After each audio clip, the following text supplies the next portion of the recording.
The blazing sun cast its fiery rays upon the earth, enveloping the land in a shimmering haze as the willows drooped, their branches and leaves subdued, exuding a languid demeanor.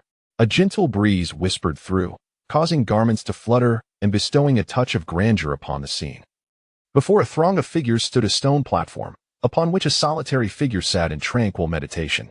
His hands were clasped before him, fingers interlaced, and his eyes were tightly shut, as if he had entered a profound state of cultivation.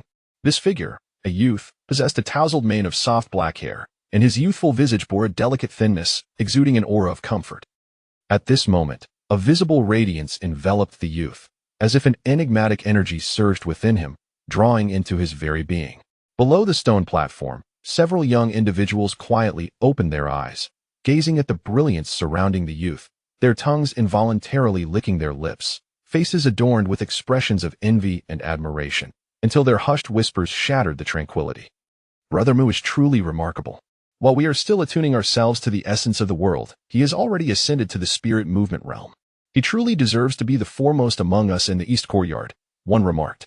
Indeed, it is not just the East Courtyard. I dare say there are few of the same age in the entire Northern Spirit Academy who can compare to Brother Mu, another chimed in. A boy clad in gray, evidently familiar with the seated youth, could not suppress his pride upon hearing the murmurs. Lowering his voice, he declared, Brother Mu was selected to participate in the spirit path. In all of Northern Spirit Realm, he is the only one with such an opportunity. You all know the caliber of individuals who partake in the spirit path, right? Our realm was abuzz with excitement during that time. Everyone who emerged from there was essentially coveted by the 5 great academies. The 5 great academies? The name, dazzling in its allure, made many young faces glisten with yearning and fervor. It was the ultimate aspiration for all youths, yet entry into the 5 great academies was notoriously rigorous, reserved for those of extraordinary talent. To gain admission was tantamount to securing a prosperous future. Brother Mu is indeed impressive. However, I heard he only participated for a year. I've heard whispers that he is the first to be expelled from the spirit path before completing his time. One youth hesitated to say, but quickly added, we all know Brother Mu's abilities. Even if the spirit path is filled with prodigious talents from all corners of the world, Brother Mu would never be outshone. His expulsion must have been due to some unjust circumstances. The youths exchanged glances. This matter, though not a secret in the Northern Spirit Academy or the entire Northern Spirit Realm, left them feeling regretful yet intensely curious.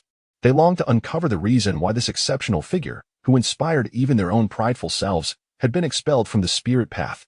As they whispered, one of the youths suddenly felt a sharp sting as a fragment of wood flew down from the stone platform, striking his forehead. Accompanying it was a light-hearted scolding. Su Ling, do you truly think I am merely a decoration? Do you dare to believe I won't inform Master Mo and have you spending your upcoming break in the East Courtyard, catching up on your training? The youths quickly looked up, witnessing the meditative boy now with eyes wide open, his dark orbs resembling the night sky, filled with spirit. A gentle smile graced his lips, illuminating his features with an appealing charm. It was undeniable he was a rather striking young man. Laughter erupted among the surrounding youths, the atmosphere turning vibrant. You know your father is relentless. If you do not ascend to the spirit movement realm within 3 months, prepare to face the consequences. The youth known as Mu Chen shook his head, responding with mock annoyance. Entering the spirit movement realm is no simple feat. I am not a freak like you, Brother Mu, who can casually participate in the spirit path, Su Ling retorted, rolling his eyes. He quickly silenced himself, aware that while the matter was common knowledge throughout the Northern Spirit Realm and Mu Chen was unreserved about it, the expulsion was not something to be taken lightly. Mu Chen merely smiled at the remark, his expression remaining calm. He lifted his gaze towards the dappled sunlight filtering through the branches, his eyes reflecting a hint of nostalgia and complexity. The spirit path. I wonder how those fellows are faring now. They must have concluded their training by now, I suppose. Perhaps soon they will be entering the 5 great academies. And her. Mu Chen pressed his lips together, a fleeting image crossing his mind of a mysterious girl dressed in black, her long, dark hair cascading like a shimmering river. She bore an ethereal beauty, cold and striking, and had inexplicably pursued him for half a year during their time in the spirit path, all because he had once saved her. Yet, when he was ultimately forced to leave, she was the first to unsheath her sword and stand defiantly before him. Recalling the cold glimmer of intent that had flashed across her typically impassive face, Mu Chen felt a wave of nostalgia wash over him. Ah, how I long for those days. Isn't that the only one from our Northern Spirit Realm who participated in the spirit path, our little brother Mu? Are you leading a training session again? Master Mo truly holds you in high regard. A somewhat grating voice interrupted his reverie. He raised his head, his expression unruffled, to see a group of figures sauntering toward him, led by an arrogant-looking youth who was chewing on a blade of grass, grinning broadly at Mu Chen. "Lu Che, why have the people from the west courtyard come to our east courtyard? Are you seeking a fight?" Su Ling, the youth previously addressed by Mu Chen, reacted with a darkened expression, rising to his feet with a cold smile. At that moment, the hundreds of students from the east courtyard also stood up, their gazes turning hostile toward the intruders, their collective presence imposing. Within the Northern Spirit Academy, there existed a rivalry between the east and west courtyards. Historically, the west courtyard had held the upper hand, and students from the east often avoided confrontation. However, in the past year, the dynamics had shifted significantly, largely due to Mu Chen's influence. 3 months prior, during a competition between the two courtyards, the west courtyard's third-ranked student, Shui Dong, had suffered defeat at Mu Chen's hands, granting a sense of vindication to many east courtyard students and slightly diminishing the west courtyard's arrogance. Now, seeing the west courtyard students provoking Mu Chen, Su Ling and the others could hardly restrain themselves. Now, the east courtyard has become increasingly arrogant, believing that with Brother Mu, they can stand against us from the west courtyard? Lu Che observed the gathering crowd with evident amusement, showing no fear. He pointed toward a distant high platform, grinning as he taunted, "Care to test your mettle?" As Su Ling and her companions cast their gazes upward, they beheld several figures atop the high platform, all of whom were smiling down at them. Upon recognizing some familiar faces, the expressions of Su Ling and her group shifted noticeably. Those are the seniors from the Western Academy's elite class. Within the Northern Spirit Academy, the institution is divided not only into Eastern and Western academies but also into heavenly and earthly classes. Mu Chen and his peers belong to the earthly class, while the individuals on the high platform are the seniors from the Western Academy's heavenly class, whose prowess far surpasses that of the earthly class. As Su Ling and her companions' expressions changed, the seniors atop the platform looked down upon them, engaging in conversation amongst themselves. "Isn't that Mu Chen from the Eastern Academy? He has become quite a celebrity in our Northern Spirit Academy and even in the Northern Spirit realm. It's surprising that he has reached the Spirit Movement realm at such a young age. Although he is only in the initial stages, he is indeed qualified to advance to the heavenly class, which is quite impressive. Indeed, the Eastern Academy has produced a talent. Once he ascends to the Eastern Academy's heavenly class, our Western Academy's heavenly class may find itself under considerable pressure. I've heard this lad was selected to participate in the Spirit Path, but it's amusing that he was expelled. I have never encountered such a situation before. Could it be that they chose the wrong person, which led to his expulsion? Haha. By the way, Hong Ling, you seem to know this Mu Chen, don't you?" One of the heavenly class seniors inquired with a smile, clearly positioning herself as the center of this small circle. "Yes, his father is one of the domain lords in the Northern Spirit realm, and there's a connection with my father. We played together when we were children," the girl known as Hong Ling replied casually. "I heard he had a crush on you back then." Hong Ling's elongated, beautiful eyes blinked as she gazed at the stray-backed figure seated not far away. At that moment, a beam of light pierced through the willow branches, illuminating the young man's striking features and forming a faint halo around his face, which was both pleasing and captivating. This caused her to momentarily pause, as she could vaguely recall the little boy who used to follow her around. Back then, he had little to distinguish him, and she had paid him little heed. However, who could have anticipated that this now somewhat estranged boy would become the only individual in the Northern Spirit realm qualified to participate in the Spirit Path? At that time, Mu Chen was indeed a figure of great renown in the Northern Spirit realm, a reputation that only began to wane after his sudden expulsion from the Spirit Path. "Childhood memories hardly equate to anything resembling affection," Hong Ling replied with a dismissive smile, though her bright eyes lingered on Mu Chen for a moment longer. Now, as he entered the Northern Spirit Academy, he was beginning to shine. While he had yet to become the foremost figure in the academy, the mere fact that someone of his caliber might harbor feelings for her brought her a sense of pride, even if she knew deep down that much of it was mere rumor. Yet, at her age, a girl is often prone to a touch of vanity. Haha, Hong Ling's taste is rather discerning. Although Mu Chen is commendable, he has yet to reach the level that would stir Hong Ling's heart. Have you not seen that even Lin Xiu failed? He is the 7th-ranked genius in our Northern Spirit Academy and has already advanced to the mid-stage of the Spirit Movement realm. Mu Chen still has some distance to cover in comparison. It seems that in our Northern Spirit Academy, the only one who could catch Hong Ling's eye is none other than Brother Lu Mubai. At the mention of Lu Mubai, even the heavenly class seniors paused momentarily, clearly sensing the weight of his reputation. Lu Mubai, the top of the Northern Spirit Academy's rankings, is the son of the most prominent domain lord in the Northern Spirit realm, renowned and formidable. In the eyes of the Western Academy students, it is well known that Lu Mubai has grown closer to Hong Ling. Although he has yet to claim this proud flower of the Western Academy, it seems merely a matter of time. In light of this, any further comparisons between the two would undoubtedly elicit laughter from onlookers.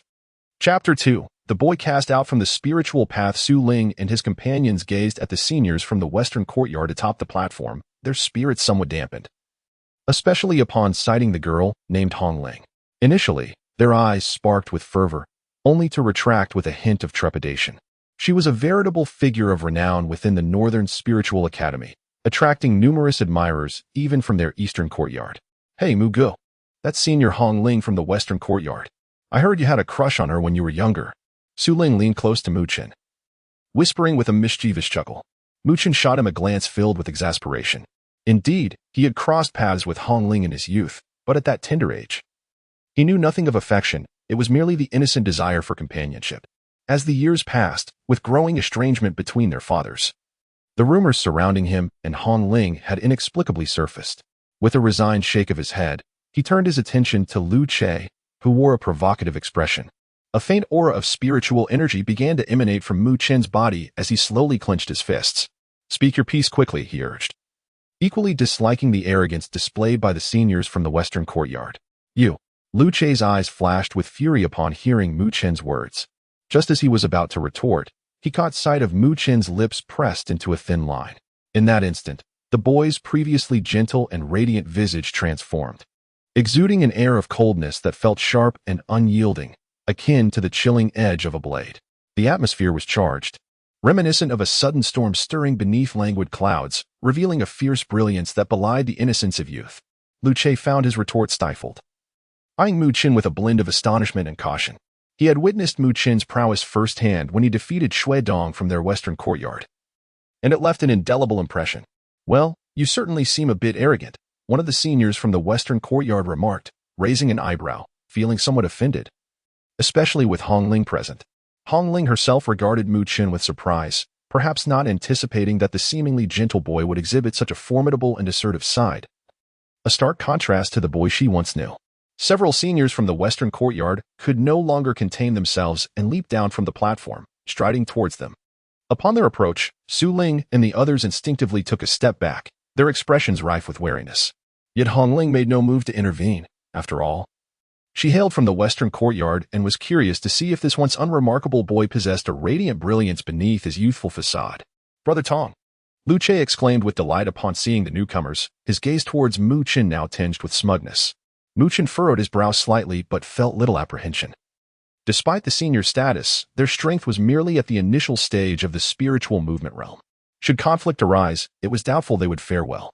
The leading senior, addressed as Brother Tong, nodded, his gaze playfully scrutinizing Mu Chen. Just as he was about to speak, a sharp voice rang out from nearby. "Tong Guan, you western courtyard seniors have come to our eastern courtyard to bully students from the lower ranks. Do you not regard us at all?" The sudden reprimand caught everyone off guard. Turning towards the source, they beheld a group of figures striding forth, led by a tall girl clad in dark garments that accentuated her graceful silhouette. Her striking features and long, flowing hair tied in a ponytail only added to her allure, rivaling that of Hong Ling. This girl, with a slightly frosty expression, fixed her gaze on Tong Guan and his companions, her entourage equally unfriendly in demeanor. "It's Senior Chinner." Su Ling and the others erupted with excitement upon recognizing the girl in the dark attire, their youthful faces flushing with a hint of crimson. She and Hong Ling were both celebrated beauties of the Northern Spiritual Academy, pursued by countless admirers, making her unexpected presence here all the more thrilling. "Ah, so it's Jenner," Tong Guan stammered, momentarily taken aback, his expression shifting to something less composed. Tang Jenner not only had a multitude of suitors, but her strength also reached the mid-stage of the spiritual movement realm, marking her as quite exceptional among the Academy's elite. Approaching Mu Chen, Tang Chinner scrutinized Tong Guan with narrowed brows before turning her attention to Hong Ling. The two girls locked eyes, a fierce spark igniting between them. Such words. "Although we hail from the western courtyard, we are still part of the Northern Spiritual Academy. Our presence here should not be deemed a violation," Tong Guan shrugged, a smile playing on his lips. Tang Chinner snorted derisively, extending her delicate hand to pat Mu Chen's shoulder, her chin lifted defiantly. "Mu Chen is from our eastern courtyard. If you dare to trouble him again, do not blame me for being unkind." As she spoke, her ponytail swayed with vigor, exuding a commanding presence reminiscent of a leader. "It appears you have quite a way with the ladies," Tong Guan remarked with a smirk, laced with both mockery and envy. He harbored feelings for Tang Qian'er, but had never received a shred of kindness from her.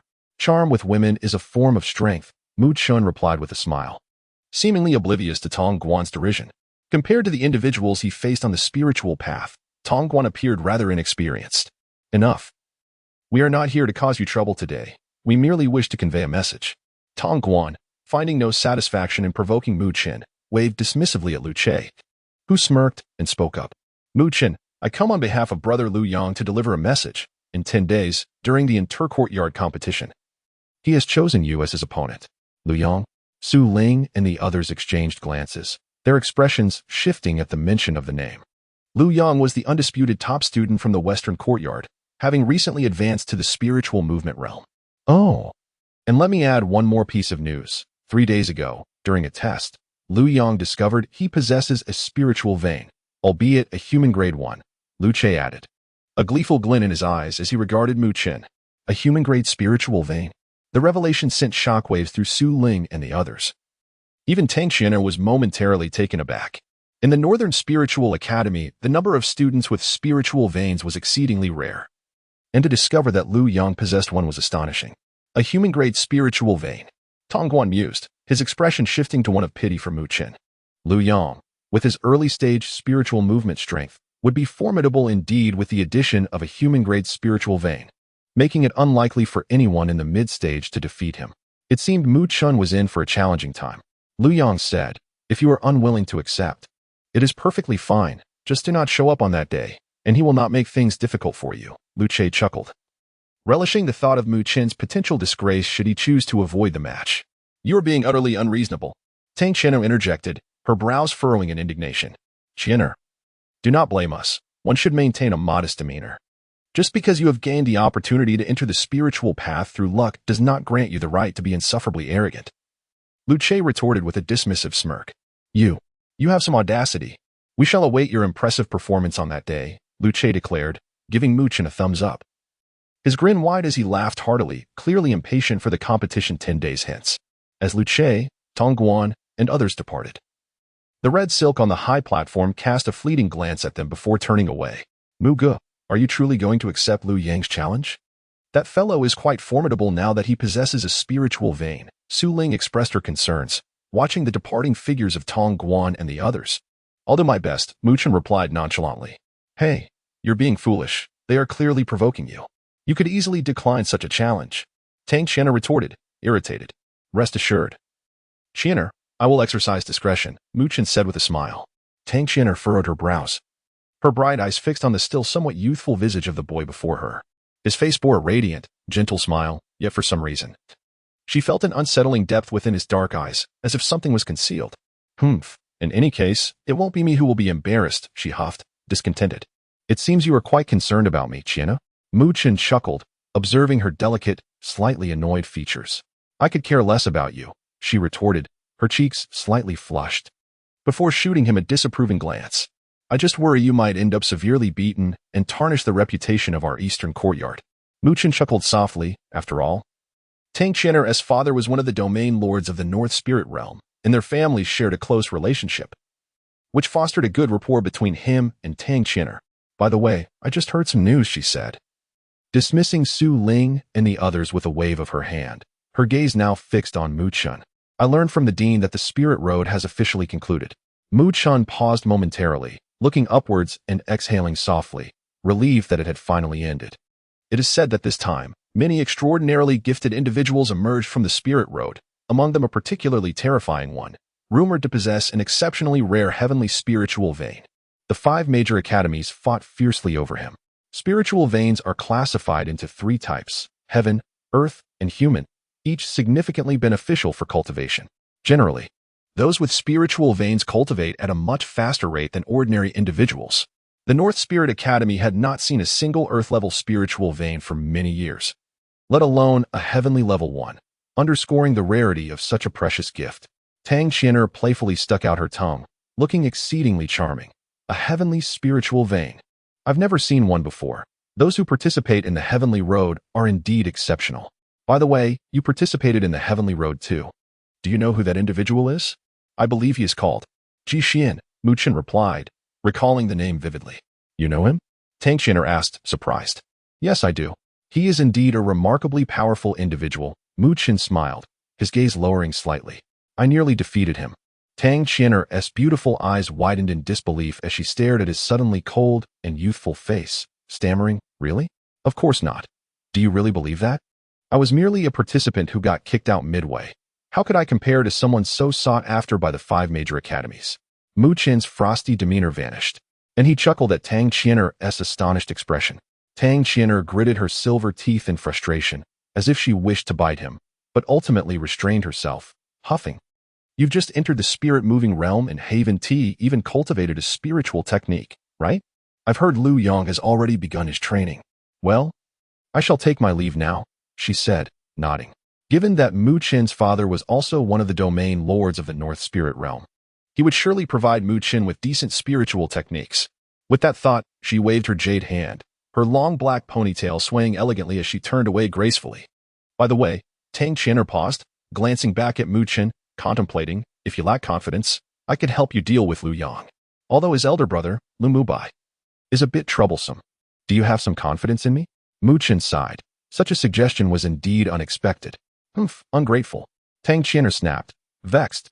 In the North Spirit Academy, others would beg her for help, yet this fellow always wore that infuriating demeanor. With that thought, she stormed off in a huff.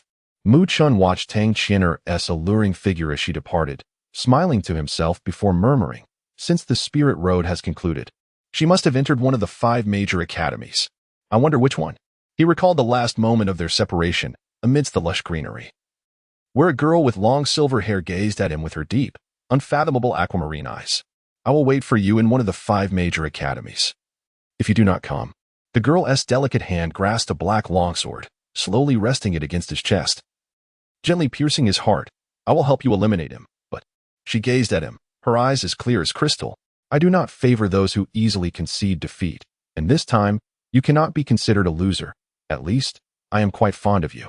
As the gentle breeze caressed her, lifting the girl's proud and radiant silver hair, a faint blush appeared on her typically cold and fair face, subtle yet breathtakingly beautiful.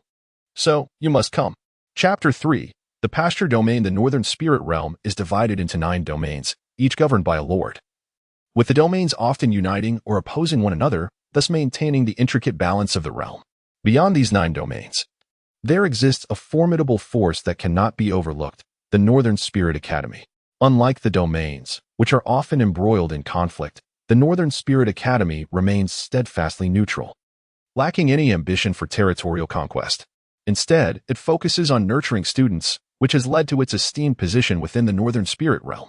Moreover, the Academy holds the coveted quotas for admission into the 5 major academies, a prize that stirs envy among the domain lords, who understand that despite their significant standing within the Northern Spirit Realm, they pale in comparison to the prestige of the 5 major academies.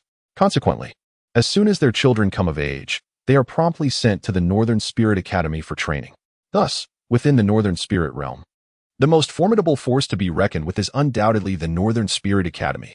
In the pasture domain, at Pasture City, as Mu Chen stepped out from the teleportation array, the bustling sounds of prosperity filled his ears, and a smile crept across his face as he beheld the vibrant scene of Pasture City.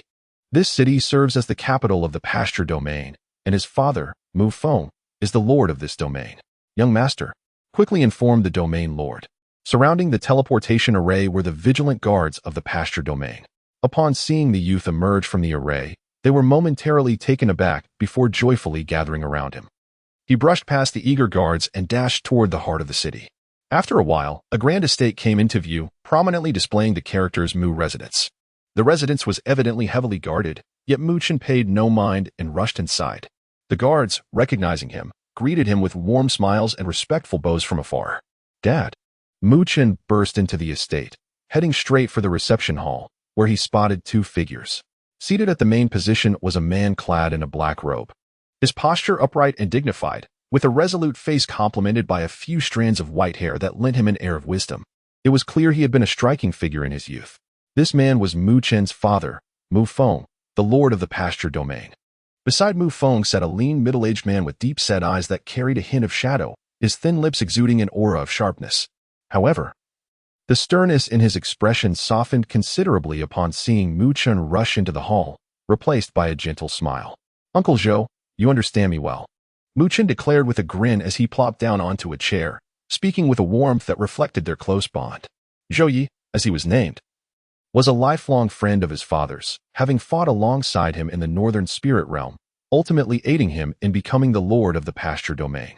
Having watched Mu Chun grow up, Zhou Yi regarded him as a younger relative, fostering a strong affection between them. "Ah, you've entered the spirit movement realm?" Mu Feng remarked with a smile, his gaze suddenly sharpening as he focused on Mu Chun, a look of surprise crossing his face. Zhou Yi also turned to Mu Chun, astonishment evident in his eyes as he sensed the spiritual energy emanating from the youth. "It was a while ago," Mu Chun replied nonchalantly, showing little pride in his achievement. "I have a battle in 10 days, and not having trained in the spiritual techniques might pose a challenge." He pouted, noting the puzzled expressions from Mu Feng and Zhou Yi, and briefly recounted the challenge from Lu Yang. "The members of the Lu family are truly troublesome," Zhou Yi remarked, his eyes narrowing with a hint of intensity. "In recent years, the Lu family has grown increasingly arrogant. Although Lu domain is the foremost in the Northern Spirit Realm, do they truly believe that our Pasture Domain is a pushover?" Mu Feng chuckled lightly. "I had not anticipated that Lu Yang would possess a spiritual veins. The Lu family indeed enjoys remarkable fortune. Just a human-level spiritual vein," Zhou Yi replied, though a crease formed on his brow as he turned to Mu Chun. "However, Lu Yang is at the early stage of the spirit movement realm, and with the assistance of his spiritual vein, even those at the mid-stage of spirit movement realm might struggle against him. Do you feel confident, young Mu?" Mu Chun smiled. "I have faced those with heavenly-level spiritual veins. A mere human-level vein is inconsequential. Compared to those monsters on the spiritual path, Lu Yang appears rather inexperienced." His determination surged, likening his potential to that of a dormant dragon, ready to unleash its might. Mu Feng felt a mix of surprise and pride at this transformation in his only son. Although he was curious about why Mu Chun had been expelled from the spiritual path, he chose not to press the matter, trusting that his son would not engage in actions to bring him disappointment. "Come, let me take you to select your spiritual techniques," Mu Feng said, rising with a flourish of his hand before leading the way to the back of the estate. After exchanging farewells with Zhou Yi, Mu Chun hastily followed. As they navigated through the estate's rear, they arrived at a heavily guarded stone door. Placing his palm upon it, Mu Feng unleashed a torrent of powerful spiritual energy that radiated in beams of light, enveloping the door. Standing behind Mu Feng, Mu Chun reveled in the overwhelming waves of spiritual energy, unable to suppress a lick of his lips. His father was indeed a formidable figure at the spirit soul realm, and the strength of his spiritual energy was astonishing. In the realm of cultivation, one begins at the sensory realm, attuning to the spiritual energy of the world, followed by the spirit movement realm, where one can absorb spiritual energy into their being. Beyond this lies the spirit wheel realm, where spiritual energy condenses into a wheel, a level of potency that far surpasses that of the spirit movement realm. After the spirit wheel realm comes the spirit soul realm, a pivotal threshold in cultivation. Those who attain this level are recognized as true powerhouses within the Northern Spirit Realm. Furthermore, reaching the Spirit Soul Realm bestows a unique ability, the refinement of beast souls. The beast soul, the essence of myriad creatures, can be refined to grant one the power of spiritual beasts, significantly amplifying one's combat prowess when combined with one's own spiritual energy. Among the treasures of the world lies the record of 10,000 beasts, which catalogs countless spiritual beasts. And the spirit of the dragon flame eagle that Mu Feng refined in his past is ranked 85th on the list.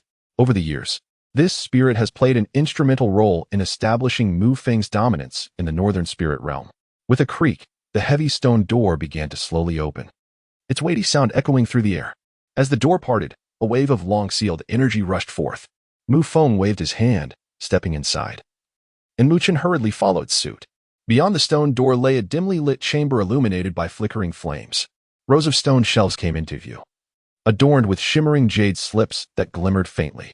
Mu Chun's eyes gleamed with anticipation at the sight of the numerous jade slips in the chamber. Realizing that these were all spiritual techniques, Mu Feng clapped his hands, glancing around the chamber before casually saying, "All of your father's treasures are here. Choose freely. I am eager to see what you will select." Chapter 4. The great Buddha Sutra. Muchen gazed intently into the stone chamber with his brilliant black eyes. As the lord of the Mu domain, Mu Feng was undoubtedly one of the formidable figures in the northern spirit realm. And the treasures he had amassed over the years were far from ordinary. Without any hesitation towards his father, Muchen swiftly entered the stone chamber and casually picked up a jade slip. A glance revealed radiant characters emerging on its surface. Fire Cloud Technique. A mid-grade technique of the common level. Muchen blinked, understanding that spiritual techniques were generally categorized into various types, such as cultivation techniques, attack techniques, and defensive techniques. Each further divided into 3 tiers: divine, spirit, and common, with each tier subdivided into upper, middle, and lower grades. The Fire Cloud technique he now held was a mid-grade technique of the common level. Mu Feng followed slowly behind Muchen, allowing him to select freely from the numerous spiritual techniques present. 100 Sword Technique, upper grade of the common level. Mountain Breaking Classic, upper grade of the common level. An array of splendid spiritual techniques dazzled Muchen's eyes. Although most were of the common level, he understood that if these techniques were to be offered elsewhere, they would incite considerable competition. His father's collection was indeed remarkable in the northern spirit realm. After meandering for a while, Muchen finally reached the depths of the stone chamber but still had not located the technique he desired. He then lifted his gaze to the final stone shelf, where 3 open jade boxes were displayed. You have quite the ambition, young man. These 3 techniques were acquired at the cost of your father's life. Mu Feng remarked with a knowing smile as he noticed Muchen's interest in the jade boxes. Curiously, Muchen approached and retrieved a jade slip from one of the boxes. The slip shimmered with a crystalline luster, and upon touch, it radiated warmth, clearly indicating its exceptional quality. Flame Dragon Technique. Muchen read the slip, astonished. This is a low-grade technique of the spirit level? He was well aware of the immense value spirit-level techniques held. Should it be auctioned, it could easily fetch over 1,000,000 spirit coins. Indeed, this is the technique I practiced, obtained when I acquired the spirit essence of the flame dragon. Mu Feng nodded affirmatively. Muchen examined the jade slip, then took out the other 2 rolls, one named the Thunderclap Technique, and the other the Spirit Gathering Mirror, both categorized as low-grade techniques of the spirit level. He found himself rather enamored with these 3 jade slips, momentarily hesitating over which to choose. Have you made your choice? These 3 techniques are of equal merit. You may select one to cultivate, and should you later find a more suitable technique, you may switch, Mu Feng said with a gentle smile. As Muchen's hand hovered over the 3 jade slips, it ultimately came to rest upon the Spirit Gathering Mirror. Although it was not particularly offensive in nature, it possessed significant foundational benefits. However, just as he was about to finalize his decision, an inexplicable sensation stirred within him, causing his gaze to drift momentarily. There, in the shadows of the 3 jade boxes, he spotted a dark jade slip covered in dust. What is this? Muchen wondered, momentarily stunned. He reached out, grasping the dark jade slip, and noticed vague inscriptions emerging on its rough surface. The Great Buddha Sutra? Muchen pondered, a flicker of confusion crossing his eyes. Why was there no indication of its grade? He looked questioningly at Mu Feng, who appeared taken aback. His expression complex as he gazed at the dark jade slip in Muchen's hand, filled with a tender nostalgia. Father? Muchen called out, raising the slip. What kind of technique is this? Why is its grade not marked? Furrowing his brow, he rubbed the dark jade slip thoughtfully before ultimately declaring, I want it. Mu Feng hesitated, locking eyes with his son, who wore a stubborn expression on his youthful face. Are you truly certain you wish to choose it? Mu Feng asked after a moment of silence. Muchen nodded earnestly. I can't explain why, but I feel that if I do not choose it, I will regret it. Father, what is the origin of this technique? With a complicated gaze, Mu Feng stared at the jade slip, and after a prolonged silence, he exhaled deeply and murmured, barely audible, quiet, you truly are your mother's son. This jade slip was left by your mother, or rather, it was meant for you. However, she did say that if you did not choose it, it should remain sealed in dust. Mother? Muchen trembled slightly, murmuring this unfamiliar yet deeply resonant word. He had never met his mother but harbored a vague yet profound memory of a gentle shadow deep within his heart. Surely she is still out there. Where is she? Muchen caressed the jade slip, hesitating for a moment before finally voicing the question that had lingered in his mind for years. In his childhood, he had carved many wooden sculptures, all identical yet devoid of distinct features, as they represented the indistinct yet deeply cherished memory of that gentle shadow. Each sculpture was a vessel of longing and reminiscence. Your mother's story is quite intricate, Revealing it now would be of little consequence. However, if you truly wish to know, then cultivate this technique. When you reach a certain level of mastery, the truth will reveal itself. Mu Feng remained silent for a long time before finally clenching his hands and gazing intently at Mu Chun. Is my mother's departure connected to me? Mu Chun suddenly inquired. You have always been her greatest concern. She would forsake everything for you. I once tried, but I ultimately failed. I am sorry. Mu Chun silently nodded, a radiant smile illuminating his youthful face. Father, you wish to see mother again, don't you? Very much so. I truly long for our family to be reunited. Mu Feng replied softly, his voice tinged with profound longing. Mu Chun gripped the rough, dark jade slip, which emanated warmth in his palm. After a considerable time, he looked up and smiled gently at Mu Feng. I have chosen it, father. Do not worry, I will accomplish what you could not, if you believe in me. One day, I will reunite our family, and none shall stand in our way. Mu Feng gazed at the youthful face before him, determination shining in the boy's eyes. And a wave of bittersweet emotion washed over him, causing his eyes to glisten with unshed tears. He finally nodded resolutely. Quiet, our son shall not be ordinary. Chapter 5. The vast world's sunlight poured into the courtyard, where dense branches stretched out, creating beams of light. Within these beams, tiny motes danced gracefully, rendering the entire courtyard remarkably translucent. Mu Chun sat cross-legged on a stone chair, one hand cradling his face while the other toyed with a rough, dark jade slip. He ultimately chose the Great Pagoda technique, fulfilling the promise he had made to his father. However, even Mu Feng was uncertain about the rank of this technique, only vaguely suggesting that it was extraordinarily powerful. When asked why it was so formidable, his answer was simply that it was because of their mother's exceptional prowess. Mother, is that extraordinary? Mu Chun blinked, contemplating the fact that Mu Feng had built a vast Mu domain in the northern spirit realm from nothing, becoming a renowned figure in that land. If Mu Feng spoke so highly of their mother, just how formidable was she? If she were indeed so remarkable, how could she have chosen their father? A smile crept across Mu Chun's face as he mused that his father must have had a beautiful encounter with their mother in his youth, a tale worth telling. After organizing his scattered thoughts, Mu Chun turned his attention back to the dark jade slip in his hand. In 10 days, he was to engage in a duel with Lu Yang, who also possessed initial stage spirit movement strength and had a human-level spirit vein. Although he had encountered individuals in the spirit road with even more potent veins than Lu Yang, the spirit road was indeed a unique experience. The spirit road is, in essence, an immensely vast trial ground created by the 5 great academies. Every 3 years, it opens its gates. And the selection process for participants is rather peculiar, not determined by human choice, but rather by an artifact known as the Mirror of Judgment. The selection process is varied and arcane, yet those chosen by this artifact are generally individuals of exceptional talent. Typically, if one can successfully navigate the trials of the Spirit Road, they gain the opportunity to practice within the 5 great academies. The Spirit Road is formed from a unique plane where no energy can be wielded. This means that within the Spirit Road, neither spiritual energy nor any combat energy from other planes can be utilized. The participants face a myriad of life and death challenges and harsh trials, relying solely on their physical strength, keen senses, and intelligence to navigate the perils. This method of forcing individuals into dire situations serves as an excellent means of tempering their will. Upon entering the Spirit Road, participants are informed that to pursue the highest power, one must possess an unwavering will that cannot be swayed by anything. Only by mastering this will can one become a true powerhouse. Throughout the ages, a significant majority of the top experts emerging from the 5 great academies have participated in the trials of the Spirit Road. This underscores the importance of such training, explaining why so many prodigies are drawn to it. The 5 great academies.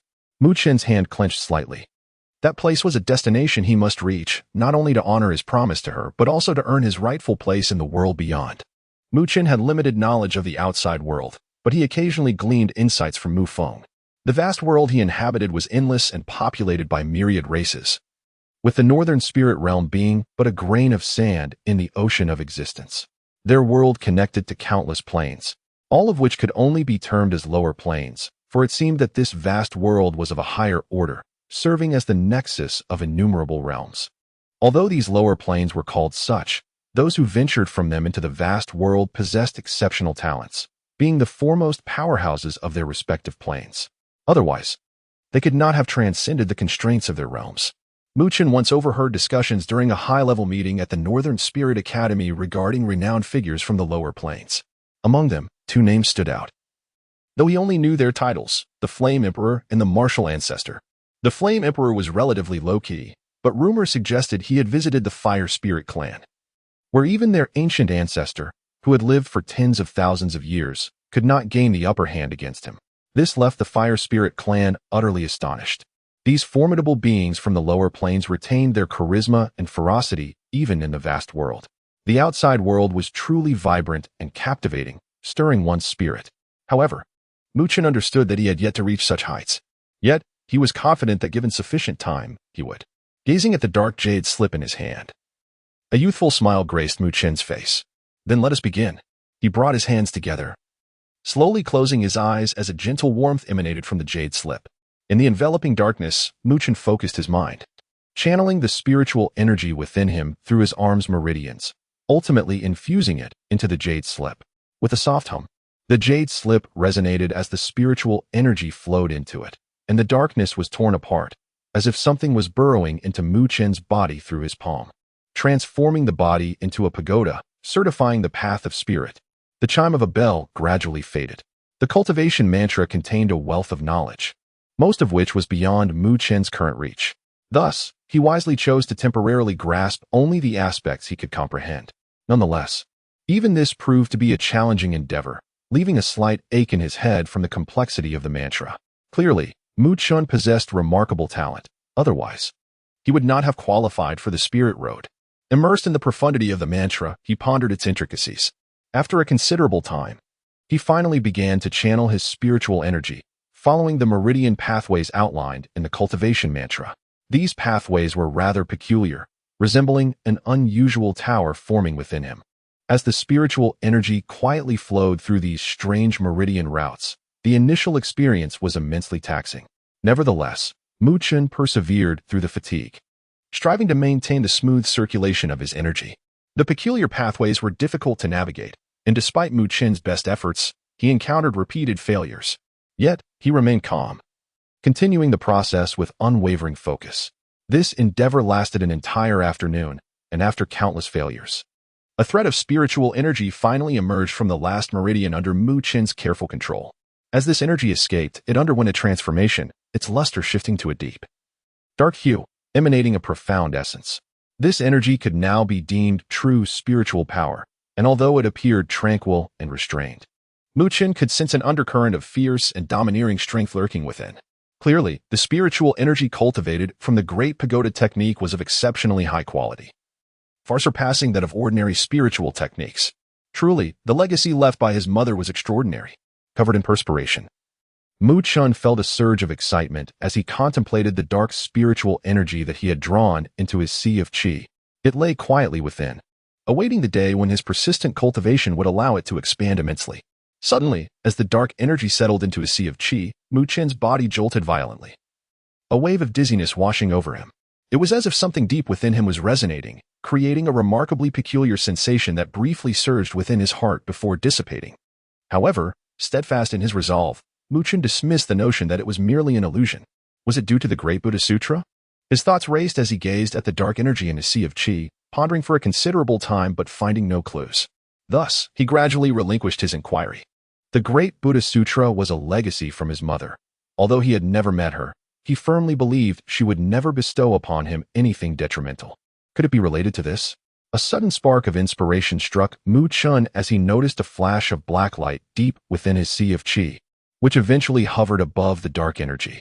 The black light revealed its true form, manifesting as a thin sheet of black paper, devoid of any inscriptions, yet faintly adorned with obscure, intricate patterns. This ancient paper floated quietly within his sea of qi, nurtured by the dark energy, exuding an indescribable mystery. Muchen stared at the enigmatic black paper, momentarily entranced. He had stumbled upon it during his journey through the spiritual path, but since acquiring it, he had not observed any discernible function. Yet, he sensed that this mysterious paper was certainly no ordinary object. It was simply that he lacked the strength to unravel its secrets. Was the earlier resonance due to this? He pondered for a moment before slowly shaking his head. Despite its mystery, it was evident that the previous disturbance was not caused by it. After exhausting his thoughts in vain, Muchen ultimately surrendered the inquiry, redirecting his focus back to the dark energy residing in his sea of qi. According to the teachings of the Great Buddha Sutra, It was divided into 3 realms: foundation establishment, form condensation, and tower transformation. However, he had yet to reach the foundation establishment stage, merely having scratched the surface of entry-level cultivation. Advancing to the foundation establishment realm would require considerable diligence and effort. In the courtyard, Muchen slowly opened his tightly shut eyes, observing the sweat that drenched him, and he could not help but shake his head. The Great Buddha Sutra was indeed challenging to cultivate. He had only just begun, and the difficulty was already profound. He could scarcely imagine how arduous it would be to cultivate it to the so-called tower transformation realm. How many layers of amplification could the spiritual energy of the Great Buddha Sutra achieve? A flicker of curiosity ignited within Muchen. The spiritual sutra also served an important purpose, amplifying and enhancing spiritual energy. Generally, high-grade earthly-level techniques could amplify energy by 5 layers, while low-grade spiritual-level techniques could achieve 10 layers. The deeper the amplification, the more potent the energy would be upon release, thus serving as a rough measure of a technique's grade. Contemplating this, Muchen's curiosity intensified. With a flick of his wrist, a surge of black spiritual energy materialized in his palm, and as he slowly closed his hand, his gaze grew increasingly fervent. He was eager to test the true might of the Great Buddha Sutra. Chapter 6. Amplification of Spiritual Power. Within the courtyard, Muchen stood with an upright posture, his palms slightly curved. A wisp of dark spiritual energy swiftly coalesced in his hand, emanating a subtle yet fierce wave. As he sensed the energy within his palm and perceived its nuanced changes, his gaze suddenly sharpened. The previously docile dark energy began to tremble violently, akin to water droplets splashing into a boiling pot of oil. Amidst this turbulence, the fluctuations of that energy intensified rapidly. Muchen's hand trembled slightly, and he could feel the energy amplifying rapidly. 1 layer, 3 layers, 5 layers, 8 layers. As the amplification reached the 9th layer, the tremors in his palm became increasingly pronounced, indicating that the energy was on the verge of slipping from his grasp. 9 layers were insufficient. Muchen furrowed his brow slightly, his palm tightening abruptly. In that moment, a muffled sound seemed to resonate, and the unruly energy surged once more. 13 layers. The dark energy enveloped Muchen's palm, and his expression grew serious. In the next instant, he thrust his fingers forward like lightning, piercing towards the stone pillar before him. The sound of wind breaking filled the air. A mid-tier attack spiritual technique, bone-shattering finger. Bang! Muchen's fingers penetrated deeply into the stone pillar, cracks spreading outwards from the point of impact. He nodded in satisfaction. Having just begun to cultivate the Great Buddha technique, he was already able to achieve an amplification of 13 layers. This attested to the power of the Great Buddha technique. Moreover, Muchen could sense that as he grew more proficient with the technique, the amplification would continue to grow. This Great Buddha technique was at least a superior grade spiritual technique. Muchen smiled broadly, realizing that the treasures left by his mother were indeed extraordinary. A superior grade spiritual technique was rare even in the entire northern spiritual realm. However, cultivating it proved to be quite challenging. Muchen had confidence in his own cultivation talent. Yet even so, mastering the Great Buddha technique remained arduous. Not far from the courtyard, Mu Feng observed the unfolding events with a satisfied smile, his pride evident. Little Mu's talent for cultivation is indeed remarkable. I once practiced the Great Buddha technique myself, and it took me 5 days to cultivate my first wisp of spiritual energy, which only reached a 7-layer amplification at the outset. This lad managed to cultivate spiritual energy in just half a day, achieving such an astonishing amplification. He's truly outshining me.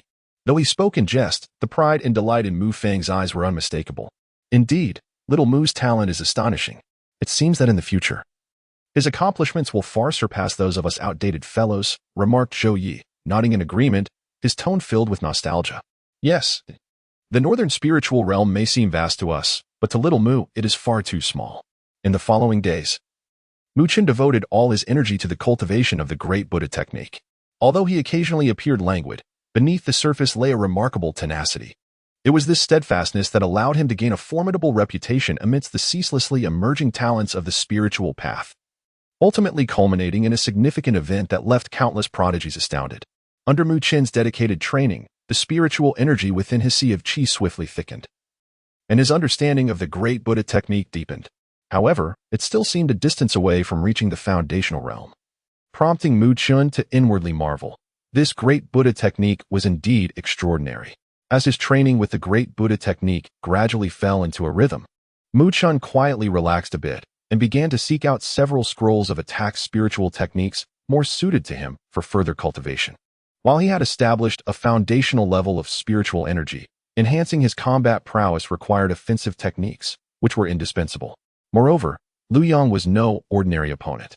His ranking as the top contender in the Northern Spiritual Academy attested to his prowess, and his father was the Lord of the Lu domain, the most powerful region in the Northern Spiritual realm, surpassing the Mu domain in strength. Over the years, the two domains had engaged in numerous conflicts, harboring deep-seated animosity. While the Lu domain's influence did not extend into the Northern Spiritual Academy, they would undoubtedly lend Lu Yang their utmost support. But could Mu Chun truly be so easily trampled upon? The feats that countless prodigies had failed to accomplish were not easily replicated by a mere Lu Yang. The training ground was littered with stone pillars, where a figure dashed through, raising a cloud of dust. Dark spiritual energy swirled between his palms, exuding a subtle yet intense aura. With a swift motion, he curved his fingers, the dark energy enveloping them like a razor-sharp black dart, striking heavily against one of the stone pillars. Crack! The stone shattered, cracks rapidly spreading across its surface. The boy's dark eyes glinted with cold determination as he thrust his fingers deeper into the pillar, causing a resounding thud to echo as the stone, roughly the width of a man's waist, was effortlessly pierced through. As one stone pillar exploded into fragments, the boy's steps did not falter, transitioning from fingers to palms. Dark energy surged forth, echoing with the sound of thunder, as he swiftly slapped another stone pillar. Swish! Upon contact, he stood on one leg, executing a powerful whip kick that struck another pillar. Bang! Bang! Two resounding thuds rang out as the two pillars shattered, debris flying. Gradually, the boy retracted his leg, calming his breath, while the dark energy in his palms dissipated quietly. Applause resounded from the side, and Mu Chun turned to see Mu Feng standing outside the training ground, wearing a beaming smile. He was thoroughly satisfied with Mu Chun's earlier performance. The boy's onslaught was akin to a torrential downpour, fierce yet concealing a lethal intent, not inferior to those who had honed their skills through life and death trials. Clearly, his son had not squandered his year on the spiritual path. Father. Mu Chun dusted off the grime from his arms as he approached Mu Feng. Mu Chun nodded in response. If you can pass this upcoming trial, you should be able to enter the Northern Spiritual Academy's elite ranks, thus earning the right to compete for a spot among the 5 major academies, Mu Feng said, patting Mu Chun's shoulder with a smile. A spot among the 5 major academies, you say? Mu Chun stretched lazily, a smile gracing his lean face. Rest assured, father, that spot is as good as mine. Chapter 7. Mu Yuan Biling City, a metropolis born from the North Spirit Academy, stands as a bastion of neutrality within the North Spirit realm, much like the Academy itself. The governance of this city is evidently held by the North Spirit Academy. It is precisely because the disputes of the North Spirit realm do not extend here that the prosperity of Biling City, rivaled only by a few major cities, can be deemed a pinnacle of the realm. As the birthplace of the North Spirit Academy, this city is, naturally, the domain of its students. Few dare to provoke the Academy's disciples, for those who manage to study at the North Spirit Academy typically possess significant backgrounds, including signs from various territories. Offending these well-connected youths is hardly a wise endeavor. The arrangement of teleportation arrays is exceedingly complex, and only a handful of major cities within the North Spirit realm possess the capability to establish them. The North Spirit Academy is certainly among them. Stepping off the bustling teleportation array, Mu Chun navigated through the lively streets with familiarity, making his way directly to the heart of the city, North Spirit Academy. Along the streets, a multitude of shops lined the sides, many selling various spiritual techniques, with the air filled with the sound of vendors calling out. However, Mu Chun did not pause. After all, his father is one of the 9 domain lords of the North Spirit realm, and their collection of techniques is not to be underestimated. Thus, the offerings in such places hardly captured his interest. After turning several corners, the majestic North Spirit Academy came into view. Crowds of Academy students filled the streets, boys and girls mingling together, laughter occasionally ringing out, brimming with youthful exuberance. Glances were cast towards Mu Chun, and some demure young maidens regarded him with curiosity and shyness. In the North Spirit Academy, Mu Chun was undoubtedly a notable figure, leaving aside any other matters. The mere fact that he had once secured a qualification for the Spirit Road was enough to leave a profound impression, considering there was only a single spot available across the entire North Spirit realm. Although they were unaware of why Mu Qin had been expelled from the Spirit Road after merely a year, it was evident that anyone capable of obtaining such a qualification could not be an ordinary individual. This aura, coupled with his pleasing countenance, caused the young women secretly watching him to feel a slight flush in their cheeks. Suddenly, a commotion broke out ahead, and numerous students hurriedly dispersed, only to reveal several figures emerging in a disheveled state, their anxious eyes scanning their surroundings. Moments later, surprise lit up their faces. "Brother Mu!" A chorus of excited voices called out to him. "What's going on, Luodong?" Mu Qin asked, momentarily taken aback upon recognizing these familiar faces, who were from the same training class and with whom he shared a fairly good rapport. "Brother Mu, you must help Su Ling. He was attacked by Mu Yuan," exclaimed a boy named Luodong. Mu Yuan? The name sent a ripple of shock through the surrounding students. Mu Yuan, ranked second in the North Spirit Academy, a fierce competitor just a notch below Lu Yang. How could Su Ling dare to provoke him? Earlier, Mu Yuan boasted that Brother Mu would undoubtedly suffer a crushing defeat tomorrow. Su Ling couldn't stand it and confronted him, resulting in this unfortunate incident. "The West Academy is simply too arrogant," Luodong expressed with resentment. Mu Qin pressed his lips together, causing Luodong's heart to race. He knew Mu Qin well enough to realize that this gesture often indicated his displeasure. "Take me there," Mu Qin instructed. "Huh." Luodong and his companions exchanged glances, then replied, "Brother Mu, perhaps we should find a teacher first? There are many people on Mu Yuan's side, including Shui Dong, whom you previously defeated, and Xiao Kuan, who was ranked 6th.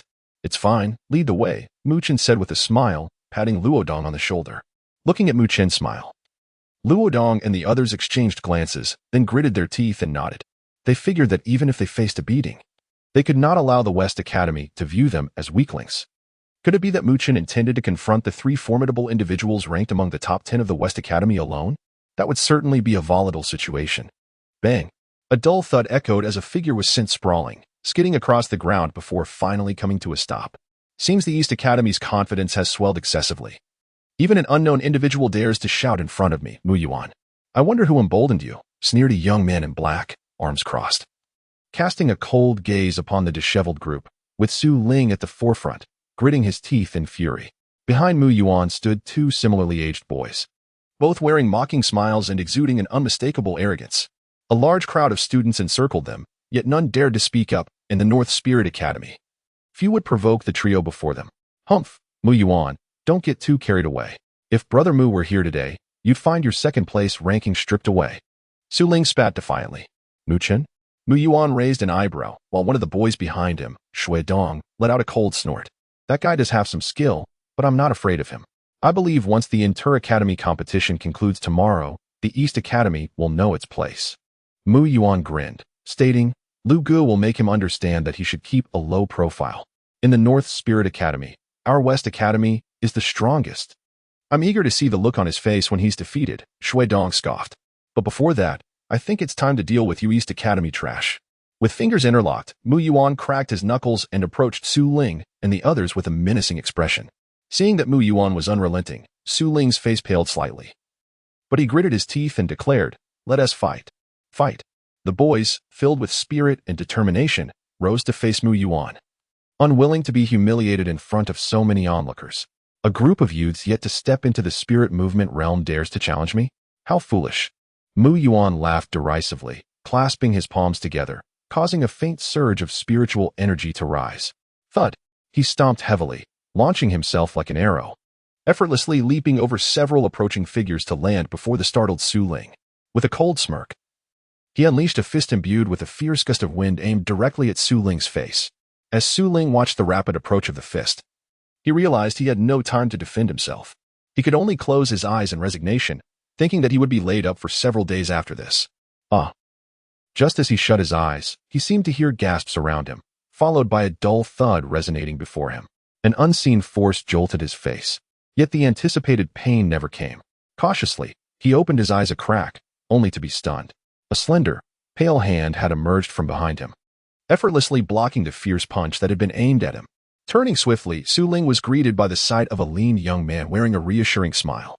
"Brother Mu," Su Ling exclaimed in delight. "Well done. You haven't brought shame to our East Academy." Mu Qin smiled faintly at him, then turned his gaze towards the 3 individuals opposite him, whose expressions had shifted somewhat. He spoke, Their confidence is bestowed by me. Do you have any objections? Chapter 8. Willow Yang. When Mu Yuan and his companions beheld the smiling youth before them, their countenances shifted perceptibly. The sneering glints in their eyes gave way to a more circumspect regard, betraying a certain apprehension toward Mu Chun. Such vaunted confidence, one of them remarked. Xue Dong and Xiao Kun, swiftly grasping the situation, exchanged a malicious glance, their initial trepidation diminishing. A mere lesson is all we intend to impart today. In the Northern Spiritual Academy, the West Branch's voice reigns supreme, and it is not for the East Branch to interject, Mu Yuan declared, casting a contemptuous look at Mu Chen. As for you, I suspect you will lack the audacity to utter such words after tomorrow. The surrounding students fell into a hushed silence, casting furtive glances at the arrogant Mu Yuan, while some students from the East Branch seethed inwardly, their anger stifled. With a dismissive wave, Mu Yuan prepared to depart with Xue Dong and Xiao Kun, having sufficiently asserted their dominance and quelled the East Branch's spirit. Su Ling and his comrades burned with resentment, their fists clenched in impotent fury. Despite Mu Chen's arrival, they dared not challenge their adversary's imposing presence. I say, a voice echoed from behind. Mu Yuan's trio paused, turning to face the youth who stood before Su Ling, a radiant smile gracing his features. Are you not inclined to offer an apology before departing? A momentary hush fell over the assembly as the onlookers regarded the smiling youth with mild astonishment. Though his smile remained, a subtle edge of steely resolve seemed to emanate from him. Su Ling and his companions were taken aback, their faces flushing with emotion. They had not anticipated that Mu Chun would champion their cause, even in such circumstances. An apology? Mu Yuan's face darkened, a sneer twisting his lips. On what grounds?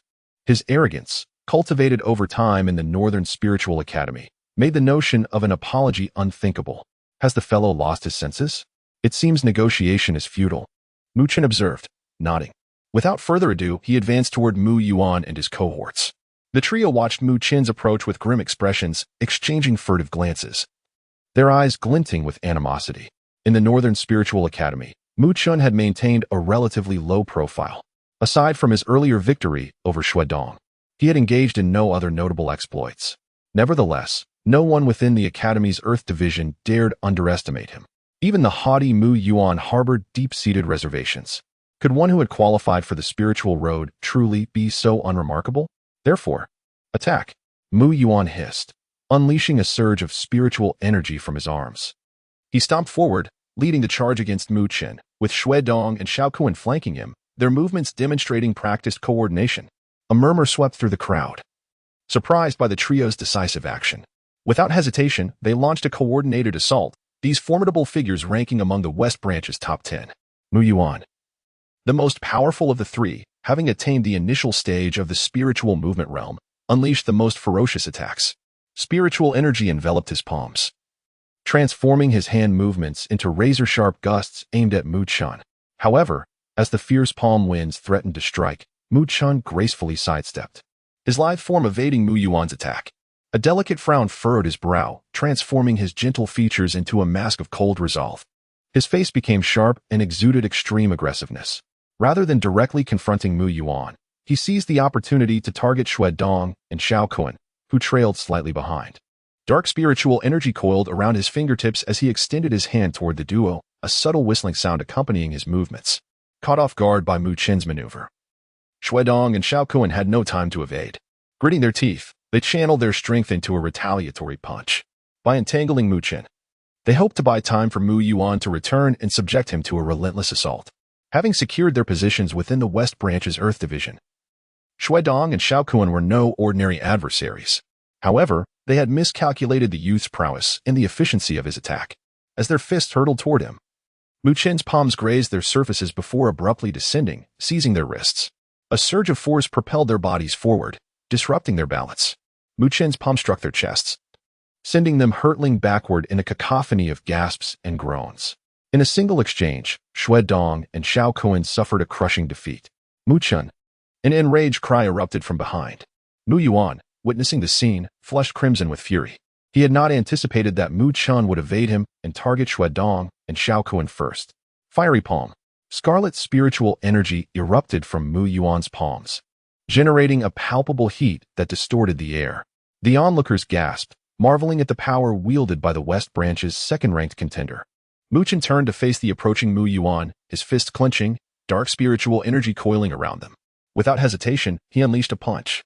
A resounding impact reverberated as fist met palm, unleashing a shockwave that mingled crimson and dark energies.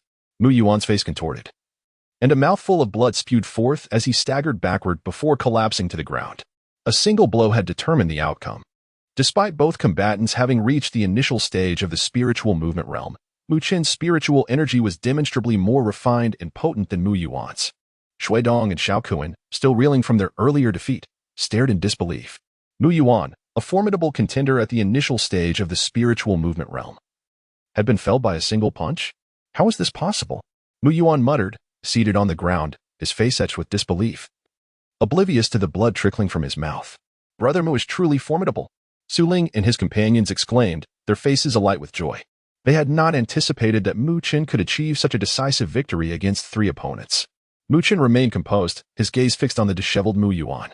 Will you offer an apology? He inquired with a smile. Mu Yuan's expression flickered, his teeth grinding in defiance. In your dreams. Anticipating this response, Mu Chen's smile broadened. He nodded and strode toward Mu Yuan, dark spiritual energy swirling around his palms. As Mu Chen approached, Mu Yuan felt a chill that transcended the physical, a bone-deep dread that belied the youth's radiant smile.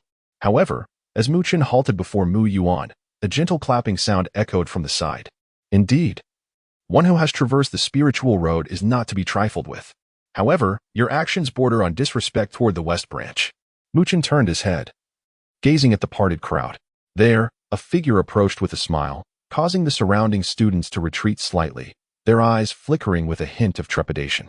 Amidst the multitude of wary glances, the young man stood before Mu Chen, possessing a strikingly handsome visage. However, the slight curl of his lips betrayed an air of arrogance and defiance.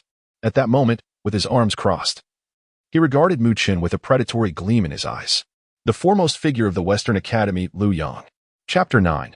Confrontation. Lu Yang gazed at the youth crossing his arms, his expression revealing little astonishment. He calmly remarked, after watching for a while, "Are you finally unable to restrain yourself from coming out?" Upon seeing Lu Yang, Mu Yuan and Shui Dong's faces brightened with joy as they eagerly called out, "Brother Lu." Their gazes towards Mu Chen were now tinged with a hint of pride and menace. Although Mu Chen had established a formidable reputation within the Northern Spirit Academy and previously defeated the 3, the disparity in strength with the current top contender was evident. With Lu Yang as their backing, they felt emboldened against Mu Chen. Lu Yang cast a glance at the disheveled trio, his brows furrowing slightly as his gaze turned icy while he fixed it on Mu Chen. "Mu Chen, I believe you owe our West Courtyard an explanation for today's events." An explanation? Mu Chen looked at the most renowned youth from the West Courtyard with a smile. "They attacked our East Courtyard members without cause. It seems the explanation ought to come from you." The other students observed the two facing off, their mouths curling into secretive smiles. These two were the most prominent figures in the Northern Spirit Academy, and they had anticipated a showdown tomorrow, only to witness it unfold today. Lu Yang narrowed his eyes, a chilling aura emanating from him. Within the academy, no one dared to be so disrespectful. Though he had heard of Mu Chen's exploits, he was still the undisputed top student. How audacious. Lu Yang smirked mockingly, his eyes fixed on Mu Chen. "I am quite curious about the audacity of one who gained his position through mere luck, only to be expelled mid-journey. Where does such arrogance stem from?" Su Ling and the others bristled at Lu Yang's biting words, anger boiling within them. However, they understood that Lu Yang was not someone they could confront, so they could only grit their teeth in frustration. "Come and see for yourself if my qualifications were merely luck." In stark contrast to their fury, Mu Chen merely smiled lightly. Lu Yang's pupils constricted, clearly taken aback by Mu Chen's boldness. His tone turned frigid. "I had planned to confront you in tomorrow's competition, but if you insist on being obstinate, I might as well resolve this now and save time for tomorrow." As his words fell, Lu Yang stepped forward, his arms enveloped in surging spiritual energy, far more potent than Mu Yuan's. The others gasped at Lu Yang's imposing presence. Was he truly going to strike now? They anxiously glanced at Mu Chen, whose youthful countenance bore no trace of fear. His dark eyes reflected a mysterious glimmer, making him inscrutable. Seeing Mu Chen's calm demeanor, Su Ling and the others felt their worries diminish slightly, but their spirits lifted again. Although Lu Yang was the top student, Mu Chen was no pushover. Lu Yang might find it more challenging to intimidate him than he imagined. What an insatiable fellow. Mu Chen shook his head, his lips pressed together. The once bright smile on his youthful face now gave way to a cold glint.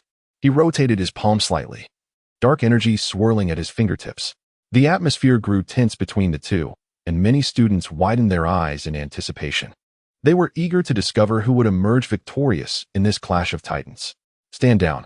Suddenly, a deep voice boomed from afar, accompanied by the sound of rushing wind as a robust figure appeared between them.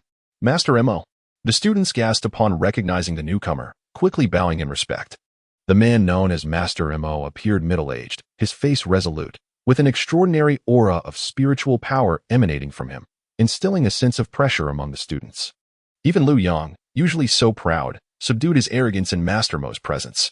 He was a genuine expert in the spirit realm, a figure of considerable stature even within the academy. If you wish to spar, go to the competition arena. Do you wish to embarrass yourselves out here? Master M.O. surveyed the scene, his voice grave. Ah, Master M.O., we were merely having a discussion, Lu Yang replied with a smile. Realizing he could no longer engage in combat today, he turned to Mu Chun and pointed, I'll be waiting for you in tomorrow's competition. With that, Lu Yang and his companions turned to leave. Their murmurs barely audible, just a guy who was expelled midway through the spirit path Su Ling, and the others caught Lu Yang's intentional mutterings, their expressions darkening as they gritted their teeth. Brother Mu, that guy is insufferably arrogant. You've earned your qualifications. He has nothing. There's some dissatisfaction. Mu Chun replied with a gentle smile, his youthful face gradually hardening with determination. Though I cannot bite, I prefer to strike directly, putting him in his place. This Lu family brat is just like his father. Master M.O. watched Lu Yang depart, his brow furrowing slightly, clearly displeased. Turning back to Mu Chun, he smiled, well spoken. That resonates with me. However, I hear Lu Yang has attained early-stage spirit movement realm strength and possesses a human-level spirit vein, comparable to mid-stage spirit movement realm power. Are you certain you want to lose in tomorrow's competition? Rest assured, I will not bring shame upon you, Mu Chun replied with a smile. Master M.O. oversees the East Courtyard. If they performed poorly in the competition, it would reflect badly on him as well. Master M.O. observed as Mu Chun waved goodbye to Su Ling and the others, clicking his tongue in thought. This young man, though not long in years, was enigmatic. His arrogance was absent, yet one could sense the hidden sharpness beneath his gentle demeanor. Truly, he is capable of stirring the spirit path into a frenzy. If he successfully completes the spirit path trial, he will surely be a coveted prize among the 5 major academies. Why, then, is he still here? With a sigh, Master M.O. felt a flicker of anticipation for tomorrow's competition. It was said that Lu Yang had prepared extensively. He wondered who would ultimately triumph in this battle of the top contenders. As night deepened, Mu Chun sat quietly in his room, hands forming seals as he entered a state of meditation. Surrounding him, the spiritual energy of heaven and earth pulsed gently, flowing into his body with each breath. As more spiritual energy entered him, a faint dark glow began to shimmer on his skin. Threads of energy coursed along the path of the Great Pagoda Technique, ultimately transforming into dark spiritual power that filled his energy reservoir, amplifying the sensation of strength within him. By now, Mu Chun had become increasingly adept at the Great Pagoda Technique, yet he had yet to reach the foundational level. Still, he sensed that the threshold was not far off. Patient and unhurried, Mu Chun continued to absorb the energy flowing into his reservoir. Just as he was about to draw in the last wave of energy, he felt the reservoir tremble slightly, the dark spiritual power within swelling at an astonishing rate, a sense of potent force rippling through his limbs. Mu Chun felt a slight astonishment as he sensed the changes within his energy sea. After a moment, he couldn't help but chuckle softly. Truly a delightful surprise to experience a breakthrough at such an unexpected time. Chapter 10. The Academy Examination the following day, as the scorching sunlight bathed Bailing City. Signs of fervor began to emerge within Bailing Academy. The Academy is divided into 2 factions, the East and the West, and between them exists a fierce competition.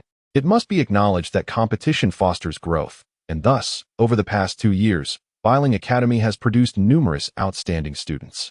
The rivalry between the 2 factions is most intense during the Academy examination, which occurs every few months. The rankings within the Academy are determined by these examinations, and the youthful spirit inherently craves recognition and victory. Furthermore, in the presence of many charming senior and junior female students, everyone wishes to shine brightly. Consequently, many students have devoted tremendous effort to achieving commendable results in the Academy examination. In the western section of Bailing Academy, there lies a vast arena resembling a coliseum. dotted with numerous platforms. Surrounding these platforms are tiered stone seats, which are currently filled with a sea of spectators. Various conversations and whispers blend together, interspersed with the melodious laughter of young women, infusing the air with a vibrant sense of youth and vitality. The crowd within the arena is numerous yet distinctly divided into two factions, the students of the East and those of the West. Due to their rivalry, both sides occasionally provoke one another, creating an exceptionally lively atmosphere. Our East faction has only secured 4 of the top 10 seats, with the top 3 being dominated by the West. I wonder if this examination will bring about any change. Some students from the East were engaged in conversation. Recently, some formidable individuals have emerged from our East faction.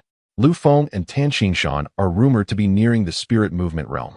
If successful, they could at least rank within the top 5. Among the East faction's ranks, a student named Su Ling commented, "You all know the main highlight of this examination. It doesn't matter if our East faction has fewer top seats, as long as Brother Mu can claim the first position. Those guys from the West won't dare to be arrogant." The students exchanged glances, and with a sigh, they acknowledged the truth in her words.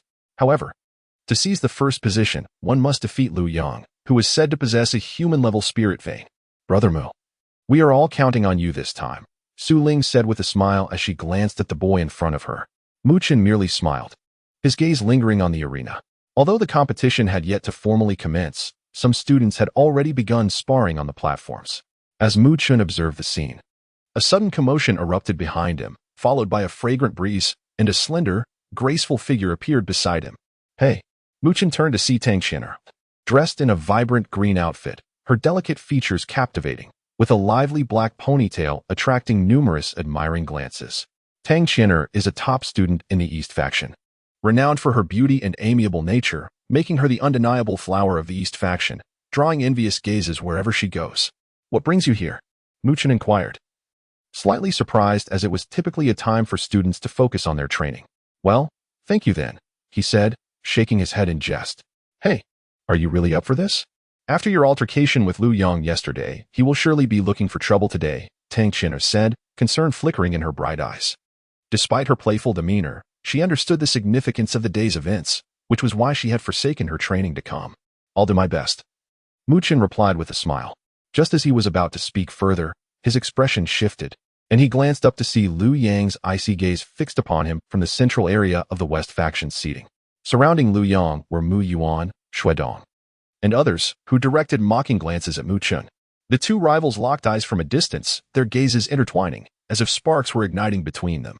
Both were prominent figures in their respective factions, and many were aware of the day's anticipated showdown. Thus, their tense exchange drew the attention of onlookers, signaling that a spectacle was undoubtedly in store. Lu Yang's gaze bore into Mu Chen, then shifted to Tang Qian'er beside him. He gritted his teeth, his eyes growing even colder as he returned his focus to Mu Chen. Trouble indeed. Mu Chen observed Lu Yang's subtle changes, then turned to Tang Qian'er with a bemused expression. Everyone in Biling Academy knew of Lu Yang's infatuation with Tang Qian'er, yet she had never returned his affections favorably.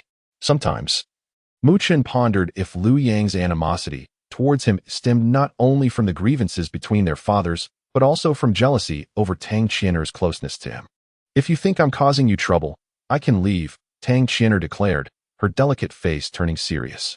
Mu Chen couldn't help but chuckle, his dark eyes fixed on her. The youthful brightness in his gaze made her cheeks flush slightly, yet her determined spirit held firm as she maintained eye contact with him. "Your words hardly constitute trouble," Mu Chen replied with a grin. "Humph, you just talk big.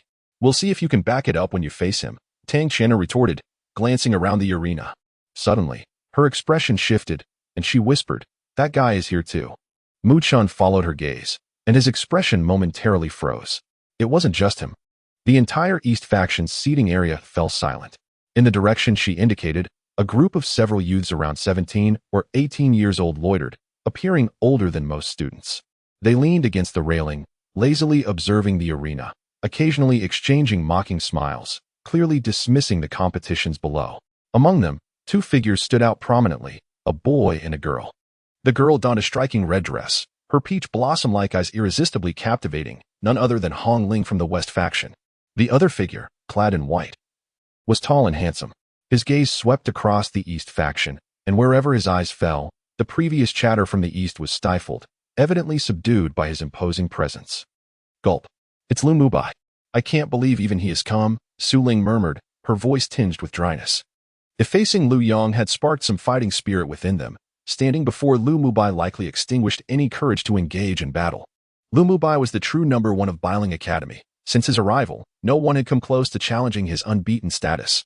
Mu Chen's gaze remained fixed on the striking figure in white, his dark eyes locking onto Lu Mubai's. Even from a distance, a sense of pressure enveloped him. Their eyes met, yet Mu Chen exhibited no trace of fear that other students might display.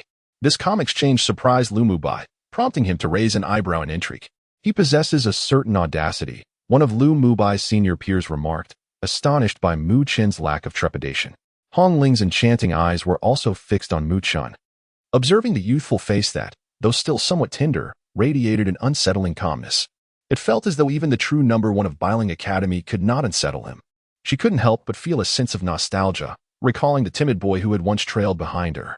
It seemed he had transformed significantly. Brother. A sound echoed from a distance, revealing Lu Yong, who gazed over with evident delight. Lu Mubai nodded slightly at Lu Yong, then braced himself against the railing. Though he uttered no further words, his presence subtly deflated the atmosphere in the east courtyard, while simultaneously invigorating the west courtyard. It was clear that Lu Mubai had intentionally come to assert dominance for the west courtyard, given his esteemed position within the North Spirit Academy. Although there were senior students in the east courtyard, none dared to challenge him. Suddenly, as Lu Mubai's imposing aura enveloped the scene, a clear and resonant chime rang out, stirring the spirits of the many students. Finally, the Academy's examination was about to commence. Chapter 11. Tan Qingshan. In the northern direction of the arena, 3 figures sat upright. On the left was the previous day's Master Mo, while the man on the right was a gaunt, middle-aged individual with a taut face and sunken eyes that exuded an air of cold severity. Hey, this year's examination is certainly livelier than in the past. The elderly man in the center, with graying hair, remarked with a smile, observing the fervent atmosphere below. Previous examinations were mostly straightforward, but today's is rather unpredictable. Master Mo replied with a chuckle. What is there to be unpredictable about? Lu Yong is now in the early stages of the spirit movement realm and possesses a human-level spirit vein. He is likely to be among the top contenders, even within the heavenly realm. Although Mu Chen is commendable, he still pales in comparison to Lu Yong, the cold middle-aged man scoffed. Being the highest-ranking mentor of the West Academy and naturally wishing for his students to excel, Master, it is somewhat unwise to underestimate someone who has qualified for the Spirit Road, Master Mo remarked indifferently. Regrettably, that refers to those who can successfully pass through the trials of the Spirit Road. The cold man shook his head. The elderly man chuckled at their exchange, clearly accustomed to it. His murky gaze drifted toward the East Academy's seats, resting on the slender figure of a young boy. It is indeed unfortunate. It has been over a decade since our Northern Spirit Realm has seen a young talent qualify for the Spirit Road. Mu Chen's qualification was cut short, and he did not complete the final challenge of the Spirit Road, rendering his year of trials essentially wasted and delaying his training. Master Mo nodded in agreement, expressing his regret. During the Spirit Road, one cannot cultivate spiritual power. However, had he successfully completed the final trial, he would have received a significant boost in spiritual power. For those with extraordinary talent, it is not impossible to ascend to the Spirit Wheel realm or even the Divine Soul realm overnight. Had Mu Chen passed the trials, he would undoubtedly be the foremost among the younger generation of the Northern Spirit Realm, and the 5 academies would readily grant him a place without competition. At that time, even figures like Lu Mubai would have to bow to him. Yet, who could have anticipated such an unexpected turn? Mu Chen not only failed to obtain the invaluable spiritual power from the Spirit Road, but was also expelled midway, resulting in a wasted year of training. Director Xiao, what did Mu Chen do within the Spirit Road to warrant expulsion? I am well aware of his talent and commendable character. It cannot be due to poor performance. Master Mo inquired, his brow furrowing. He was aware that Mu Chen had stirred up quite a commotion within the Spirit Road, but was unclear about the specifics. Upon hearing this, even the cold middle-aged man turned his attention to the director of the Northern Spirit Academy, clearly intrigued. Director Xiao stroked his beard, shaking his head with a wry smile. I am uncertain, but I have vaguely heard that this young man indeed caused quite a stir within the Spirit Road. It even attracted the attention of the higher-ups from the 5 academies. Both Master Mo and the cold middle-aged man were taken aback, their eyes filled with confusion. clearly unable to fathom what earth-shattering events Mu Chen had orchestrated within the spirit road. Enough of that for now. The bell has rung. Let us commence the examination. Director Xiao stated, clearly unwilling to delve deeper. With a wave of his hand, he announced, the time has come. The examination begins. Participants, engage in friendly contests among your peers, but remember not to resort to lethal force. You are all aware of the rules. Each participant has one opportunity to challenge an opponent, so choose wisely. Yes. The crowd of spectators responded respectfully, their voices a sea of reverence. Since that is settled. Master Mo nodded and waved his hand. Let us begin. With a decisive motion, another resounding chime echoed throughout the Northern Spirit Academy. The arena erupted into a flurry of activity as figures began to leap onto the stage, and the sounds of challenges rang out incessantly. Lu Xiong, get down here. I've had my eye on you for a while now. As Mu Chen observed the chaotic scene, he couldn't help but smile. Most of these contests appeared rather ordinary. So he paid little mind, occasionally glancing towards Lu Yang in the West Academy, who was coldly scrutinizing him. It was common knowledge in the Northern Spirit Academy that Lu Yang had proclaimed his intent to select Mu Chen as his opponent during the examination, leading no one to dare challenge him first. The students from the West Academy understood that among their ranks, only Lu Yang had the qualifications to confront Mu Chen. The anticipation for a duel between the two most outstanding students from the East and West Academies was palpable. Mu Chen remained unfazed by Lu Yang's icy gaze, engaging in light-hearted conversation with Tang Chinner beside him. However, this only seemed to provoke Lu Yang further, his teeth grinding in frustration. The arena was bustling. But the most captivating spectacles were undoubtedly those featuring the top-ranked students, as only such matches could alter the standings. That SR East Academy's Tenchi Shan. He's finally made his move. Su Ling exclaimed excitedly. Mu Chen followed her gaze and noticed a slender boy in black standing up and heading toward the arena. The boy appeared extremely lean, his complexion somewhat pale, yet his tightly pressed lips conveyed a sense of resolve. He remained silent, seemingly oblivious to the surrounding noise. Tenchi Shan. Mu Chen was slightly taken aback upon recognizing the boy. Before he arrived at the East Academy, Tenchi Shan was considered the strongest among its ranks and now stood within the top 5 of all students. Tenchi Shan sensed Mu Chen's gaze, paused momentarily, then met his eyes, offering a faint smile. Good luck, Mu Chen smiled back. Though he and Tenchi Shan were not particularly close, being fellow students from the East Academy, he held no ill feelings toward him. Tenchi Shan nodded, then leaped onto the stage, instantly drawing numerous gazes. He was quite renowned within the East Academy. I wonder who he will challenge. Whispers circulated among the crowd, curiosity piqued. The few individuals deemed worthy of Tenchi Shan's attention from the West Academy were likely very few. Lu Yang. Amidst the scrutinizing stares, Tenchi Shan's gaze fixed directly on a figure in the front of the West Academy. His calm voice ignited a wave of astonishment. He dared to challenge Lu Yang? Many students exchanged glances. While Tenchi Shan was indeed among the elite, he was clearly at a disadvantage compared to Lu Yang. It was unexpected that he would take the initiative to issue such a challenge. In the West Academy seating area, Lu Yang was momentarily taken aback, his expression darkening. No one had dared challenge him until now, and yet he was specifically called out. Did this not imply that his intimidating presence was inferior to Mu Chen's? Overconfident fool. Lu Yang rose, an ominous aura radiating from him, causing nearby West Academy students to shudder in fear. At that moment, Lu Yang was undeniably formidable. Lu Yang leaped onto the arena, casting a glance at Tenchi Shan before shifting his gaze to Mu Chen seated in the eastern courtyard. With an impassive demeanor, he inquired, "Are you attempting to send someone to test me first?" Tenchi Shan clenched his palms tightly, a deep yellow spiritual energy surging from within him, enveloping his arms. A formidable aura gradually emanated from his being. The onlookers, including Su Ling, gazed in astonishment at the spiritual energy enveloping Tenchi Shan's arms. He had indeed advanced to the spirit-moving realm. Chapter 12.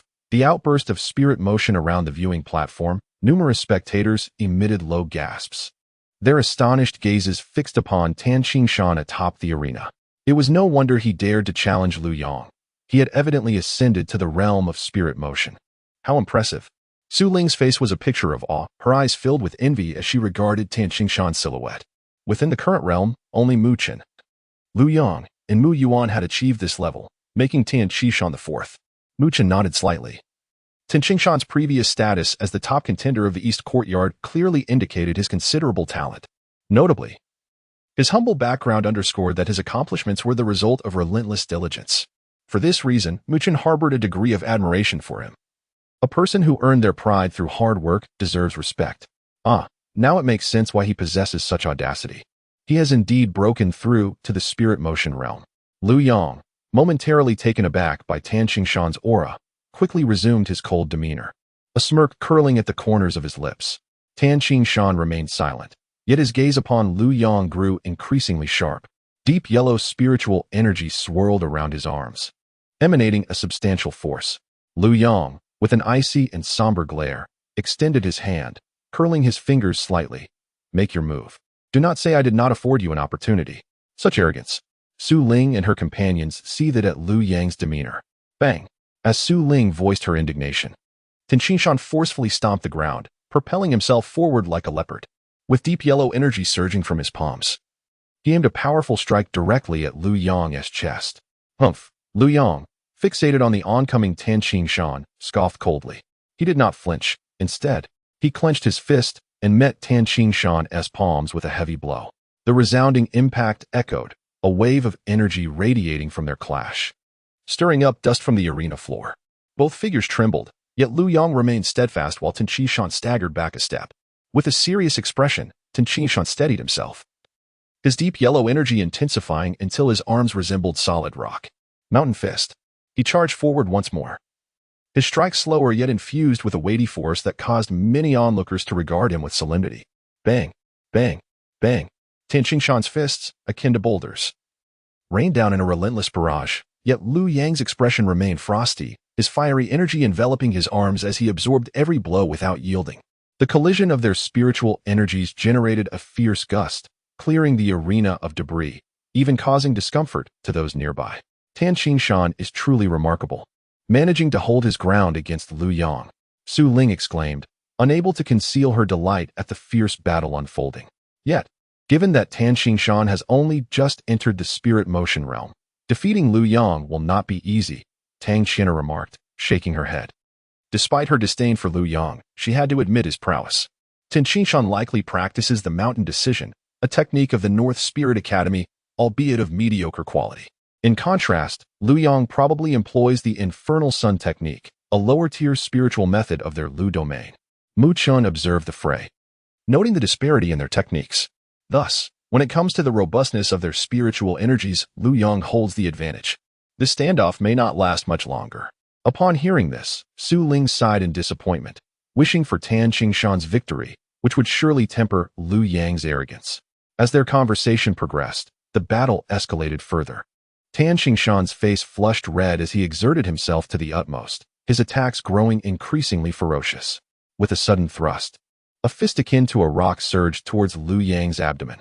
Yet, just as the blow was about to connect, Lu Yang sidestepped with an uncanny grace, evading the well-timed strike. In that moment of evasion, Tan Qingshan felt a surge of foreboding, soon catching sight of the sinister smile creeping across Lu Yang's lips. Infernal Palm. Lu Yang's fingers transformed into a claw as his fiery energy erupted in an explosive display, a wave of intense heat and power surging forth, piercing through Tan Qingshan's defenses and crashing into his chest. Bang! The fiery energy detonated upon impact, sending Tan Qingshan flying, his body crashing heavily onto the arena floor, blood spewing forth uncontrollably. A gasp rippled through the onlookers as they witnessed the sudden turn of events. Tan Qingshan wiped the blood from his lips, frustration evident as he clenched his teeth. Lu Yang's overwhelming power far surpassed his own. Lu Yang, with a cold gaze, bore down on the battered Tan Qingshan, showing no intention of relenting. He lunged forward like an eagle, his legs swinging towards Tan Qingshan with deadly intent. Tan Qingshan barely managed to roll away, narrowly avoiding Lu Yang's assault, his face a mask of disbelief at Lu Yang's relentless pursuit. However, his stubbornness flared. Lu Yang's aggression only fueled his resolve to not concede defeat, his gaze locked onto Lu Yang with fierce determination. Such pride. Lu Yang scoffed, shaking his head with a sinister smile, before appearing at Tan Qingshan's right side. His leg, charged with blazing energy, struck fiercely against Tan Qingshan's chest. Bang! Tan Qingshan was propelled across the ground, blood surging forth once more, yet he swallowed it back down defiantly. Have you no shame? He has already lost. And you still strike. The East Courtyard students erupted in outrage. That scoundrel. Su Ling echoed their sentiments with indignation. Lu Yang, undeterred by the chorus of condemnation, advanced with menacing strides towards Tan Qingshan, launching yet another fierce kick towards the retreating figure. Bang! The deep sound reverberated, but this time, Tan Qingshan did not falter. For a slender figure had suddenly leapt into the fray, seizing Lu Yang's leg with a firm grip. Mu Chen? Tan Qingshan blinked in surprise at the familiar silhouette. Are you all right? Mu Chen glanced back at him, concern etched on his face. Tan Qingshan shook his head, his eyes still brimming with ferocity as they remained fixed on Lu Yang. You have just entered the spirit motion realm and can already contend with him. That is quite impressive. With more training, surpassing him will not be difficult, Mu Chen offered with a smile. Knowing Tan Qingshan's prideful nature would benefit from encouragement rather than concession. Thank you. Tan Qingshan felt a sense of relief wash over him, gratitude in his voice as he regarded Mu Chen's warm and radiant smile. I will leave this scoundrel to you for now, but I will defeat him myself in the future. Mu Chen turned his gaze towards the shadow of Lu Yang, his expression resolute. Now, allow me to be your opponent. Lu Yang's eyes narrowed, a sinister grin stretching across his face, filled with malice as he met Mu Chen's gaze. I shall extend to you my utmost hospitality. Upon the stage, the two individuals faced each other, and the atmosphere instantly became charged with tension, akin to drawn swords. The numerous students from both academies directed their gazes toward this moment, for this was indeed the most formidable confrontation within the North Spirit Academy to date. Chapter 13. The battle with Lu Yang surrounding the stage. Countless gazes converged upon the two young figures locked in a fierce confrontation, their eyes brimming with anticipation. These were, after all, the two most formidable individuals within the Northern Spirit Academy. Finally, Mu Chen had decided to take the stage, and one could not help but wonder if he was indeed a match for Lu Yang. In a corner of the Western Academy's seating area, the young men from the Western Academy observed the two figures with amusement. They too harbored a significant curiosity regarding Mu Chen, for he was the only individual capable of obtaining a qualification to enter the Spirit Road within the Northern Spirit Realm. Had it not been for the inexplicable circumstances surrounding his expulsion from the Spirit Road, Mu Chen would likely be far beyond their reach, perhaps even surpassing the prodigy Lu Mubai. Contemplating this, they furtively glanced at Lu Mubai before daring not to voice their thoughts. Upon hearing their remarks, the handsome youth merely smiled faintly, his gaze fixed on the slender figure of Mu Chen, a faint glimmer of coldness lurking in his eyes. The selection for the Spirit Road was inherently capricious, and errors could occur. Perhaps this opportunity was meant for Lu Yang, but had inadvertently fallen into Mu Chen's hands. Otherwise, how could he have been expelled? A boy who appeared to be quite close to Lu Mubai scoffed. It's amusing to think that Mu Chen could have taken Lu Yang's spot. The other students from the Western Academy nodded in agreement, though they inwardly dismissed the notion. Offending the illustrious Lu Mubai for the sake of an expelled Mu Chen would be an unwise endeavor. Who do you believe has the greater chance of victory? Lu Mubai inquired, smiling at the girl beside him, adorned in a flowing red dress, her delicate eyes sparkling with allure. The girl named Hong Ling gazed intently at the arena, her gaze lingering upon Mu Chen for a moment. The youth stood tall, straight as an arrow, shedding his previous languor and revealing a burgeoning sharpness. Indeed, that little boy had undergone considerable transformation. Both were at the initial stage of the spirit movement realm. Lu Yang had cultivated the Flame Sun technique from the Lu domain, a low-grade spirit technique. Yet, given that Mu Chen's father was the lord of a domain, his spirit technique was likely not ordinary. In this regard, they appeared evenly matched. Hong Ling's eyes sparkled, her languid demeanor becoming even more enchanting. However, Lu Yang possesses a human-grade spirit vein, which, if unleashed, could rival mid-stage spirit movement strength. Mu Chen would undoubtedly suffer from such disparity. Lu Mubai chuckled at this, his gaze still fixed on Mu Chen. Lu Yang is indeed quite capable. Should Mu Chen fall to him, it wouldn't be unjust.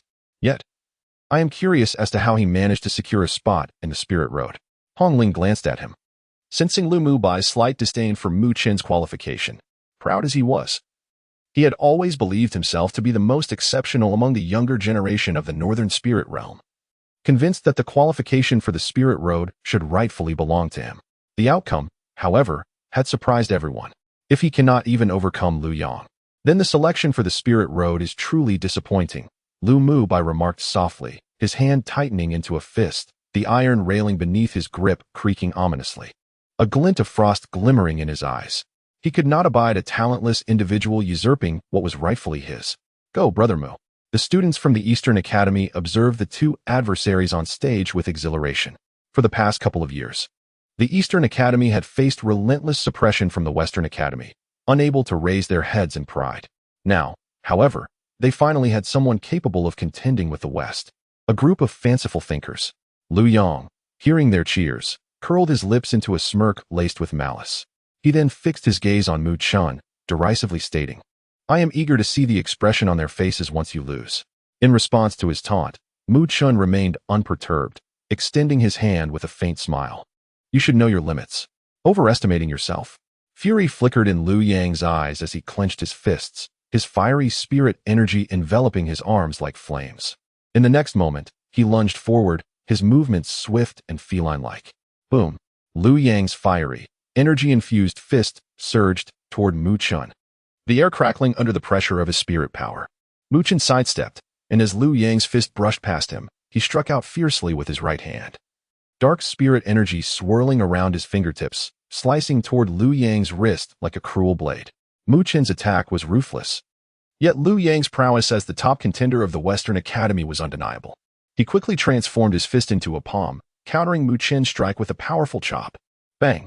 A deep sound resonated as their energies collided, both combatants stepping back half a pace. "Do you wish to compete in the might of our spirit energies?" Lu Yang sneered, stamping his foot. Instantly, his fiery spirit energy enveloped his legs, amplifying his speed to a remarkable degree, rendering him nearly imperceptible to the eye as he unleashed a ferocious onslaught. Bang! Bang! Bang! Lu Yang's somewhat blurry figure danced like a whirlwind of flames around Mu Chun, delivering a relentless barrage of fists, kicks, and elbows, each strike infused with violent spirit energy, overwhelming Mu Chun from all directions.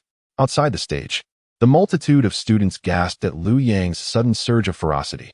Even Tan Xingshan, who had previously been defeated by Lu Yang, wore a grave expression. The intensity of Lu Yang's spirit energy now approached the mid-stage of the spirit movement realm, and combined with the quality of his cultivated technique, his combat prowess was indeed astonishing.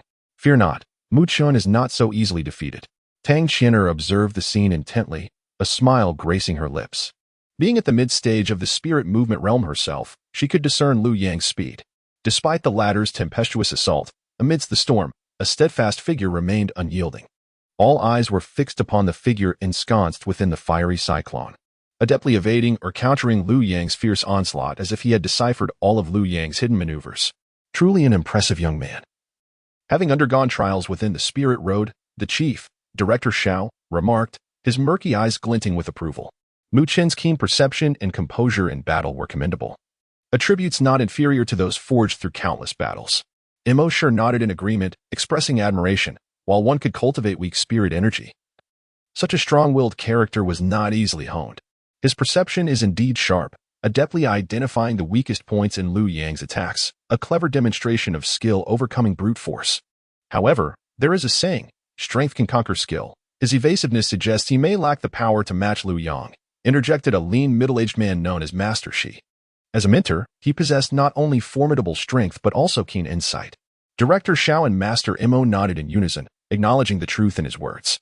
Nevertheless, was Mu Chun truly just avoiding the brunt of Lu Yang's ferocity? Within the swirling flames, a sudden sound resonated, as Mu Chun swiftly struck out. His fingers, sharp and formidable as a dagger, were enveloped in dark spiritual energy that pierced through the tempest, striking the fleeting figure with the swiftness of lightning. Bang! A muted thud echoed as the fiery whirlwind abruptly stilled, and a figure staggered backward, retreating several steps, with torn garments at the shoulder. A clear testament to Mu Chun's earlier fierce attack. The surrounding crowd erupted in an uproar, with expressions of astonishment painted on the faces of both the Eastern and Western Academy students, who were evidently taken aback by the unexpected retreat of the once dominant Lu Yang. Lu Yang's countenance darkened, as if it could drip water. He fixed an intense gaze upon Mu Chun, inhaling deeply, as crimson spiritual energy surged forth from his palm. The fiery essence rose, condensing in Lu Yang's palm like a blazing sun, rapidly contracting until it resembled a small, fiery orb. A ferocious wave of energy began to emanate. The clamor from the crowd gradually subsided, many students watching in trepidation, realizing that Lu Yang had evidently pushed his internal energy to its limits. Mu Chun regarded the fervent display from Lu Yang, His lips pursed slightly, and his gaze turned icy. With a twist of his palms, he activated the Great Buddha technique, causing the dark spiritual energy within his sea of energy to vibrate with increasing intensity, rippling in successive layers. 1 layer, 5 layers, 10 layers, 13 layers. The dark energy coiled around Mu Qin's hands, exuding a domineering aura that hinted at surpassing Liu Yang's violent energy fluctuations. Mu Qin's eyes narrowed, sharp as the edge of a blade. Boom. A subtle humming resonated within his sea of energy, and Mu Qin's body trembled violently. 18 layers. The dark spiritual energy surged forth from within him, and the overwhelming pressure it exerted swiftly suppressed Liu Yang's energy. Such formidable energy. A flicker of astonishment crossed the faces of the three elders as they recognized the level of energy approaching the mid-stage of the spirit movement realm. Moreover, they sensed that the dark energy emanating from Mu Qin was steeped in a sense of dominance, clearly beyond the capabilities of ordinary spiritual techniques. Mu Qin, you are courting death. Shock flickered across Liu Yang's face as he realized that his energy had been suppressed. Yet, he quickly roared in defiance, stepping forward, revealing fiery dots of light illuminating his body. These radiant points scattered across him, resembling a unique network of veins, akin to serpents soaring through the air. Spiritual veins. Chapter 14. Mid-level of the spirit movement realm. With the emergence of those fiery red light points, the crimson spiritual energy in Liu Yang's palm surged violently. The originally palm-sized blazing sun expanded to double its size. Around him, the surrounding spiritual energy seemed to be irresistibly drawn towards Liu Yang, amplifying his formidable aura. Observing this spectacle, the expressions of the surrounding students turned grave. It was evident that Liu Yang was exerting all his strength, and such an offensive would certainly be as thunderous as it was fierce. He intended to crush Mu Qin in a single blow. Su Ling and the others watched intently, their faces etched with tension. Even Tang Qianer, who stood nearby, appeared considerably solemn. Liu Yang's strength, even among the elite, could be deemed quite formidable. Let us see how you will respond now. Liu Yang's countenance darkened as he flashed a sinister smile at Mu Qin, propelling himself forward with incredible speed. His fiery spiritual energy resembling a raging sun, blindingly fierce. In an instant, Liu Yang appeared before Mu Qin, unleashing a palm strike infused with relentless spiritual energy towards him. Flame Sun Palm. The violent spiritual energy stirred a tempest, causing Mu Qin's garments to flutter and his raven hair to dance wildly. Yet, within his dark eyes, there was no trace of the panic Liu Yang had anticipated. Even now, you still feign calmness. Such a fool. Under Mu Qin's tranquil gaze, Liu Yang's heart raced, his anger intensifying. Let us see if you can remain so composed when I trample you before all these witnesses. Do you think you can step on me? Mu Qin regarded the approaching Liu Yang, the coldness in his eyes unmistakable, as a faint smile crept upon his lips sharp as a blade. I fear you may not possess such qualifications. Suddenly, Mu Qin's demeanor shifted. He raised his head and clenched his fists tightly. Dark spiritual energy erupted from within him, a domineering black light flickering at his fingertips. A powerful wave surged forth. The intensity of this spiritual energy caused astonishment to ripple across the faces of the three atop the platform, Dean Xiao and the two instructors. Mid-level of the spirit movement realm? Gasps of surprise erupted from the onlookers as they recognized that Mu Qin's strength had indeed reached the mid-level of the spirit movement realm. The students from the West Academy wore serious expressions, realizing that such power ranked highly even within the Northern Spirit Academy. Lu Mu Bai's handsome visage betrayed no emotion, his gaze remaining impassive as he scrutinized the unfolding scene, offering no insight into his thoughts. The dark spiritual energy flowed from Mu Qin like a stream, enveloping his right arm. His arm extended with the strength of a mighty beast, a formidable energy coalescing as he prepared to strike. Crushing fist. Mu Qin's arm became like a taut spear, unleashing its might over a short distance, tearing through the air. Though merely a basic attack technique, it now surged forth like an avalanche, infused with a torrent of spiritual energy, colliding fiercely with Liu Yang's tempestuous palm wind. The resounding impact echoed through the arena, as crimson and black lights clashed violently, sending shockwaves that disturbed the very air. All eyes were fixated on the point of collision, where the two energies flickered ominously. In a moment, both figures were forced apart, each staggering back several steps. As they stood facing each other on the platform, one grim-faced and the other serene, an air of uncertainty settled among the spectators. Had neither gained the upper hand? Amidst their astonishment, Liu Yang's previously dark expression suddenly paled, and he doubled over, spewing a mouthful of blood. With this outburst, his aura diminished dramatically, eliciting gasps from the crowd. Liu Yang had lost. Watching Liu Yang's pallor contrasted against Mu Chen's calm demeanor, the spectators understood the outcome of this contest. Muge has won. Well done, Muge. The East Academy erupted into cheers, their jubilant voices drowning out the silence from the West Academy. Even the West Academy's Mu Yuan and Xue Dong gritted their teeth in reluctant acknowledgement of Mu Chen's prowess. Initially, they believed he was merely at the early stage of the spirit movement realm, but now they realized he had indeed ascended to the mid-level. Hearing the thunderous cheers from the East Academy, Mu Chen smiled, his tense body gradually relaxing as he turned to the scowling Liu Yang. I suppose there's no need to continue this fight? Liu Yang slowly raised his head, his gaze icy as he fixed it on Mu Chen. The jubilant cheers felt like knives, slicing through his pride and causing his lips to twitch with suppressed rage. A sinister glint began to accumulate in his eyes. I will end you.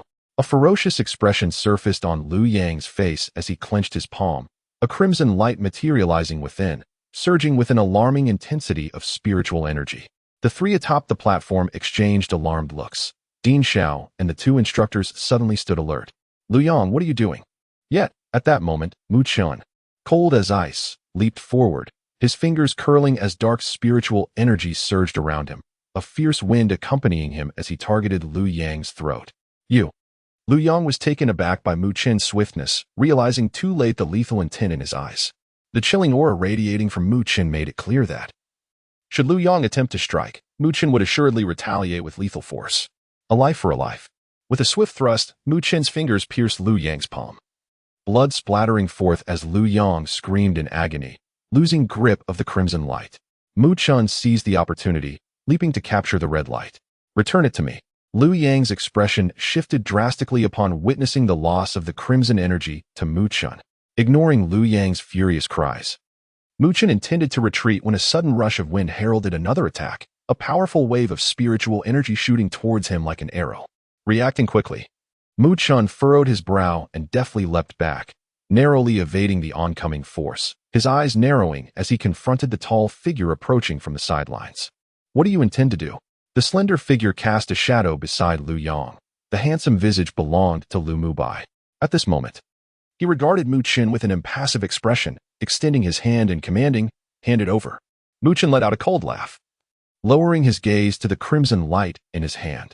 Upon glimpsing the object within that radiant glow, a faint smile danced upon his lips. The very fact that he could produce such an item truly befits the young master of the Lu domain. Chapter 15. The spirit-breaking pearl. Mu Chen paid no heed to the impassive Lu Mubai, instead lowering his gaze to the object in his hand. The crimson glow dissipated, revealing a fire-red pearl the size of a longan, its surface adorned with intricate and obscure engravings. Within it surged a formidable and tempestuous spiritual force. The spirit-breaking pearl. Mu Chen's slender fingers caressed the smooth, fiery orb, a faint smile gracing his lips, though it bore a chill. This spirit-breaking pearl was not intended for cultivation, rather. It served as a weapon of immense destructive potential.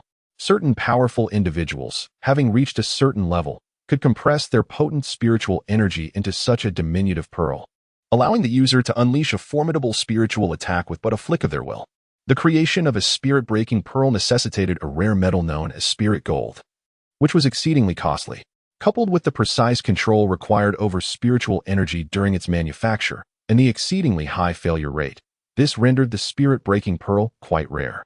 The one in Mu Chen's hand, judging by the density of its spiritual energy, could likely inflict significant harm even on those of the spirit wheel realm. Liu Yang clearly intended to eliminate him.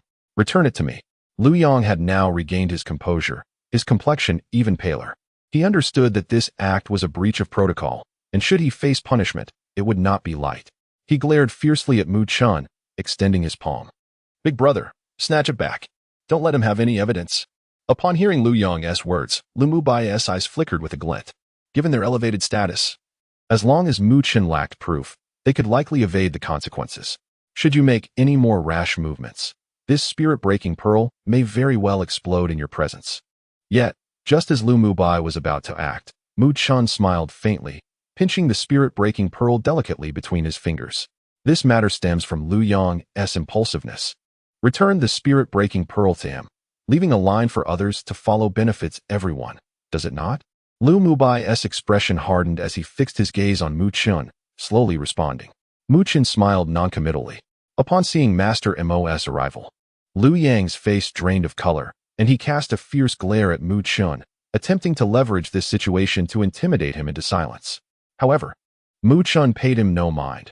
Raising the spirit-breaking pearl towards Master Mo, Master Mo's expression darkened upon viewing the orb in Mu Chun's grasp. His gaze shifting to Liu Yang, a hint of ire lacing his voice. You dare to employ a spirit-breaking pearl in the competition? The term spirit-breaking pearl caught the attention of several nearby students, erupting into an uproar. How shameless. He even resorted to using a spirit-breaking pearl. Truly deserving of being the young master of the North Spirit Realm's foremost domain, his audacity knows no bounds. Hearing the multitude of angry voices and derisive laughter, Liu Yang's face grew increasingly grim. He had truly embarrassed himself beyond measure. At that moment, Dean Xiao and Master Shi of the West Courtyard approached, with Master Mo relaying the situation. The crowd then observed Dean Xiao's expression turn sour. Dean, Liu Yang acted out of impulse, but fortunately, no harm was done. It can be understood, Lu Mubai quickly interjected. Are you suggesting that I must be grievously injured by a spirit-breaking pearl for it to be deemed normal? Mu Chun remarked with a subtle smile. Lu Mubai cast a cold look at Mu Chun, inquiring, what do you intend? It is not merely my intent. The North Spirit Academy has its rules. Such matters should be handled according to protocol. Mu Chun replied casually with a smile. A glimmer of coldness flashed in Lu Mubai's eyes as he opened his mouth to speak, yet was abruptly interrupted by Dean Xiao's wave. He looked towards Master Mo and the others, asking, how should this matter be resolved? According to the rules, Liu Yang would be disqualified from ascending to the heavenly stage. Master Mo pondered for a moment before responding. Liu Yang's face contorted in horror. Losing the chance to ascend to the heavenly stage meant forfeiting his eligibility to vie for a position among the 5 great academies, a devastating blow for him. Isn't that a bit excessive? Our North Spirit Academy already has few eligible candidates for the 5 great academies. Master Shi mused, lowering his voice. Moreover, if it were to proceed this way, Liu Yang's father would likely not take it lightly. Although we at the North Spirit Academy are unafraid. Provoking the foremost domain of the North Spirit Realm could lead to complications. However, Mu Chen's father is also the lord of the Mu domain. If this matter is simply brushed aside, the Mu domain may harbor grievances, Master Mo added. Dean Xiao shook his head in resignation. If this were merely a matter involving ordinary students, it would not be as troublesome. Yet, both individuals were sons of domain lords, making it difficult to favor one over the other. Mu Chen, Dean Xiao suddenly turned to Mu Chen with a smile. What do you think about this matter? Upon seeing Dean Xiao's smile, Mu Chen understood his intent and replied cheerfully, Dean, this incident indeed arises from Liu Yang's recklessness. I have sustained no injury, and thus, it can be considered excusable. However, he has breached the rules. Therefore, I shall not return the spirit-breaking pearl. Let it serve as his penance. I shall not pursue this further. Mu Chen smiled amiably. He recognized the difficulty faced by Dean Xiao and the others, and dragging this matter on would yield little benefit. Seizing this opportunity to gain an advantage also allowed him to extend a favor to Dean Xiao. You. Liu Yang's eyes widened in fury upon hearing that Mu Chen intended to keep the spirit-breaking pearl. That orb had been crafted by his father for his protection and was of considerable value. Unwilling, are we? Then let us adhere to the established rules and proceed with the punishment, Mu Chen remarked, casting a glance at Liu Yang as if expressing a hint of helplessness. Liu Yang's eyelid twitched. He could only swallow his anger. While the spirit-breaking pearl was precious, it paled in comparison to the opportunity to contend for a position among the 5 great academies. Well, since you desire the spirit-breaking pearl, consider it a gift. Lu Mubai said, his cunning more profound than Liu Yang's. He regarded Mu Chen with a measured gaze, offering a faint smile. Mu Chen returned the smile, noting the shadow of malice lurking in Lu Mubai's eyes. This individual, indeed, posed a greater challenge than Liu Yang. Since Mu Chen is willing to overlook this matter, let it be set aside. However, should Liu Yang dare to repeat such behavior, regardless of who your father is, the North Spirit Academy shall handle it according to the rules. Dean Xiao, relieved by Mu Chen's willingness to resolve the issue amicably, felt a sense of ease in his heart and developed a greater fondness for Mu Chen. He then turned his stern gaze towards Liu Yang. Liu Yang's complexion shifted between hues of blue and red, and he dared not speak further. Although the North Spirit Academy maintained neutrality within the North Spirit Realm, they were not intimidated by the Lu domain. Thank you, Dean, Lumubai said with a smile. He then extended his hand towards Mu Chen, stating, also, thank you. Mu Chen. Oh, you will soon be a student of the heavenly stage. I find you quite intriguing and hope we may have the opportunity for further exchange. His handsome visage bore a smile, yet the chilling depth in his eyes was perceptible only to a select few. You flatter me, Senior Lu. While Lu Mubai was indeed impressive and possessed the ability to exercise restraint, he still fell short when compared to those ruthless individuals who, within the spirit path, could effortlessly wield their power without hesitation. On the stage, the two clasped hands, smiles adorning their faces, yet some perceptive individuals could sense the underlying tension beneath their cordiality. Mu Chun. Truly remarkable, he stands his ground even against Liu Yang without yielding. Nearby, the senior students from the West Courtyard's heavenly stage could not help but voice their admiration, regardless of Mu Chen's prowess. His audacity in standing before Lu Mubai was enough to leave them astonished. In the future, with such a remarkable figure ascending to our Northern Spirit Academy, it is bound to create quite a stir. Hong Ling, with her delicate fingers, gently twisted a strand of her azure hair, her slender, captivating eyes gazing at the youth standing before Lu Mubai on the stage. The young man possessed a tall and graceful stature, his countenance strikingly handsome, exuding an aura that starkly contrasted with that of the languid boy from years past. This disparity left her momentarily entranced. Unbeknownst to her, the individual she once overlooked had blossomed into such an exceptional being. As the matter concerning Liu Yang was settled, Dean Xiao promptly announced the results of the Academy's examination. Naturally, the Eastern Academy garnered significant attention, while Mu Chen, Liu Yang, Tenqi Shan, and other students who advanced to the spirit realm were smoothly promoted to the Heavenly Academy. Watching the conclusion of the examination, Mu Chen stretched lazily, realizing that the distance to the 5 great academies was narrowing. The unresolved grievances from the Spirit Road shall be addressed among the 5 great academies. Raising his gaze to the cerulean sky, he smiled subtly. Ji Xian. This time, let us engage in a proper contest. Chapter 16. The Ascendancy. As the examination gradually drew to a close, the residual fervor it incited continued to envelop the Northern Spirit Academy. Over the course of several days, the entire academy buzzed with discussions regarding the fierce competition that had unfolded. Within the confines of the Northern Spirit Academy, Mu Chen maintained a low profile.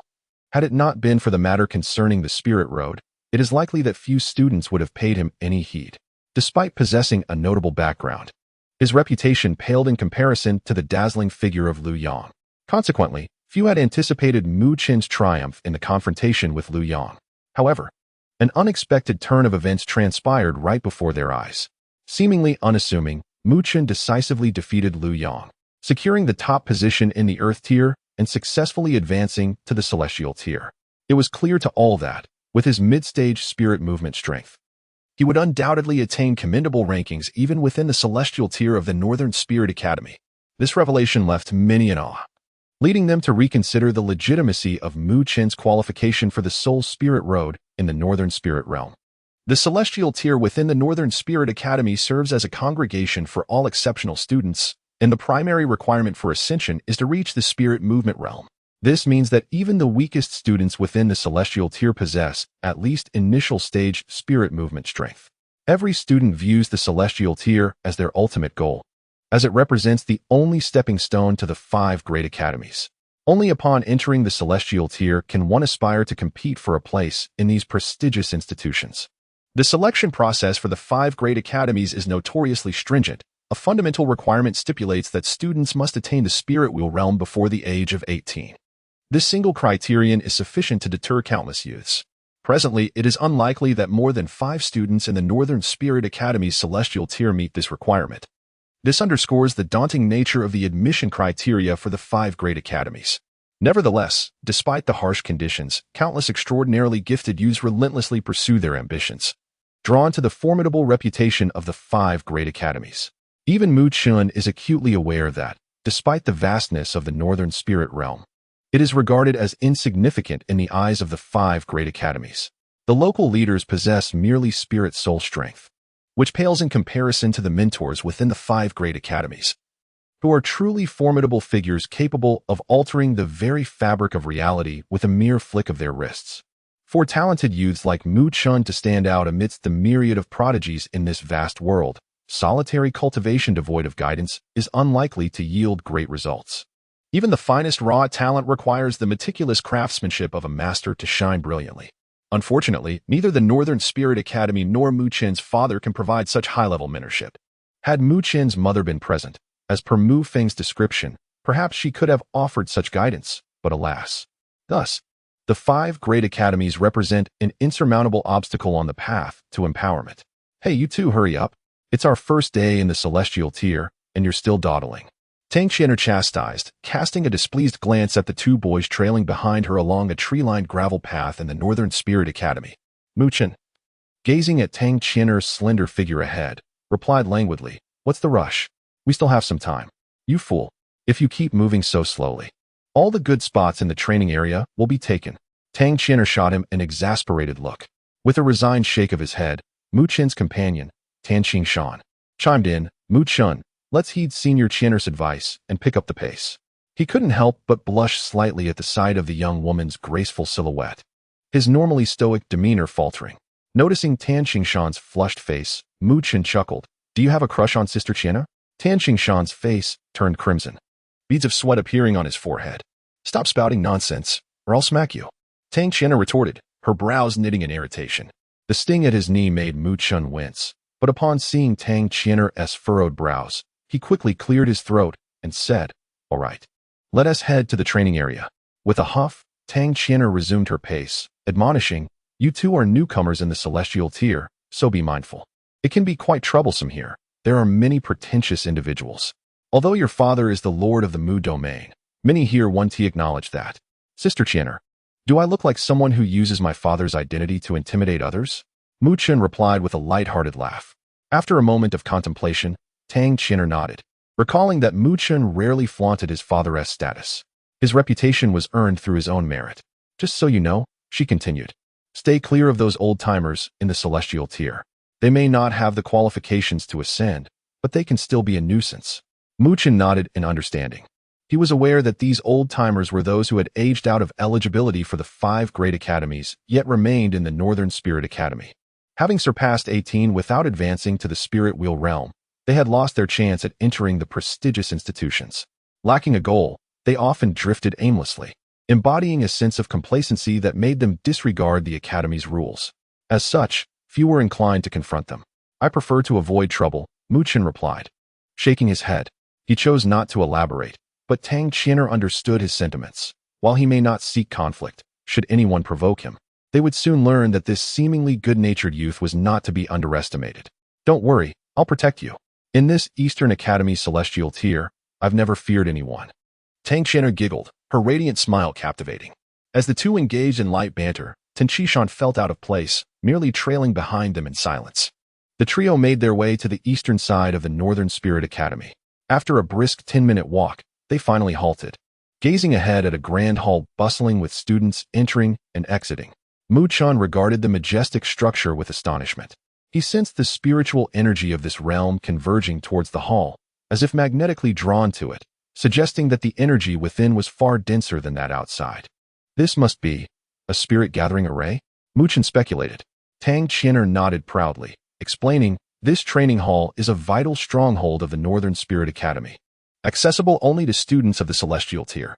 The Academy expended considerable resources to invite a spirit array master from the 5 great academies to set up a 3rd-tier spirit gathering array. This is the only one of its kind in the Northern Spirit realm." "A 3rd-tier spirit gathering array," Mu Chen mused, his lips pursed. He understood well the immense value of such an array, especially as the heir of the Mu domain. Even their domain could not afford to establish one of this caliber, as the rare materials required were exceedingly costly. Moreover, the Spirit Array Master would likely be unattainable for any faction within the Spirit Realm. The Northern Spirit Academy must have leveraged numerous connections to secure this arrangement. It is said that the 5 great academies possess 6th-tier or even higher spirit gathering arrays. "Training there is incomparably more efficient than here," Tang Qian'er remarked wistfully. "Just imagining a 6th-tier spirit gathering array is beyond comprehension. Once you enter the 5 great institutes, you will naturally come to comprehend it. Let us proceed." Mu Chen chuckled, taking the lead as he walked toward the most esteemed hall of the North Spirit Institute. As they passed through the imposing gates guarded by sentinels, they were met by a vast square, adorned with towering stone pillars intricately etched with complex spirit patterns. These patterns shimmered, drawing in the ethereal energies of the surrounding world. Taking a deep breath, Mu Chun savored the rich spiritual essence that filled his lungs. Unable to suppress a murmur of admiration, truly, it was a third-tier spirit gathering array. The training time is drawing near. We must hurry. The closer we are to the center of the array, the more concentrated the spiritual energy will be. We must secure a prime spot, Tang Qian'er urged, pulling Mu Chun along as they hastened toward the training ground, accompanied by Tan Shan. At that moment, the training area was already bustling with numerous students from the heavenly tier. Clearly, Tang Qian'er held significant renown in this Eastern Institute, as many gazes were drawn to her actions. Who is that lad? He appears rather close to Tang Qian'er. Huh, you don't even know him? That is Mu Chun, the one who defeated Liu Yong in the recent Institute examination, ascending to our heavenly tier with the top score. It is said he has already reached the mid-spirit motion realm. Mid-spirit motion realm? Quite impressive indeed. That level of strength places him among the elite in our heavenly tier. That is true, but it hardly grants him free reign in the heavenly tier. There are countless who admire Tang Qian'er here. Figures like Jiang Li and Ting Yong, all at the mid-spirit motion realm. Does he not fear attracting trouble? As they spoke, their gazes inadvertently shifted to another part of the training ground, where several figures sat in quiet meditation. Their expressions, however, bore a hint of darkness. Their ominous stares fixated on Mu Chun, who was being led by Tang Qian'er. Mu Chun, feeling the weight of their scrutiny, cast a glance around and noted the multitude of eyes upon him. He couldn't help but smile wryly, realizing he had underestimated Tang Qian'er's popularity in the Eastern Institute. Chapter 17, the third-level spirit gathering array. We settled here. Tang Qian'er paid no heed to the gazes from the training ground, pulling Mu Chun directly into the arena and stopping beside a golden stone pillar. Next to the pillar, there lay 3 cushions resembling jade. Mu Chun's gaze lingered on the golden pillar, a look of astonishment crossing his face as he sensed the dense spiritual energy emanating from it. Clearly, this golden pillar was one of the few spirit gathering pillars within the third-level spirit gathering array, and cultivating near it would undoubtedly yield superior results compared to other areas. This pillar must have been crafted from spirit gathering stones. It truly befits a third-level spirit gathering array. Mu Chun praised softly to himself. Spirit gathering stones are precious materials beneficial for cultivation, and the cost of this fully polished pillar is surely considerable. It is no wonder many regard spirit gathering arrays as a benchmark for a faction's wealth and power. Tang Qian'er nodded and sat cross-legged, stretching her delicate jade-like arms and slightly thrusting her chest, causing her attire to accentuate alluring curves, drawing many furtive glances from the training ground. Shan, you are cultivating here too, right? Mu Chun also took a seat, smiling at Tan Shan. He knew this position was quite favorable, and many would vie for it. But he felt no fear. While he did not wish to be ostentatious, he would not feign modesty at the expense of himself. As Mu Chun settled onto the jade cushion, he felt the surrounding spiritual energy surge in richness, prompting him to immediately circulate the great floating tower technique, drawing in streams of spiritual energy into his body.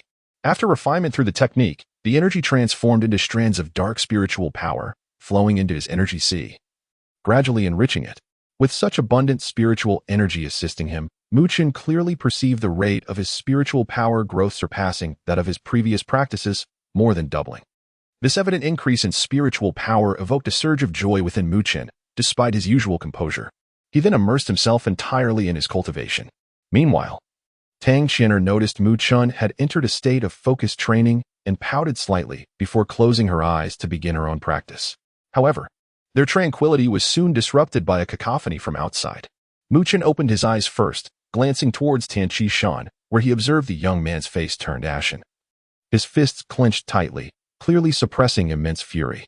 Before him stood 2 slightly older boys, laughing and occasionally pointing at Tan Shan. What are you doing? Mu Chun frowned at the 2, his tone cool. The boys exchanged glances upon noticing Mu Chun, their brows furrowing slightly. One of them smiled faintly and extended his hand. You must be Mu Chun, right? I've heard of you. I'm Jiang Li, and this is Teng Yong. Mu Chun regarded Jiang Li's outstretched hand but refrained from shaking it. Sensing a hint of hostility in the latter's gaze, is there something you want? He inquired. Seeing Mu Chun's lack of reaction, Jiang Li's expression became somewhat unnatural. He then pointed at Tan Shan and chuckled. Nothing much, just wanted to swap places with him. No, you can fight for it next time, Mu Chun replied nonchalantly. Jiang Li, what are you doing? At this moment, Tang Qian'er also awakened, her beautiful eyes wide with anger as she glared at the boys. Jiang Li shrugged, responding, "Chinner, you should know the rules of the training ground. Such positions aren't for newcomers. I'm looking out for him, so he doesn't attract envy."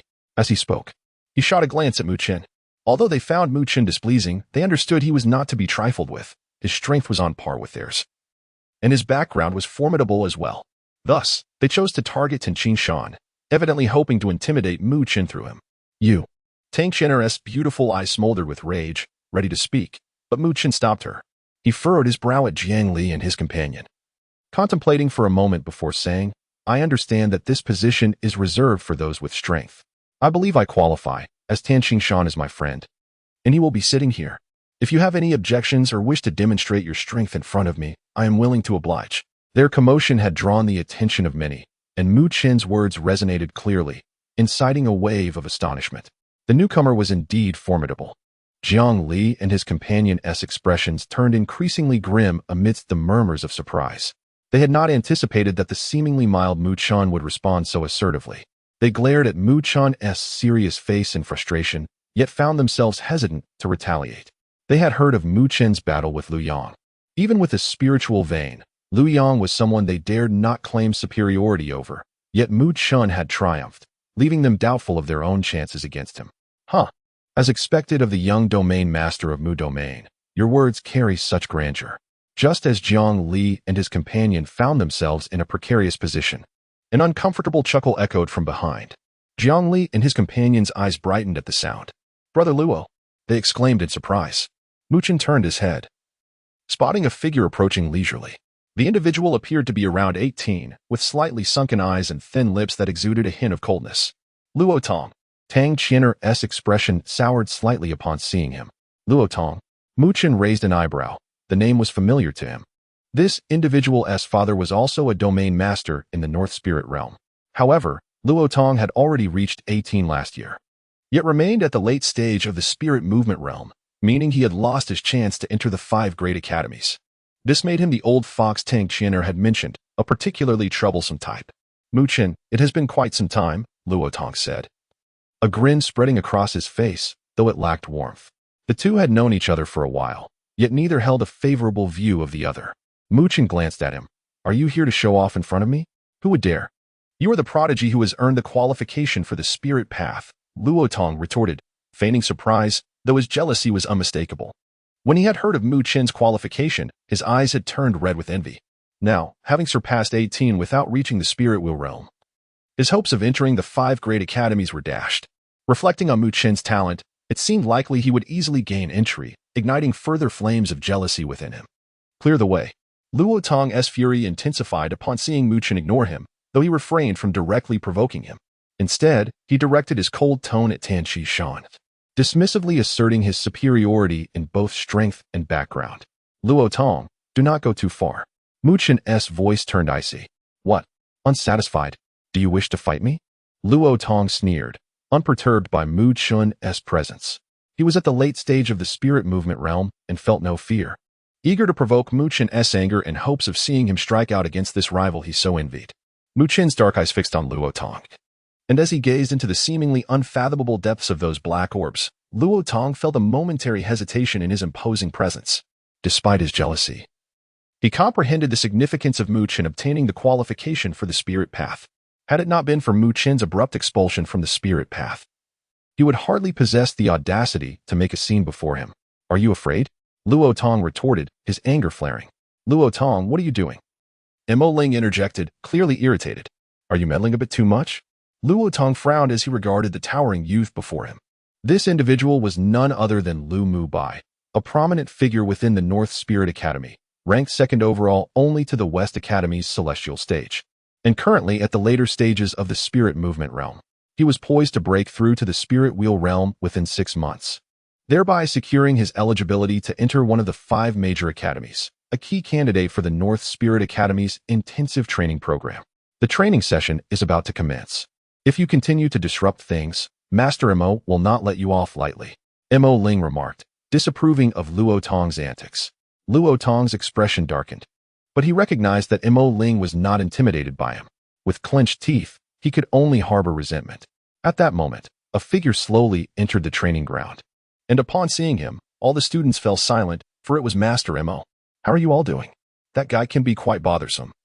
But you'll get used to it," Mo Ling said, watching Luo Tong depart before turning to Mu Chun with a smile. "I'm well, thank you." Mu Chun replied with a warm smile. "Not a problem. I've heard of you, the sole recipient of the Spirit Path qualification in the North Spirit Realm. It seems I shall have some pressure to contend with in the future," Mo Ling said, waving his hand dismissively before departing. Mu Chun smiled at Mo Ling's retreating figure, feeling a sense of camaraderie with the robust young man. "Thank you, Mu Chun," said Tan Chi Shan, gratitude evident in his voice. "We came together. So of course I'll look out for you. Don't pay those fellows any mind. You will surpass them in due time," Mu Chun reassured him with a smile. Tan Chi Shan nodded earnestly. At that moment, Master Mo had leisurely entered the training ground, casting a glance at Mu Chun without uttering a word. He simply waved his hand, unleashing several beams of light that penetrated the stone pillars. Consequently, everyone felt the spiritual energy in the training area intensify, as Master Mo had completely activated the spirit gathering array. Feeling the rich spiritual energy enveloping him, Mu Chun smiled and closed his eyes, entering a meditative state once more. Refining the spiritual energy he absorbed into his body, the half-day of training swiftly passed in silence. And just as Mu Chun prepared to conclude his session after drawing in the final trace of spiritual power into his energy sea, his body suddenly trembled. An extraordinary sensation began to emanate from within his energy sea. This sudden, wondrous feeling caused Mu Chun to momentarily pause, and after a while, a surge of excitement flooded his heart. Could it be? The great Buddha scripture has reached the foundation stage? Chapter 18. Foundation. A wave of exhilaration surged within Mu Chun's heart as the sudden breakthrough took him entirely by surprise. He had anticipated that elevating the great Buddha technique to the foundational level would require at least another 10 days. The delight lingered in his heart for quite some time before he gradually regained his composure.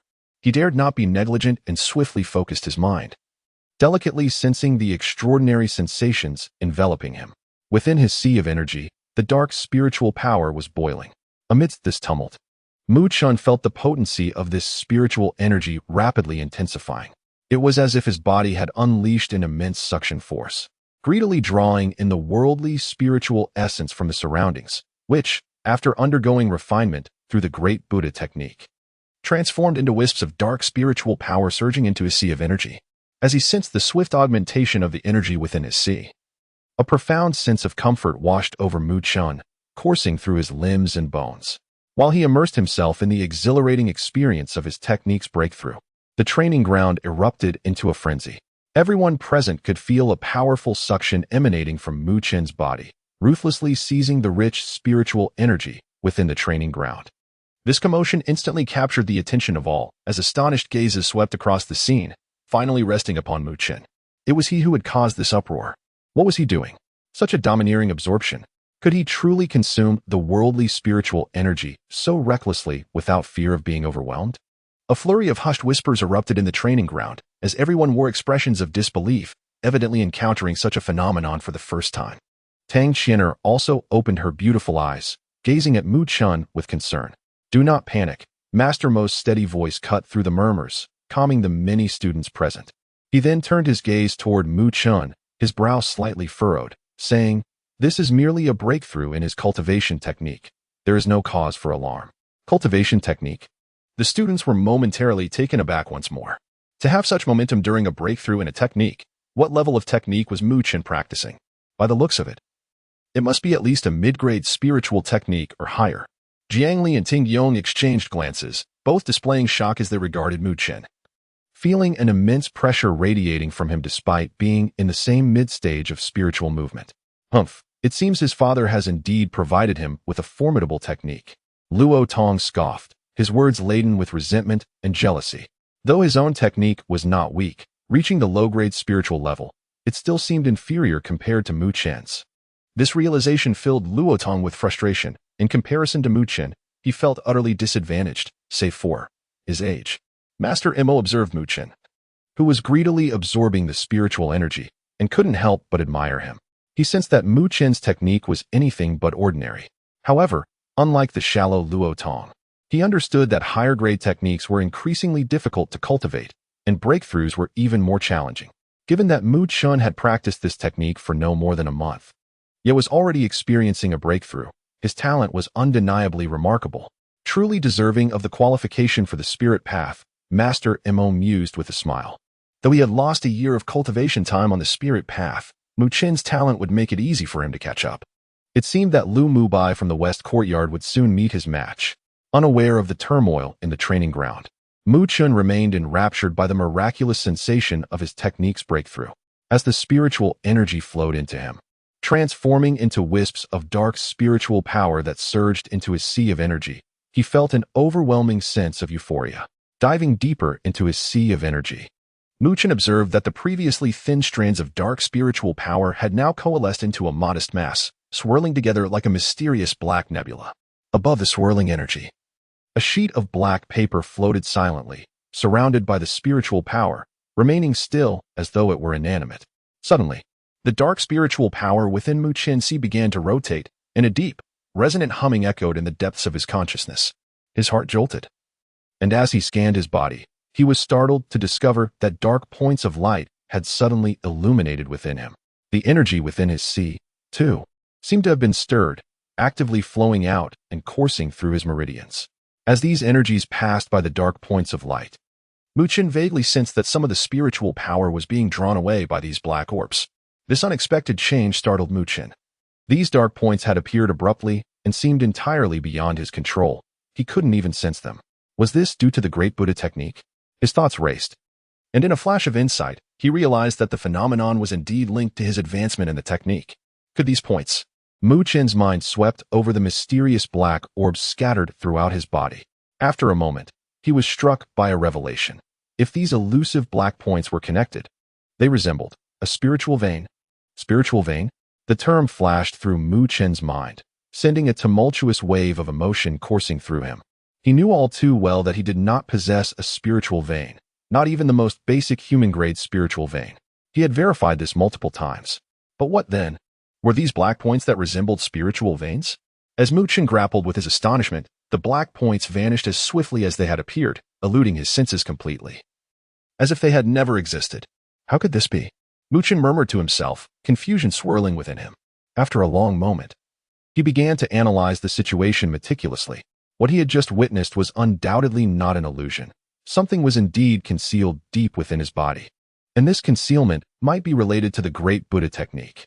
The Great Buddha technique. From his mother? A jolt ran through Mu Chin's heart. The Great Buddha technique had been bequeathed to him by his mother.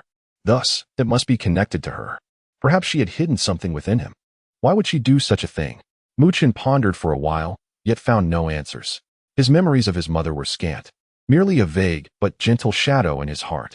Nevertheless, despite his limited understanding, an instinctive bond of blood compelled him to trust that his mother would never do anything to harm him.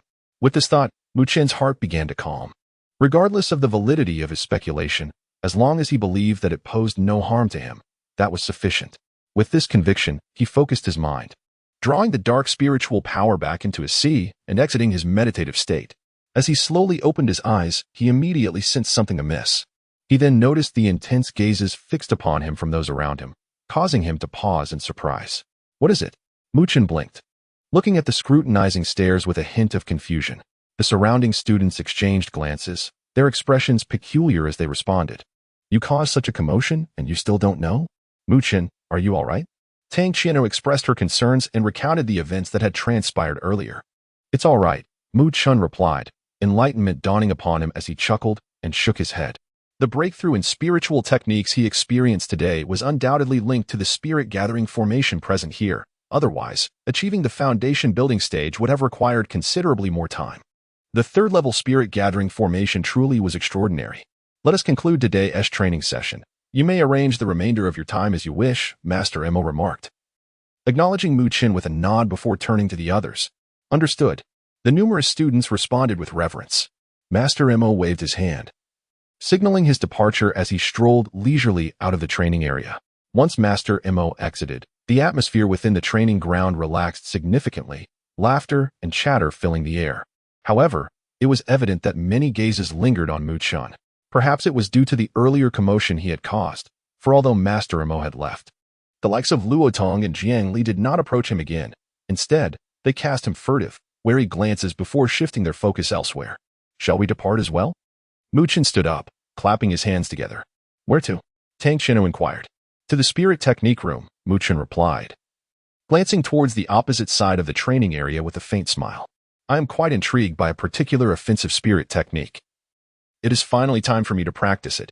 Chapter 19.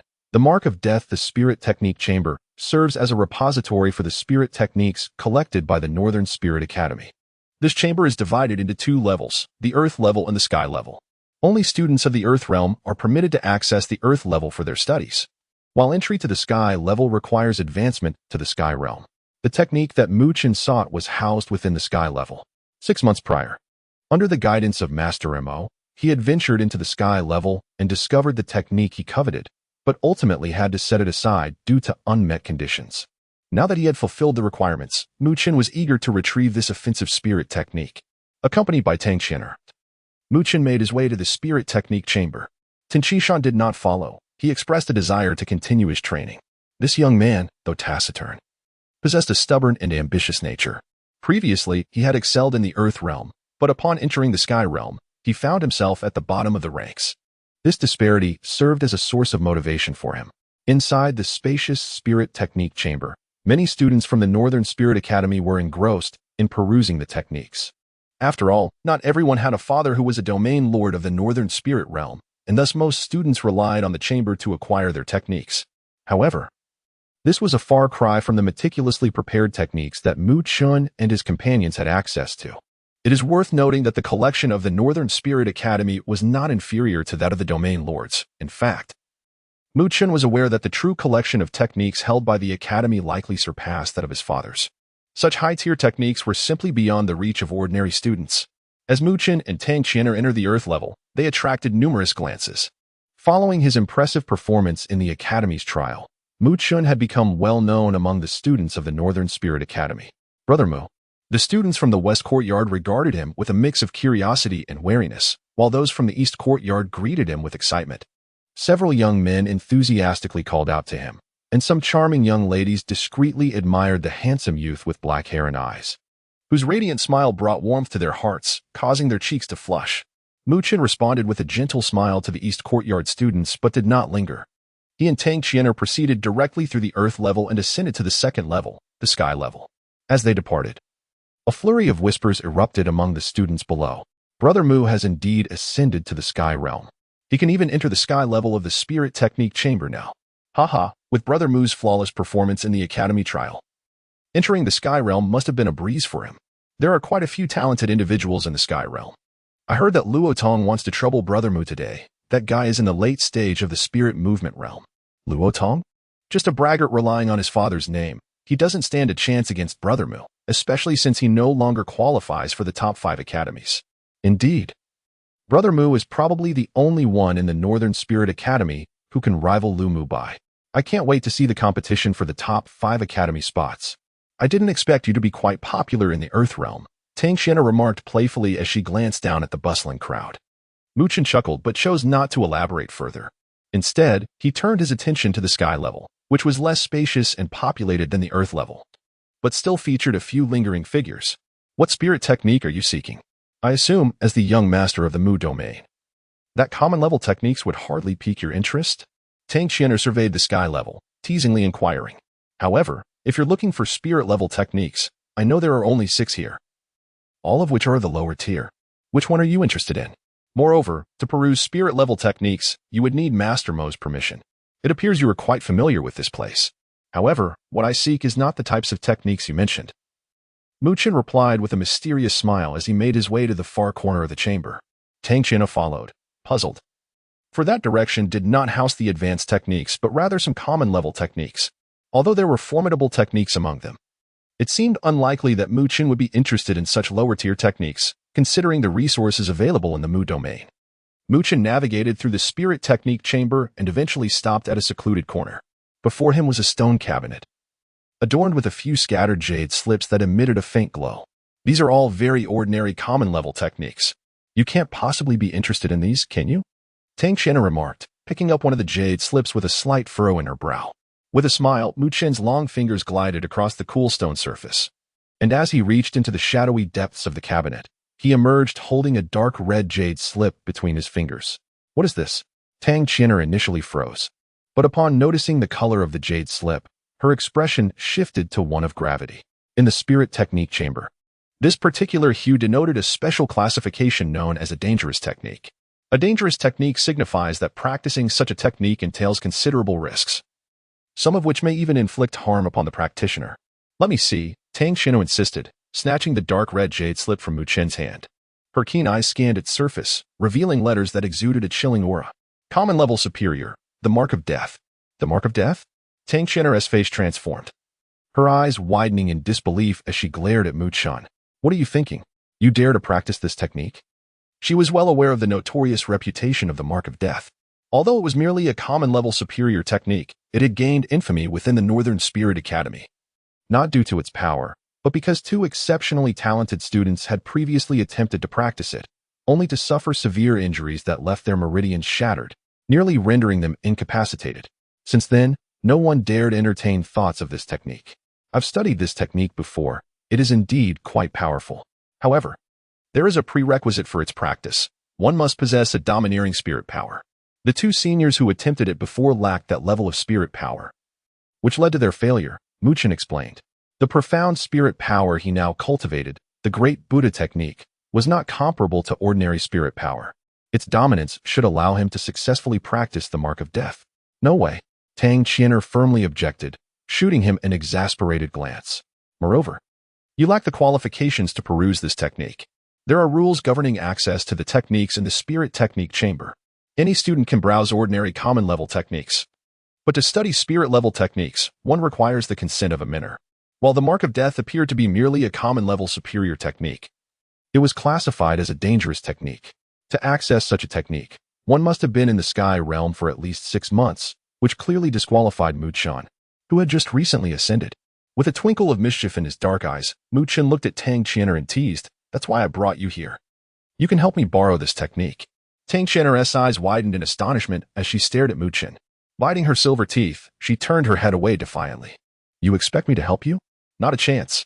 Qian'er, please help me." Mu Chen leaned slightly forward, his handsome face drawing near to the flustered girl, the warmth of his breath brushing against her delicate cheek. Startled, Tang Qian'er stepped back, her face blooming like the evening sky. "You shameless brat." Mu Chen shrugged his shoulders, his dark eyes fixated on Tang Qian'er as he spoke softly. "I truly wish to cultivate this spiritual technique. Trust me, nothing will go awry, all right?" Tang Qian'er bit her red lip, displaying a hint of indecision. After all, this spiritual technique bore a fearsome reputation, and if Mu Chen were to follow in the footsteps of the previous two seniors, she could scarcely fathom the dreadful consequences. Mu Chen, you are here too?" Just as Tang Qian'er hesitated, a delicate voice suddenly echoed from behind. Both Mu Chen and Tang Qian'er turned to see Hong Ling, donned in a striking red dress, standing gracefully before them. Upon seeing Hong Ling, Mu Chen was momentarily taken aback. This appeared to be the first time she had taken the initiative to greet him since he entered the North Spirit Academy. Although they had shared a certain closeness in childhood, they had since grown distant, and now, her demeanor felt akin to that of a stranger. "Hello, Senior Hong Ling," Mu Chen replied with a smile. His respectful address caused Tang Qian'er's previously stiff expression to soften slightly. This formality lacked the warmth that characterized her relationship with him, introducing an air of politeness instead. Hong Ling's beautiful eyes flickered momentarily before she gazed at the red jade slip tightly clutched in Tang Qian'er's delicate hand. As if comprehending something, she then smiled and inquired, "What is this? Are you planning to borrow a perilous spiritual technique? Do you need my assistance?" Mu Chen glanced at Tang Qian'er, aware that the two women had never seen eye to eye. As expected, Tang Qian'er's fair face turned cold as she averted her gaze. He chuckled and replied, "Thank you for your kind offer, Senior. But Qian'er has already agreed to assist me." Hong Ling nodded, her gaze lingering on the youth's gentle smile, his handsome features, and his tall stature. A twinge of discomfort stirred within her. The once unremarkable boy who had barely caught her attention had, without her realizing, transformed into someone so exceptional. "Very well. I shall not intrude any further," she said with a smile directed at Mu Chen before turning to leave. Her graceful figure drew the attention of many young men poring over spiritual techniques, who could not help but cast envious glances at Mu Chen. Realizing that this fortunate fellow was somehow associated with the two most beautiful flowers of the North Spirit Academy, When did I ever agree to assist you? Once Hong Ling had departed, Tang Qian'er huffed indignantly. Then I shall have to seek out Senior Hong Ling, Mu Chen said helplessly. You dare? Tang Qian'er exclaimed urgently. But upon seeing the teasing glint in Mu Chen's eyes, her face flushed crimson. Gritting her silver teeth, she declared, I will help you. But you must promise me that if anything feels amiss, you will cease your cultivation immediately. Mu Chen nodded with a smile.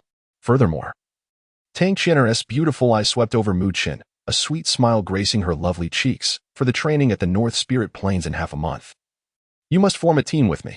Chapter 20, The Mark of the Death Seal. Upon hearing this, Mu Chen was momentarily taken aback.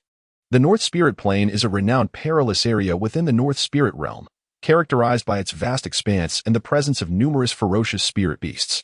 Periodically, expedition teams venture into this domain to hunt these beasts, and it is also rich in rare materials and spiritual herbs, making it a treasure trove. However, to claim these treasures, one must possess sufficient strength, otherwise, one risks losing not only the treasures but their very life as well. Due to the abundance of resources in the North Spirit Plain, even Mu Chen's father occasionally leads his subordinates into this treacherous territory. And each expedition invariably results in fierce battles. Indeed, our North Spirit Academy organizes training excursions to the North Spirit Plain at regular intervals. Tang Qian'er remarked with a charming smile. Only through genuine combat can one truly hone their skills. She nodded, explaining that this training allows for pairs to team up. And those who rank in the top 3 would receive special rewards. Rewards? What kind? Mu Chen inquired, raising an eyebrow. It is said that this time the prize is a spirit-nourishing pill, Tang Qian'er replied thoughtfully. A spirit-nourishing pill?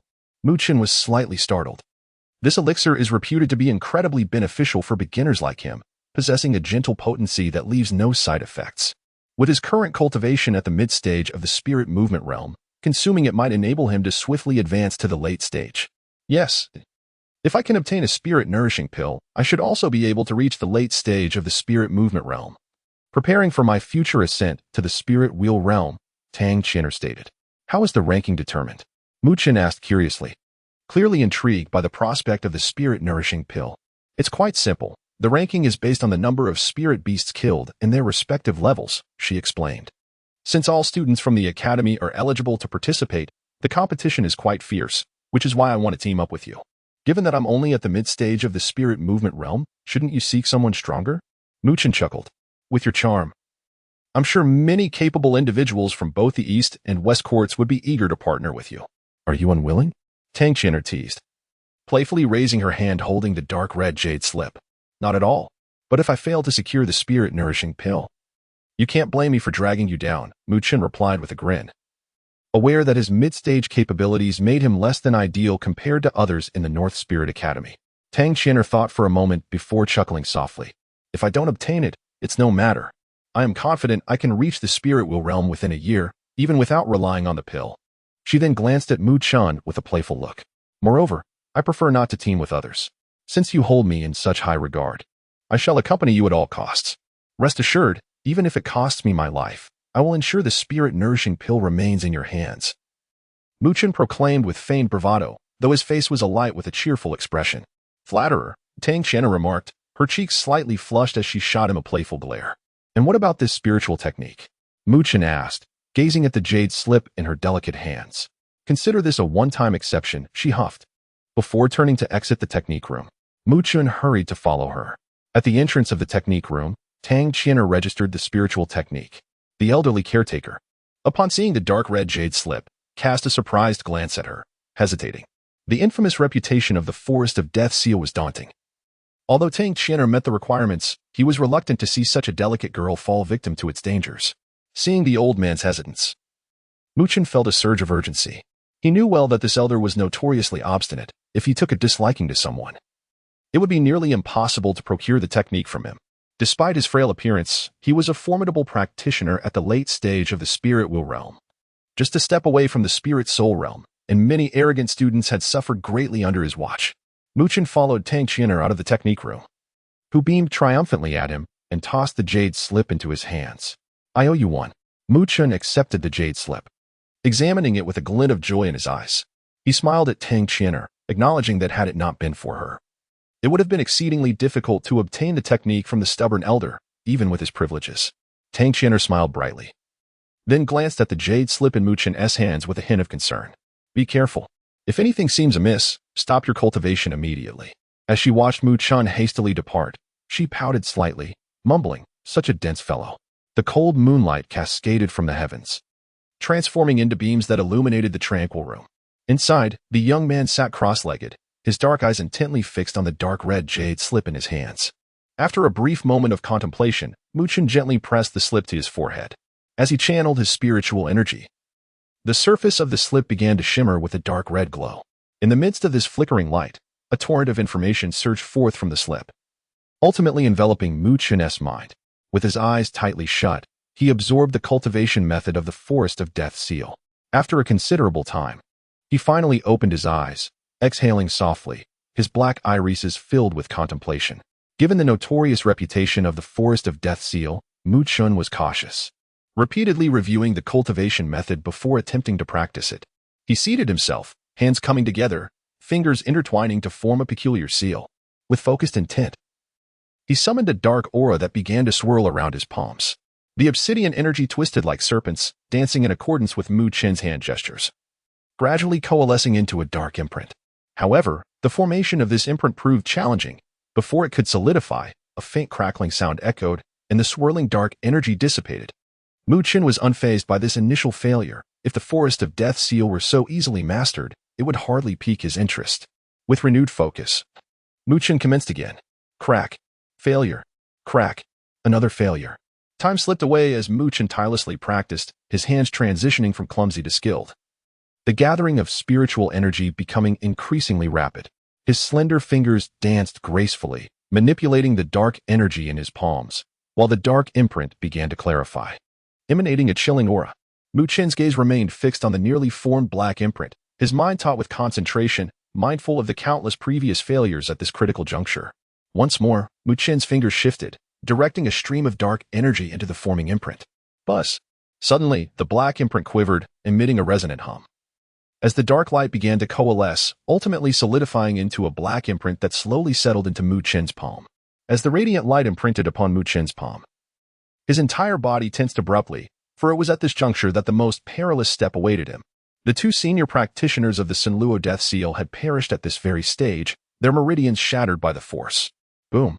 The black mark stamped upon his palm erupted with an exceedingly turbulent energy that surged through his meridians with reckless abandon, as if intent on annihilating everything in its path. Buzz! Fortunately, Mu Chen had anticipated this moment. The dark spiritual energy within his dantian roared forth, colliding violently with the raging waves of energy. A deep humming sound seemed to resonate from within Mu Chen's body, as the ferocious onslaught from the Sinluo Death Seal, akin to a wild beast, clashed against the dark spiritual energy, endeavoring to obliterate it entirely. Yet, the dark spiritual energy cultivated from the Great Stupid Technique was far more resilient than anticipated. Confronting the brutal impact, the dark energy revealed its formidable nature, adopting a stance of unwavering dominance as it successfully repelled the onslaught. Boom. The waves of impact persisted relentlessly, and Mu Chen dared not relax for an instant, beads of cold sweat appearing on his forehead. Should he falter now, he would undoubtedly suffer severe repercussions. Drawing upon every ounce of spiritual power from his dantian, Mu Chen resisted with all his might. After approximately 10 minutes, the tumultuous assault finally began to wane. When he sensed the complete cessation of the onslaught, his tense body collapsed, drenched in sweat, gasping for breath. Despite his profound fatigue, his eyes sparkled with exhilaration. He quivered as he opened his right hand, revealing a chilling black imprint etched upon his palm. Have I succeeded? Mu Chen gazed at the dark imprint in his palm, a relieved smile gradually spreading across his face. Chapter 21. The training ground turmoil at the North Spirit Academy's training ground. Numerous students were sweating profusely, their spirited shouts resonating with vigor, echoing far and wide. Mu Chen reclined lazily beneath the shade of a large tree, his gaze somewhat disinterested as he observed the fervent sparring taking place around him, which clearly failed to captivate his interest. Hey, even though your performance is commendable, you shouldn't be so lackadaisical. A slender figure suddenly obstructed Mu Chen's view, accompanied by Tang Qian'er's playful yet reproachful voice. Gazing at the charmingly pouting face of the girl, Mu Chen could not help but stretch lazily and replied, "It's not that I'm being lazy. It's just that this sparring holds little value for me." In the spirit path, he had endured countless life and death battles, where he could not wield even a shred of spiritual power, yet he had to push his intellect and temperament to the utmost limits. A moment's carelessness could lead to a brutal elimination, leaving him to wait in the safety zone until the trial concluded. Compared to that, the gentle sparring among students at the North Spirit Academy was indeed of little consequence to Mu Chun. Humph, you only know how to boast, Tang Qian'er huffed lightly, her beautiful eyes irresistibly drawn to the boy's remarkably pleasant countenance. His warm, smiling black eyes exuded a calm depth that was rare for one his age, almost enchanting. Tang Qian'er sat down beside Mu Chen and, with a delicate motion, released her ponytail, allowing her silky hair to cascade down like a waterfall. This captivating scene drew envious glances from those nearby, who regarded Mu Chun with a mix of admiration and jealousy for his fortune. By the way, how is your training with the Forest Deathmark going? No issues, I hope? Tang Qian had tilted her head, her brows slightly furrowed in concern. Mu Chen smiled and extended his palm toward her, revealing a faintly visible black mark in his hand, emanating a chilling aura. Have you succeeded in your training? Tang Qian gasped, her rosy lips parting in shock as her cheeks flushed with astonishment. She instinctively grasped Mu Chen's hand, studying the black mark closely, her delicate fingers brushing against it, sending a shiver through her. Consider it a preliminary success. It still requires constant nurturing with spiritual power, Mu Chen replied, shaking his head. His gaze shifted to the surrounding onlookers, whose eyes had grown fervent. He cleared his throat and added, "You're attracting too much attention." Not far off, Luo Tong watched the scene with a darkened expression. As the flower of the East Courtyard, Tang Qian'er was naturally someone he admired, especially since her father was one of the domain lords of the North Spirit realm. His father had often expressed that if he could win Tang Qian'er's affection, it would greatly bolster their power as allies between the Luo and Tang domains. However, the ideal seemed distant, as Tang Qian'er remained rather indifferent towards him, inciting his ire upon witnessing her closeness with Mu Chen. Brother Luo, that guy is indeed arrogant. Jiang Li and Ting Yong clustered around Luo Tong, their jealousy evident as they cast disdainful glances at Mu Chun. Yet, despite their misgivings, they knew Mu Chun was not one to provoke lightly, thus refraining from their usual brashness. A mere newcomer dares to act all high and mighty in front of me. Luo Tong's gaze darkened, and then he turned to the nearby Tan Chi Shan, who was training diligently. With a cold smirk, he said, "Jiang Li, go challenge Tan Chi Shan to a spar. Remember, take care of the newcomer." Jiang Li hesitated, but Tan Chi Shan is close with Mu Chen. If I provoke him, Mu Chen might with me here. What do you have to fear? Luo Tong frowned impatiently. Seeing Luo Tong's discontent, Jiang Li dared not argue further and quickly made his way toward Tan Chi Shan. When Tan Chi Shan noticed Jiang Li approaching, he frowned but remained silent, continuing his practice of a martial technique. Tan Chi Shan, let's have a spar. It will help hasten your progress. As an elder, I must look after you newcomers, Jiang Li said with a sly smile. The surrounding students understood Jiang Li's intentions, but no one dared to speak out, especially under Luo Tong's ominous gaze. After all, such sparring was considered normal. These bullies are truly excessive, Tang Qian'er remarked upon witnessing the scene, her brows furrowing as she prepared to rise. However, Mu Chen restrained her with a gentle grip on her wrist. What's wrong? Tang Qian'er asked, puzzled. Luo Tong and his group are clearly trying to provoke Mu Chen by targeting Tan Chi Shan. It's a show of strength, Mu Chen explained calmly.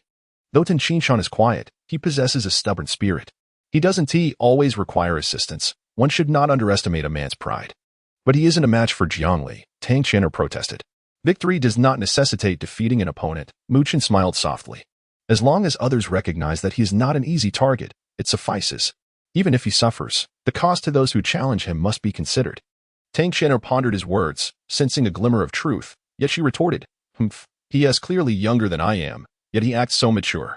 Mu Chen chuckled, observing Tan Chi Shan's shifting expression. The latter's hands oscillated between clenching and relaxing, as if torn within.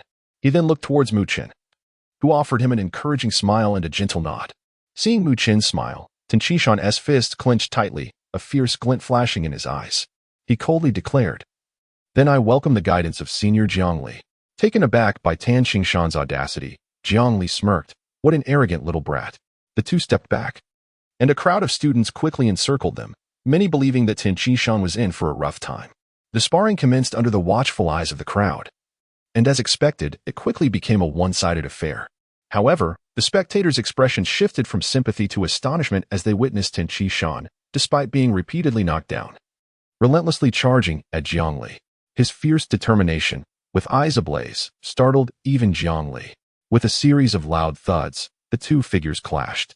Though Tan Chi Shan appeared battered, He was undeterred, determined to take a bite out of Jiang Li even as he was pummeled. After being pushed back once more by Jiang Li's punch, Tin Shan lunged forward, leaving behind a blood mark on Jiang Li's arm, forcing the latter to retreat several steps, exclaiming, "You lunatic!" Disregarding Jiang Li's words, Tin Shan, with eyes still ablaze, charged again. Enough. Jiang Li quickly dodged, unnerved by the ferocity reflected in Tin Shan's red eyes. Around him, several students hurriedly rushed forward to pull Tin Shan down, but the latter was too frenzied to be restrained, causing a chill to sweep through the hearts of many onlookers. Tin Shan was indeed quite mad. Amidst the shouts of his fellow students, Tin Shan gradually calmed down, cracking a smile despite the intense pain coursing through his body and the bruises marring his face. Yet, there was an undeniable spark of exhilaration in his eyes. Before him, Jiang Li's clothes were torn and tattered, leaving him disheveled and dusty. Though he bore no serious injuries, the fear etched upon his face was evident to all. Although Tin Shan had lost in strength, he had triumphed in spirit, earning the respect of the other students from the heavenly realm. He wiped the blood from the corner of his mouth and turned his gaze towards Mu Chun, who was grinning broadly and giving him a thumbs up, a gesture of commendation. Tin Shan chuckled, a wave of gratitude swelling within him for Mu Chun, who had afforded him the opportunity to earn respect through his own abilities. It seemed that from now on, he would no longer be bullied by the older students. That fellow has a bit of madness in him, Tang Qian'er remarked with a laugh, recalling the earlier frenzy Tin Shan had displayed, which had even sent a shiver down her spine. Mu Chun nodded with a smile and then rose to his feet. "What are you doing?" Tang Qian'er inquired, puzzled. With measured steps, Mu Chun advanced into the arena, his gaze fixed upon the grim-faced Luo Tong not far away. "Senior Luo Tong, I have just cultivated a new spiritual technique and would like to seek your guidance. I hope for your instruction." Chapter 22, The Might of the Death Mark. As Mu Chun's voice resonated through the training grounds, the previously boisterous atmosphere fell into a hushed silence. A myriad of astonished gazes turned towards him. No one had anticipated that Mu Chun would proactively seek a sparring match with Luo Tong.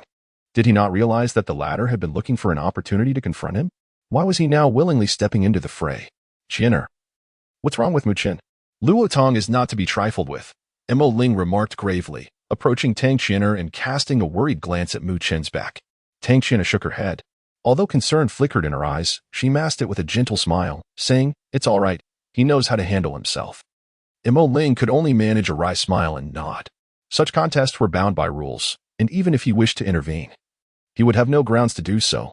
All he could do was hope that Mu Chun possessed some capabilities. Otherwise, Luo Tong would undoubtedly seize this opportunity to humiliate him. Amidst the scrutiny of the crowd, Luo Tong paused for a moment, his already dark expression growing increasingly frigid. A cold chuckle escaped his lips. "It seems you spent a few days in the heavens and now consider yourself equipped to act arrogantly, Senior Luo Tong. That is hardly the case. I merely wish for a straightforward spar," Mu Chun replied with a mild smile, his demeanor warm. "And isn't it only natural for a senior to spar with a newcomer? After all, that was what Jiang Li mentioned just moments ago." Upon hearing his name invoked, Jiang Li's expression soured slightly. He feigned fierceness as he glared at Mu Chun, wondering how this audacious fellow dared to provoke Luo Tong. Seemingly oblivious to the fact that Luo Tong was a late-stage practitioner of the spirit movement realm, Luo Tong scrutinized Mu Chun's handsome face, his heart seething with anger. The latter's smile seemed to mock him, and with a sneer, he declared, "Since you have this request, as a senior, I must oblige." Very well. As he uttered the last two words, the cold glint in Luo Tong's eyes became unmistakable. Spiritual energy began to swirl around him, emanating a formidable aura. The surrounding students instinctively retreated, fearing they might become collateral damage. Mu Chun extended his palm, gesturing, "Please." Bang! Luo Tong showed no courtesy. His expression darkened as his spiritual energy erupted forth without restraint. He lunged forward like an arrow, delivering a punch that surged with a low rumble, striking towards Mu Chun with ferocity. Witnessing Luo Tong's brutal intent, the onlookers' hearts raced. This was no mere spar. Luo Tong clearly aimed to bring Mu Chun down. Yet, Mu Chun stood resolute, showing no signs of evasion as dark spiritual energy coiled around his fist, meeting Luo Tong's assault head-on. He sought to gauge just how formidable a late-stage practitioner of the spirit movement realm truly was. Thud! The heavy sound echoed as their fists collided, sending shockwaves rippling through the air. Both figures staggered from the impact. Mu Chun was forced to retreat several steps, while Luo Tong only faltered slightly, indicating that he held a slight advantage in this direct confrontation. Steadying himself, Luo Tong felt a faint sting in his fist. Although Mu Qin's spiritual energy was not quite on par with his own, he realized that had he not exerted himself fully, he might have been overwhelmed by the sheer force of Mu Qin's formidable energy. Clearly, the quality of Mu Qin's spiritual energy surpassed his own. Regardless of how powerful your energy may be, there exists a disparity in our levels. I could easily crush you. Luo Tong's gaze turned icy. He was a late-stage practitioner, while Mu Qin was merely at the mid-stage. Though the distinction seemed slight, it was sufficient to dominate. Did your father never teach you that it's wiser to endure until you are capable enough to retaliate? You're courting humiliation by stepping forward. Luo Tong sneered. Mu Qin, however, merely chuckled lightly, replying, while you were a well-behaved student in the academy, I was learning the art of patience. The reason for patience is to avoid engaging with insurmountable opponents.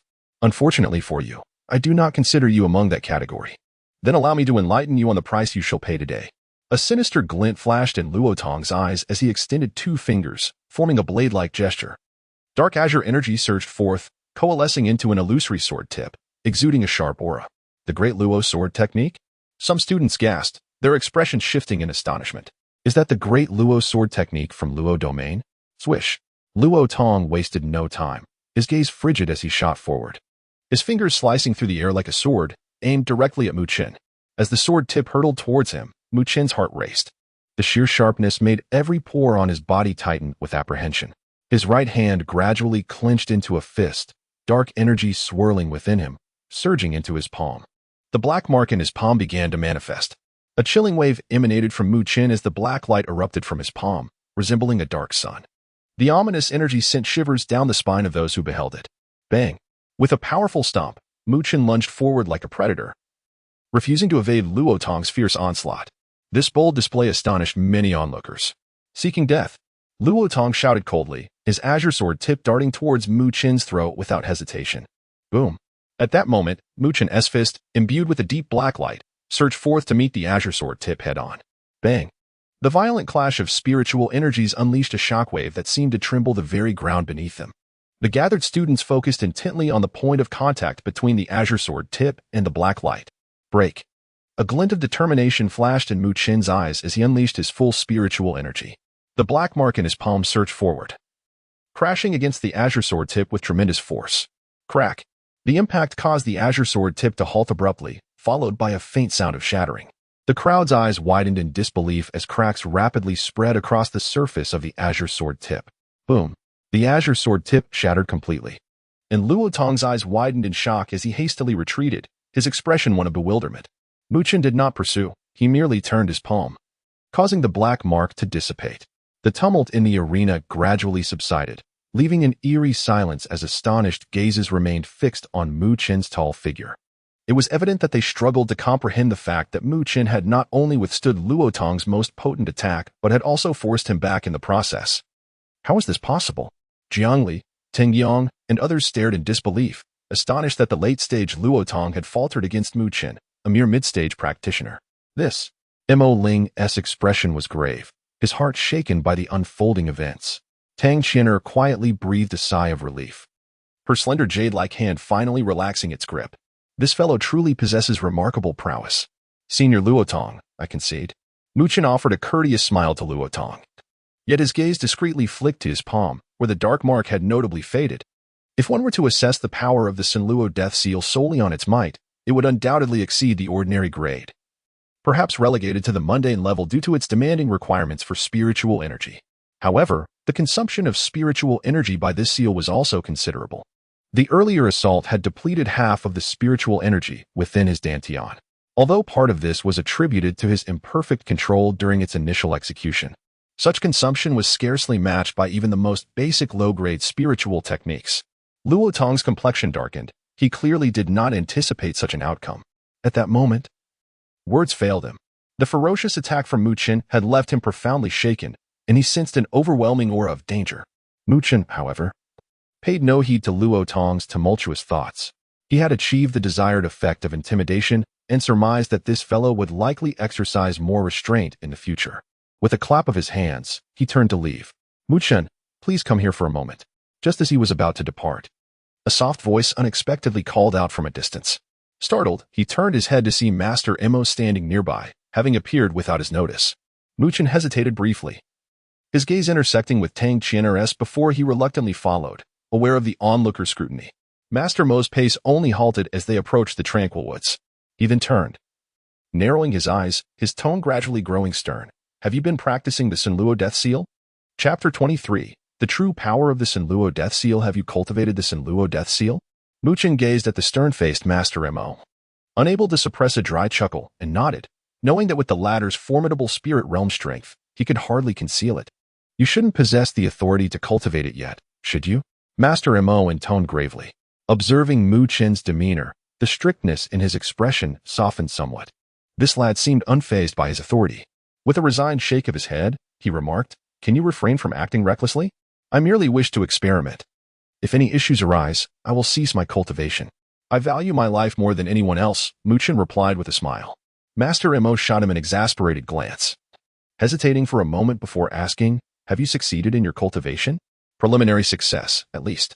Mu Chen extended his palm, revealing a faint black imprint shimmering in his grasp. Master Mo's gaze flickered to the black imprint on Mu Chen's palm, his lips twitching slightly, although he had sensed it earlier. Witnessing Mu Chen actually manage to cultivate the Sinluo Death Seal in such a brief time left him somewhat astonished. Such talent was indeed worthy of one who had obtained the qualification for the spirit path. "Are you particularly intrigued by the Sinluo Death Seal?" Master Mo inquired.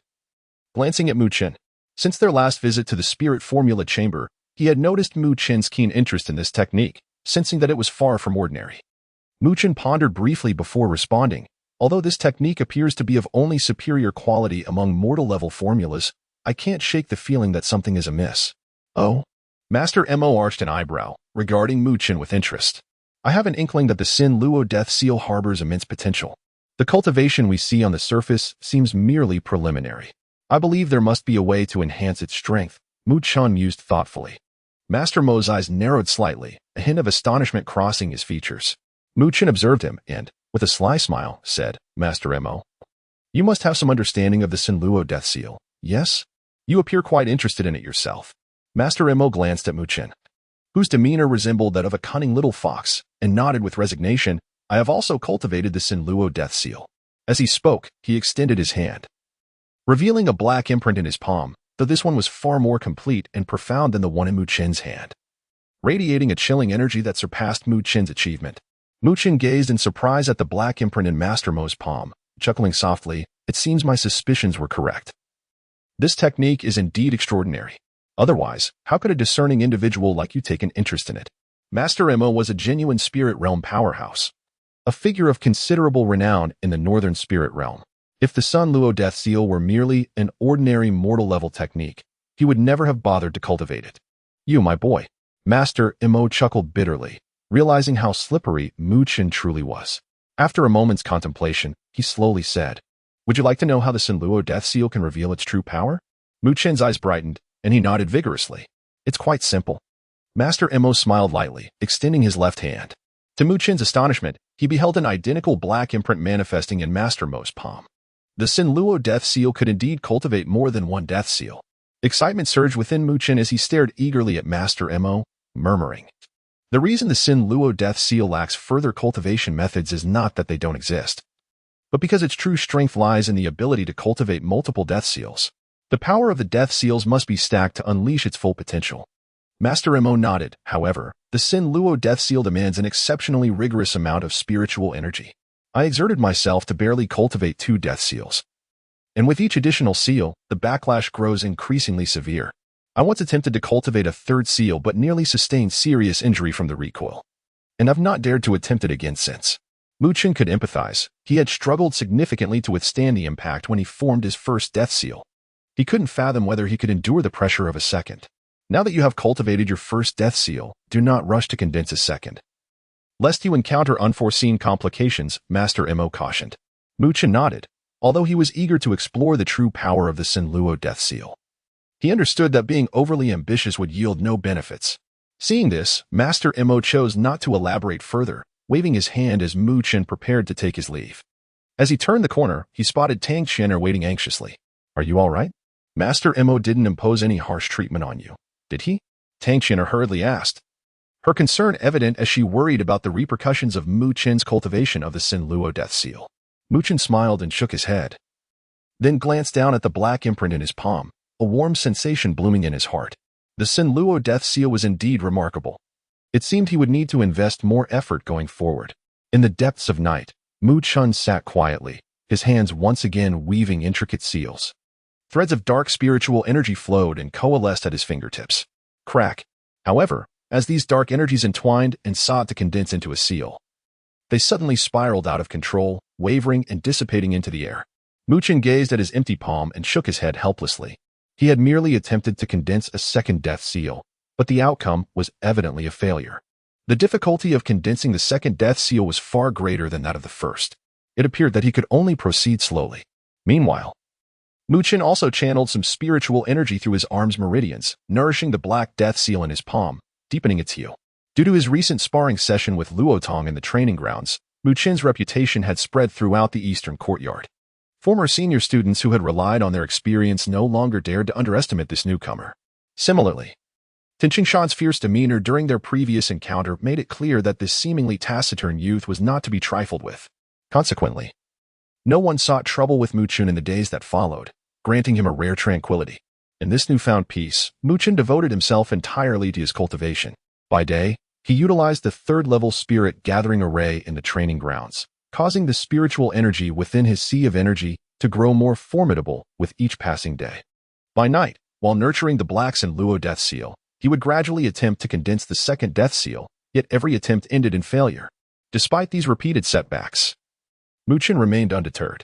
He could sense that with each failure, his mastery of the technique was becoming increasingly refined, allowing him to control the Sun Luo death seal with growing confidence. This sense of approaching success filled Mu Chun with quiet joy. Time passed quietly, and before long, nearly half a month had slipped away. During this time, the spiritual energy within Mu Chen's sea had become increasingly robust. Although he had yet to advance to the late stage of the spirit movement realm, he was undeniably stronger than he had been half a month prior. As his spiritual energy progressed, Mu Chen's mastery of the Sin Luo death seal also deepened. He could now control the first death seal with remarkable precision, avoiding the unnecessary consumption of energy that had plagued him during his earlier encounters with Luotong. As for the condensation of the second death seal, Mu Chun had begun to grasp a semblance of understanding, yet the insufficiency of his spiritual energy prevented him from succeeding, leaving him with a sense of regret. In the training ground, as Mu Chun heard the chime signifying the end of the session, he opened his eyes, feeling the surging spiritual energy within his dantian. A gentle smile graced his lips as he stretched lazily. "Hey," a melodious voice called from beside him. Turning his head, Mu Chun beheld Tang Qianer, who was gazing at him with a bright smile, her beautiful eyes shimmering with anticipation. "What is the matter?" Mu Chun inquired with a smile. "Tomorrow, we shall embark on our training at the North Spirit Plane," Tang Qianer replied cheerfully. "Are we going already?" Mu Chun asked. "For this training at the North Spirit Plane, you must exert yourself diligently. It is said that Lu Mubai from the West Courtyard will also be participating, and his partner is none other than Hong Ling from the West Courtyard. We cannot allow ourselves to be outdone by them," Tang Qianer stated earnestly. "Lu Mubai?" You say Mu Chun smiled faintly, for he was indeed the foremost figure of the North Spirit Academy. Would their training at the North Spirit Plane mark their initial clash? How intriguing. A glimmer of light flickered in Mu Chen's dark eyes. He had yet to feel fear in the spirit road, and the same would hold true within the North Spirit realm. Chapter 24 Agreement. The Northern Spirit Plane is situated in the northwest of the Northern Spirit Realm, approximately a day's journey from the Northern Spirit Academy. This vast territory is a bustling hub within the Northern Spirit Realm. Although the Northern Spirit Plane is fraught with countless dangers, it is often said that peril accompanies opportunity. Many individuals venture into the Northern Spirit Plane in search of such opportunities. Some find fortune, while others meet their demise beneath the decaying leaves. Embarking on a journey to the Northern Spirit Plane for cultivation is a significant event for the Northern Spirit Academy. Nearly half of the students from the Academy participate, fully aware that the quiet cultivation within the Academy pales in comparison to the necessity of genuine combat experience. Only through real combat can one's character be tempered into resilience, an essential aspect on the path to becoming a formidable warrior. Given that the Northern Spirit Plane is teeming with various spirit beasts and a multitude of characters from diverse backgrounds, including some notorious figures, the students of the Northern Spirit Academy appear as lambs in comparison. Despite their individual strength, they would likely prove no match for these formidable adversaries should a confrontation arise. Thus, in order to safeguard the students, the Academy dispatches a formidable escort force, including Master Mo from the East Academy and Master Shi from the West Academy, two genuine experts of the spirit realm, whose presence would deter any audacious individuals from harboring ill intentions. At dawn, the cultivation team from the Northern Spirit Academy sets off, gradually arriving at the outskirts of the Northern Spirit Plain by evening. As night falls, they establish camp on the spot. The night envelopes the camp, with bonfires crackling in the midst of the gathering. It is evident that many of the Academy's students have seldom ventured to such places, resulting in a palpable excitement that blankets the campsite, creating a lively atmosphere that draws the gaze of onlookers from the darkness, most of whom are adventurers, smirking as they observe the Navi students of the Northern Spirit Academy before drifting away. In their eyes, these seemingly innocent students, when faced with the ferocious spirit beasts, would likely tremble in fright. This scene feels vaguely familiar, yet the atmosphere here is devoid of the brutality and bloodshed from memories of the Spirit Road. As Mu Chun momentarily drifts into contemplation, a slender, delicate hand suddenly reaches from behind and lightly pats his shoulder. The instant the hand makes contact, his dark eyes turn icy and his body tenses like a predator poised to pounce. His hand darts out like lightning, firmly grasping the delicate wrist. Ouch! A cry of pain escapes, jolting Mu Chun back to reality as he turns to see Tang Qian'er behind him. The coldness in his eyes dissipates rapidly, replaced by a hint of embarrassment as he releases her wrist. What was that for? That hurt. Tang Qian'er huffs as she sits beside him, rubbing her fair wrist while grumbling. What is wrong with you? Tang Qian'er pouts, her beautiful eyes fixed on Mu Chun. Being perceptive, she sensed a chill in her heart when he seized her wrist earlier, realizing that had it not been for her cry, he might have crushed her wrist entirely. Mu Chun gazes into the bonfire, pausing in silence before responding. In the Spirit Road, had someone done what you just did, they might have faced dire consequences. Because if I do not act, it could very well be my life at stake. Tang Qian'er is taken aback, observing the calm demeanor of the youth. When he mentions the word kill, his expression remains notably unchanged, as if he speaks of it with a sense of familiarity. The Spirit Road. It sounds rather terrifying, she murmurs. To them, the Spirit Road is shrouded in mystery. Many who emerge from it remain tight-lipped about their experiences. However, since those who return are often incredibly powerful, it incites admiration among youths like Tang Qian'er, unbeknownst to their innocent hearts. Such extraordinary power is born from traversing extraordinarily perilous paths. Mu Chun chuckles softly, murmuring to himself, in that place, everyone is a competitor, and it is a brutal competition. One moment they may smile at you, and the next, a dagger could be plunged into your chest. Thus, within that realm, trust is a rare commodity. Yet, should one be fortunate enough to encounter it, such trust would become a treasured possession for a lifetime. Mu Chun exhales softly, his expression softening as he recalls a silver-haired girl, an enigma that even he found exasperating. During the 6 months she pursued him, they clashed thrice. He emerged victorious twice. But in their final encounter, she turned the tide, her black sword like a specter in the night, poised at his throat. In that moment, she had undoubtedly won. And decisively so. Had she chosen to strike, he would have remained forever ensnared within the Spirit Road. Yet, she refrained, her glass-like eyes fixed on him for what felt like an eternity before she slowly sheathed her sword, softly stating, I will not kill you. Come with me. Mu Chun was momentarily stunned. Then, after a prolonged silence, he finally voiced the question that had plagued him for the past 6 months. Why have you pursued me for so long?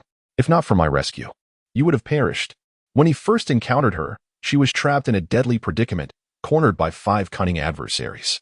Initially, he did not intend to intervene, for they were troublesome foes. Yet, upon seeing the sorrow emanating from her glass-like eyes, he relented. He saved her, but attracted the ire of those 5 foes.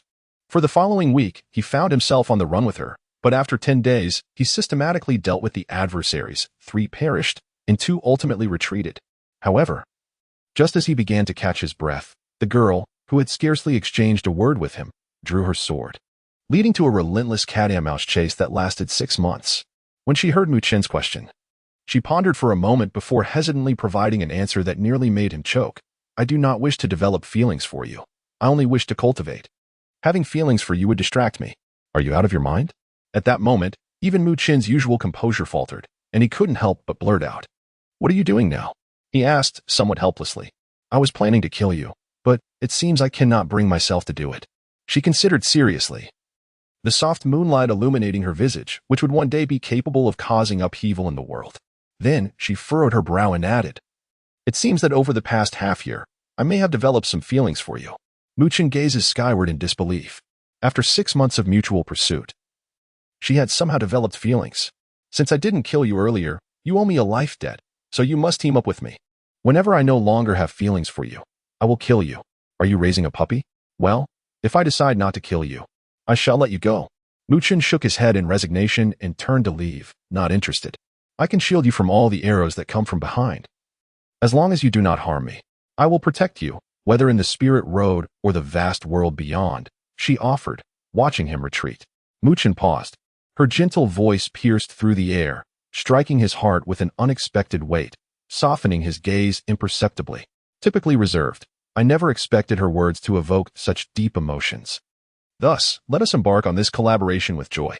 The girl's usually serene countenance, devoid of overt emotion, now graced with a faint smile, momentarily rendered the moonlight pale in comparison. Subsequently, she extended her cool, porcelain-like hand and gently clasped it with Muchen's. "This is my promise to you." Chapter 25. Essence of Spirit Beast. The flickering flames of the campfire cast a warm glow upon Tang Qian'er's delicate form. Yet she felt a chill emanating from the world of spiritual paths that Muchen had described, a world she had once longed for. It seemed that the spiritual path was not as enchanting as she had imagined. Fortunately, she had refrained from venturing there, or she might have been left with nothing but bones. With a hint of trepidation, Tang Qian'er expressed her disbelief. Unable to fathom how one could exist in a place devoid of trust, living in constant fear. It was never a good place to begin with. Muchen remarked with a smile, lifting his gaze to see Master Mo beckoning to everyone. The multitude of students turned their attention toward him. This time, the North Spirit Plains will serve as our camp. Tomorrow, you will embark from here to the North Spirit Plains for training, facing the Spirit Beast directly. However, before you proceed, I must caution you. Spirit Beasts exist in 3 tiers, low, medium, and high. The outskirts of the North Spirit Plains are predominantly inhabited by low-level Spirit Beasts. Yet even so, you must join forces to confront them. Low-level Spirit Beasts possess the strength of the Spirit Movement realm, while medium-level ones are on par with the Spirit Will realm. High-level Spirit Beasts can rival those of the Divine Soul realm. And within the depths of the North Spirit Plains, high-level Spirit Beasts lurk. Thus, you must not venture too far into the North Spirit Plains. At this juncture, his tone grew stern, for even he found high-level Spirit Beasts in the depths of the North Spirit Plains to be exceedingly troublesome. These students, fresh from the academy, were akin to defenseless lambs. The crowd nodded in unison, fully aware that they were not foolish enough to gamble with their lives. Not to mention high-level Spirit Beasts. Even medium-level ones were adversaries they should avoid at all costs. For this training, the top 3 teams would each receive a Spirit Essence pill as a reward. Master Mo's expression softened slightly as he noticed the gleam of excitement in the eyes of the young men and women. He smiled and added, "Therefore, to achieve good results, collaborate closely with your companions. Your current strengths necessitate cooperation to thrive in the periphery of the North Spirit Plains." "Yes," the students responded in chorus. "After hunting Spirit Beasts, do not forget to collect their essences." Although the essences of low-level Spirit Beasts may not attract the attention of those in the Divine Soul realm for refinement, they will serve as the standard by which your accomplishments are measured. Muchen nodded slightly, aware that cultivators of the Divine Soul realm possess the ability to refine the essences of Spirit Beasts. It was evident that common Spirit Beasts would not pique their interest. "Master Mo, as a cultivator of the Divine Soul realm, what essence have you refined?" a curious student inquired, intrigued by the unique abilities of those at such a level. Upon hearing this, Master Mo hesitated briefly before forming a hand seal. An immense surge of spiritual power erupted from within him, coalescing into a magnificent golden wolf that howled skyward, its body adorned with streaks of lightning, exuding an aura of unparalleled majesty. Wow! The camp erupted in gasps of astonishment, even drawing the attention of students from the opposite side of the camp, who gazed in awe at the golden wolf behind Master Mo. Meanwhile, Master Shi, who was engaged in explaining the rules to students from the west courtyard, smirked and, with a tremor of his body, unleashed his formidable spiritual power, summoning a shadow of a black lion, its back bearing a gray turtle shell. All the students gazed in envy at the 2 Divine Soul Realm Masters as they summoned their refined Spirit Beast essences. The allure of such power was undeniable. I refined the essence of the high-level Spirit Beast, the Golden Thunder Wolf. It holds a ranking in the Beast Chronicle, albeit not among the top ranks. Sitting at 382 on the earthly list, Master Shi refined the essence of the high-level spirit beast, the stone turtle lion, which ranks 390 on the earthly list. Seeing Master Shi's display, Master Mo chuckled and waved his hand, causing the golden wolf to dissipate. Such powerful spirit beasts only rank in the 300s on the earthly list? What of those in the top 100? They must be extraordinary. And the legendary heavenly list. How fearsome must they be? Students marveled at the notion, pondering the might of those ranked among the top. Spirit beasts that can enter the top 100 of the earthly list are no ordinary creatures. Their strength far exceeds that of divine soul realm cultivators, rivaling those who have ascended to the third heaven realm. Hence, they are referred to as heavenly spirit beasts, or simply, heavenly beasts. At this point, Master Mo cast a glance at Mu Chun, who understood his implication. Mu Chen's father had refined the dragon flame eagle, which ranked in the top 100 of the earthly list, indicating it had reached the level of a heavenly beast. Generally, it is exceedingly challenging for cultivators of the divine soul realm to refine essences of spirit beasts that surpass their own strength. The fact that Mu Feng could achieve such a feat was indeed a tremendous opportunity, placing him among the top 3, even among the rulers of the 9 domains of the North Spirit Realm. As for those on the heavenly list, Master Mo paused momentarily before continuing with a smile. I fear even the supreme figures of the vast world would think twice before confronting them. All right. Time is of the essence. You should rest early tonight. Tomorrow morning, we will officially enter the North Spirit Plains for training. Master Mo concluded, waving his hand to quell the excitement of the eager youths. A peaceful night passed. The following day, as dawn broke, the students in the camp readied themselves, their faces brimming with excitement as they gazed at the vast expanse of forest before them. Mu Chen stood alongside Tang Qian'er, his eyes sweeping across the area, where he spotted Tan Qinshan not far away, accompanied by Mo Ling. This sight surprised him. Mo Ling, a cultivator at the late spirit movement realm, seemed to have chosen to team up with Tan Qinshan, despite there being others more suitable. Mu Chen, are you and Qian'er in the same team? Mo Ling approached with a smile, leading Tan Qinshan towards him. I'm teamed with Qinshan. He is new here, and the dangers are considerable, so I wanted to look out for him. Mu Chen smiled and nodded, sensing the underlying intent in Mo Ling's words to forge a connection. It appeared that Mo Ling's desire to assist Tan Qinshan was primarily motivated by his interest in befriending Mu Chen. You are quite thoughtful, Senior Mo Ling, Mu Chen responded, harboring no ill feelings toward him and thus welcoming the gesture of camaraderie. After a brief exchange of pleasantries, their conversation was abruptly interrupted as the crowd parted, revealing familiar figures before Mu Chen. Leading the group was Lu Yang, who had been defeated by Mu Chen during the Academy S assessment. Lu Yang's gaze was fixed on Mu Chen, his expression darkened. The loss had significantly tarnished his reputation. Although he had entered the heavenly courtyard due to his brother Lu Mubai, the whispers of ridicule still ignited a fury within him. Mu Chen merely glanced at Lu Yang before turning his attention to a tall, robust youth beside him, who was curiously studying Mu Chen. You are Mu Chen, aren't you? Your fame has grown quite substantial lately, the youth in yellow attire remarked with a casual smile. Chen Tong, what are you up to?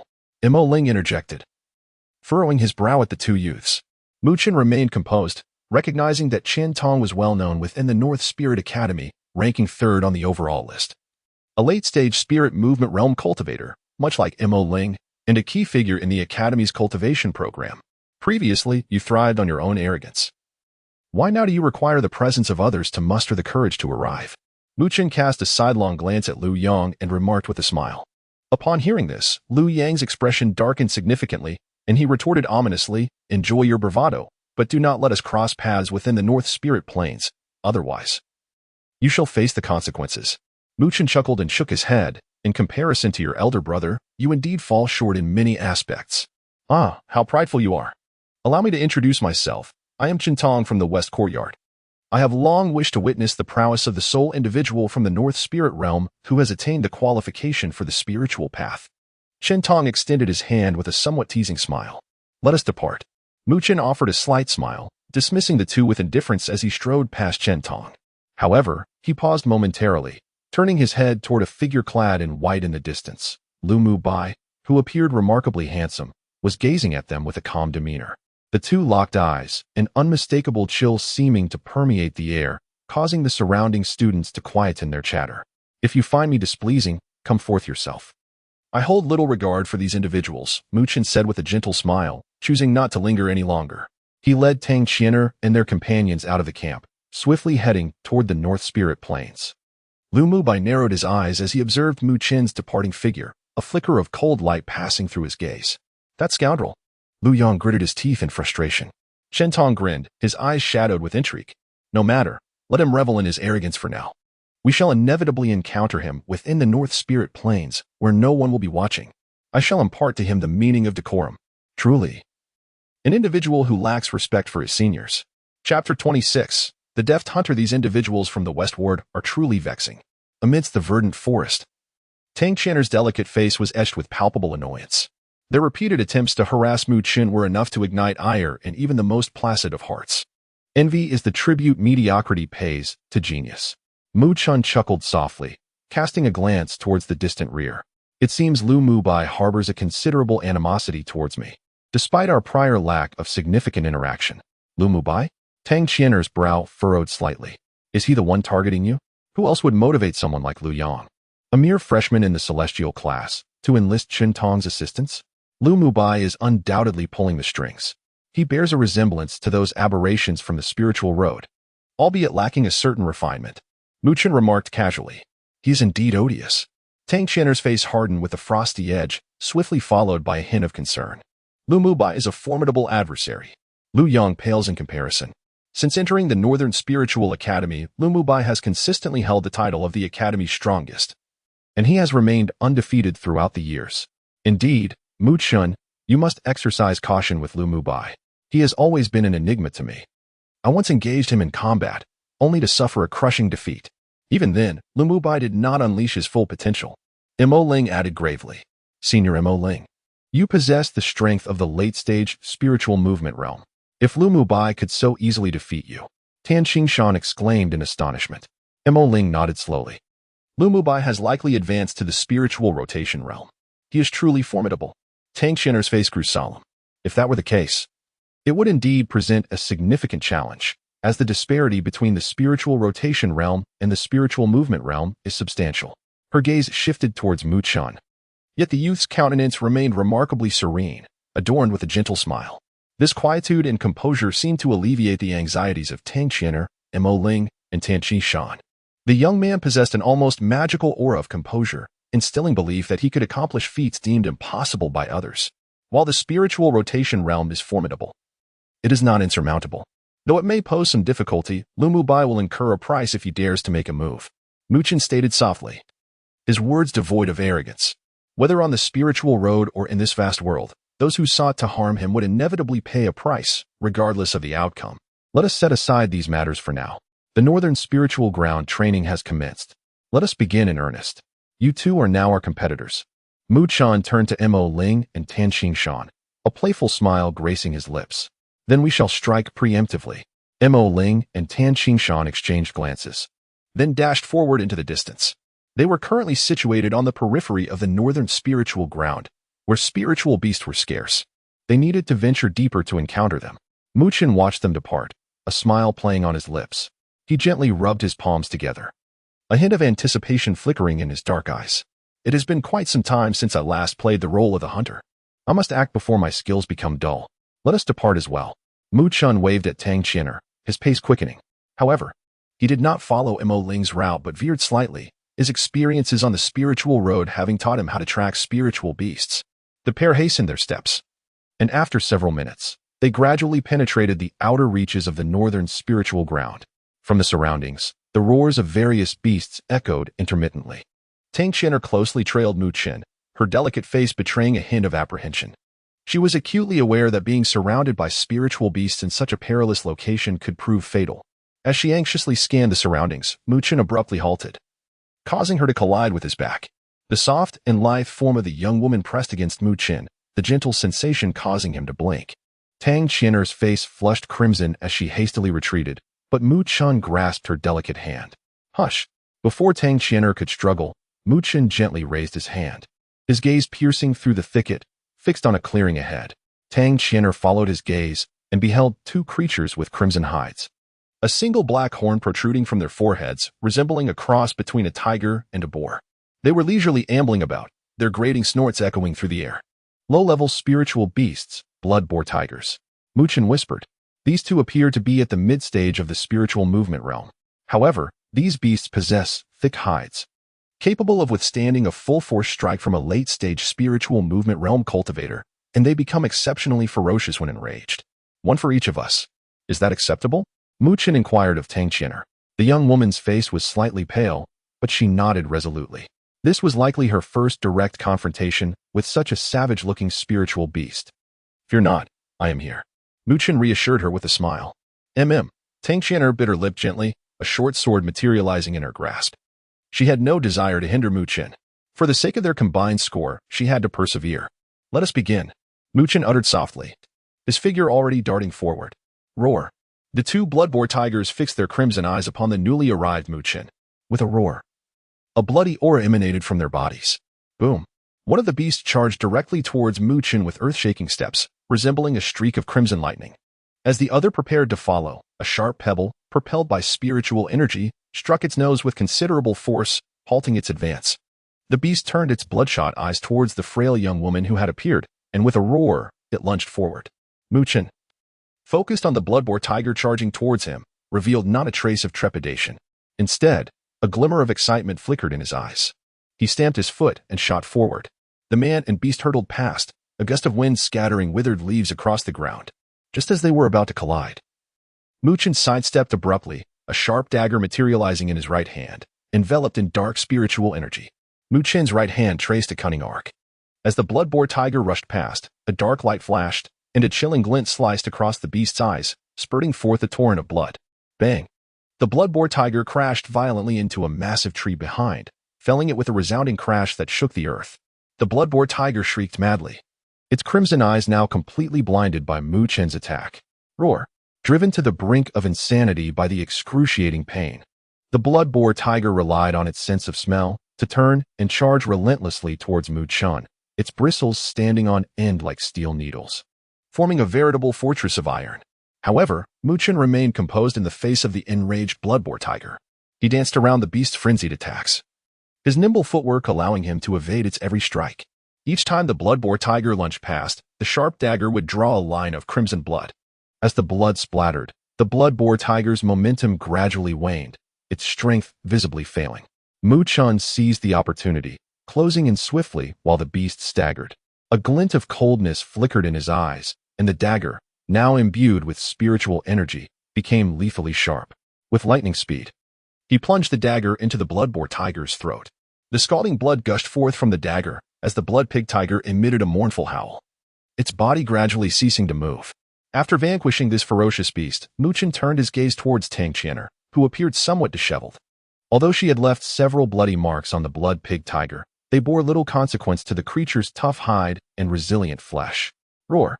The blood-pig tiger, still entangled with Tang Qianer, perhaps sensing the agonized cries of its companion in its final moments, suddenly had its crimson eyes flare with rage. Its already massive form inexplicably swelling larger. Driven to madness? Mu Chen raised an eyebrow at the sight. Ah!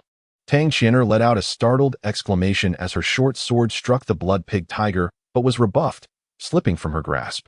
She quickly retreated several steps, only to feel a shadow envelop her, the pungent stench assailing her senses as the blood-pig tiger leaped high, akin to a small mountain, crashing down upon her. Gazing at the overwhelming shadow, Tang Qianer's delicate features paled, her body seemingly immobilized. Suddenly, a figure swooped in from the side, wrapping an arm around her slender waist. The dagger in his hand surged with dark, ethereal energy, slicing through the belly of the blood-pig tiger with the swiftness of a lightning bolt. With a splatter, blood cascaded down, accompanied by the foul stench of innards.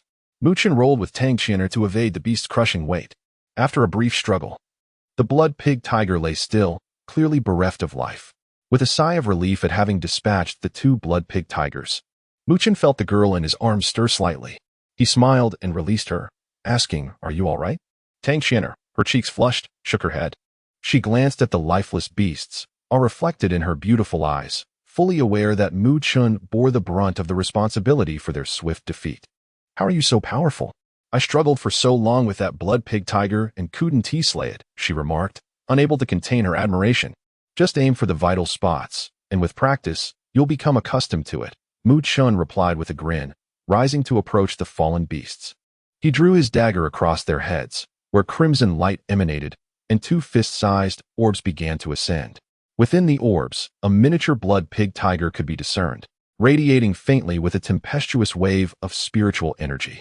These are the spiritual cores of the beasts. Mu Chun smiled at the sight, wiping the blood from his dagger. His gaze shifted deeper into the surroundings. He licked his lips, the earlier bloodshed seemingly igniting long-suppressed desires within him. "Let us proceed. This is merely the beginning," he said to Tang Qian'er, before stepping forward once more, feeling that the challenge posed by such spirit beasts was still lacking. Chapter 27, Robbery Bang. The forest floor, blanketed with withered leaves, trembled violently. A savage roar echoed through the trees. A colossal, earth-toned bear, easily several meters tall, swung its hammer-like paws at a lithe figure. The figure retreated swiftly, her short sword shimmering with spiritual energy. It darted like a viper, leaving a crimson streak across the bear's white-furred chest. Roar! The searing pain enraged the bear. Deep yellow spiritual energy enveloped its paws, each strike leaving deep impressions in the earth. Such force would undoubtedly inflict grievous injuries upon the slender figure. Fortunately, the girl was agile, evading the attacks while landing cuts on the bear's chest. After 10 minutes, the bear succumbed to exhaustion and collapsed. The fair maiden, relieved that she had finally worn down the bear, wiped the sweat from her brow. Nearby, a slender youth watched with an amiable smile. "Not bad," Mu Chun remarked, examining the mountain bear's corpse. "However, your strikes lack decisiveness. This white fur is its weakness. One precise strike would have been fatal. You wasted too much energy. Had this bear been stronger, you would have been the one collapsing." Tang Qian'er glanced at another slain mountain bear nearby. A single, precise hole pierced the white fur, leading directly to the bear's heart.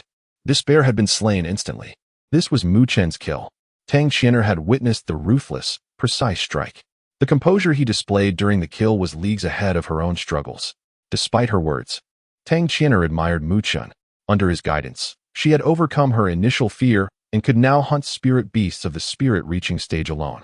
Mu Chun, on the other hand, remained calm and composed, treating the dangers that frightened her as trivial. Tang Qian'er gazed at the youth as he collected the mountain bear's spirit essence. Sunlight dappled his form, highlighting a maturity beyond his years, causing a blush to creep onto her cheeks. "Today's harvest is quite bountiful. We have already acquired 8 low-level spirit beast essences," Mu Chun said, rising and smiling at Tang Qian'er. Tang Qian'er smiled at the news. "Let's continue. The results are secondary.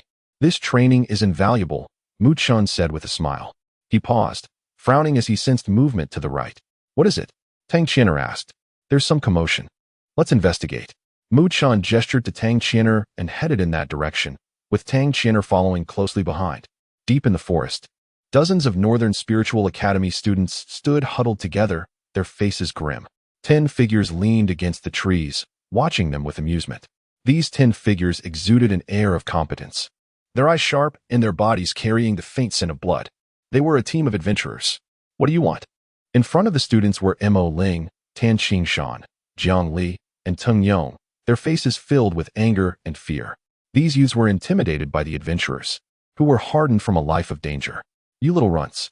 A leather-clad youth grinned. "I already told you. Hand over your spirit beast essences. You want to rob us?" A student exclaimed. "Correct." The youth laughed, as did his companions. "We are students of the Northern Spiritual Academy. Our instructors are here, and they are at the spirit realm," a student declared, hoping to intimidate the adventurers. "I know you are students of the Northern Spiritual Academy, and you are here for training, right? Did your instructors tell you that being robbed is also a form of training?" The youth sneered.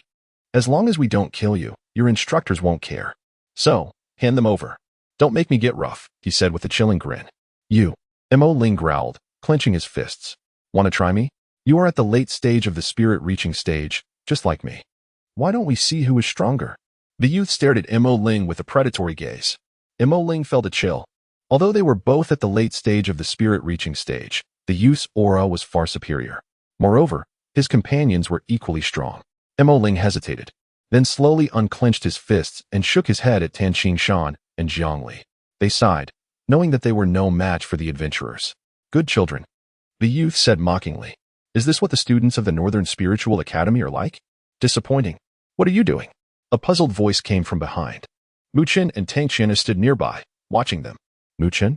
Mo Ling and the others were initially delighted to see Mu Chun, but then they gestured for him to leave. "What's wrong?" Mu Chun asked, approaching with Tang Qian'er. Shoot more lambs to the slaughter, one of the adventurers whispered. The young man beamed at Mu Chun, but his gaze abruptly shifted to Tang Qian'er beside him, his eyes sparkling with delight as he whistled playfully, remarking, "Ah, what a lovely beauty we have here." Tang Qian'er shot him an irritated glare, yet the slight annoyance only served to render the young man momentarily taken aback. Seeing Mu Chun and his companion approach, Mo Ling could only shake his head with a wry smile before recounting the events. "Robbery? You truly have had a stroke of bad luck," Mu Chun remarked, unable to suppress a chuckle. "Aren't you in the same predicament?" Jiang Li and the others rolled their eyes, bemused that he could still find humor in the situation. "Hey, since you're here, why not hand over a few spirit beast essences, and let that lovely beauty contribute as well? After all, fairness is key." The young man beckoned, grinning. "You want mine too?" Mu Chun frowned slightly. "Who told you to wander into this mess? You youngsters are rather foolish, although you possess some talent. When it comes to a real fight, you truly lack the capability," the young man lamented somewhat helplessly. "I'll give you one spirit beast essence," Mu Chun said as he tilted his head, retrieving an essence from his cloak and approaching the young man. "You're hard of hearing. I said to let the lovely beauty bring it over." "You're becoming rather bothersome," the young man complained, frowning and continuing his chatter. However, amid his incessant prattle, Mu Chun had already reached him, extending the spirit beast essence forward. The young man reached for it with one hand, while the other raised to pat Mu Chun's head in annoyance. Yet, just as his palm neared the essence, the youthful boy's previously playful dark eyes turned icy in an instant. With a swift motion, he flipped his palm, unleashing a sharp, dark light that sliced through the young man's hand, causing blood to spurt forth. This scene unfolded in the blink of an eye, catching nearly everyone off guard, including some of the young man's companions, who stood in stunned silence, watching the blood splatter. Amidst the astonished gazes, the handsome youth looked up and offered a faint smile. "Apologies, but I've suddenly changed my mind." Chapter 28, Collaboration in the Densewoods. The youth stared, somewhat bewildered, at his bloodied palm. After a moment, a sharp pain radiated from his hand, jolting him back to reality, and his previously cheerful demeanor gradually darkened. The companions behind him, including Mo Ling, were equally taken aback. They had never anticipated that Mu Chun would dare to launch a sudden attack, and with such ferocity. "You seek death, do you?" The youth's body trembled slightly, his dark expression taking on a menacing edge. Mu Chun cast a casual glance at him and replied, "As an experienced adventurer, do you not understand the principle that one must eventually pay for their deeds? Have you never encountered a misstep in a dark alley?" "Huh, bold words, young one." Upon hearing this, the youth erupted in furious laughter, his companions attempting to intervene but halted by a wave of his hand. He tore a piece of cloth from his garment to bind his bleeding hand, his cold gaze fixed on Mu Chun as he said, "You are aware of what will happen next, are you not? To engage in combat?" Mu Chun smiled. "You dared to strike first. I harbor little anger. Rather, I admire your courage. A person devoid of bloodlust, regardless of innate talent, is worthless. You are different from those others." The youth regarded Mu Chun intently and introduced himself. "I am Lin Zhong. While I appreciate your bravery, let us be clear, I offer you a chance. Defeat me, and you and your companions may leave unharmed, and I shall overlook your attack. However, should you lose, you shall part with a finger as a lesson. Are there no other options?" Mu Chun shrugged. "What do you think?" Lin Zhong replied with a cold smirk. "Very well, let us commence." As Mu Chun's voice fell, his eyes narrowed, and he stepped forward, his fingers curling as dark spiritual energy swirled around them, creating a fierce gust akin to a lightning strike aimed directly at Lin Zhong's throat. "Do you wish to continue?" However, Lin Zhong was no mere novice from the North Spirit Academy. Having previously suffered a setback, he had already grown wary of Mu Chun, and though startled by the sudden strike, he remained composed. With a swift motion, he raised his arm, channeling his spiritual energy to guard his throat. Bang! Mu Chun's fingers collided with Lin Zhong's arm, producing a sound as of striking metal, sending a tingle through his fingertips. Lin Zhong's prowess was indeed formidable. Evidently at the pinnacle of the spirit movement realm, just a step away from the spirit wheel realm. As this thought crossed Mu Chun's mind, he wasted no time. Retracting his fingers and transforming them into a fist, enveloping it in spiritual energy as he delivered a powerful blow to Lin Zhong's temple. Boom! Lin Zhong countered with a sudden palm strike, meeting Mu Chun's fists head-on. The clash of spiritual energies sending a wave of force that sent dry leaves scattering into the air. Upon impact, Mu Chun was pushed back several steps, while Lin Zhong stumbled slightly, a flicker of astonishment crossing his eyes.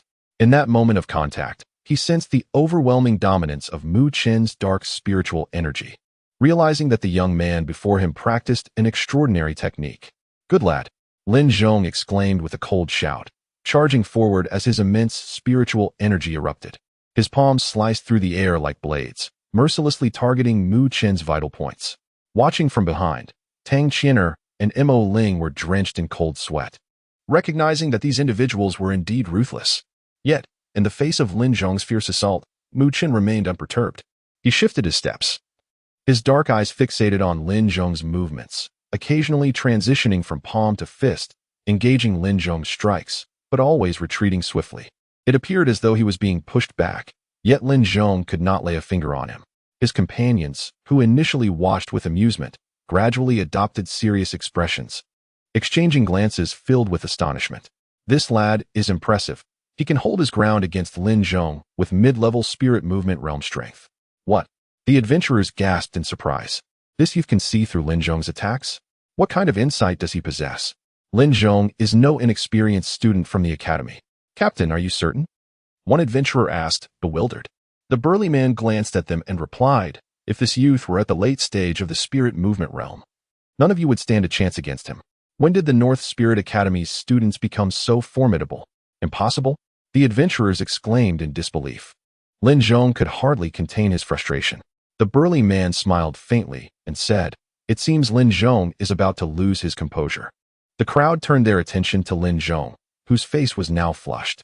A silvery glow emanated from his fists, accompanied by a low rumbling reminiscent of thunder. Is he resorting to the thunderstorm fist? That is Lin Zhong's trump card. He is indeed being pushed to his limits. "You dare to try this move?" Lin Zhong's face reddened further, the silver light on his fist intensifying, a violent energy radiating outward. Mu Chen observed the silver glow on Lin Zhong's fist, his expression hardening as he tightened his own grip. In an instant, Lin Zhong surged forward like an arrow, unleashing a punch that sent roaring winds and a thunderous sound echoing through the air. Thunderstorm fist. The explosive strike, imbued with tremendous force, surged toward Mu Chen, swirling leaves around like a yellowed tornado. This astonishing blow sent shivers down the spines of Tang Qian'er and the others. Mu Chen inhaled deeply, his palm suddenly igniting with dark radiance. In the next moment, he stepped forward, his body resembling a drawn bow, as black energy enveloped his fist. And he retaliated with a powerful strike. Forest of Death. The black light coalesced around Mu Chen's fist, transforming into a dark imprint charged with overwhelming spiritual energy, meeting Lin Zhong's punch head-on amidst the astonished gazes of onlookers. Bang! A deep sound resonated, and the ground beneath them cracked under the force of their clash, the violent shockwave shattering the surrounding dry leaves. Both figures momentarily paled, and as the energy exploded, they were abruptly forced back, staggering and nearly falling to the ground. Such a fierce exchange resulted in a stalemate. Surrounding spectators were left in stunned silence, the adventurers shocked by Lin Zhong's powerful attack failing to yield results, while Tang Qian'er and her companions marveled at Mu Chen's ability to withstand the onslaught. Lin Zhong steadied himself, his expression shifting as he regarded Mu Chen, clearly struggling to accept the outcome. Behind him, his companions stepped forward, their gazes unfriendly as they fixed their eyes on Mu Chen. Observing this, Mu Chen merely chuckled coldly, deftly pinching a fiery red orb between his fingers, an extreme surge of chaotic energy radiating from it. "What? Do you intend to overwhelm me with numbers?" Lin Zhong's companions, sensing the violent energy emanating from the orb, paled. A spirit-breaking orb? They hesitated to advance, their expression shifting to surprise as they regarded Mu Chen. No wonder he showed no fear. He possessed such a device. Given the orb's energy, even a careless spirit wheel realm expert would be severely injured. The atmosphere turned tense, with Tang Qian'er, Mo Ling, and the others quickly positioning themselves behind Mu Chen, warily watching the adventurers. "Cease this at once." A commanding voice suddenly cut through the tension, as the burly man approached, frowning. "What are you doing? You may lose a battle, but do not disgrace our thunderstorm squad." The adventurers exchanged awkward smiles. The burly man then turned to Mu Chen and remarked, "Young brother, you are quite formidable. Let us put today's matter to rest. If I have offended your companions in any way before, I sincerely hope for your forgiveness." "You're too kind," Mu Chen replied with a smile, swiftly stowing away the shattered spirit orb. At that very moment, he sensed the tension in the burly man's physique ease, revealing his evident apprehension towards the broken orb. With a light chuckle, Mu Chen chose not to elaborate further and stated, "Since there is nothing more to discuss, we shall take our leave." He then prepared to depart with his companions, recognizing that these adventurers were not of their ilk, and it would be prudent to part ways swiftly. Wait, the burly man, seeing their intent, hurried forward a few steps and called out. Mu Chen eyed him warily, slowly retracting his hand into his sleeve, ready to retrieve the shattered spirit orb once more. "Is there something else you wish to discuss?" The burly man, noticing Mu Chen's cautious gaze, let out a wry smile and hesitated momentarily before saying, "Young brother, I am considering a partnership with you. Might you be interested?" "Partnership?" Mu Chen inquired, raising an eyebrow in curiosity. Chapter 29. The Jade Spirit Tree Cooperation? Mu Chen gazed in astonishment at the burly man before him. The man's square face and thick brows gave him a rugged appearance. But what truly astonished Mu Chen was the faint aura of spiritual energy emanating from his body, indicating he had clearly entered the spirit wheel realm. This adventuring team possessed commendable strength. "Hello, young brother. I am Lei Ching, the captain of the Thunderstorm team." The robust man extended his large hand and smiled. Mu Chen, a student from the North Spirit Academy, he replied. "I am merely an ordinary student from the North Spirit Academy. I fear I may not be of much assistance. As for cooperation, I think it best to decline." Mu Chen shook his head, aware that adventuring teams often had murky backgrounds and complex grievances. Entangling himself with them could lead to unnecessary troubles. Seeing Mu Chen's refusal, Lei Cheng glanced around and lowered his voice. "To be honest, the reason I sought you out for cooperation is that I noticed the broken spirit orb in your possession. Just a couple of days ago, our Thunderstorm team discovered a valley in the North Spirit Plains, where we uncovered some valuable treasures." Mu Chen's expression remained unchanged, and he smiled without speaking. Realizing that this young man was no ordinary individual, Lei Cheng understood that while youth often brought curiosity and arrogance, Mu Chen exhibited remarkable composure, betraying no interest in his words. "In that valley, we found a mature jade spirit tree." After a brief silence, Lei Cheng continued softly. "The jade spirit tree?" Mu Chen's gaze finally flickered with intrigue. "Is it mature? Has it borne jade spirit fruits?" The jade spirit tree, a rare treasure of heaven and earth, possessed little allure itself, but its fruits, teeming with gentle spiritual energy, were immensely beneficial to cultivators below the spirit-soul realm. At present, Mu Chen sought to cultivate the second layer of the forest death seal, yet his strength was still insufficient. Thus, he required external aid.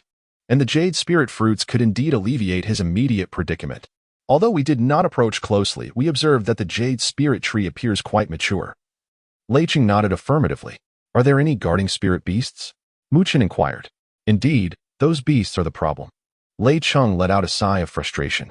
"In that valley, there are at least 100 fire spirit monkeys, and the most troublesome part is that there is a fire spirit monkey king, which has reached the level of a mid-tier spirit beast, surpassing me in strength." 100 fire spirit monkeys? And a fire spirit monkey king? Mu Chen was taken aback. While fire spirit monkeys are low-tier spirit beasts, some mature ones can attain the strength of the late spirit movement realm. The sheer number of them gathered together would pose a significant challenge, especially with the presence of a fire spirit monkey king. The strength of the fire spirit monkey king is not only the most daunting aspect, but it can also command the other fire spirit monkeys, Mu Chen remarked softly. Although the fire spirit monkeys lacked intelligence, making them easier to handle when uncoordinated, the presence of the fire spirit monkey king, possessing a degree of cunning, would drastically change the situation. If it were to lead a charge with 100 fire spirit monkeys, the Thunderstorm team would likely find themselves in disarray.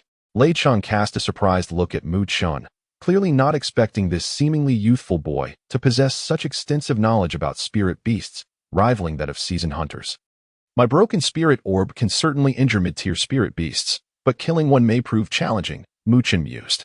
"That's all right. As long as we can severely wound the fire spirit monkey king, our chances of success will be greatly increased," Lei Cheng replied with a confident smile. After all, he was also at the early stage of the spirit wheel realm. While he might not be able to defeat the fire spirit monkey king in its prime, he believed he could manage to injure it.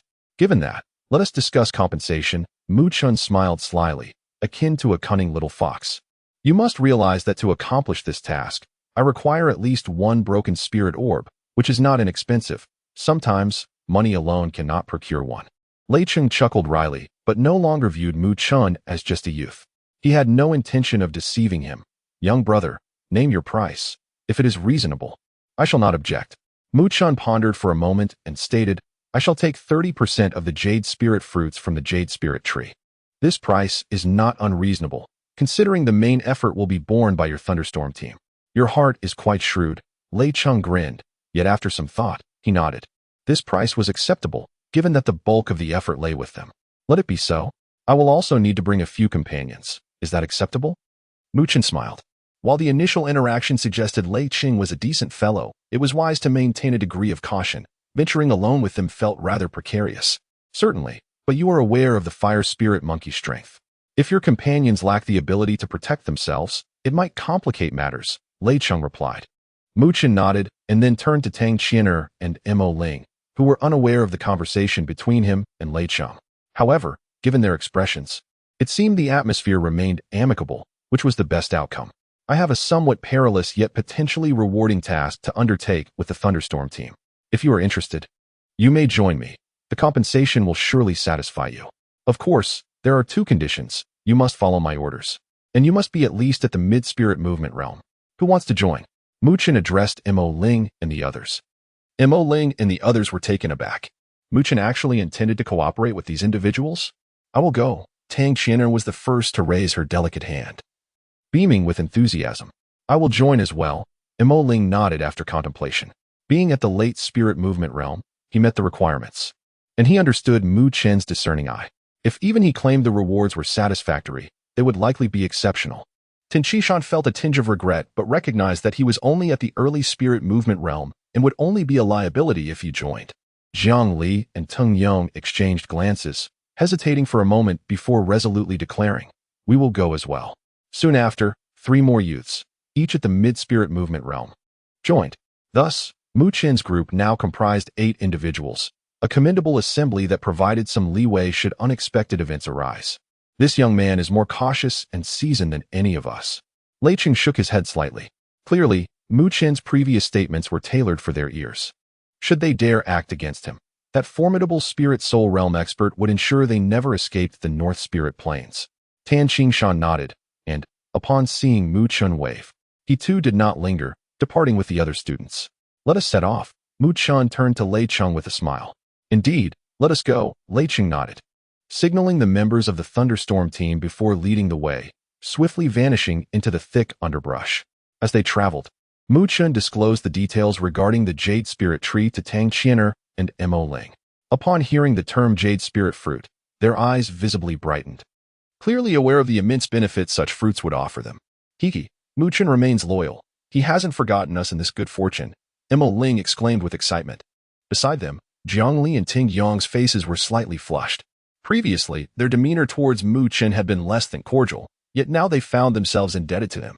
The young man's heart felt somewhat uneasy. Did you truly think you could come here and take advantage without consequence?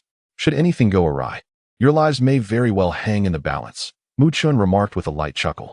Rest assured, we shall heed your instructions, Mo Ling replied, with Jiang Li and the others nodding in agreement.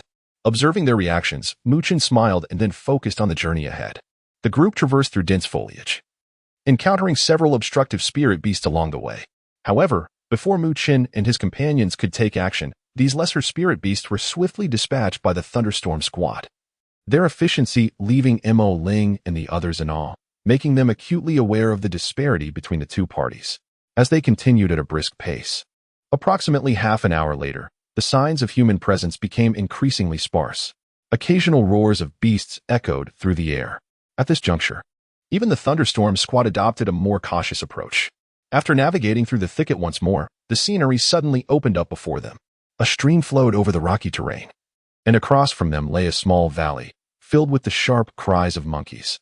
Upon gazing at the valley, Lei Ching halted his steps and turned his head to nod at Mu Chun, signaling that they had reached their destination.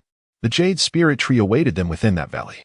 Chapter 30. The Valley of the Fire Monkeys. Before us lay a valley, its entrance narrow and flanked by dense branches that extended outward, with piles of jagged stones obscuring its depths, creating an air of mystery.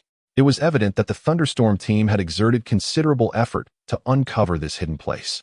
Within, the number of fire spirits was indeed substantial. Standing a distance from the valley's mouth, Mu Chun inhaled deeply, detecting an overwhelming scent that suggested the presence of many more fire spirits than Lei Chung had indicated. Prepare yourselves, Lei Cheng commanded, waving his hand. Lin Zhong and several companions quickly gathered dry wood from the surroundings, piling it outside the valley before igniting it.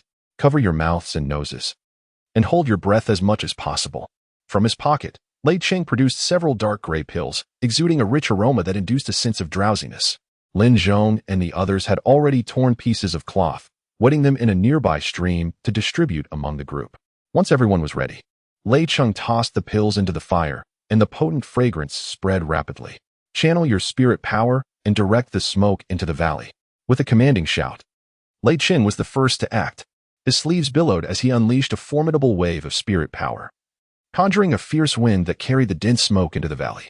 Mu Chen and the others followed suit, their combined spirit powers generating a tempest that soon enveloped the valley, muffling the previously raucous cries of the monkeys. After a brief pause, Lei Cheng listened intently to the sounds emanating from the valley, then exhaled in relief. Let's move, but be cautious. Eagerly, the group nodded in agreement and gracefully darted through the valley entrance, plunging into the depths of the valley. As they advanced, a mist began to settle, obscuring their vision. The ground was strewn with slumbering fire spirits, each one seemingly caught in a deep sleep, confirming the efficacy of Lei Cheng's hypnotic concoction. The jade spirit tree lies deep within the valley. We must hasten. This hypnosis won't last long, Lei Cheng urged, quickening his pace as he leaped over the sleeping fire spirits, heading deeper into the valley. Mu Chen and his companions closely followed. But just as they entered the heart of the valley, a low growl erupted from the rocky outcrop nearby, followed by a gust of foul wind. A massive fire spirit charged toward Tang Qian'er, who was positioned behind Mu Chen. Caught off guard by the sudden assault, Tang Qian'er instinctively raised her delicate hand, her short sword flying forth, enveloped in spirit power, merely grazing the fire spirit's body and drawing a shallow line of blood. Though it failed to inflict serious harm, it momentarily halted the creature's advance. In that instant, Mu Chen sprang into action, his feet propelling him forward like a nimble monkey. Grasping a sharp dagger that slipped from his sleeve, he enveloped it in dark spirit power, its cold gleam slicing through the air toward the fire spirit's eyes. As blood spattered, the fire spirit emitted a piercing roar, but before the sound could fully escape, Mu Chen's dagger pierced its throat, silencing its cries. The massive body of the fire spirit crashed heavily to the ground, shattering the rocks beneath it. Mu Chen landed nearby, wiping the blood from his dagger and turning to the still shaken Tang Qian'er. Are you all right? Not only were they stunned, but even the members of the Thunderstorm team were momentarily taken aback by Mu Chen's swift reflexes and decisive actions. Impressive. That fire spirit likely possessed late-stage spirit movement strength, Lei Cheng remarked, giving Mu Chen a thumbs up. The smoke dulled its senses. Otherwise, it would not have been so easily subdued, Mu Chen replied, shaking his head. Although the fire spirit resisted the hypnosis, it was still affected to some degree. The potency of the drug was limited. This fire spirit, having reached late-stage spirit movement strength, could withstand it. Deeper within the valley, there were likely still 20 or so fire spirits of similar strength. Fortunately, while they had not succumbed to hypnosis, their abilities would be somewhat diminished, making them manageable. Nodding in agreement, Lei Cheng suddenly lowered his body, his gaze sharpening. Our real challenge is that giant. Mu Chen squinted into the distance, where the mist had begun to clear. There, at the valley's end, stood a colossal figure, larger than the other fire spirits. This fiery giant shimmered as if clad in a layer of crimson armor.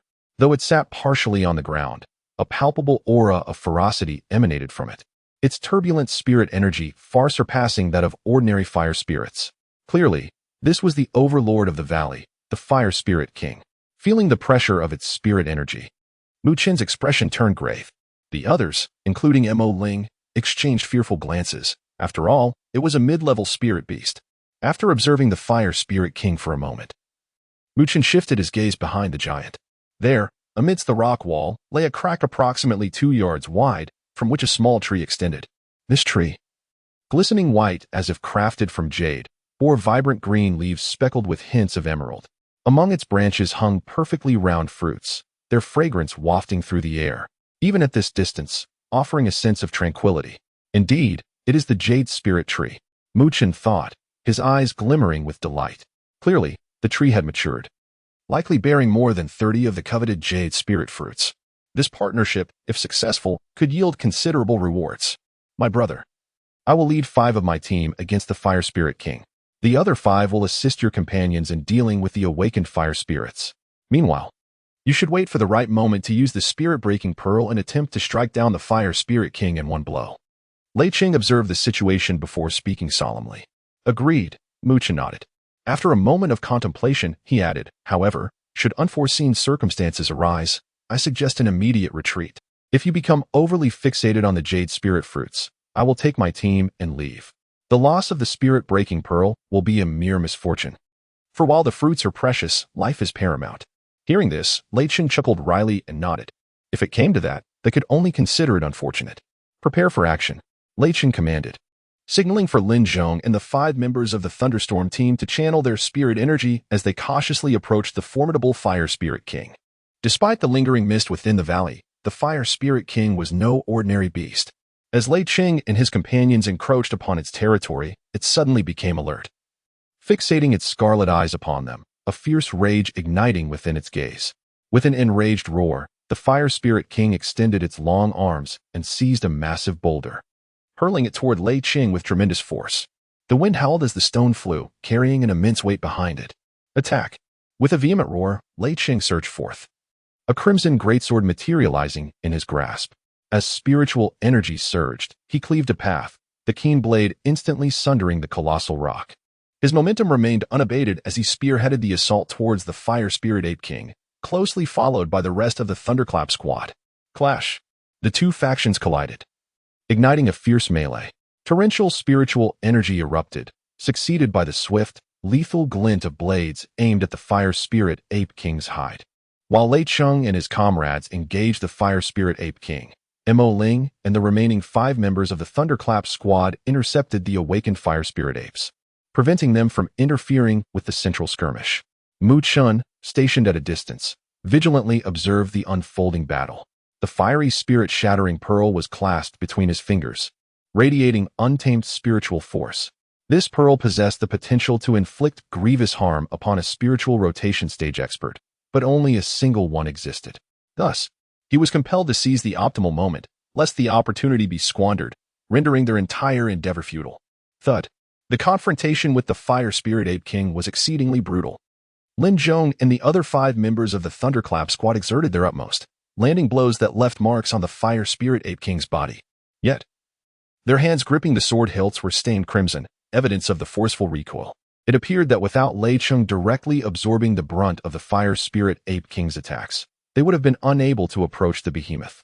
Thunderblade Annihilation. After another round of entanglement, Lei Ching, his arms growing numb, issued a stern command. Boom. At his decree, Lin Zhong and the 5 others advanced, their blades crackling with lightning. Channeling their collective might, they unleashed a strike, 5 bolts of lightning-like sword energy erupting forth, impacting the Fire Spirit Ape King's back. Shriek. The Fire Spirit Ape King's metallic hide yielded to the combined assault, a fissure appearing on its back, from which blood began to flow. Roar. The searing pain in its back incited a furious bellow from the Fire Spirit Ape King. Its simian arm lashed out, unleashing a wave of raw spiritual energy that sent Lin Zhong and the 5 flying backward, coughing up blood. Vermin, meet your end. Lei Ching leaped forward, bellowing as he swung his blade. All the spiritual energy within him surged forth, and a blade of spiritual energy, 10 feet long, materialized on the sword, descending upon the Fire Spirit Ape King's head. Clang! The Fire Spirit Ape King, with remarkable speed, intercepted Lei Ching's fierce attack, its arms crossing in defense like shields. It managed to block the lethal blow, the blade sinking into its flesh but failing to sever its arms. Mu Chen, Lei Ching roared. Responding instantly, Mu Chen, who had been amassing power, darted forth. Agile as a monkey, he appeared behind the Fire Spirit Ape King, his fingers laced with dark spiritual energy, resembling a sharpened dagger that plunged into the wound on its back. Blood spurted forth as Mu Chen retreated. A surge of untamed spiritual energy radiated from the Fire Spirit Ape King's wound. Bang! As the wave emanated, a colossal spiritual shockwave erupted. The Fire Spirit Ape King's back exploded, sending flesh and blood scattering. Even the rocks on the ground were pulverized by the force. Roar! The Fire Spirit Ape King roared in agony, blood gushing from its back, as if a gaping hole had been blasted open. It staggered before collapsing with a resounding thud. Mu Chen landed on the ground, relief washing over him as he gazed at the fallen Fire Spirit Ape King. We succeeded. Lin Zhong and the others were overjoyed at the sight. Even Lei Qing's face bore a relieved smile. Something's not right. Yet, as they began to relax, Mu Qin's expression shifted. He noticed a faint crimson glow emanating from the fire spirit ape king's body. Careful. Lei Qing, detecting the change, tensed. The crimson light enveloped the fire spirit ape king, and its bleeding ceased. To their horror, Lin Zhong and the others watched as the fire spirit ape king swayed and stood up once more. Its fiery red fur began to grow longer. Roar. The fire spirit ape king roared towards the heavens. Within the crimson glow, a faint emerald shimmer appeared, mirroring the color of the jade spirit fruit. With each echoing roar, the fire spirit ape king's aura intensified. Damn it, it broke through at this moment. Lei Qing's face contorted in dismay as he sensed the fire spirit ape king's escalating power. Mu Qin's expression turned grave. It seems this beast has consumed a considerable number of jade spirit fruits. This has truly complicated matters.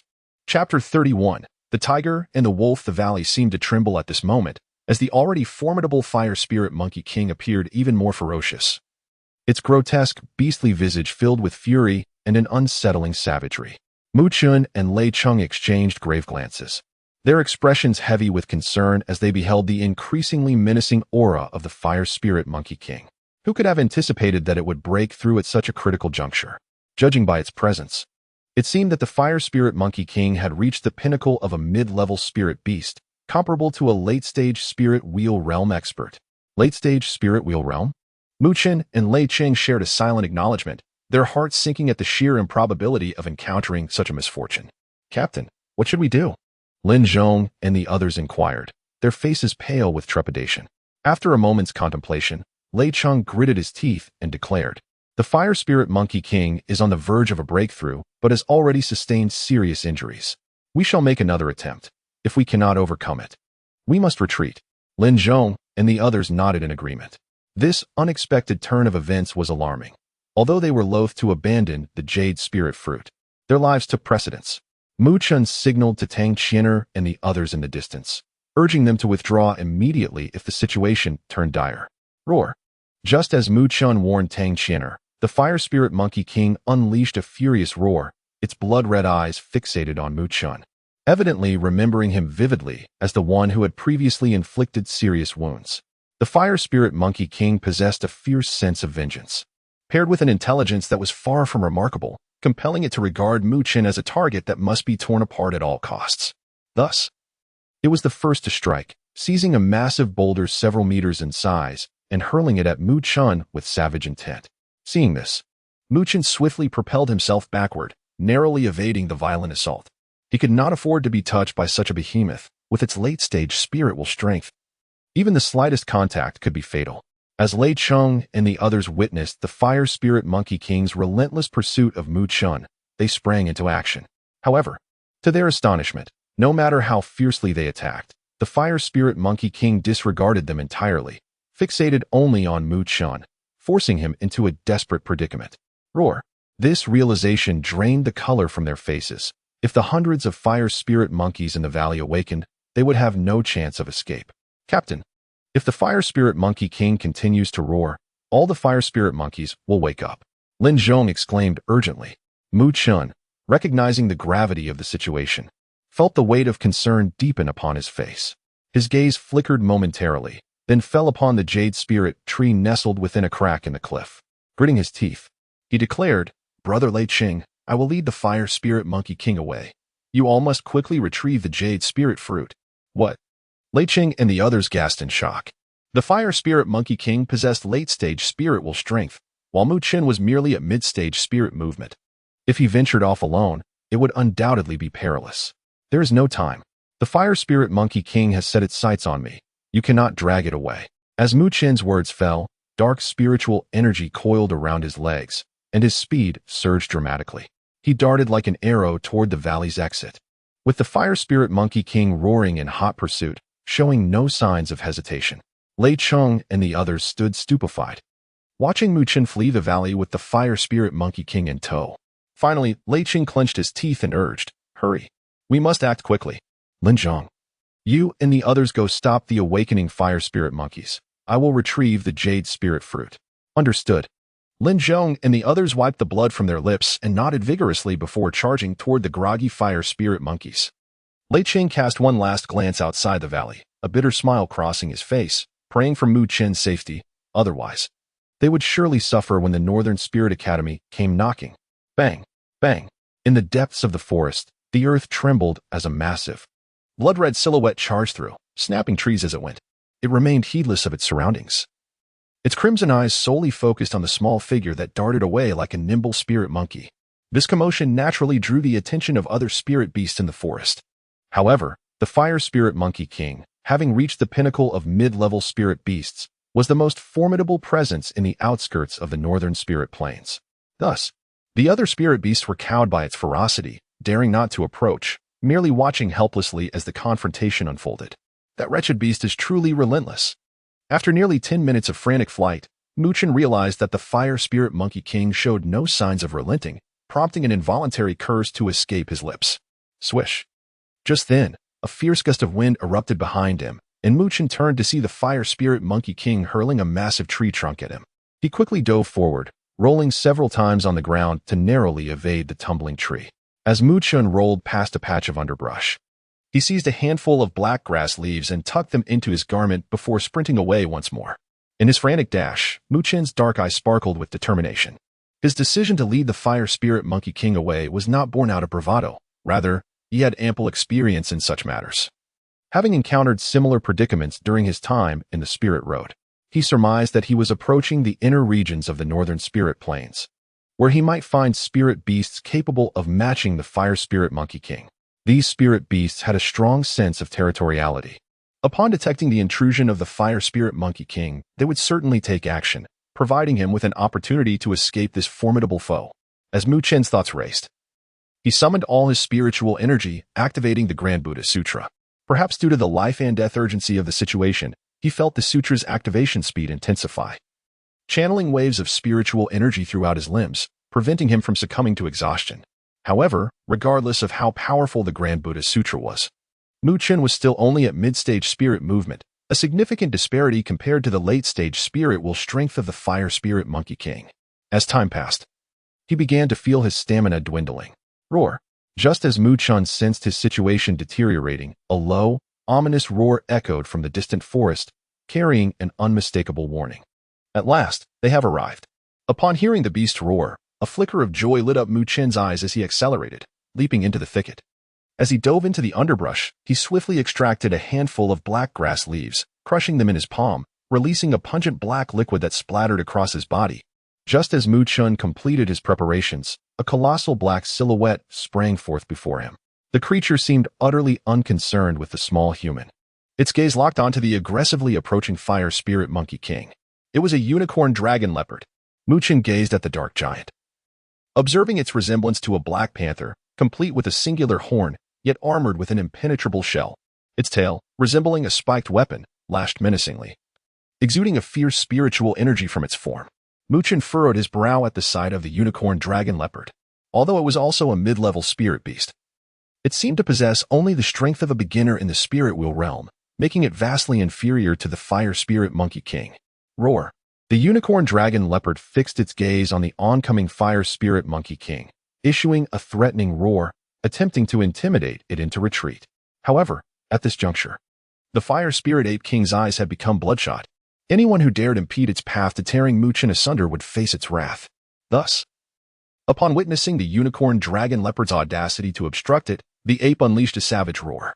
Its colossal frame propelled upward, and fiery spiritual energy coalesced beneath its enormous bestial palm.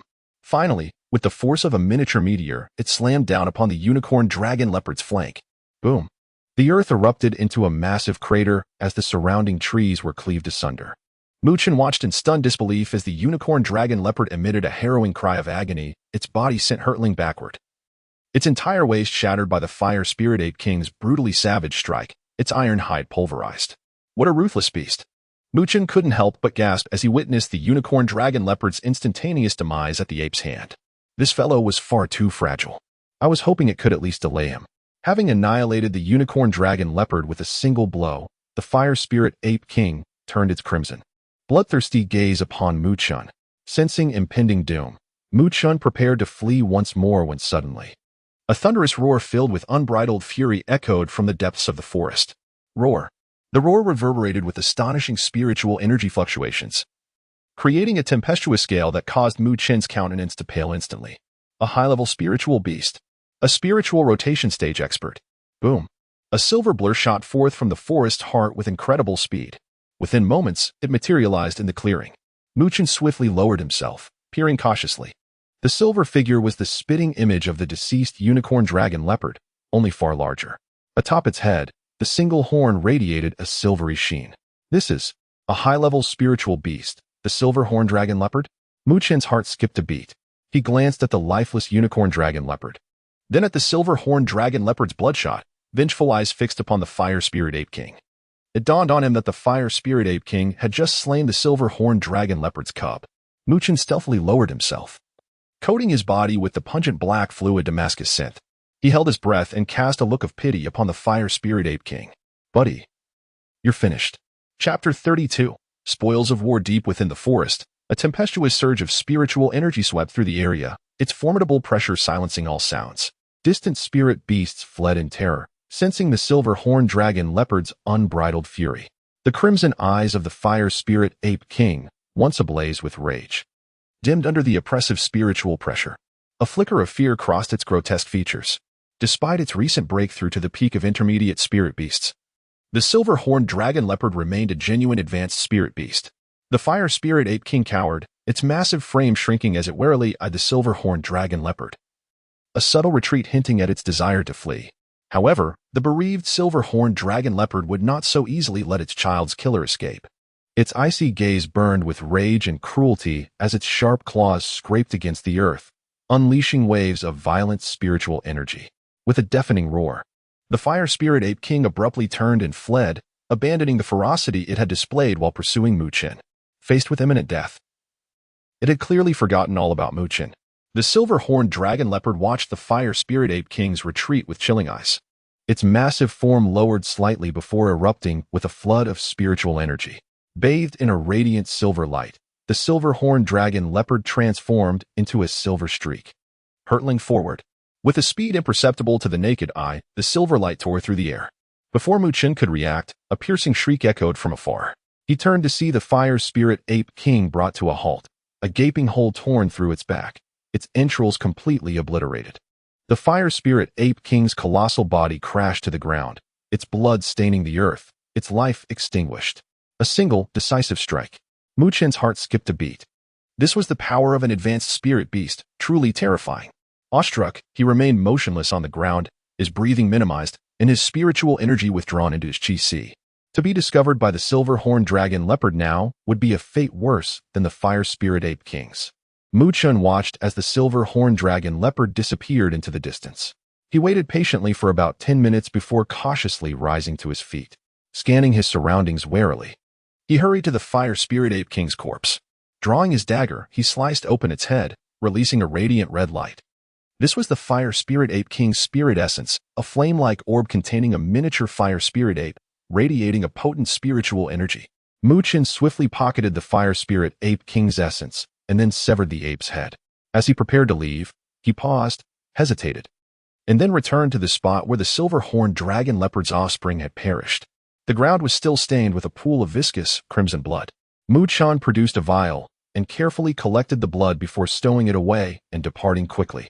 While Mu Chin resolved his predicament, turmoil erupted within the valley.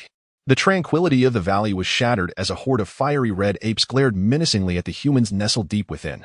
They hurled boulders relentlessly, forcing the group to retreat in disarray. Damn it, these beasts have all awakened, Lin Zhong exclaimed as he and the others dodged the incoming projectiles. The sight of the swarming fire spirit apes filled them with dread. Despite having quickened their pace after Mu Chin lured away the fire spirit ape king, the hypnotized apes had awakened one after another, trapping them within the valley. What do we do now? Tang Chenner and Imo Ling asked, their faces pale. Their composure paled in comparison to Lin Zhong's. The situation left them weak-kneed. Prepare to break through, Lei Chung declared, a bulging package strapped to his back, emanating a verdant glow and a fragrant aroma. Lin Zhong, keep an eye on them and ensure their safety, Lei Ching instructed. They were seasoned veterans, while Tang Chenner and the others were inexperienced novices. Should they be caught in the ape swarm, they would be torn to shreds in an instant. Understood, Lin Zhong replied. All mockery of the Northern Spiritual Academy students had vanished. Mu Chen's courage in drawing away the Fire Spirit Ape King had shaken them. They knew that without his actions, they would have been doomed. Let's go? Lei Cheng roared, gripping his long saber. His eyes gleamed with ferocity as he unleashed his powerful spiritual energy and charged into the Fire Spirit Ape horde, his blade carving a path through the beasts. Despite Lei Cheng's leadership as a spiritual rotation stage expert, the sheer number of Fire Spirit Apes overwhelmed them. Members of the Thunderstorm Squad sustained injuries, but they gritted their teeth and pressed on, their hands stained with blood as they wielded their sabers. Damn it! Lei Cheng bellowed, cleaving a Fire Spirit Ape in two, only to be met by a fresh wave of attackers. Frustration welled up within him. Were they destined to perish in this valley? Tang Qian'er and Mo Ling stared in terror at the ferocious Fire Spirit Apes surrounding them. Just as despair began to creep in, they noticed the apes ahead of them stirring in confusion, recoiling as if they had encountered something terrifying and emitting fearful cries.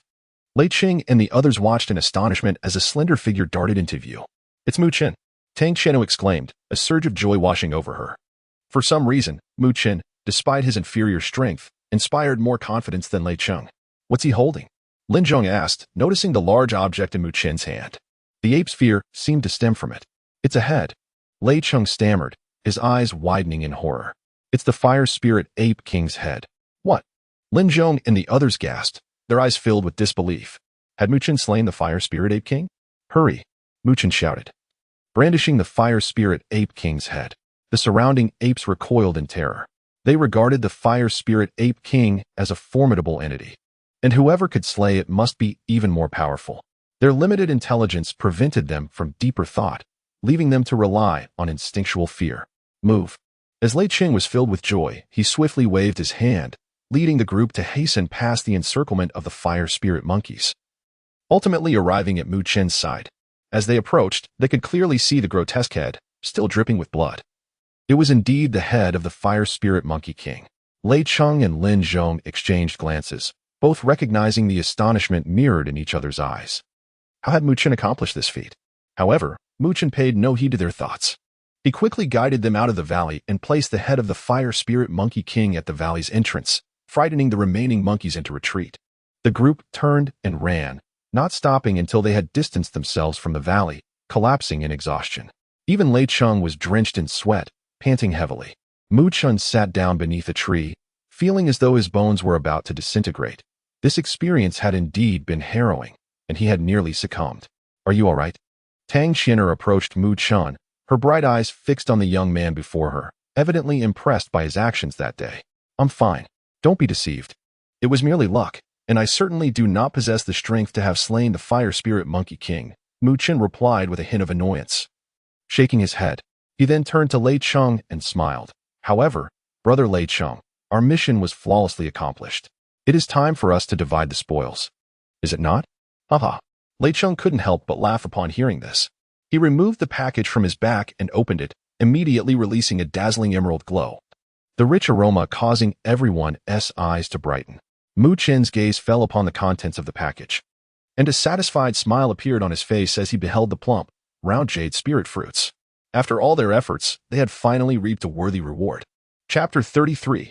A New Week. The Grand Masterpiece, The Great Ruler, has nearly reached 100,000 words. This new creation has demanded considerable effort, and I firmly believe it will blossom into an enchanting narrative. However, upon revealing the title prematurely, I have been beset by rampant piracy, leading to a chaotic dispersion of data. This predicament has left me in a state of exasperation, particularly as some readers are unable to discern the authentic version, which is quite disheartening. Nonetheless, I humbly implore all readers to extend their support to the great ruler. I assure you that I shall deliver a captivating tale worth your time.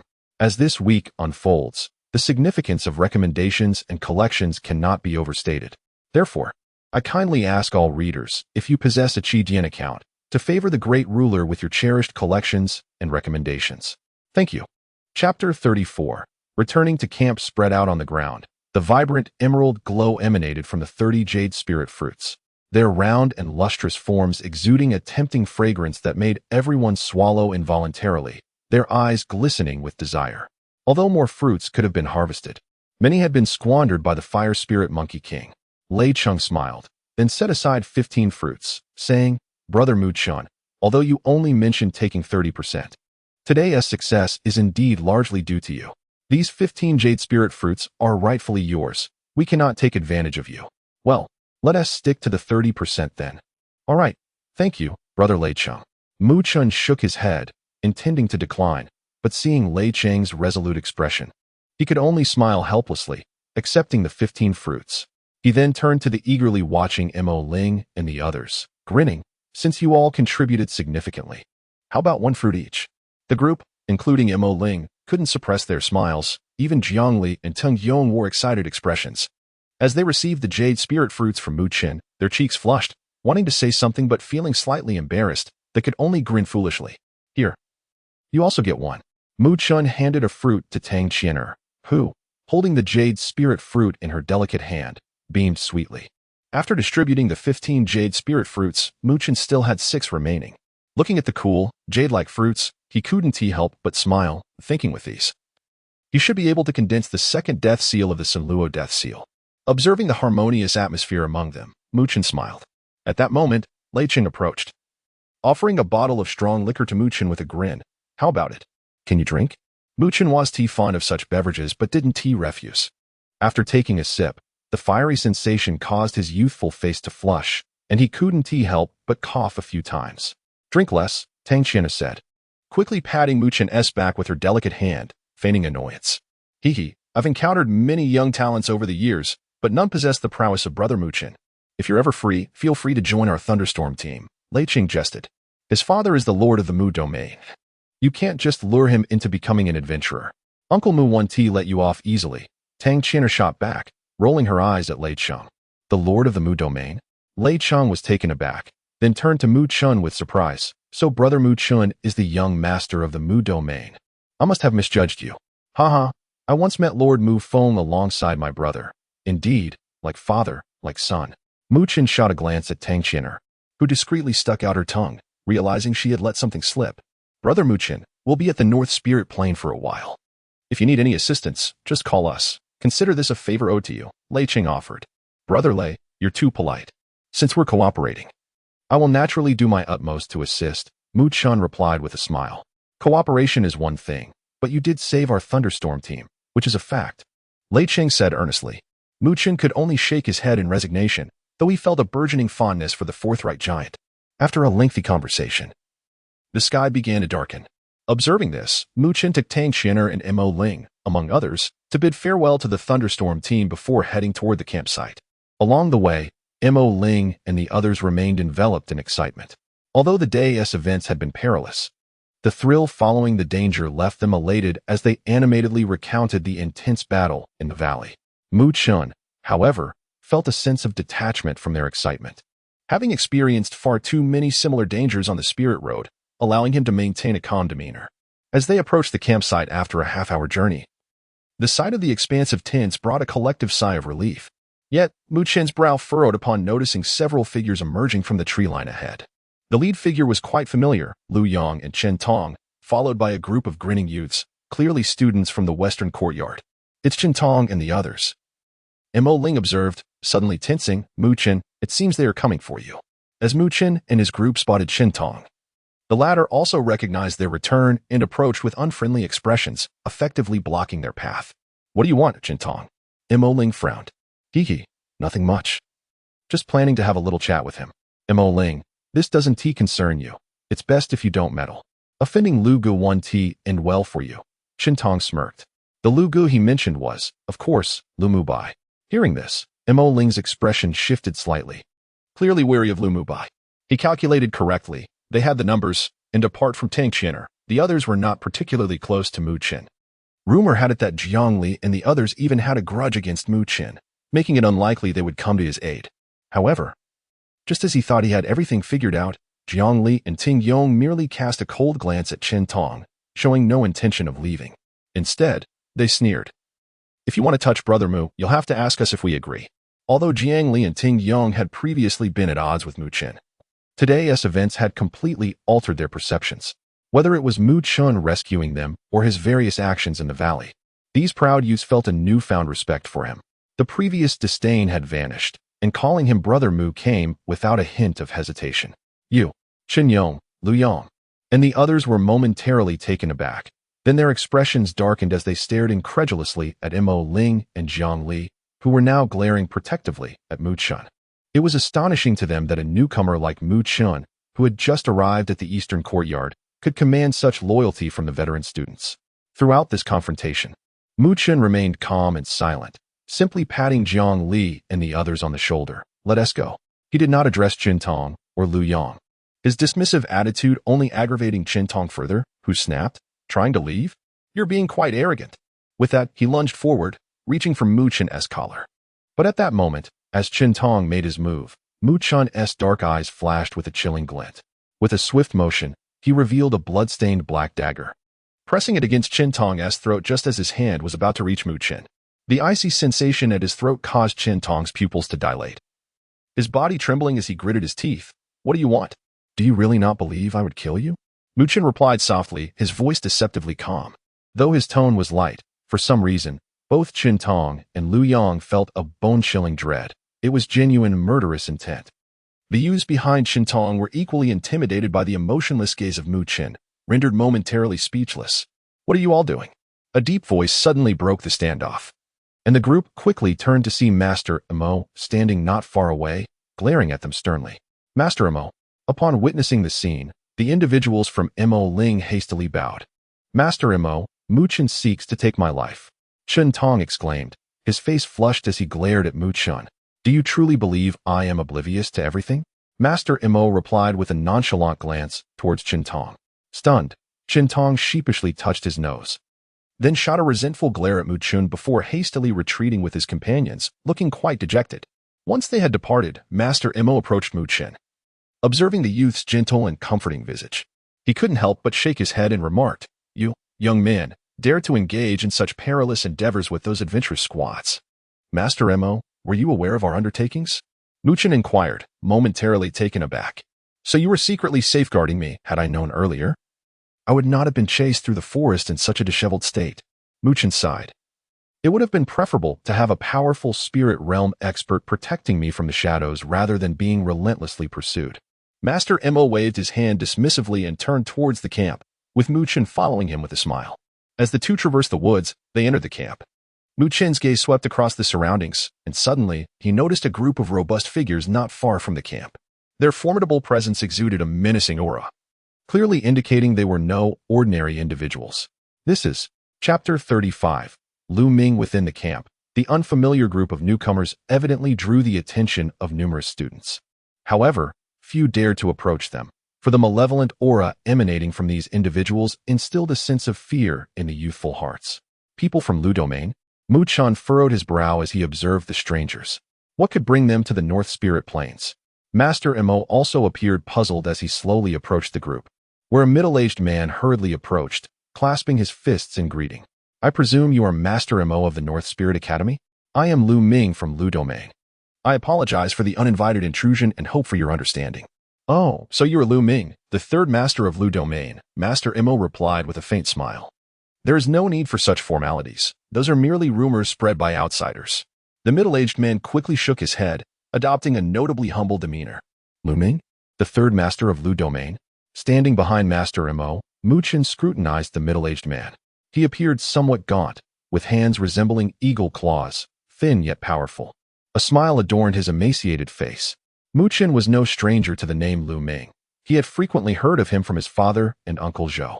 Lu Ming was the younger brother of Lu Qingtian, the lord of Lu Domain, and served as his right-hand man, boasting formidable strength, having reached the late spirit wheel stage, just a step away from the divine soul stage. He was quite a notable figure in the North Spirit realm. What brings you here? Master Mo inquired, his expression slightly displeased as he regarded the group, which contrasted sharply with the atmosphere of the camp.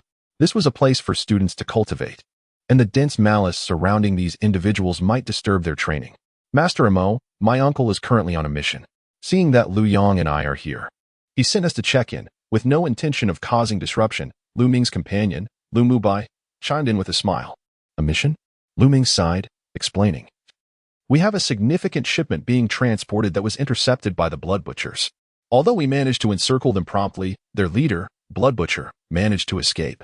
He fled to the North Spirit Plains during our pursuit, and we have come to capture him. The Blood Butchers? Master Mo frowned upon hearing the name. They were notorious for their ruthless deeds in the North Spirit realm, having taken countless lives. The presence of such a villain in the North Spirit Plains posed a threat to the students who were cultivating here. Other more conventional adventuring parties and adventurers would hesitate to act against students for fear of the North Spirit Academy. But such ruthless criminals would not hesitate to resort to violence if provoked. Indeed, we have come to alert you, Master Mo, to ensure the students remain vigilant and avoid any unfortunate incidents. The madness of that individual is well known, Lu Ming remarked with a smile. Upon hearing this, Muchen felt a surge of surprise. He had heard tales of the Blood Butchers, and while their reputation was indeed fearsome, it was surprising that they would dare to attack Lu Domain. It seemed that whatever they had stolen was of great importance, prompting Lu Domain to take such drastic measures and pursue the Blood Butchers to this location. Third Master Lu, what exactly did the Blood Butchers steal from your domain to warrant such a significant mobilization? Muchen suddenly interjected, feigning innocence. Lu Ming paused momentarily, then chuckled dryly. Young brother, such matters cannot be disclosed. Mu Chun smiled lightly, yet he understood the gravity of what had been taken from Lu Domain. Mu Chun, this matter does not concern your Mu Domain, Lu Mubai interjected, casting a glance at Mu Chen. Mu Chen? Lu Ming's eyes narrowed as he regarded Mu Chen.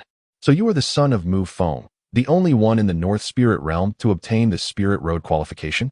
Mu Chen nodded with a smile.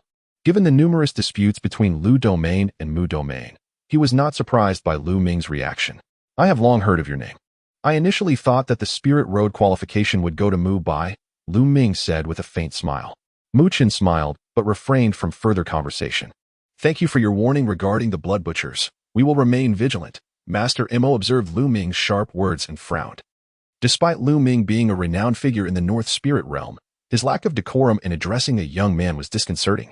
Master Mo, we wish to rest for the night at the camp, and I hope you will grant us this request.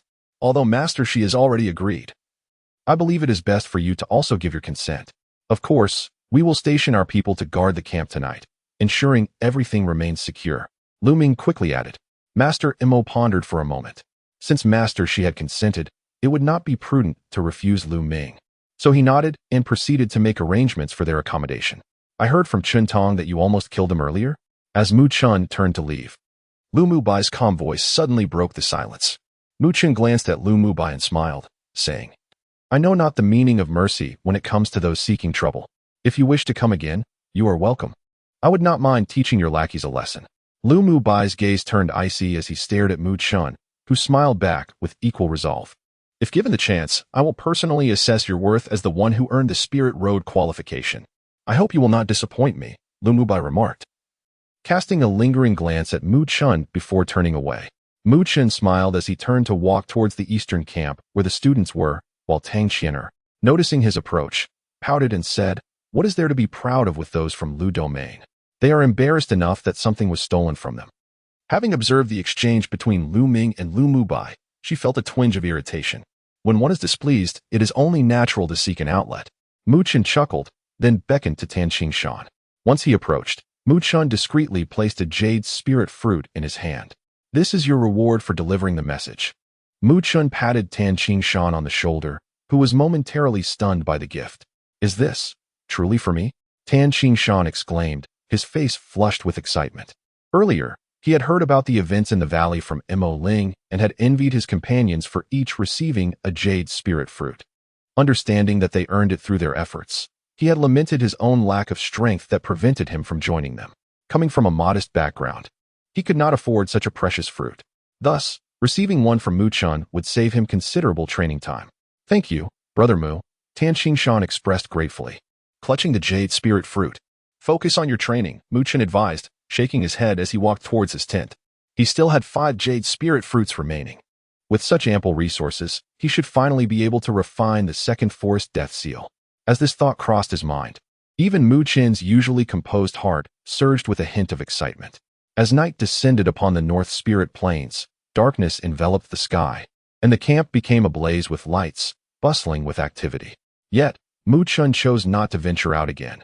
Instead, he sat quietly within his tent, eyes closed, practicing the grand Buddhist sutra as a faint, dark glow flickered around his form. After a period of tranquil cultivation lasting approximately half an hour, Muchen suddenly opened his eyes. From within his robe, he retrieved a perfectly round jade spirit fruit, under the soft glow of the flames. The surface of the jade spirit fruit shimmered with a radiant light, making it exceedingly tempting. Muchen licked his lips, then opened his mouth wide and directly stuffed the jade spirit fruit into his mouth. At this moment, it was finally time to refine the second layer of the Forest of Death seal. Chapter 36. The Second Sunluo Death Seal Boom. The moment the jade spirit fruit entered his mouth, it dissolved instantly, and a rich, sweet flavor permeated Muchen's palate. Immediately afterward, a stream of warm, pure spiritual energy poured into Muchen's body like a torrent. The sheer force of this spiritual energy caused Muchen's body to tremble slightly, his lips pressed tightly together. Without hesitation, Muchen interlaced his fingers, rapidly forming a series of dazzling hand seals. As his hand seals shifted, a surge of dense, dark spiritual energy began to coalesce between his palms. The dark spiritual energy, gleaming with a black luster, enveloped Muchen's arms entirely. The intensity of this spiritual energy far surpassed what Muchen could normally achieve. Muchen fixed his gaze on the spiritual energy rapidly gathering in his palms. At the heart of the black light, a vortex seemed to form, ceaselessly devouring the surrounding spiritual energy. His mind was utterly focused on this task, allowing no room for distraction. When refining normally, he was manipulating spiritual energy that he could control. Even if he failed, it wouldn't cause significant harm. But this time was different. The spiritual energy from the jade spirit fruit had elevated the spiritual energy within Muchen's body to a formidable level. If failure led to a backlash, it would pose a considerable challenge for Muchen. Buzz, buzz. Under Muchen's undivided attention, the black light coalesced at an accelerating rate. Faintly, one could discern the black light gradually solidifying into the shape of a black light seal. Enter. Muchen roared inwardly, fully mobilizing the spiritual energy within his body, pouring it all into the black light. The speed at which the black light seal extended increased once more. After about a minute, the black light contracted, and a black light seal hovered just outside Muchen's left palm. The second Sunluo Death Seal had finally been refined. Muchen stared at the Sunluo Death Seal floating outside his palm, but he didn't relax. Instead, his expression grew even more solemn. He knew that merely refining the Sunluo Death Seal was only the first step toward success. Next, he had to integrate this second Sunluo Death Seal into his body. But once the Sunluo Death Seal entered, it would unleash an incredibly terrifying backlash. A single misstep could even destroy the meridians within his body. Muchen had already suffered greatly from the backlash of the Sunluo Death Seal when refining the first one. He understood that with each Sunluo Death Seal refined, the backlash would become more terrifying. Even Mo Sure, with his formidable spirit stage strength, had failed to refine the third Sunluo Death Seal. While the power of the backlash would be amplified by the cultivator's own strength, it was still evident how formidable the backlash would be. Huff. Muchen took a deep breath, and the spiritual energy within his chi began to surge, forming a protective barrier around his meridians, preparing to withstand the fierce impact that was to come. With his body prepared, Muchen no longer hesitated. With a thought, the second Sunluo Death Seal gently imprinted itself onto Muchen's left palm. Bang! The moment they made contact, Muchen's body jolted violently. Then, his expression changed drastically as an extremely violent force surged in like a raging flood from the meridians in his left palm. This force, filled with destructive power, surged along its path, instantly shattering the prepared spiritual energy blockades. The meridians, unable to withstand the impact, began to twist faintly, sending waves of acute pain through him. Cold sweat instantly beaded on Muchen's forehead, but he dared not lose focus. He hurriedly mobilized his spiritual energy to create another blockade. Bang, bang, bang. Muchen's body had become a battlefield. The backlash from the Sunluo Death Seal shattered all the defenses and rampaged wildly. The intense pain caused Muchen's body to twitch slightly. Damn it! The pain contorted Muchen's face. He gritted his teeth, cursing inwardly, and stubbornly endured. If he couldn't withstand it now, all his previous efforts would be in vain, and he would suffer severe internal injuries. The excruciating pain from the twisting meridians continued to spread. Muchen's entire body was drenched in cold sweat, and the pain even made his mind feel faint. Only now did he truly understand how difficult it was to refine the second Sunluo Death Seal. The backlash had broken through the outer meridians and was now heading straight for Muchen's chi without stopping. This finally made Muchen's heart turn cold. Injured meridians could be repaired, but if his chi were destroyed, it would be a fate worse than death. Stop. At the thought of such a consequence, Mu Chen roared angrily in his mind, even with his composure. Buzz! Streaks of light appeared, and Mu Chen sensed a force erupting from the depths of his body, colliding heavily with the rampaging backlash. Boom! The roar within his body made Mu Chen's ears ring. It took a while for him to recover, and the first thing he did was sense his body. Then he was stunned. He realized that the rampaging backlash had been stopped. How could this be? Mu Chen murmured to himself in confusion. He looked at the faded streaks of light that had disappeared entirely within his body. Is this really the spiritual meridian? Why can't I control it, or even sense it? After pondering unsuccessfully, Mu Chen chuckled bitterly. It seems there are some secrets in my body that even I don't know. Suppressing these thoughts, Mu Chen activated the Great Pagoda art, gathering all the spiritual energy scattered throughout his body into his Qi Si. But when this spiritual energy poured into his Qi Si, he felt it stirring. A unique fluctuation rippled through Mu Chen's heart. Sensing this fluctuation, Mu Chen was first stunned. Then a surge of elation filled his heart. This is a sign of a breakthrough in spiritual energy. Mu Chen opened his eyes in surprise and immediately took out another jade spirit fruit from his bosom. Without hesitation, he stuffed it into his mouth, activated the Great Pagoda art, and refined the warm spiritual energy bit by bit, turning it into dark spiritual energy that continuously poured into his Qi Si. The two streams of spiritual energy quickly merged, and a sound like joyful cries rang out in Mu Chen's Qi Si. Amid these cries, Mu Chen could clearly feel the spiritual energy within his body rapidly becoming more powerful. This increase continued for a while before gradually slowing down. The dark spiritual energy in Mu Chen's Qi Si, like a cluster of stars, had doubled in size compared to before. Inside the tent, Mu Chen opened his eyes, his gaunt and handsome face filled with joy. He stretched out his hands, and on the palms of both hands, a black seal faintly appeared. He had finally cultivated the two Sunluo death seals. Mu Chen grinned, slowly clenching his fists. Moreover, this time, he had not only refined the second Sunluo death seal, but he had also used this opportunity to break through and advance to the late stage of the spiritual movement realm. Feeling the spiritual energy within his body, which was more powerful than before, Mu Chen couldn't help but laugh heartily. Tonight's harvest had truly exceeded his expectations. While Mu Chen was rejoicing over his breakthrough, in another tent in the camp, Emosher suddenly opened his eyes and looked toward Mu Chen's tent with a surprised expression. Then he smiled slightly. This little fellow is indeed quite remarkable. Chapter 37. Trouble in the early hours of the morning, the forces from the Lu domain, led by Lu Ming, temporarily departed, presumably to trace the whereabouts of the Blood Butcher. With their absence, the atmosphere within the camp seemed to relax significantly, as the young men and women harbored considerable resistance towards these ominous strangers. However, Masters Mo and she did not cease their cultivation due to the Blood Butcher incident. Rather, they merely cautioned the students to refrain from venturing too deep and to avoid dispersing too much. Let us also set forth. Mu Chen beckoned to Tang Qianer, who gracefully trotted over. Her enchanting and delicate figure captured the undivided attention of many young men, who then cast envious glances towards Mu Chen. Fortunate to team up with Tang Qianer. Brother Mu, off to train, are you? Haha, don't let us down.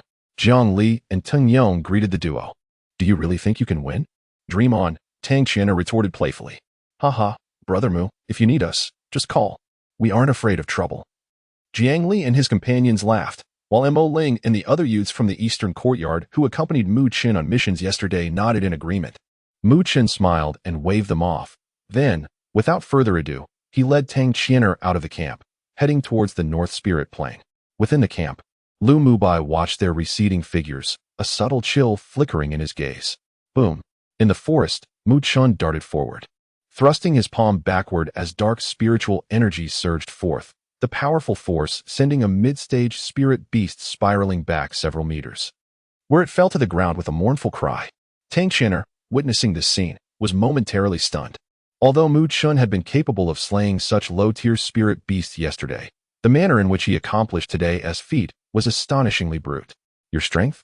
She could not help but inquire. Last night, thanks to the Jade Spirit Fruit, I managed to break through to the late stage of the spirit movement realm. Mu Chen explained with a smile as he bent down to extract the beast's essence. Freak, Tang Qianer muttered, then proudly lifted her chin. I can reach the late stage of the spirit movement realm within 5 days.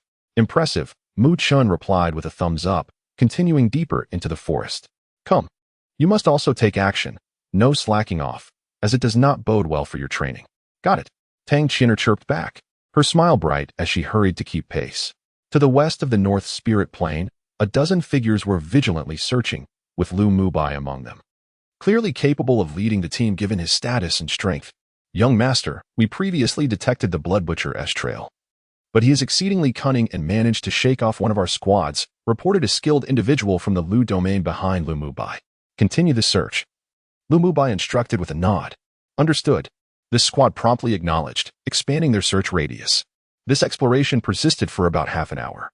And just as Lu Mubai furrowed his brow, a buzzing signal suddenly echoed from ahead, indicating their forces had found something. We have located him, hurry. Lu Mubai's eyes brightened as he waved his hand, leading the charge. As he navigated through the underbrush, a bloodied figure stumbled toward them. Clearly one of their own experts from the Lu domain. Where's the Blood Butcher? Lu Mubai urgently inquired. To the north? Upon hearing this, Lu Mubai's gaze flickered momentarily before he waved his hand, saying, wait. Big brother? Why are we waiting? What if he escapes? Lu Yang questioned, puzzled. He won't escape. We have cornered him, Lu Mubai replied with a calm smile. He is now akin to a trapped beast, destined to perish. However, before his demise, it would be amusing for him to vent his frustrations on some unfortunate souls. What do you mean, big brother? Lu Yang was taken aback. Mu Chen is in that direction, Lu Mubai chuckled softly. Oh? Excitement flashed in Lu Yang's eyes, but then his brow furrowed again.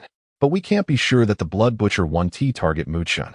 The Blood Butcher has a weakness for beautiful women, and with Tang Qian'er by Mu Chen's side, he would certainly be tempted. Given Mu Chen's character, he likely wouldn't abandon Tang Qian'er to flee, so.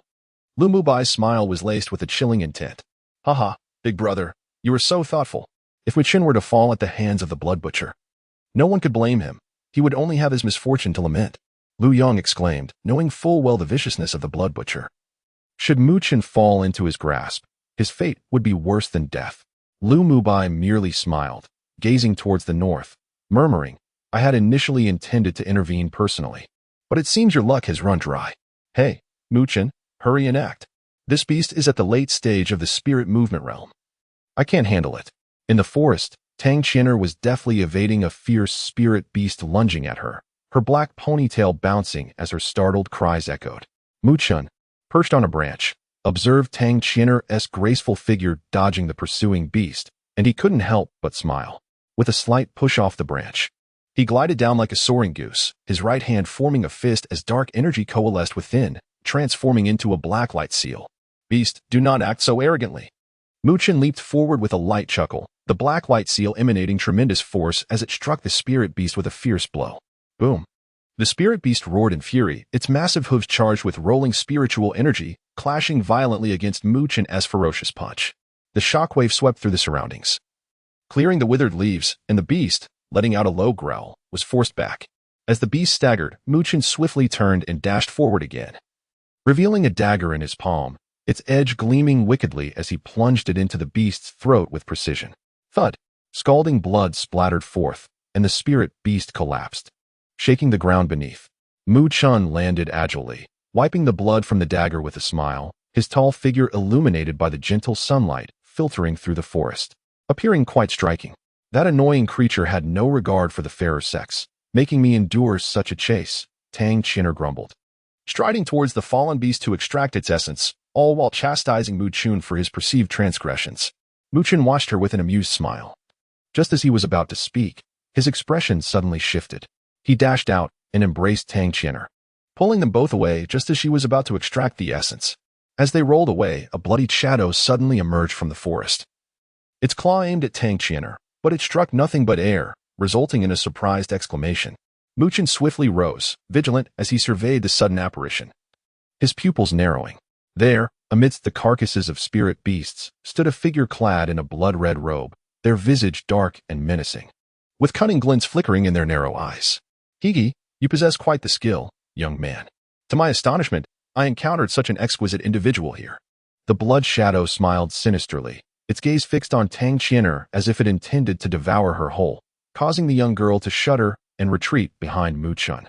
Mu Chen's gaze was unwaveringly locked onto the blood shadow, and he felt a bead of sweat forming in his palm as he grasped Tang Qian'er's delicate hand. If his conjecture was correct, the figure before him was none other than Shui Tu, the leader of the Blood Butchers. who was being pursued by Lu Ming and his associates. It was truly unexpected to cross paths with such a fiend in this place. This situation had certainly become rather troublesome. Chapter 38. The trap. In a secluded glade of the forest, three figures confronted each other, the atmosphere thick with tension, almost suffocating.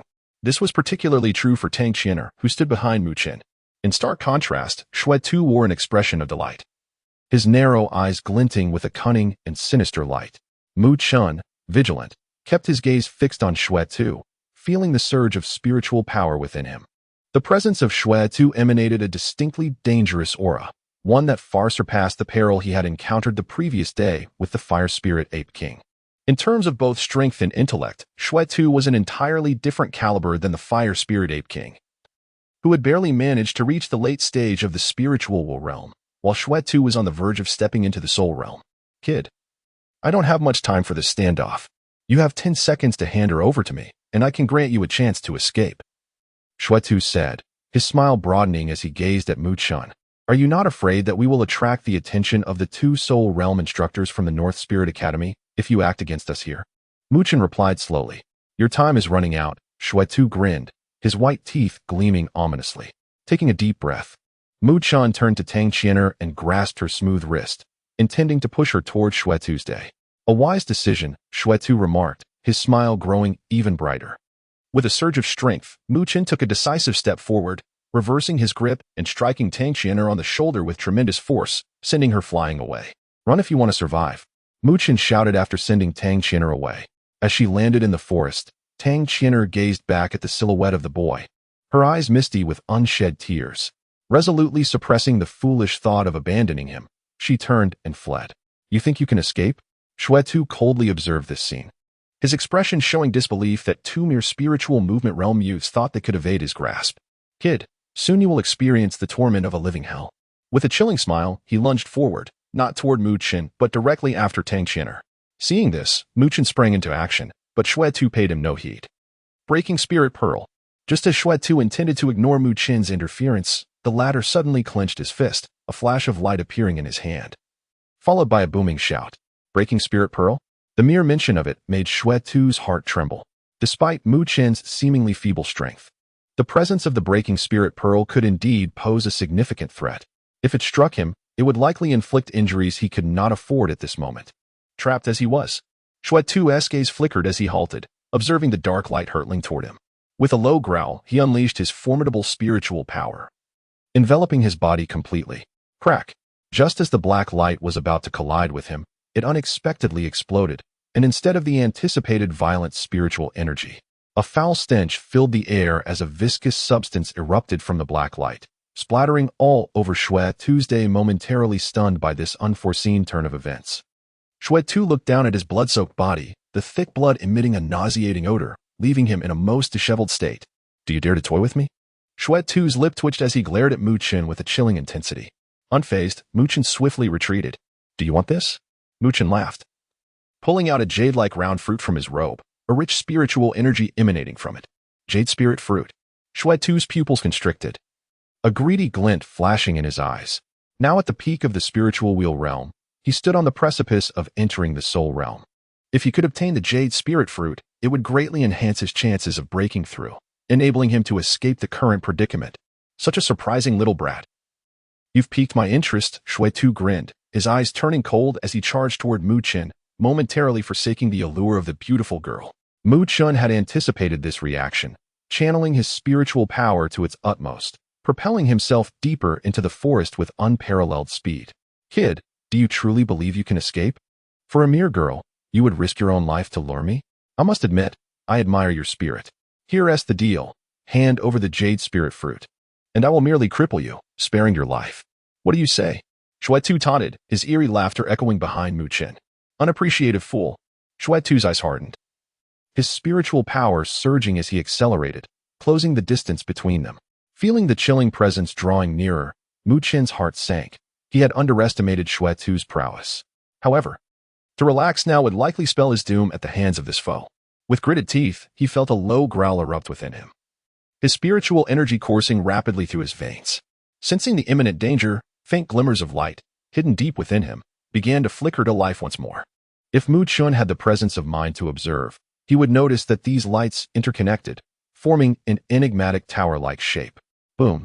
Yet, Mu Chun was far too preoccupied with his escape to notice, feeling his spiritual energy intensify dramatically, his speed surging as he began to pull away from Shuai Tuesday.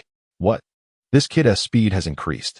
Shuai Tu was momentarily taken aback, then furrowed his brow, channeling his energy to pursue once more. He was keen-eyed enough to understand that this sudden burst of speed from Mu Chun could only be fleeting, and he was confident that his endurance would ultimately prevail.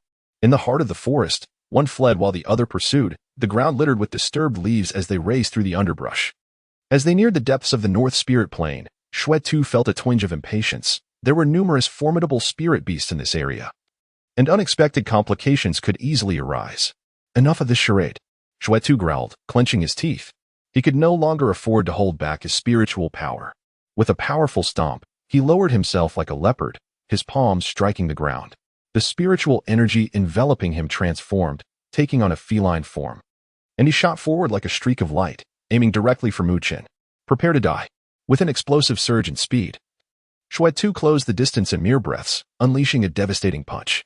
The energy radiating from his fist was ferociously potent, capable of annihilating any spiritual movement realm foe in an instant. Mu Chun sensed the overwhelming force approaching from behind. If he attempted to face it head-on, he would undoubtedly suffer grave injuries. Mu Chun's gaze flickered with fervor as he cast a glance into the depths of the forest, calculating certain positions, before abruptly turning around. With his palm outstretched, a dark light shimmered, and a mysterious black paper suddenly materialized. Bang! The enigmatic black paper appeared in Mu Chun's palm just as the formidable punch from Blood Butcher struck it with great force. Boom! Blood Butcher, astonished to find that his punch had not vanquished Mu Chun, was momentarily taken aback. Nevertheless, he swiftly advanced into the thicket, his cold eyes fixated on Mu Chun, who lay prostrate beneath a massive tree. Still running? Blood Butcher's icy gaze lingered on the fallen Mu Chun as he chuckled sinisterly. No need for that. In response to the chilling smile, Mu Chun wiped the blood from the corner of his mouth, revealing a sardonic smirk on his youthful visage. Now it's your turn to flee, you wretch. Upon hearing this, Blood Butcher's pupils constricted slightly as he prepared to speak. Suddenly, a furious roar erupted from the depths of the forest, and a silver figure surged forth like a flash of lightning, unleashing a tempest of overwhelming spiritual energy that swept through the woods. The silver-horned dragon leopard. Blood Butcher's expression shifted drastically upon witnessing the imposing spirit beast. He glared fiercely at Mu Chun and remarked, "What a ruthless lad, seeking to perish together with me. Yet, you are still far too naive. As long as I retreat from its territory, this beast will not pursue me, but you shall become its next meal." However, Mu Chun, hearing his words, only intensified the mockery in his expression. "You are stained with the blood of its young. Tell me, will it so easily let you go?" At this, Blood Butcher abruptly glanced down at the viscous blood smeared across his body, his countenance shifting dramatically as realization dawned. He finally understood that this seemingly naive youth had been ensnaring him from the very beginning, feigning the throwing of a broken spirit pearl while concealing a blood-filled vial. All part of a meticulously orchestrated escape.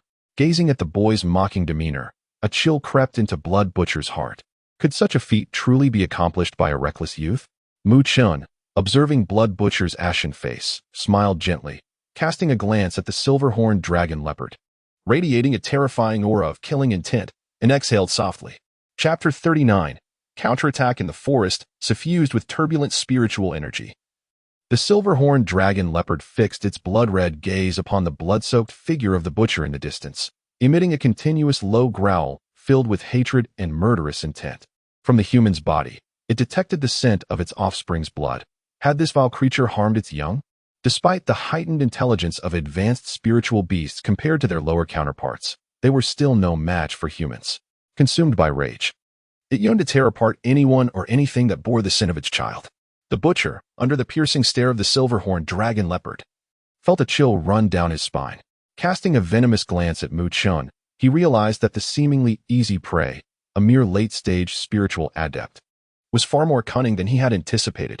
His lascivious nature had led him into this precarious situation, and after catching sight of a beautiful young woman, he had succumbed to temptation, inadvertently inviting calamity upon himself. "I will not let you escape," the butcher hissed ominously. Suddenly, a surge of formidable spiritual power erupted from within him. He propelled himself off the ground, retreating swiftly through the dense woods, evidently intent on fleeing. However, the enraged silver-horned dragon leopard had no intention of letting him go easily. Its powerful body crouched slightly, and in the blink of an eye, it transformed into a streak of silver light, shooting forward.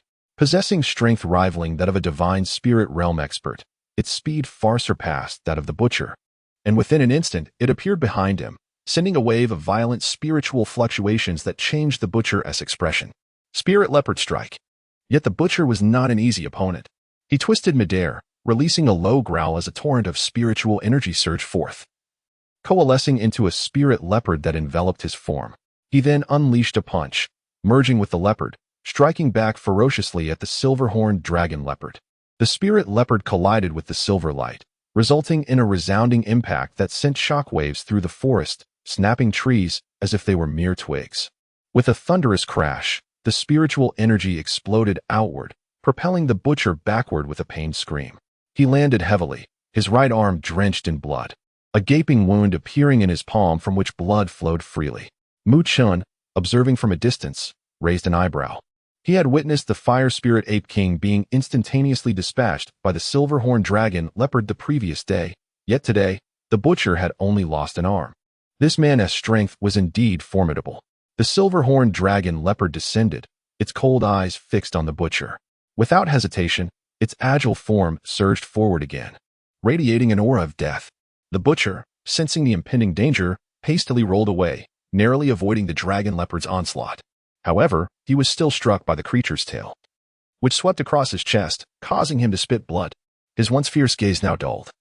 He realized he had sustained severe injuries, worse than those from his previous encounter with Lu Ming and the others. At this rate, he would surely be killed by the silver-horned dragon leopard.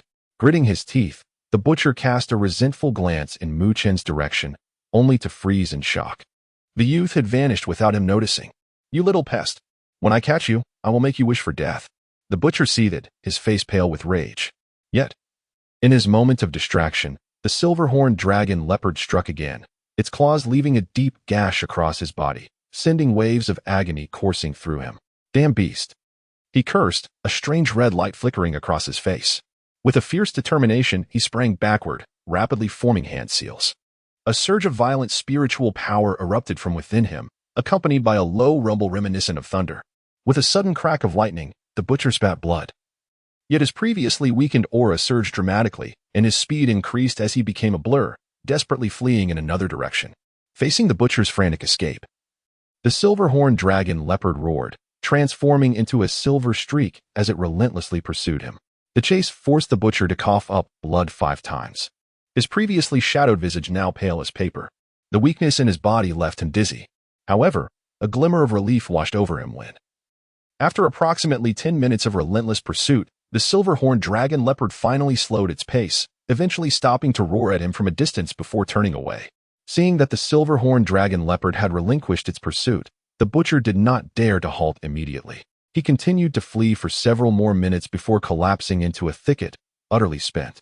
As he lay there, the butcher felt his body grow limp, his spiritual energy nearly depleted. He gasped for air, glancing at his numerous injuries. Tears of despair welling up. Who could have imagined that in his pursuit of a mere spiritual adept, he would end up in such a dire predicament? This was something even Lu Ming and his companions could not have accomplished. "You little scoundrel, I will not let you off so easily," he ground out through gritted teeth, his voice brimming with malice. Just as he uttered those words, an icy shiver ran down his spine, honed instincts honed from years of survival kicking in. A flash of cold light shot out from the forest behind him, slicing past his head and carving a deep gash into his cheek. Startled, the butcher's expression shifted as he bellowed, "Who is it? Someone you were eager to meet." A clear, ringing laughter echoed through the forest, and a figure emerged, Mu Chun. Tall and graceful, his radiant smile belying the coldness in his dark eyes. "You little brat, how dare you show your face here?" The butcher roared at the sight of Mu Chun stepping out from the woods. Mu Chun regarded him with a mocking smile, spiritual energy swirling around him. Yet his expression was devoid of mirth, replaced instead by an icy glare. "What do you want, boy? Although I am in a poor state, if it comes to a fight, it may cost you your life," the butcher threatened, sensing the danger emanating from Mu Chun. "After all, we have kept our distance from one another. How about we let today's events be forgotten?" Mu Chun paused, frowning slightly. "You truly want to seek me out again?" You have a point. Muchen appeared to consider, nodding slightly. The butcher's heart surged with hope, but before he could express his relief, Muchen's lips curled into a sardonic smile. Yet, I am still quite inclined to end your life. In an instant, Muchen's figure shot forward. His spiritual energy surging as dark energy enveloped his fists, two black insignias flickering ominously. You insolent brat! You dare to seek death! The butcher snarled, his eyes narrowing with malice as he summoned the remnants of his spiritual power, channeling it into his arms, unleashing a fierce strike as he roared. Senluo Death Seal!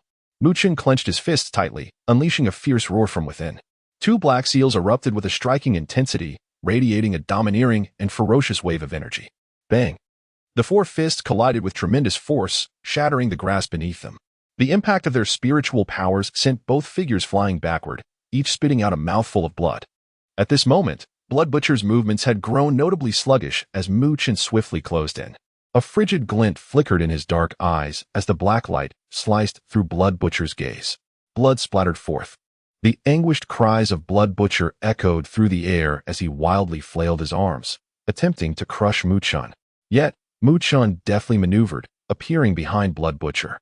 With a dagger that struck like a venomous serpent, he plunged it into the heart of Blood Butcher's back, burying it deep within.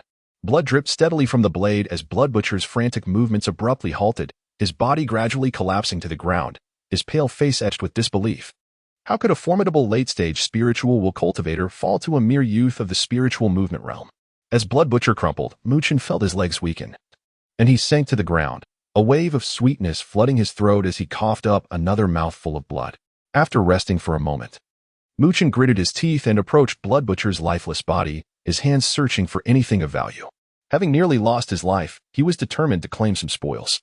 He wondered if the item that Blood Butcher had seized from the Lu domain was still on him. Chapter 40. The mustard seed bracelet. Muchen's hands roamed over the corpse of the Blood Butcher. While he held little interest in the Blood Butcher himself, he was deeply intrigued by the items seized from the Lu domain. The Blood Butcher's gang was quite renowned in the northern spirit realm.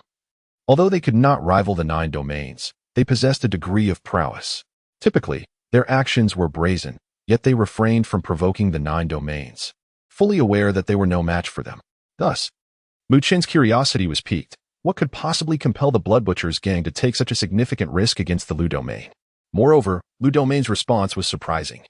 They annihilated the Blood Butcher's gang and relentlessly pursued him until he was forced to flee to the northern spirit plains. Clearly, the item taken by the Blood Butcher was of immense importance to them. Something deemed so valuable by Lu domain could hardly be ordinary. Years ago, Mu Feng had a falling out with Lu Qingtian, the lord of Lu domain, leading to numerous conflicts between the two realms. Mutual disdain prevailed, as both sides concealed their animosity behind a veneer of cordiality, eagerly waiting for the opportunity to strike. Given this animosity, coupled with the targeted hostility from the Lu brothers, Muchen harbored no fondness for Lu domain. He was more than willing to disrupt their affairs. As Muchen contemplated these thoughts, his search was relentless. However, after rummaging through the Blood Butcher's belongings for some time, he found nothing of particular note, prompting a frown. Had this fellow truly scavenged everything? Undeterred, Muchen proceeded to strip the Blood Butcher of his clothing. When he finally removed the last piece, an object fell from the garments, a grayish-silver ring resembling a bracelet, which glimmered faintly in the grass. This so-called mustard seed bracelet was a unique spiritual artifact, capable of creating space, akin to the concept of a mustard seed containing the universe. Such treasures were exceedingly rare and valuable, and Muchen had only seen one in his father's possession. He never expected to encounter another with the Blood Butcher. As he toyed with the gray mustard seed bracelet, he recalled that it could retain the owner's spiritual imprint, allowing the owner to sense if anyone else touched it. However, with the Blood Butcher deceased, it was likely that the imprint had vanished. Muchen grasped the bracelet, channeling his spiritual energy into it. Instantly, a small space materialized within his perception, the storage compartment of the mustard seed bracelet. Inside, he discovered a haphazard assortment of items, yet nothing particularly remarkable.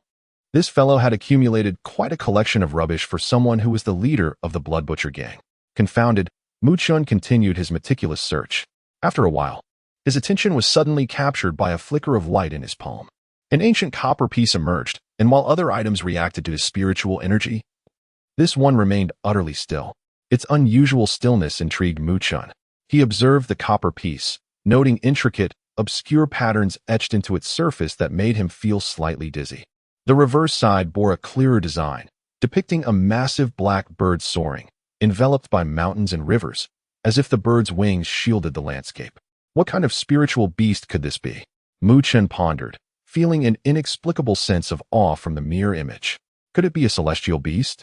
Furrowing his brow, he examined the copper piece but found no answers, only a gut feeling that this was likely the item the Blood Butcher had stolen from Lu Domain. As for its purpose, he would need to consult his father for clarity. Just as Mu Chen was about to continue his search of the mustard seed bracelet, he was suddenly alerted by the sound of rushing wind from a distance, clearly approaching his location. Moments later, figures emerged, revealing themselves to be Emo Shi and his companions. Mu Chen. Upon spotting him, Emo Shi's tense expression transformed into one of relief. He quickly approached, asking, "Are you all right?" Mu Chen smiled and shook his head. Though his complexion was somewhat pale, he appeared to be in decent condition. "I heard Chinner mention you encountered the Blood Butcher, so I hurried here to find you." Emo Shi, relieved at Mu Chen's safety, glanced around and asked, "Where's the Blood Butcher? How dare he attack a student of the Northern Spirit Academy?" With a dry chuckle, Mu Chen gestured toward the nearby bushes. "That fellow is dead." Emo Shi's expression froze momentarily, and his companion, Shi Shi, was equally taken aback. With a wave of his sleeve, Emo Shi unleashed a surge of spiritual energy that blew the bushes aside, revealing the cold corpse. As Mu Chen began to speak, the sound of rushing wind interrupted again. Lu Ming and a large group hastily approached, followed closely by Lu Mubai and Lu Yang. Their astonishment was evident upon seeing Mu Chen unharmed. The Blood Butcher? Lu Ming's sharp gaze turned toward Mu Chen, causing the latter discomfort. "Did you do this?" Mu Chen shook his head, replying, "I was nearly killed while being pursued by him, but I happened to encounter an elder who dealt with the Blood Butcher." "Elder?" Lu Ming narrowed his eyes skeptically, then gestured for two subordinates to examine the corpse. After a thorough search, they returned to shake their heads at Lu Ming. Seeing this, Lu Ming's expression soured. He turned back to Mu Chen, a gentle smile gracing his face. "Mu Chen, did you see anything on the Blood Butcher?" "What do you mean?" Mu Chen blinked innocently. "The elder searched him after dispatching him, but I kept my distance and couldn't see what he took." Lu Ming's expression darkened. "Stop lying, Mu Chen. You must have taken something from the Blood Butcher.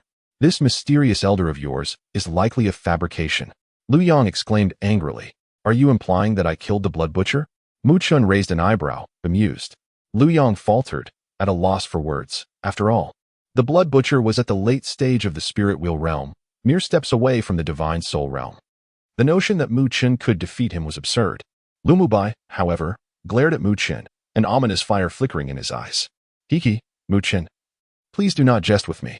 If you truly possess something, as long as you can present it to me, I shall certainly reward you handsomely, and in the future, I will personally visit the Mu domain to discuss this matter with your father," Lu Ming said, striving to adopt a more amiable expression as he smiled.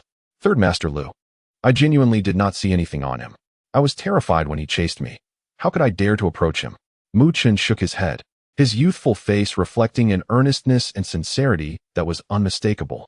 Lu Ming's eyes twitched, unable to suppress the fury that brewed within him.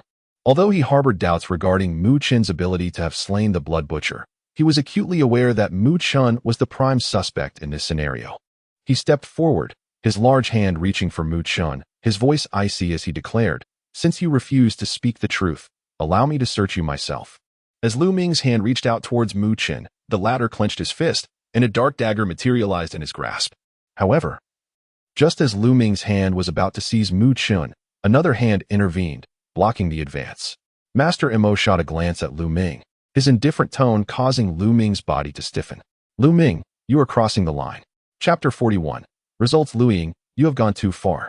Upon hearing the voice of Master Emo tinged with a hint of anger, Lu Ying's expression stiffened momentarily. Master Emo was a veritable powerhouse at the Spirit Soul realm, and he held the prestigious title of Chief Mentor at the North Spirit Academy. Even in their territory, the Lu domain, they dared not offend him lightly. Master Emo spoke calmly. "I understand your sentiments, but that does not grant you the right to search my student at will. Had you not forced the Blood Butcher to approach the North Spirit Plane, Mu Chen would not have found himself in such peril. Now that he has narrowly escaped with his life, your actions are unacceptable. I cannot condone them." Mu Chen sheathed the dagger in his hand, and despite facing Lu Ying's chilling gaze, he shook his head resolutely. "Third Master Lu, I have not taken anything from you. That is my trophy. The thought flashed through Mu Chen's mind. He had nearly lost his life to the blood butcher today, and surrendering his spoils was out of the question. You. Lu Ying gritted his teeth, his eyes darkening, but in the presence of Master Mo, he dared not act against Mu Chen. You may keep what you desire, but be wary. Some things may prove to be too much for you to handle. With a grim glare at Mu Chen, he suppressed his fury and turned, leading Lu Mubai and the others away. As Mu Chen watched Ling and his party depart in anger, he remained unfazed by the threat. Thank you, Master Mo. He expressed gratefully, turning to Master Mo. You are a student of the North Spirit Academy and currently participating in our training. It is only natural for me to ensure your safety, Master Mo replied with a faint smile, casting a meaningful glance at Mu Chen. Feeling somewhat embarrassed under Master Mo's gaze, Mu Chen chuckled nervously and quickly made his way towards the periphery of the North Spirit Plane. Master Mo and Master Shi followed, exchanging glances before observing the cold corpse of the blood butcher. Master Shi furrowed his brow and remarked, "Is this little fellow really so fortunate to have encountered a powerful figure to save him at just the right moment? The likelihood of it seems rather slim. However, if he were to have slain the blood butcher, who possesses strength at the late stage of the spirit wheel realm, the chances of that happening would be even more incredulous." Master Mo smiled noncommittally, gazing at the silhouette of the young man ahead. He had witnessed how Mu Chen had dealt with the fire spirit Ape King and understood well that anyone who regarded him through ordinary lenses would likely pay a hefty price. While others might consider it unbelievable for Mu Chen to have personally slain such a formidable adversary, he found it not entirely implausible. What an intriguing young man. No wonder he has become the sole individual in the North Spirit realm to attain the qualification for the Spirit Road. Mu Chen flashed a smile at them, signaling that all was well, then turned to face a lovely girl with reddened eyes, gazing at him intently. "I'm sorry, it's all my fault," Tang Chen said, her eyes glistening. Had it not been for her words, Mu Chen would not have encountered the blood butcher and fallen into such peril. We are teammates, after all.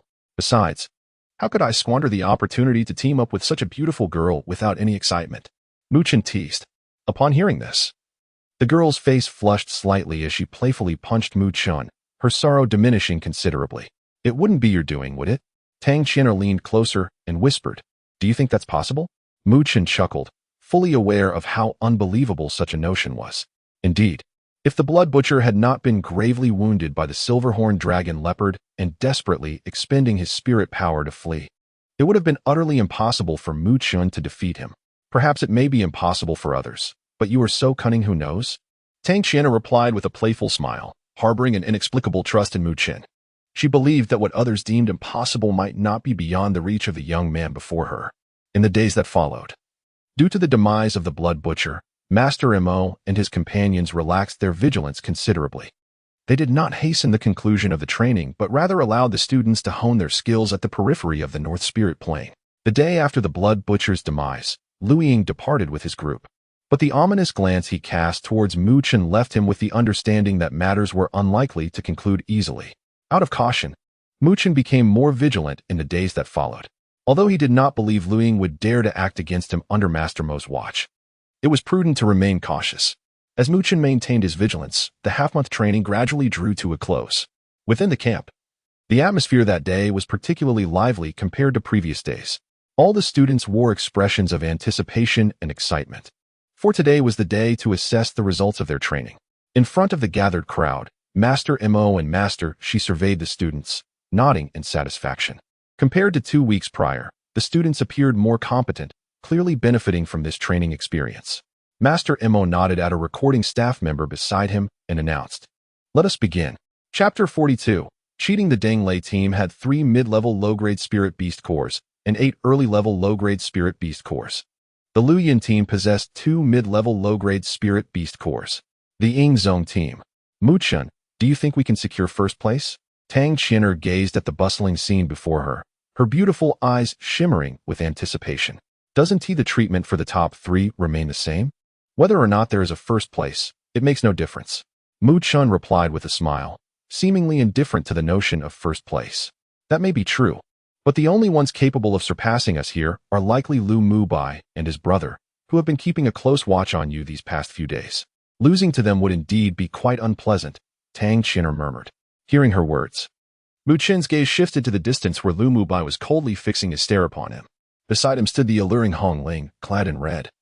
Yet her attention appeared somewhat distracted, her watery eyes occasionally glancing in Mu Chen's direction. These individuals. Mu Chen chuckled softly to himself. Ever since the incident with Xue Tu, Lu Mubai's gaze had taken on an unsettling quality, tinged with regret and anger, which stirred some feelings within Mu Chen. It seemed that the abrupt encounter with Xue Tu bore some hidden implications. Mu Chen, it's our turn. Suddenly, Tang Qian'er nudged Mu Chen and whispered, then you should proceed. For the items are all in your possession, Mu Chen smiled. Tang Qian'er nodded and swiftly approached, drawing the attention of many onlookers. At this point, Mu Chen had become quite renowned. The tale of their hunt for the fire spirit monkey had circulated widely, leaving other students astonished. Who would have imagined that while they were still grappling with low-grade spirit beasts, Mu Chen dared to undertake such a venture? Furthermore, the matter concerning Xue Tu had rendered Mu Chen somewhat enigmatic, although they did not believe he could truly kill a late-stage spirit beast of the spirit will realm. The mere fact that he survived the pursuit was astonishing. All these factors undoubtedly positioned Mu Chen as the most radiant figure in this training session, causing those who had previously looked down upon him as a newcomer to rethink their attitudes. Thus, many were intensely curious about the achievements of Mu Chen's team.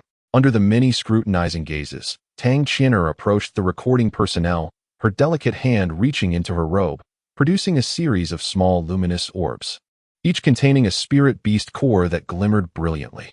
35 mid-level low-grade spirit beast cores. The recording personnel glanced at them, a hint of astonishment crossing his face. These spirit beasts must have possessed mid-level strength at the spirit movement realm, which normally required a team to hunt. To acquire one in a day was already commendable.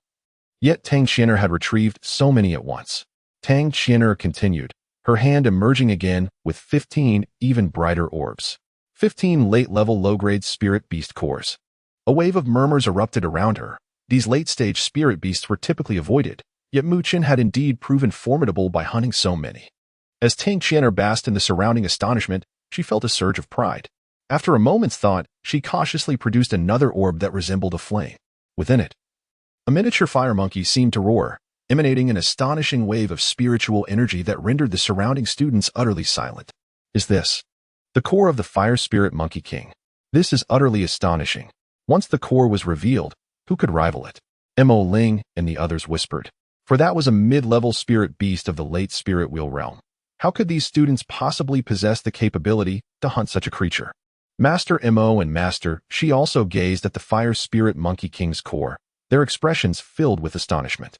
Master Mo remained relatively composed, having witnessed firsthand how Mu Chen had outmaneuvered and defeated the unfortunate fire spirit monkey king. The recording personnel stood stunned for a considerable time, evidently unprepared for a student to present such a high-level spirit beast core. A late-stage mid-level spirit beast core. 1.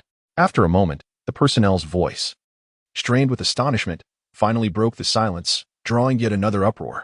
Master Shi, I refuse to accept this. Mu Chen could not possibly possess the ability to hunt a late-stage spirit beast of the spirit wheel realm. He must have cheated. A sudden discordant voice arose, and the crowd turned to see Lu Yang stepping forward, his tone filled with skepticism. Seeing that even Master Mo had said as much, Lu Yang's face flushed with indignation. Following this, he approached, pulling out numerous glowing orbs from his robe, all spirit beast cores, including 2 that were mid-level spirit beasts, their strength reaching the early spirit wheel realm. In a certain sense, had it not been for Mu Chen's extraordinary fire spirit monkey king core, Lu Mubai's achievements might have overshadowed his. However, with the fiery orb present, Lu Mubai's accomplishments appeared comparatively dim. Tang Qian'er observed this scene, a flicker of delight passing through her beautiful eyes, for she harbored no fondness for Lu Mubai overshadowing Mu Chen. Although the joy in Tang Qian'er's eyes was faint, it did not escape Lu Mubai's notice. He smirked slightly, his hand reaching once more into his robe. The crowd watched intently. Could Lu Mubai have more hidden treasures? He chuckled, recalling an encounter with 2 late-stage spirit beasts weakened for certain reasons, thus allowing me to reap the rewards. Lu Mubai smiled, revealing 2 orbs, 1 blue and 1 deep yellow, pulsating with remarkable spiritual energy. These 2 spirit beast cores also reached the late stage of the spirit wheel realm. A wave of disbelief erupted from the crowd, their eyes fixed on Lu Mubai in astonishment. He had indeed hunted 2 late-stage spirit beasts? You cheated. Tang Qian'er's face paled slightly, and she exclaimed angrily. While Lu Mubai's strength was commendable, it was inconceivable that he could hunt late-stage spirit beasts. No one would believe the excuse that he merely encountered 2 weakened ones. Is it that only you are allowed to take shortcuts? Good fortune in this world does not only fall upon you, Lu Yong retorted coldly. Master Mo and Master Shi exchanged glances, their brows furrowing, though they remained silent. The evaluation of such achievements was inherently lenient. They were more concerned with whether the students had gained practical experience rather than merely the final results. Tang Qian'er clenched her small fist in frustration, clearly irate, yet feeling powerless. She could only stomp her foot in anger.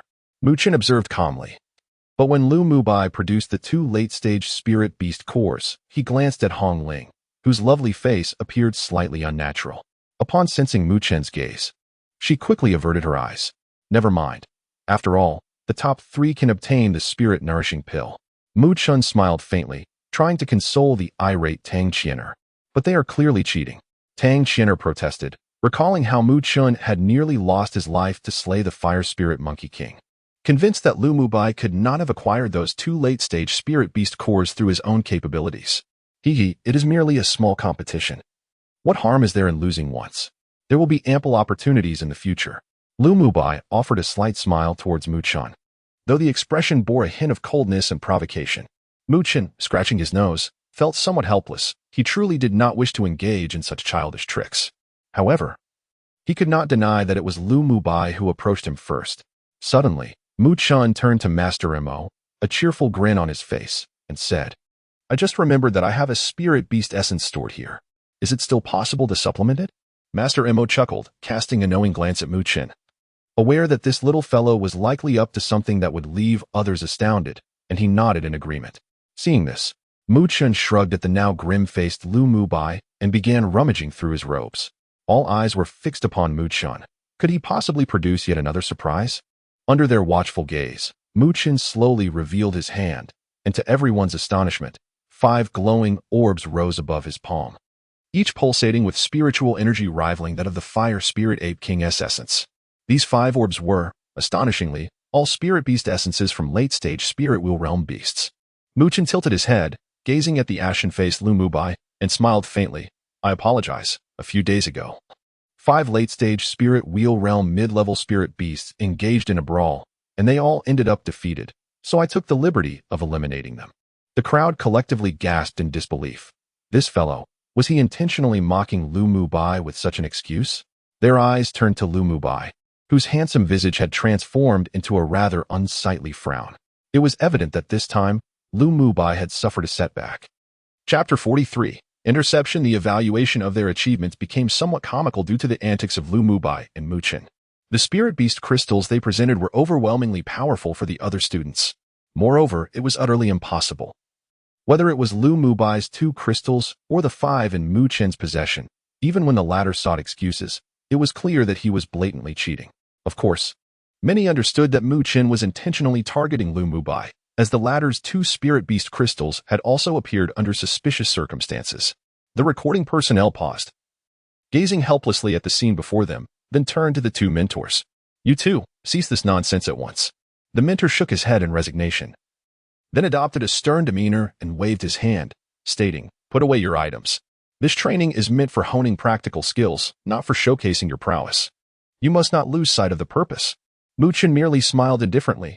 He had never expected these 5 spirit beast crystals to serve any significant purpose, and indeed, they were not acquired through his hunting, but rather found within the Bloodslaughter's mustard bracelet. His actions were merely a response to Lu Mubai's provocations, intending to annoy him. Lu Mubai's expression turned grim, for the mentor's words implied disbelief in the authenticity of his spirit beast crystals, although he had indeed obtained them through his own efforts. Yet, he had ultimately fallen victim to Mu Chen's schemes. In the end, both Mu Chen's and Lu Mubai's teams were ranked equally first. Upon hearing the mentor's announcement, astonishment rippled through the camp.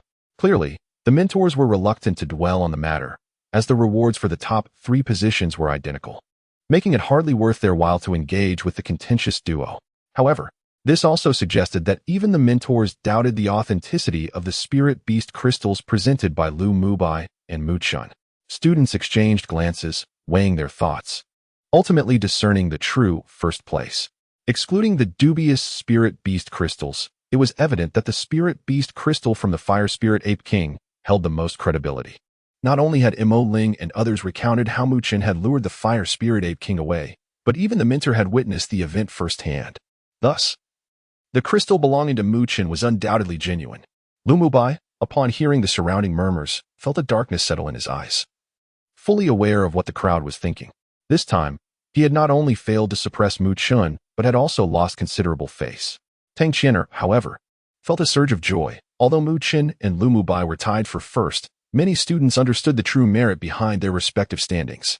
Consequently, the evaluation results were finalized.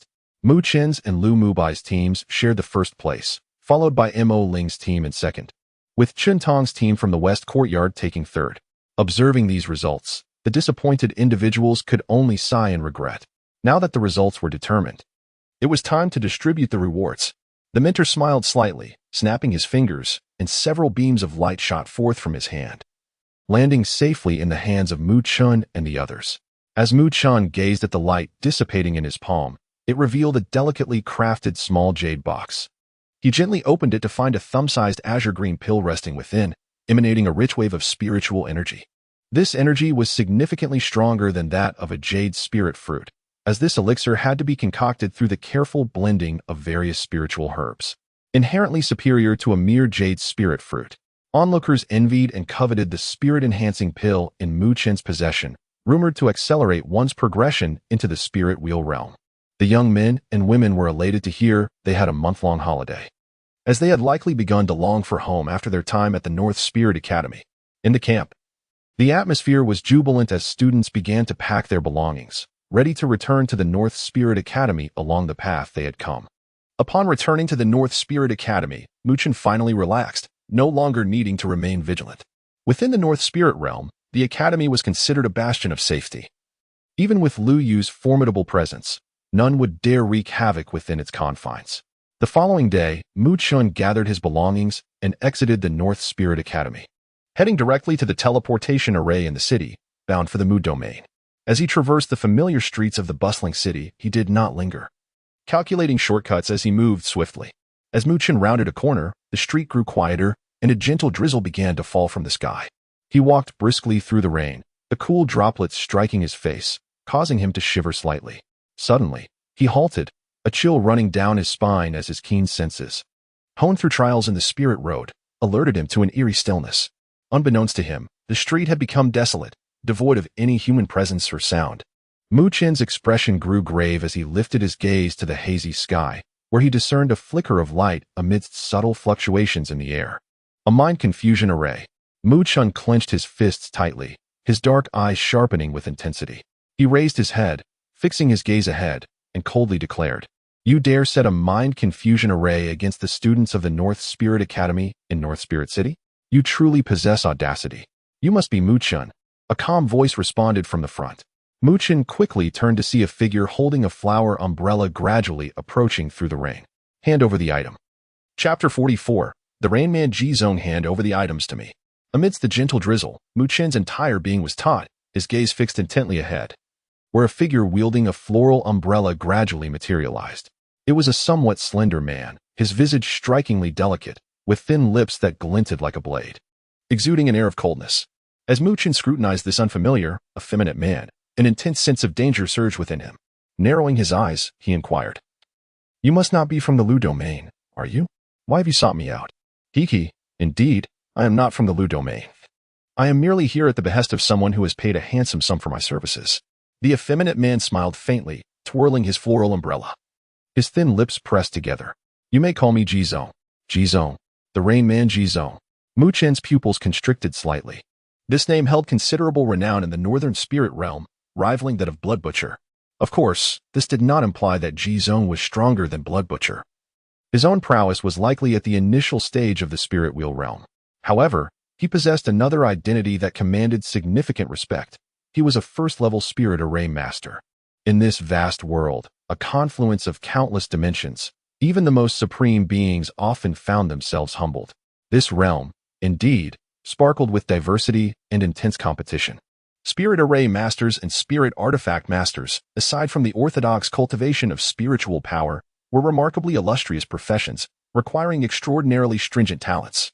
Many individuals with exceptional gifts and cultivation might struggle in these paths, while some seemingly mediocre practitioners might possess astonishing talents in these fields. The adage that when one door closes, another opens is particularly applicable in this grand world. In summary, a spirit array master is a profession of considerable status, as many factions require their expertise, whether for constructing defensive arrays, offensive formations, or arrays conducive to cultivation. Thus, in the vast world, a high-ranking spirit array master is indeed a coveted asset. Those who have attained a certain level of mastery in array techniques can almost effortlessly construct formations, wielding the power of arrays to shake the heavens and earth. Jizong's reputation in the Northern Spirit realm stems not from his initial stage spirit wheel strength, but entirely from his status as a first-level spirit array master. A first-level spirit array master, when within an array, can wield a terrifying power comparable to that of a late-stage spirit wheel expert. I never expected that even as a student of the Northern Spirit Academy, you would be aware of my title, Jizong remarked with a smile, his voice smooth and feminine, yet he was undeniably a man, a disconcerting contrast. You dare to act in Northern Spirit City, which violates the taboos of the Northern Spirit Academy. If they were to discover this, your fate would not be a pleasant one. Mu Chen's gaze flickered. That is precisely why I painstakingly set up a mind-confounding array. What transpires here will remain unknown to the outside world. Jizong gestured to the empty street. So, you might as well hand over the items obediently. I have no desire to kill you, lest Mu Feng goes mad. Wouldn't it be better for us to remain amicable? Mu Chen's eyes were icy, with spiritual power surging quietly within him. Although he was currently trapped within Jizong's array, he was not one to easily yield. It seems you are indeed disobedient. Jizong smiled faintly, then flicked his fingers. The gentle spring rain unexpectedly intensified, emanating a robust wave of spiritual power. You are fortunate to experience the might of my spirit rain array firsthand, Jizong declared, his sleeves waving. The torrential spring rain suddenly descended like a tempest, a blade-like deluge enveloping Mu Chen. At the sight of this formidable assault, Mu Chen's heart raced. Indeed, spirit array masters were impressive. Such an onslaught could easily constrain even a spirit wheel expert. Gathering spirit light, Mu Chen retreated hastily, dark spiritual energy surging from within him, forming a thin black barrier before him that shielded his body. Bang, bang, bang. The relentless spring rain pounded against the black barrier, causing it to tremble violently, ripples spreading rapidly, threatening to collapse. Mu Chen's strength was merely at the late stage of the spirit movement realm, making it exceedingly difficult to withstand Jizong's array-based assault. This cannot continue. I must break the array. Mu Chen thought frantically, observing the rapidly disintegrating black barrier. Given his current strength, confronting Jizong head-on would be futile. His only path lay in shattering the array. Once the array was broken, Jizong would be stripped of his power, significantly diminishing the threat he posed. And without the array's cover, he would be too wary to act further in the Northern Spirit realm. However, breaking an array set by a first-level spirit array master was no simple task. Taking a deep breath, Mu Chen's mind gradually calmed amidst the peril. His gaze flickered. Jizong was merely a first-level spirit array master. The array he had set up could not reach the level of being governed by one's heart, meaning Jizong would need to rely on certain external objects to resonate with the array and maintain control. Such external objects would inevitably reveal the spirit array master's vulnerabilities, as they would be placed in the most easily defendable locations. Mu Chen's gaze subtly swept over Jizong's form, and after a moment, he focused intently on the floral umbrella in his hand. His strength was far inferior to Jizong's, especially with Jizong controlling the array. Fortunately, Jizong was keenly aware of this, and thus, his underestimation would present Mu Chen with the best opportunity. Crack! The black barrier composed of condensed spiritual power finally shattered completely. The spring rain struck his face, drawing forth a trace of blood. Yet Mu Chen's brows arched like swords. And with a powerful stomp, water splashed as he propelled himself forward, darting towards Jizong like a leopard. What an aggressively spirited youth! Jizong remarked with a slight smile, then waved his hand. The spring rain coalesced into a rain spear, sharp and unyielding, aimed directly at Mu Chen. Mu Chen lunged forward, bracing himself against the ground, launching himself like a nimble monkey, evading the lethal rain spear. Impressive agility, Jizong commented, smiling in praise. Yet his strikes grew increasingly fierce. With a motion of his hand, several long spears formed, slicing through the air toward Mu Chin's vital points. Mu Chin deftly maneuvered. But still, one spear grazed his chest, tearing his clothing and leaving a bloody mark, crimson seeping forth. However, he paid no heed to the blood staining his chest. With a sudden burst, he leaped forward, finally closing in on Jizong. The latter raised an eyebrow, his voice silky as he remarked, "You even know to head straight for the master of the array. This young lad shows some perceptiveness, but while your thoughts are correct, you have overestimated your strength and underestimated the disparity between us." Jizong smiled faintly, gathering the torrential spring rain into his palm, forming it into a sort of liquid rain, pulsating with formidable spiritual power. Mu Chin clenched his fists tightly, dark energy swirling as two black light seals emerged, carrying a wave of overwhelming spiritual power. Without hesitation, he hurled them fiercely toward Jizong. The sound of fists whistled through the air. Even the raindrops seemed to be torn apart, accompanied by a mournful howl of the wind.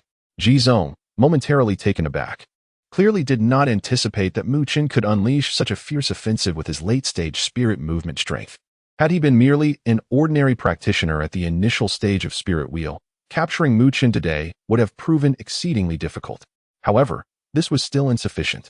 With a glacial gaze, Jizong's water sword trembled violently, emitting a resonant hum. The water sword surged forth like a great serpent, crashing heavily against the two black light seals, unleashing a torrent of chaotic spiritual energy.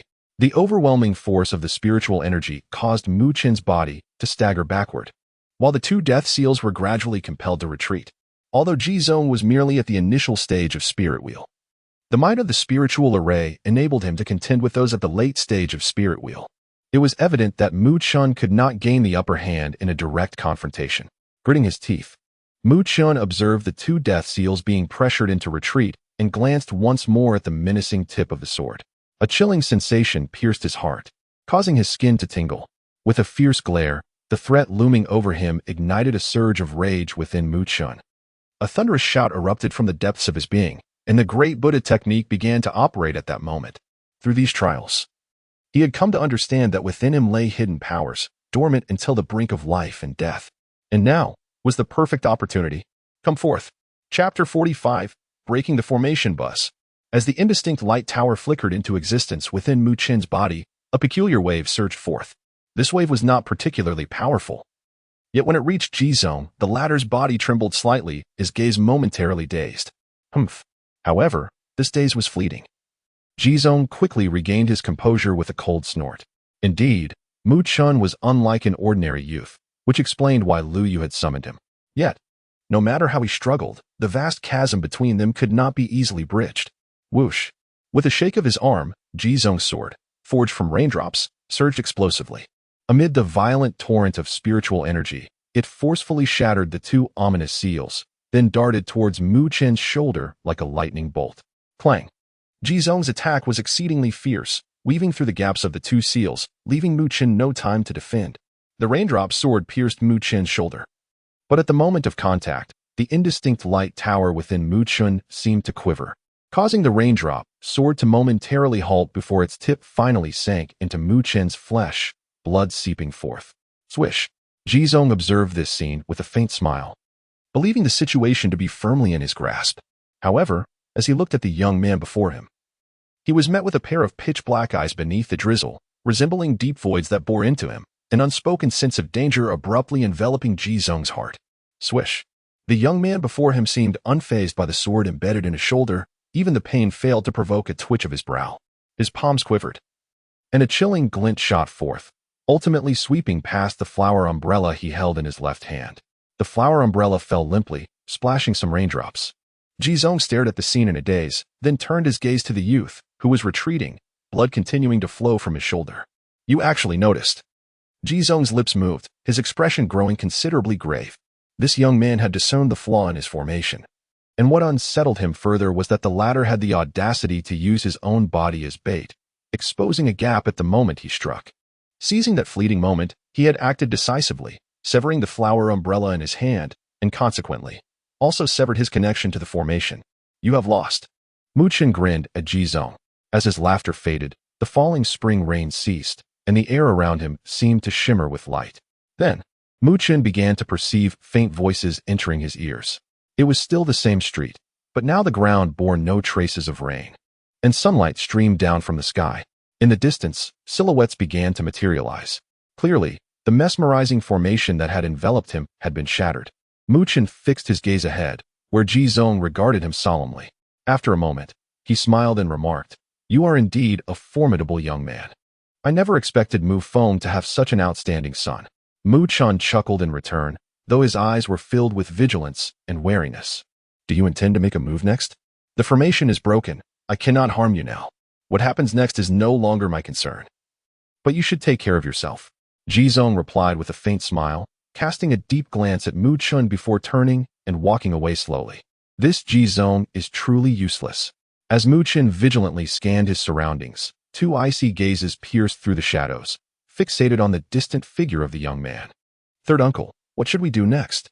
Beside a middle-aged man stood a handsome youth with a frown. It was Lu Mubai, and the middle-aged man was Lu Ming. "Humph. Fortunately, I never fully trusted Ji Zong. I merely wanted him to lead the charge as a test. If he could resolve this matter, that would be excellent. If not, we would take matters into our own hands. However, if we act now, we might attract the attention of the North Spirit Academy." Lu Mubai murmured. "Then let's swiftly eliminate him." Lu Ming's eyes flashed with cold light as he waved his hand. Instantly, 10 figures surged forth from behind him, all emanating a murderous aura. Their spiritual energy resonating at the initial stage of the spirit wheel realm. "Attack." "Yes." The 10 figures replied in low voices, their forms flashing as they vanished into the darkness. On the street, Mu Chen, who was on high alert, suddenly focused his gaze ahead, where 10 figures charged forth in a circular formation, surrounding him. 10 skilled individuals at the initial stage of the spirit wheel realm. Upon seeing these figures, Mu Chen's heart sank. Lu Yu's intent to kill him was indeed substantial. Although Lu Ming and his cohort dared not act directly in North Spirit City, they had still prepared a grand feast for him. "I cannot fight them. I must escape." Mu Chen's thoughts raced, and he swiftly retreated. No matter how arrogant he was, he could not delude himself into thinking he could contend against 10 battle-hardened spirit wheel realm warriors. Whoosh! The 10 individuals were now rapidly closing in, their spiritual energy erupting with murderous intent, causing a commotion in the distance as their actions were detected. Damn it! Seeing their swift approach, Mu Chen cursed inwardly. Gritting his teeth, his spiritual energy surged within him. His pitch-black eyes flickered with determination, clearly preparing for a desperate struggle. He needed to buy himself some time. Whoosh! The 10 figures dashed forward, their coordination impeccable, forming a complete encirclement, sealing off Mu Chen's front and back escape routes. 10 sharp swords targeted the vital points around Mu Chen. Mu Chen's gaze was fixed on the incoming assault, the dark light on his arms intensifying, just as he prepared to take a decisive step forward. A thunderous voice rang out like a clap of thunder. "Who dares to attack the young master of the Mu domain?" Seeking death. Accompanied by the thunderous voice, a figure shot forth like a bolt of lightning. In mere moments, it landed before Mu Chen, sweeping its sleeves to unleash a torrent of spiritual energy that crashed forth like a river, sending the 10 figures reeling as if struck by a heavy blow. "Uncle Zhou." Mu Chen's face lit up with joy upon seeing the familiar figure before him. He had finally arrived. The lean middle-aged man standing before Mu Chen was Zhou Yi from the Mu domain. His gaze was sharp as an eagle's, fixed on the 10 figures that had been sent flying, yet he made no move to pursue them, instead remaining by Mu Chen's side, shielding him from harm. "Kill them." Zhou Yi glared coldly at the 10 figures, then issued a chilling command. Instantly, dozens of figures erupted from the distance, rushing toward the 10 figures. Seeing this, the 10 figures gritted their teeth, waved their sleeves, and smoke erupted as they swiftly retreated under the cover of the haze. "Bastards!" In a certain part of the street, Lu Ming glared at Zhou Yi, who had unexpectedly led a group to intervene, his face turning ashen with rage. He had not anticipated that Zhou Yi would thwart his plans at such a crucial moment. "Third uncle?" Lu Mubai frowned. He had not expected their continuous plans to go awry. Lu Ming's expression darkened as he waved his hand and turned to leave. Lu Mubai, witnessing the scene, could only let out a resigned sigh as he gazed through the gaps at Mu Chen, who was now safeguarded by the forces of the. A flicker of cold malice crossed his eyes. "Lucky boy, you may consider yourself fortunate this time, but should there be a next, it is likely that such an opportunity shall not present itself again. Having just bid farewell to my mother, I am utterly exhausted. The update scheduled for the early morning will be posted during the day." Chapter 46, The Nine Hells Sparrow on the Streets. Zhou Yi stood protectively in front of Mu Chen, his piercing gaze scanning the surroundings like that of a hawk. After a moment, his body gradually relaxed as he sensed the fleeting killing intent begin to dissipate. Swish! Dozens of figures swiftly approached, surrounding Mu Chun and Zhou Yi. Young master, Lord Zhou. Xiaomu, are you unharmed? Feeling the killing intent retreat, Zhou Yi let out a sigh of relief and turned to inquire. Mu Chun smiled and shook his head, saying, Fortunately, Uncle Zhou arrived promptly. It must be people from the Lu domain. Lu domain? Zhou Yi's expression shifted, and then he appeared somewhat puzzled. Although our Mu domain has always been at odds with Lu domain, we have maintained a certain restraint towards each other. Why would they? Indeed. Zhou Yi nodded, waving his hand as he led Mu Chun straight towards the city's teleportation array. With Zhou Yi's escort, they encountered no further incidents, indicating that Lu domain understood the gravity of the situation and had temporarily retreated. In Mu City, within the Mu residence, Lu domain is targeting Xiaomu. In the living room, when Mu Feng heard Zhou Yi's words, his previously smiling and resolute face instantly turned icy. He stood up abruptly, exclaiming, What do they intend? Do they wish to sever all ties with our Mu domain? They likely do not want to completely break ties yet. Otherwise, they wouldn't have first sought Ji Zong's involvement, only to act themselves when left with no choice, Mu Chun remarked with a smile from the side. Ji Zong? Mu Feng's expression darkened, and Zhou Yi furrowed his brows, saying, Did he also target you? Yes, I fell into a formation he set up.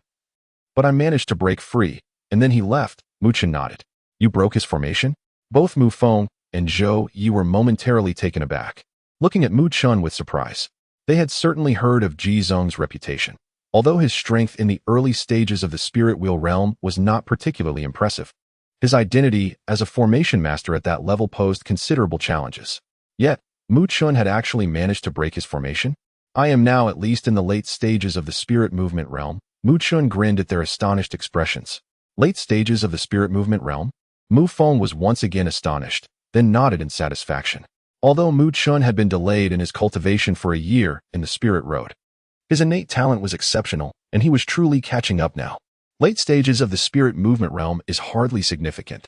If Ji Zong were to unleash his formation, even someone in the late stages of the spirit wheel realm would find it troublesome. How could you possibly break the formation? Although Mu Feng was pleased, he could not tolerate Mu Chen's smug demeanor and immediately jested.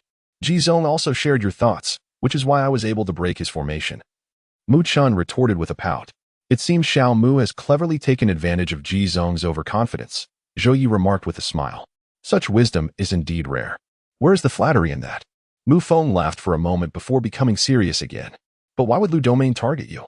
Moreover, choosing to do so in North Spirit City is reckless. If discovered, it would surely provoke the fury of the North Spirit Academy.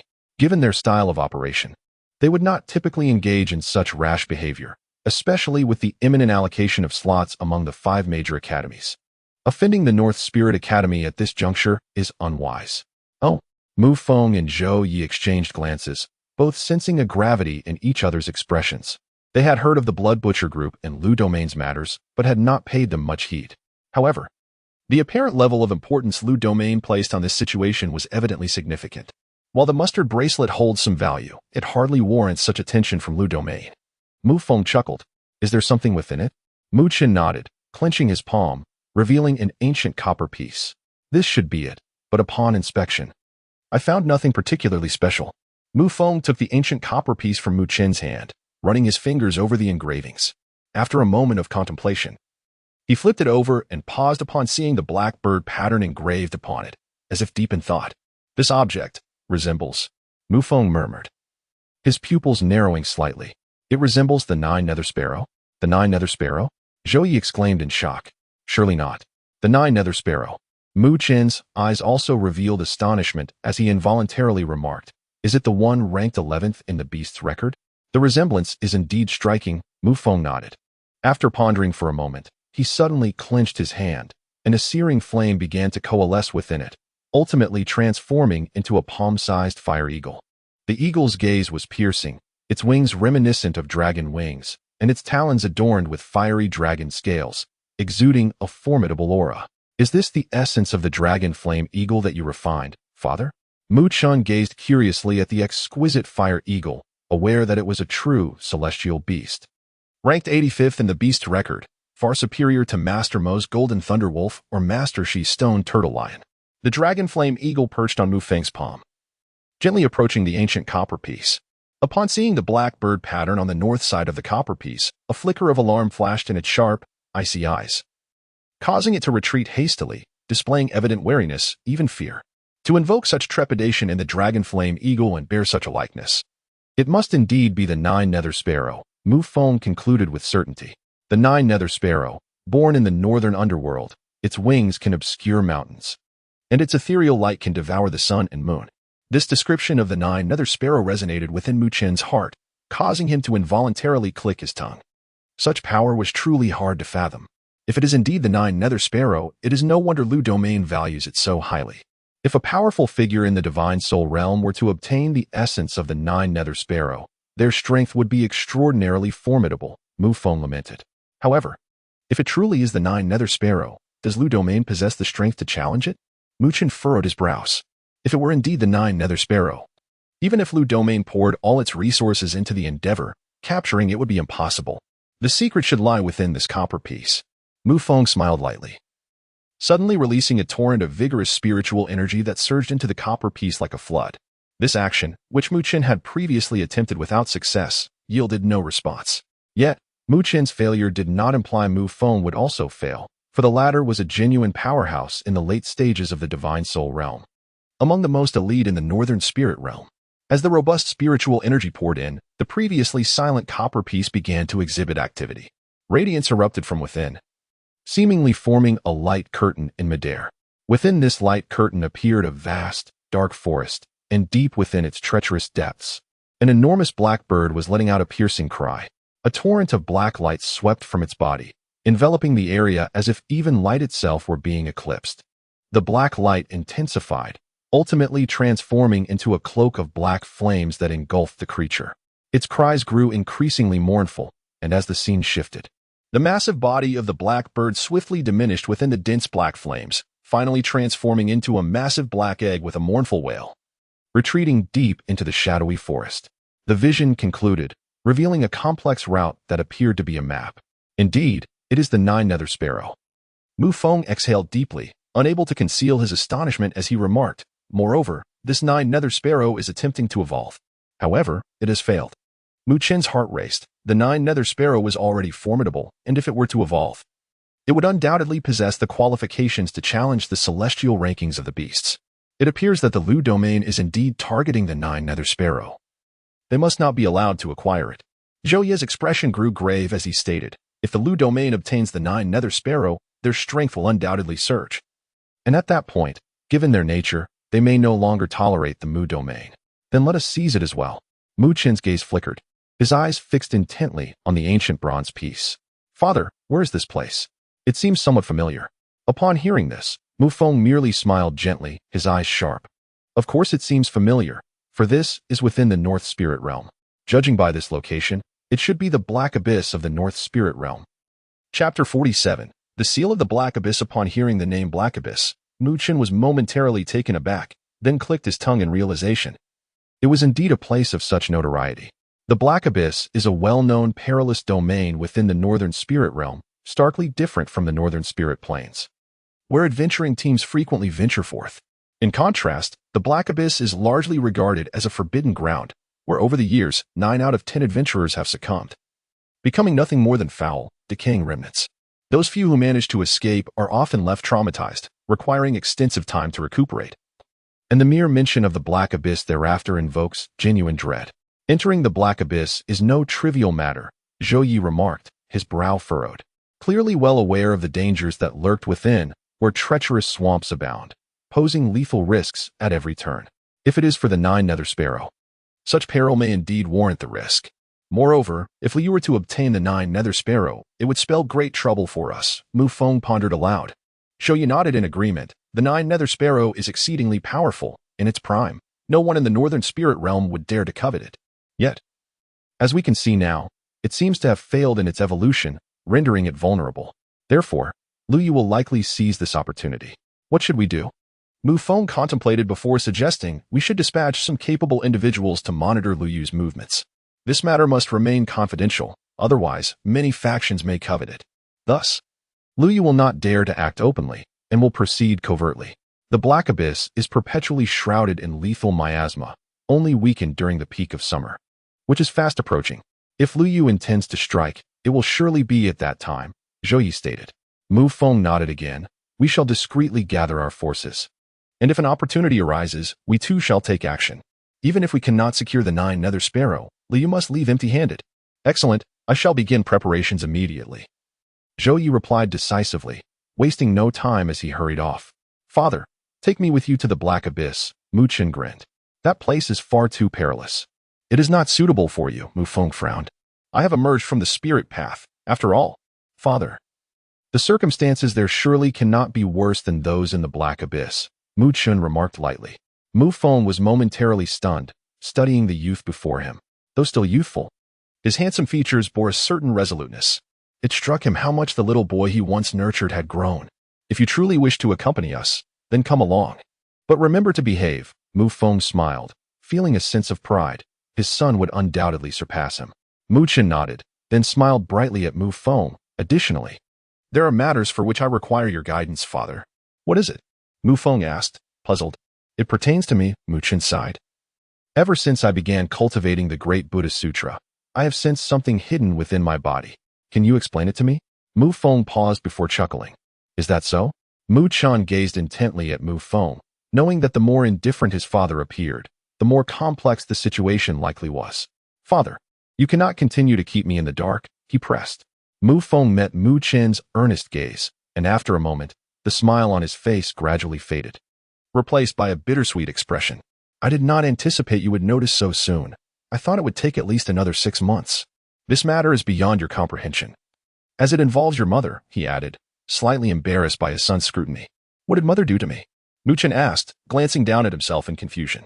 Because you are her biological son, her blood flows within you. Thus, at your birth, she placed a seal within you, which explains why you have been unable to detect your spiritual veins all these years, Mu Feng explained. My spiritual veins are sealed? Why? Mu Chen exclaimed, having always believed he lacked them, only to discover it was his mother's doing. There are 2 reasons. While spiritual veins can enhance your cultivation, excessive talent can sometimes become a hindrance. To become a true powerhouse, you must possess a mindset that matches such talent. The world is filled with prodigies. Yet how many can genuinely stand above the rest? Mu Feng said with a faint smile. You have likely heard tales of those who transcended their realms to reach the vast world. They are the true strong. To compete with them, you too must cultivate such a mindset. And the other reason? Mu Chen inquired, nodding. The other reason, Mu Feng sighed, is that had your mother not sealed your spiritual veins, both of us would have faced dire consequences. You might not have survived to this day. Mu Chen furrowed his brow. What do you mean? I have shared all that you need to know, but some things are not yet suitable for you to understand. Mu Feng replied, his gaze fixed on Mu Chen. You only need to know that your mother did this to protect you. Moreover, you must not act recklessly. Your mother has already made significant sacrifices for you, so until you possess sufficient strength, do not disturb the seal within you. Mu Feng's demeanor turned serious. Mother, Mu Chen murmured, gently touching his chest. The thought of her brought a warmth that resonated deep within him, though he had never met her. The bond of blood stirred an overwhelming sense of familiarity. What transpired in our childhood that led to our family's separation? Leaving me unable to see that gentle figure clearly? He pondered. When you become truly strong, you will naturally learn the truth, Mu Feng said, patting Mu Chen's shoulder. When can the seal within me be lifted? Mu Chen hesitated before asking. Lifting it. Your mother's seal is not easily undone, but she left the key for you. As long as you possess the ability, you will gradually unlock it, Mu Feng replied with a smile. The key? Is it the Great Buddha Sutra? Mu Chen's eyes brightened. Indeed, Mu Feng nodded. Once you cultivate the Great Buddha Sutra to the level of transforming the tower, you should be able to break the seal your mother set. Transforming the tower. Mu Chen's lips moved, recalling the difficulty of mastering the Great Buddha Sutra. He wondered how long it would take to reach that pinnacle. Spirit arrays? Mu Chen exclaimed, scratching his head. I have never learned that. Father, do you expect me to become an array master too? Your mother possesses great expertise in this field. As her son, you cannot be completely inept, or she will accuse me of poor teaching. So, put in the effort. Mu Feng chuckled, affectionately ruffling Mu Chen's hair before leisurely exiting the living room, leaving the somewhat dejected Mu Chen behind. Being an array master was no simple endeavor. How remarkable is my mother, possessing such a multitude of talents. One cannot help but wonder how someone as extraordinary as she could find affection for my father. Chapter 48. Spirit Arrays. Mu Feng's intention to teach Mu Chun about spirit arrays was evidently serious, as the next day, Mu Chun met the spirit array instructor Mu Feng had arranged for him. The instructor was a somewhat lean, middle-aged man, clad in a grayish-white robe, his face devoid of any semblance of a smile, exuding an air of sternness. Although he was a subordinate of Mu Feng, he displayed neither excessive deference nor humility when addressing him, maintaining a demeanor that was neither servile nor arrogant. This is Mr. Wenling, who will teach you the fundamental concepts of spirit arrays, Mu Feng said, gesturing towards the middle-aged man with a smile directed at Mu Chen. Mu Chen recognized Mr. Wen. He clasped his hands in greeting, displaying no airs of a young master, his expression humble. Mr. Wenling nodded slightly, remaining mostly silent. Make sure to learn diligently, Mr. Wen is known for his strictness. Although you are my son, if he believes you lack the talent, he will not continue teaching you solely based on your status. Do you understand? Mu Feng cautioned. Mr. Wenling was considered an esteemed guest in the Mu domain, and although he was only a first-level spirit array master, the total number of spirit array masters in the Mu domain did not exceed 10, with Mr. Wen being the most proficient among them. Mu Chen nodded. There were no courses in spirit arrays at the North Spirit Academy, nor was there a budget to hire a spirit array master for instruction, which contributed to the scarcity of such masters in the North Spirit realm. Perhaps once he entered one of the 5 major academies, he would receive more specialized training in spirit arrays, but for now, he would have to lay a solid foundation. Now, you may begin your studies with Mr. Wen. I have other matters to attend to, Mu Feng said, confident in his son's maturity, believing he would not act in a way that would provoke the instructor to leave in frustration. With the recent developments concerning the Nine Hells Sparrow, Mu Feng had been exceedingly busy, constantly monitoring the happenings in the Lu domain. Please take a seat, Mr. Wen, Mu Chen said with a smile as Mu Feng departed. Mr. Wen nodded and sat down. After a moment of silence, he glanced at Mu Chun and inquired, I have heard from the domain master that you once crossed paths with Jizong. Mu Chen was taken aback by the sudden question, but quickly nodded in response. Are you aware of the spirit arrays Jizong deployed against you? Mr. Wen asked again. They were merely 2 uncomplicated first-level spirit arrays. It seems Jizong still harbors some apprehension towards your father and did not dare to strike directly, Mr. Wen remarked. To my knowledge, the most formidable array Jizong can deploy is the Blood Rain Killing Array, which rivals a second-level spirit array. Once activated, even those at the late stage of the spirit wheel realm would find themselves in dire straits. Mu Chen scratched his head, realizing he had indeed achieved victory through a stroke of luck. However, it is no small feat to have dismantled those 2 spirit arrays with your current strength, Mr. Wen noted, a hint of appreciation flickering across his typically stoic face. Now let us discuss spirit arrays. Mr. Wen gestured, in essence. A spirit array entails the resonance of spiritual energy through a particular method, thereby invoking the spiritual energy of the heavens and earth to achieve both offensive and defensive capabilities. However, inducing such resonance is exceedingly intricate and challenging. In certain lower realms, arranging an array may be simpler, as the energy there is not as dense and complex as that of the vast world. Thus, in many respects, the spirit arrays of the vast world are more advanced and intricate than those found in most lower realms. Mr. Wen extended his hand, which appeared notably elongated, contrasting with his otherwise ordinary appearance. Mu Chun watched as spiritual energy rapidly coalesced at his fingertips, ultimately forming 5 intricately detailed spirit seals. These seals seemed remarkably complex, yet emitted a unique resonance, as if the spiritual energy of the heavens and earth were subtly swirling around them. These are spirit seals, indispensable for arranging spirit arrays. Spirit seals? Mu Chun echoed, clearly unfamiliar with the term. Indeed, Mr. Wen confirmed, flicking his finger. The 5 spirit seals then shot forth, vanishing as if they had dissolved into the ocean. Yet, as they disappeared, Mu Chun felt a sudden gust of wind, causing him to stagger slightly. Mu Chun gasped, his gaze sharpening as he noticed the air before him seemed to warp slightly, with nearly imperceptible lines of light intertwining, leading back to the 5 delicate spirit seals. Is this a spirit array? Mu Wen nodded, stating, this is merely a minor spirit array, not even qualifying as a first-level array. Arranging a spirit array requires absolute control over the spirit seals. Even the slightest fluctuation or abnormal resonance can lead to failure. In some cases, failure can result in a backlash of spiritual energy potentially endangering one's life, as it is akin to the array turning against its creator. Generally speaking, the more potent the spirit array, the more spirit seals are required, and the greater the difficulty in controlling them.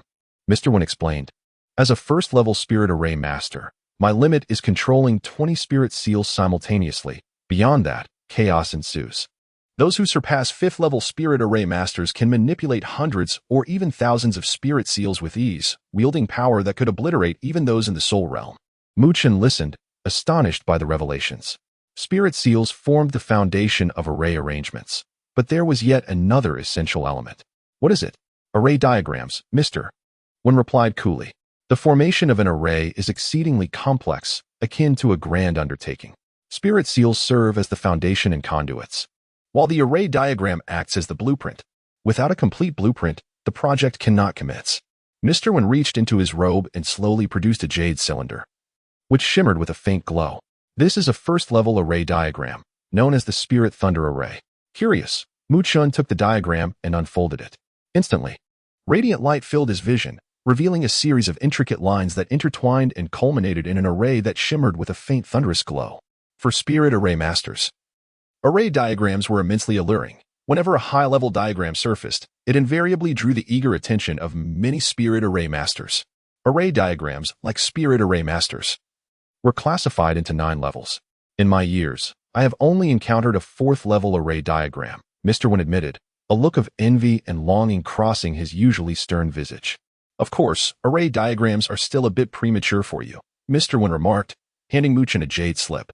This contains the methods for cultivating spirit seals. Attempt to practice them.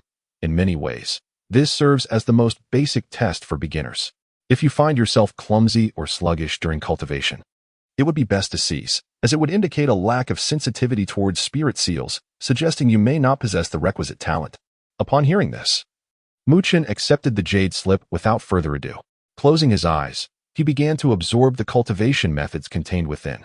After nearly an hour of focused meditation, Mu Chen finally opened his eyes, placing the jade slip down, a contemplative expression etched upon his face. The cultivation of this spiritual seal bears a slight resemblance to the refinement of the Samara death seal. However, it is not nearly as intricate. This is not to imply that becoming a spiritual formation master is less challenging than cultivating the Samara death seal. After all, the number of spiritual seals that a formation master must manipulate far exceeds that of the Samara death seal. While Mu Chen is capable of refining 2 Samara death seals, how would he fare against 20 or even 200 spiritual seals? The difficulty of control is, quite evidently, self-explanatory. Mu Chen pondered for a moment, finally closing his eyes once more. He extended his hand, and a dark, ethereal energy flickered at his fingertips. Amidst the shimmering light, he endeavored to cultivate the spiritual seal. Wen Ling observed him with a calm gaze as he began his attempt at refining the spiritual seal. If Mu Chen could not even surpass this initial trial, there would be no need for further instruction, as it would merely squander their time. Chapter 49. Talent in the Tranquil Chamber. Wen Ling's expression was stern as he gazed at the young man before him. The boy, with his eyes firmly shut, was channeling dark, ethereal energy that seemed to coalesce in his right palm. After a while, Wen Ling diverted his gaze, letting out a quiet sigh. Mu Chen had been in this state for a full hour, far exceeding his expectations. Typically, a novice with some talent in the field of spiritual formation could materialize their first spirit seal in about half an hour. Those with exceptional aptitude could do it even faster. Yet here was Mu Chen, and after an hour, he still had not managed to solidify a single spirit seal. This sluggishness prompted a tinge of disappointment in Wen Ling. He had heard tales of Mu Chen's remarkable talent in cultivation, but it seemed that this gift did not extend to the art of spirit formation. Despite his regret, Wen Ling harbored no ill thoughts. He had witnessed countless instances where prodigies in cultivation did not necessarily excel in other domains. The world had its own sense of fairness. Time continued to slip away in Wen Ling's soft sighs, and after another half hour, the boy finally opened his eyes. Yet, to Wen Ling's astonishment, no spirit seal had yet coalesced in his palm. This was quite unbelievable. Surely, it could not be that he had failed to form even one. Mu Chen, sensing the lingering gaze, awkwardly shook his head, hesitating before speaking. It's not that I couldn't form one. I just don't know if I did it incorrectly. Incorrectly? Wen Ling was taken aback. Mu Chen pondered for a moment, extending his slender hand. Dark light surged from his palm, and the ethereal energy flickered at his fingertips. To Wenling's surprise, a spirit seal gradually emerged. So it was a success. Wenling let out a sigh of relief. However, just as he relaxed, another spirit seal appeared at Mu Chen's fingertip. 2. Wenling could no longer contain his surprise. As he observed, Mu Chen's hand continued to shift, dark energy swirling as yet another spirit seal manifested. Following the third seal, 2 more emerged in succession, resulting in 5 spirit seals in total. Wenling stared, momentarily stunned. As disbelief washed over his features, he could hardly fathom that Mu Chen had managed to condense 5 spirit seals on his first attempt. In his own early days, it had taken him a fortnight to achieve such a feat, as the difficulty of gathering more seals increased exponentially. Seeing Wenling's astonishment, Mu Chen tilted his head, feeling somewhat disheartened as the spirit seals dissipated from his hand. Did I make a mistake? Though he was unfamiliar with the intricacies of spirit formation, he understood the challenges involved. Yet, he had felt no struggle at all during the process. It had been almost effortless, as if the seals had come to fruition naturally, far easier than his usual training. Upon realizing his voice had grown hoarse, he cleared his throat and regained composure. It appears you possess considerable talent in the realm of spirit formation. Upon hearing this, Mu Chen felt a wave of relief wash over him. It seemed he had not been mistaken after all. However, when Ling continued, adopting a serious tone, though you exhibit notable talent, do not become complacent. True mastery as a spirit formation master cannot be achieved through talent alone. Indeed, Mr. Wen is correct, Mu Chen acknowledged, bowing respectfully. When Ling observed the boy's calm demeanor and the tranquility in his dark eyes, there was no trace of arrogance or self-satisfaction, which made Wen Ling silently admire him. This young lad might one day surpass his father and reach astonishing heights. Lord Mu Feng, you have an extraordinary son, Wen Ling mused. While the quantity of spirit seals you have formed is impressive, the energy remains scattered and lacks solidity, which is why they dissipated so quickly. Such seals cannot be used to establish a spirit formation, Wen Ling explained. Perhaps it was Mu Chen's humble and diligent attitude that softened Wen Ling's typically stern expression. Initially, he had approached his task of teaching Mu Chen with a mere sense of obligation, but now the boy's talent and demeanor stirred a sense of fondness within him. Mu Chen reflected for a moment before nodding, acknowledging that the energy of his spirit seals was indeed too dispersed. For the time being, focus all your efforts on solidifying the spirit seals. Once you can condense these 5 seals and control them at will, I will teach you how to set up some beginner spirit formations. Now, continue refining them, and I will guide you through the finer details of the process. Thank you, Mr. Wen. As the afternoon swiftly passed, Wen Ling observed the boy, still engrossed in his task of refining spirit seals, and a satisfied smile graced his face. He quietly rose and left the room. Wen Ling made his way to the back hall, where he found Mu Feng engaged in conversation with Zhou Yi. Ah, Mr. Wen, how is the boy progressing? Does he exhibit any talent in this area? Mu Feng asked eagerly, his expression filled with anticipation. If Mu Chen lacked the requisite talent, it would be a significant blow. Congratulations, Lord Mu, Wen Ling replied, clasping his hands in respect, a smile now evident on his usually stoic face. The young master's talent in this domain rivals his prowess in cultivation. At this rate, he may complete the introductory course within 10 days. Mu Feng sighed with relief, a grin spreading across his face. The boy certainly has potential. He has not disgraced his mother's legacy. Little Mu's talent is truly remarkable. It seems only a matter of time before he surpasses you, Zhou Yi remarked, a rare softness gracing his usually stern features as he smiled at Mu Feng. Indeed. Who do you think he takes after? Mu Feng replied, beaming with pride, more delighted than when he occasionally gained the upper hand against Lu Yu. By the way, any news from Lu Yu? Mu Feng inquired, shifting the conversation. Yes, Mu Feng nodded, his eyes narrowing with focus. Keep a close watch on them. Once they make a move, we will act immediately. We cannot allow the Nine Hells Sparrow to slip from our grasp. As the days progressed, Mu Chen dedicated the majority of his time to refining spirit seals. Though he had only recently entered the late stage of the spirit motion realm, he could have attempted to break into the spirit will realm using the spirit nourishing pill and the remaining jade spirit fruits. He wisely chose to forego this approach. Now was the time to solidify his foundation. Hastening his progress might yield adverse results. Moreover, refining spirit seals would sharpen his control over spiritual energy, allowing for simultaneous advancement in both areas. Through his diligent practice, Mu Chen successfully solidified all 5 spirit seals within just 5 days, eliminating the earlier issues of uneven energy distribution that had caused them to dissipate. As when Ling observed Mu Qin solidifying 5 spiritual seals. She marveled inwardly, yet maintained an impassive demeanor, commencing her instruction on how to arrange the spiritual formation. At this juncture, Mu Qin could truly comprehend the formidable difficulty inherent in setting up a spiritual array, despite appearing to possess a considerable aptitude for it.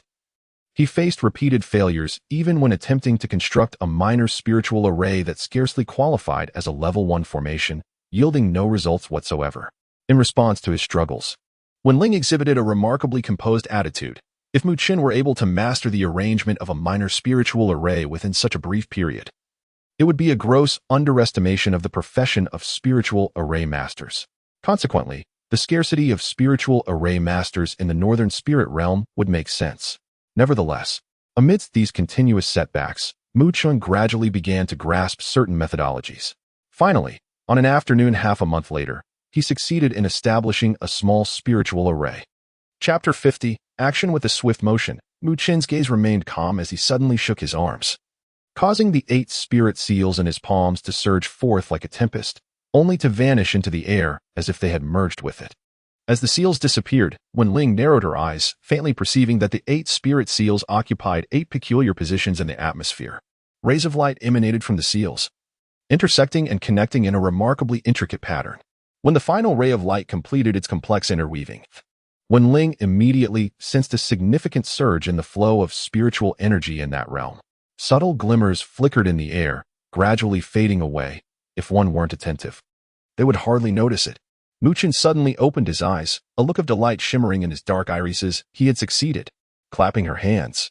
When Ling approached with a satisfied smile, congratulating him on successfully setting up his first spirit formation, Mu Qin returned her smile, recognizing that while this minor formation did not even qualify as a level 1 formation, it was still enough to excite him.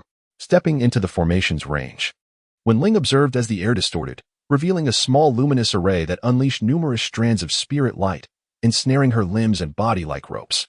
Very well, she remarked with a faint smile, as she unleashed a torrent of spiritual energy, effortlessly breaking free from the bindings. A formation that was not even a level 1 could scarcely restrain her preparedness. This minor formation, known as the Spirit Binding Array, may not be a level 1 formation, yet it does possess some utility. If an opponent is caught off guard, it could at least delay them for a moment, providing a valuable opportunity, when Ling explained. Master, when will I be able to set up a level 1 formation? Mu Qin inquired. Although the minor formation had its uses, it was undeniably limited. True prowess would only come with the ability to establish a level 1 formation. To create a level 1 formation, you will need at least 15 spirit seals, and you still have quite a distance to cover before reaching that milestone, when Ling replied. 15 spirit seals. Mu Qin nodded slightly. Ever since he condensed 8 seals, he had begun to grasp the increasing difficulty of further refinement. Attaining the level of 15 seals would require considerable effort. Since you have demonstrated the ability to set up a minor formation, I will have you study various other minor formations in the time to come. This will lay a solid foundation for your future endeavors. Although these minor formations are not overly complex, they are fundamental, when Ling said, a rare smile gracing her features, revealing her delight at Mu Qin's progress. Understood, Mu Qin replied with a grin. Ever since he had encountered spirit formations, he had discovered an interest in them. Could it be an inherited trait from his mother? The thought brought a smile to his face, followed by curiosity. His father had mentioned that his mother possessed remarkable skills in spirit formations, yet he wondered what level of formation master she truly was. In the days that followed, Mu Qin devoted himself to both spiritual energy cultivation and an insatiable study of various minor formations. Through this rigorous study, his understanding of spirit formations deepened, and the number of condensed spirit seals increased. Time swiftly passed in Mu Qin's dedicated training until a week later. On this day, Mu Qin keenly sensed an unusual atmosphere within the Mu residence. After a moment's contemplation, he felt a stirring in his heart and immediately made his way to the conference hall. Outside the hall stood vigilant guards, yet upon seeing Mu Qin, they made no attempt to impede his entry, clearly having received prior instructions. Upon entering the hall, Mu Qin spotted several figures, the most striking of whom were 5 individuals seated at the center. Though their physiques differed, each exuded an air of competence and strength, their spiritual energy radiating impressively. These are the 5 city lords of the Mu domain, Mu Qin recognized, momentarily surprised.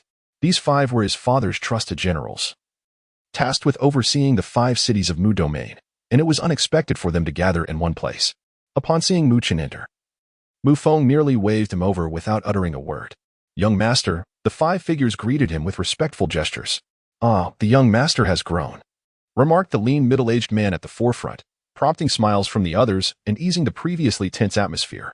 Mu Feng smiled as well, then raised his hand to beckon silence in the hall.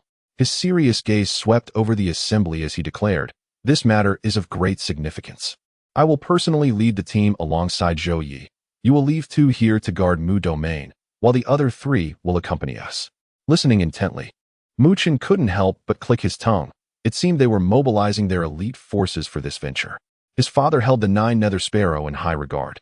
On the Lu domain's side, this operation is also treated with utmost seriousness. According to our intel, not only will Lu Qitian make an appearance, but Lu Zong and Lu Ming will also join, Zhou Yi added. Upon hearing this, Mu Chen was struck by realization. Lu Qitian and Lu Zong were formidable figures in the Soul Realm, and Lu Ming was on the verge of advancement. Such a lineup was undeniably powerful. No wonder his father and Uncle Zhou were both taking action. Indeed, Mu Feng nodded, then gestured for them to form small teams, emphasizing that their strength must not fall below the late-stage spirit movement realm and should include experienced veterans. This operation could not afford any errors. Yes, the 5 city lords responded earnestly, then broke into grins, exclaiming, "It seems we are truly going to confront the Lu domain this time. It has been far too long since we engaged in such a spirited battle."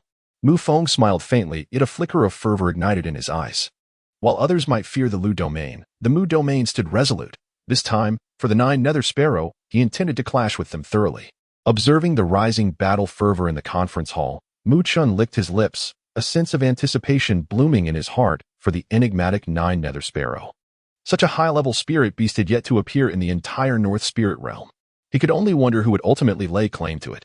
Chapter 51. The Abyss of Black Darkness. The Abyss of Black Darkness is situated in the southern region of the Northern Spirit Realm, a place rather remote and perilous, rendering it largely devoid of human presence. Due to the considerable distance between the pastoral domain and the abyss, it took Mu Feng and his companions 3 days to arrive. Standing atop a hill, Mu Chen gazed ahead, where a vast expanse of primordial forest loomed, shrouded in an ominous, dark hue. Above this seemingly endless ebony thicket, a gray miasma hung ominously. This noxious vapor was laden with toxins, capable of dissuading even the most formidable of spirit wheel realm experts from allowing it to permeate their bodies. Even from a distance, Mu Chen could sense the palpable aura of death and a foul stench emanating from the abyss, starkly contrasting with the northern spirit plains, which appeared far less treacherous in comparison. It was no wonder that this place had become a forbidden zone, feared by all. The forces of the Lu domain should have arrived at the abyss by now, having entered through the western passage. "It's likely that we will encounter them shortly after we make our entrance," Zhou Yi remarked, surveying the abyss with a serious demeanor. Mu Feng nodded slightly, producing a jade vial containing a few dark red antidote pills. "Everyone, take these detoxification pills. While they may not completely eliminate the potent toxins, they will provide some resistance against the miasma." Mu Chen accepted one of the pills and swallowed it, feeling a refreshing sensation coursing through his body, indicating its efficacy. "Be mindful of the dangers that the abyss presents. Stay vigilant. Let us move." With everyone prepared, Mu Feng wasted no time, gesturing with a sweeping motion as he surged forward towards the distant abyss, closely followed by Zhou Yi, Mu Chen, and the others. The group, comprising nearly 100 individuals, was substantial, yet they were seasoned veterans, their extensive experience allowing them to traverse the terrain with remarkable stealth, leaving no trace of dust in their wake as they silently entered the miasma-laden abyss. Upon entering the abyss, Mu Chen felt an oppressive chill enveloping him from all directions, causing his blood to feel momentarily stagnant. He scanned the dim surroundings warily. Compared to the northern spirit plains, this place was unsettlingly quiet, and it was precisely this silence that bred unease. The team advanced cautiously, each member's body tense, hands gripping their gleaming swords, with spiritual energy subtly circulating within them. Despite their extreme caution, the abyss was evidently fraught with peril, and danger lurked at every turn. Suddenly, a piercing scream shattered the stillness. A grotesque, pitch-black serpent erupted from the decaying foliage beneath, its massive form twisting as it swiftly devoured two unsuspecting experts from the pastoral domain. Its black venom dripped from its gaping maw, corroding the dry leaves beneath, a clear indication of its toxicity. It's the Black Abyss Serpent. The group was momentarily thrown into disarray by this abrupt assault, but they quickly regained their composure, eyes widening in shock at the sight of the ferocious creature. A mid-level spirit beast on par with mid-stage spirit wheel realm strength. They had scarcely entered the abyss when they encountered such a formidable opponent. Zhou Yi furrowed his brow, letting out a cold snort as he took a decisive step forward. His formidable spiritual energy surged forth as he darted directly above the Black Abyss Serpent, his feet crashing down upon its massive body. With a roar, as Zhou Yi's feet struck the serpent, his spiritual energy manifested behind him, resembling an enormous beast. A deep yellow giant rhinoceros, its heavily scaled back appearing as if it bore the weight of a small mountain. The impact of the deep yellow giant rhinoceros was tremendous, crushing the Black Abyss Serpent into the ground, causing the earth to tremble as the serpent let out a mournful cry, its severed body reduced to a bloody pulp. A mid-level spirit beast, comparable to mid-stage spirit wheel realm, had been vanquished by Zhou Yi with sheer force. Mu Chen couldn't help but exclaim in astonishment at the display. Your Uncle Zhou has now advanced to the initial stage of the soul realm. The spirit beast essence he refined ranks 180 on the beast record, its weight akin to that of a mountain, capable of flattening anything beneath it. Mu Feng explained. Mu Chen nodded, a tinge of envy in his heart. When would he acquire his own spirit beast essence? The group quickly acknowledged the situation. Although they were acutely aware of the dangers of the abyss, their vigilance was evidently still insufficient. With the Black Abyss Serpent eliminated, they pressed onward, now even more cautious. Sharp and alert gazes scanning their surroundings, meticulously probing each step before committing to their footing. This heightened caution, while slowing their pace, proved beneficial. After the encounter with the Black Abyss Serpent, the team faced several more stealthy assaults, yet fortunately, there were no further casualties, only minor injuries to a few. Their careful journey continued for nearly half an hour, and they had begun to delve deeper into the abyss, but the surrounding environment grew increasingly desolate, instilling a sense of dread. Suddenly, Mu Feng, at the forefront, halted, his gaze piercing as he scrutinized the fetid darkness of the forest ahead, a cold smile forming on his lips. Lu Qingtian, when did you become so fond of lurking in the shadows? At Mu Feng's words, the group was taken aback, quickly tightening their grips on their weapons as they turned their eyes towards the dark forest, realizing they had finally encountered the forces of the Lu domain. Mu Chen also focused intently in that direction. This meeting had occurred sooner than he had anticipated. Indeed, your pastoral domain is truly inescapable. Came a faint laugh from the depths of the forest, followed by the sound of rustling footsteps as figures emerged from the shadows. There were at least 100 silhouettes. A formidable assembly. Mu Chen's gaze swept to the front, where a middle-aged man in a green robe stood with a faint smile, possessing eyes that seemed to sink slightly, exuding a predatory glint reminiscent of a tiger or leopard, sending chills down one's spine. Lu Qitian, the lord of the Lu domain. Mu Chen pursed his lips. The man before him was indeed the most powerful lord of the northern spirit realm. Beside Lu Qingtian stood a notably frail middle-aged man with emerald green eyes, his expression cold and indifferent. Yet the subtle waves of spiritual energy emanating from him indicated he was also a formidable soul realm expert. This was Lu Zong, the second lord of the Lu domain. Understanding the identities of these individuals, Mu Chen noted the presence of Lu Ming, someone he had met before, along with a familiar face beside him, Lu Mubai, unexpectedly accompanying them this time as well. As both parties confronted each other, their expressions turned hostile, spiritual energy swirling as the atmosphere became charged with tension. Kid, it's indeed you who has taken that item. Upon encountering Mu Chen, who followed closely behind Mu Feng, Lu Ming and Lu Mubai's expressions turned icy, particularly that of the formidable Lu Ming, whose face twisted in suppressed rage. Though he had suspected it for some time, the confirmation ignited a fury within him. How could he, the esteemed third master of Lu domain, be toyed with by a mere youth? Faced with Lu Ming's menacing glare, Mu Chen merely offered a faint smile before directing his gaze towards the cold-eyed Lu Mubai, saying, I must express my gratitude for the splendid gift you have provided. Lu Mubai narrowed his eyes slightly and replied, It appears you possess great fortune. Mu Chen smiled, a gesture that only intensified Lu Ming's clenched teeth. Ah, Mu Feng. You have a commendable son, remarked Lu Qingtian, casting a fleeting glance at Mu Chen, seemingly aware that the primary reason for Mu Domain's arrival was none other than Mu Chen himself. Mu Feng regarded Lu Qingtian with indifference and stated, "Your Lu domain's greed is palpable. After all, fine treasures are best enjoyed collectively.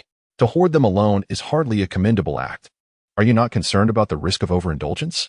Lu Zong, standing beside Lu Qingtian, shot a cold glance at Mu Feng and his companions, declaring, "It is far more perilous to gorge oneself alone." Zhou Yu echoed with a sneer, "Indeed, it would be easier to meet one's demise that way." Lu Zong coldly chuckled and continued, "Should your Mu domain expend all its elite forces here, we of Lu domain would gladly assume control over your territory." Zhou Yi added slowly, "One can only hope you possess the capability to withstand such a fate." Both parties fell silent, yet their exchanged glances thickened with palpable tension. Waves of spiritual energy subtly coursing through the air, as if a bloody confrontation was on the verge of erupting. Observing the charged atmosphere, Mu Chen quietly began to channel his spiritual energy. However, just as he prepared himself, a sudden movement caught his ear. He turned his gaze toward the deeper darkness of the black abyss, where an unusual sound seemed to emanate. Buzzing. Upon hearing the humming, Mu Chen initially froze, but his expression swiftly transformed with alarm. Chapter 52. The soul-eating bees of faint, persistent buzzing echoed from the depths of the dark forest, causing Mu Chen's expression to shift dramatically. In the abyss of darkness, although danger lurked at every corner, there existed a particular entity that struck fear into the hearts of those who encountered it. This entity was known as the soul-eating bee. A low-level spirit beast no larger than a palm, possessing strength barely at the initial stage of the spirit movement realm. However, anyone who had ventured into the abyss of darkness understood the terrifying implications of an encounter with these creatures. While a solitary soul-eating bee could be easily crushed, they never acted alone. They always swarmed in the thousands, resembling a dark cloud that swept across the land. Any spirit beast in their path, even those at the mid-level comparable to the late stages of the spirit will realm, would swiftly be reduced to mere bones. In the abyss of darkness, encountering a swarm of soul-eating bees compelled even the mightiest high-level spirit beasts to retreat. Thus, upon hearing the subtle buzzing, Mu Chen's heart raced, and he urgently whispered, "We must leave. A swarm of soul-eating bees is coming." His words startled Mu Feng and the others, their faces paling as realization struck.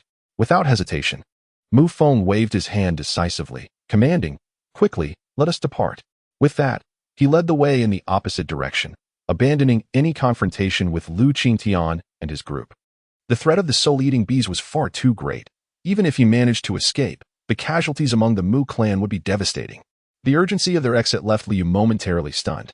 Lu Qingtian furrowed his brow, his expression shifting to one of grave concern. "A swarm of soul-eating bees. We must flee," he shouted, leading his men in the opposite direction without hesitation, knowing all too well the peril posed by the bees. What had begun as a tense standoff rapidly transformed into a frantic retreat, the atmosphere shifting dramatically. As they hastened away, a seemingly endless cloud of darkness surged forth from the depths of the forest, the buzzing sound intensifying to a point that it seemed to shake the very air around them. With a thunderous roar, the ground trembled as the dark cloud emerged, and a small black spirit beast, resembling a rat, scrambled out in a panic, attempting to escape. However, the speed of the dark cloud was far superior. It swept past the creature, followed by a chilling, desperate roar that quickly faded into silence. The cloud left behind a skeleton, grotesquely stained with blood.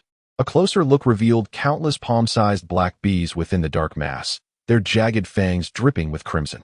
Both Lu Yu and Mu Yu's groups retreated rapidly, yet they underestimated the speed of the soul-eating bees. Within mere moments, the vast cloud enveloped them, and several individuals from both sides were caught, their agonized screams piercing the air. Perhaps driven by the scent of blood, the swarm did not retreat but instead split into torrents of black, swiftly pursuing the fleeing groups. "Split up," Mu Feng shouted as a wave of darkness surged toward them. The team quickly divided, maintaining a safe distance from the grotesque onslaught, gritting their teeth in apprehension. "Little Mu." Zhou Yu noticed Mu Chen was separated from them and, with a change in expression, attempted to rush through the swarm. However, Mu Feng halted him. After a moment's hesitation, Zhou Yu nodded. Though Mu Chen was young, he had consistently proven himself reliable.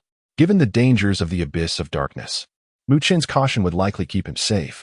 With a wave of his hand, Mu Feng led his remaining companions swiftly into the forest, far from the fearsome swarm. On the other side of the dark torrent, Mu Chen observed the separation with a sigh, yet he too refrained from recklessly charging into the swarm. Without hesitation, he darted in another direction, determined to distance himself from the perilous creatures. "Be careful, young master," he was cautioned, to which Muchen nodded, glancing back with a sharp gaze as he spotted a dark wave barreling toward them. "Run," he urged, enveloping himself in dark spiritual energy and accelerating to his utmost speed. If they were to be surrounded by the soul-eating beasts, their survival would be gravely compromised. Du Wei and the others sensed the danger and swiftly followed Muchen, refraining from further discussion.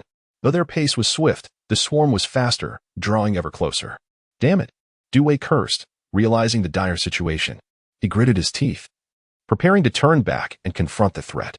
Just then, he noticed the swarm abruptly halt its pursuit, swirling in circles before rapidly veering northwest. Muchen was taken aback by this sudden shift, his brow furrowing as he faintly discerned a distant, delicate whistling sound. This peculiar sound did not seem to originate from the soul-eating beasts. Could it be that someone was controlling them? A startling thought crossed Muchen's mind. If the whistling was indeed artificial, did it imply the presence of other forces aware of the 9 Nether Sparrows' whereabouts? Du Wei, upon hearing this, was momentarily stunned before urgently declaring, "Young master, this is too dangerous. It's all right. We shall keep our distance, but follow cautiously. If anything goes awry, we will retreat immediately," Muchen contemplated. If these soul-eating bees were indeed manipulated, it could mean that other factions were also interested in the 9 Nether Sparrow. Seeing Muchen's insistence, Du Wei could only acquiesce with a reluctant nod, resolutely stating, "Very well, we shall observe. But should anything go wrong, I will ensure your safety." The soul-eating bees moved swiftly, yet Muchen remained vigilant, carefully trailing behind. The conspicuous mass of darkness made it easy to keep pace. As they followed, the whistling grew increasingly distinct.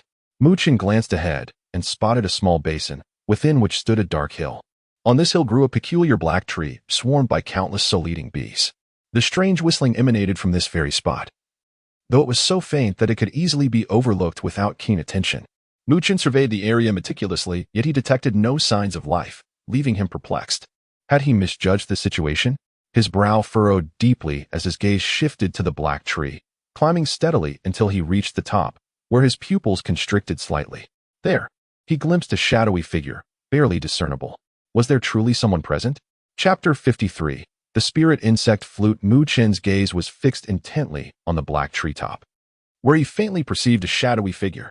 However, upon closer observation, he sensed something amiss. The shadow bore no trace of life. What could it be? Muchen furrowed his brow in contemplation. Seeing Muchen's determination, Du Wei could only offer a wry smile before gesturing to the others beside him to leave swiftly. As they departed, Muchen slightly crouched down, concealing himself among the foliage, his eyes locked onto the towering black tree. A sudden disturbance shattered the tranquility. As a dozen spirit beasts emerged, their presence igniting a flurry of crimson light. The air trembled with a resonant hum, and countless soul-devouring bees surged forth, transforming into a roiling black cloud as they descended upon the spirit beasts. Roar! The fleeing spirit beasts, realizing the imminent danger, erupted into frenzied cries and turned to flee, only to be relentlessly pursued by the dark cloud. As the swarm of soul-devouring bees departed, the once lush black tree appeared stark and barren, with only remnants left behind. The overwhelming numbers of the bees rendered them inconsequential. At that moment, Muchen propelled himself forward, darting toward the black tree. With a nimble leap, akin to an agile monkey, he ascended toward the treetop. Along the way, he encountered several soul-devouring bees attempting to obstruct him, but he dispatched them effortlessly. In mere moments, Muchen reached the summit, where the space was somewhat spacious yet exceedingly concealed, with branches and leaves stretching outward, shrouding its secrets. Time was of the essence, and Muchen dared not delay. He immediately directed his gaze inward, where, amidst the overgrowth, he discerned a figure seated in meditation.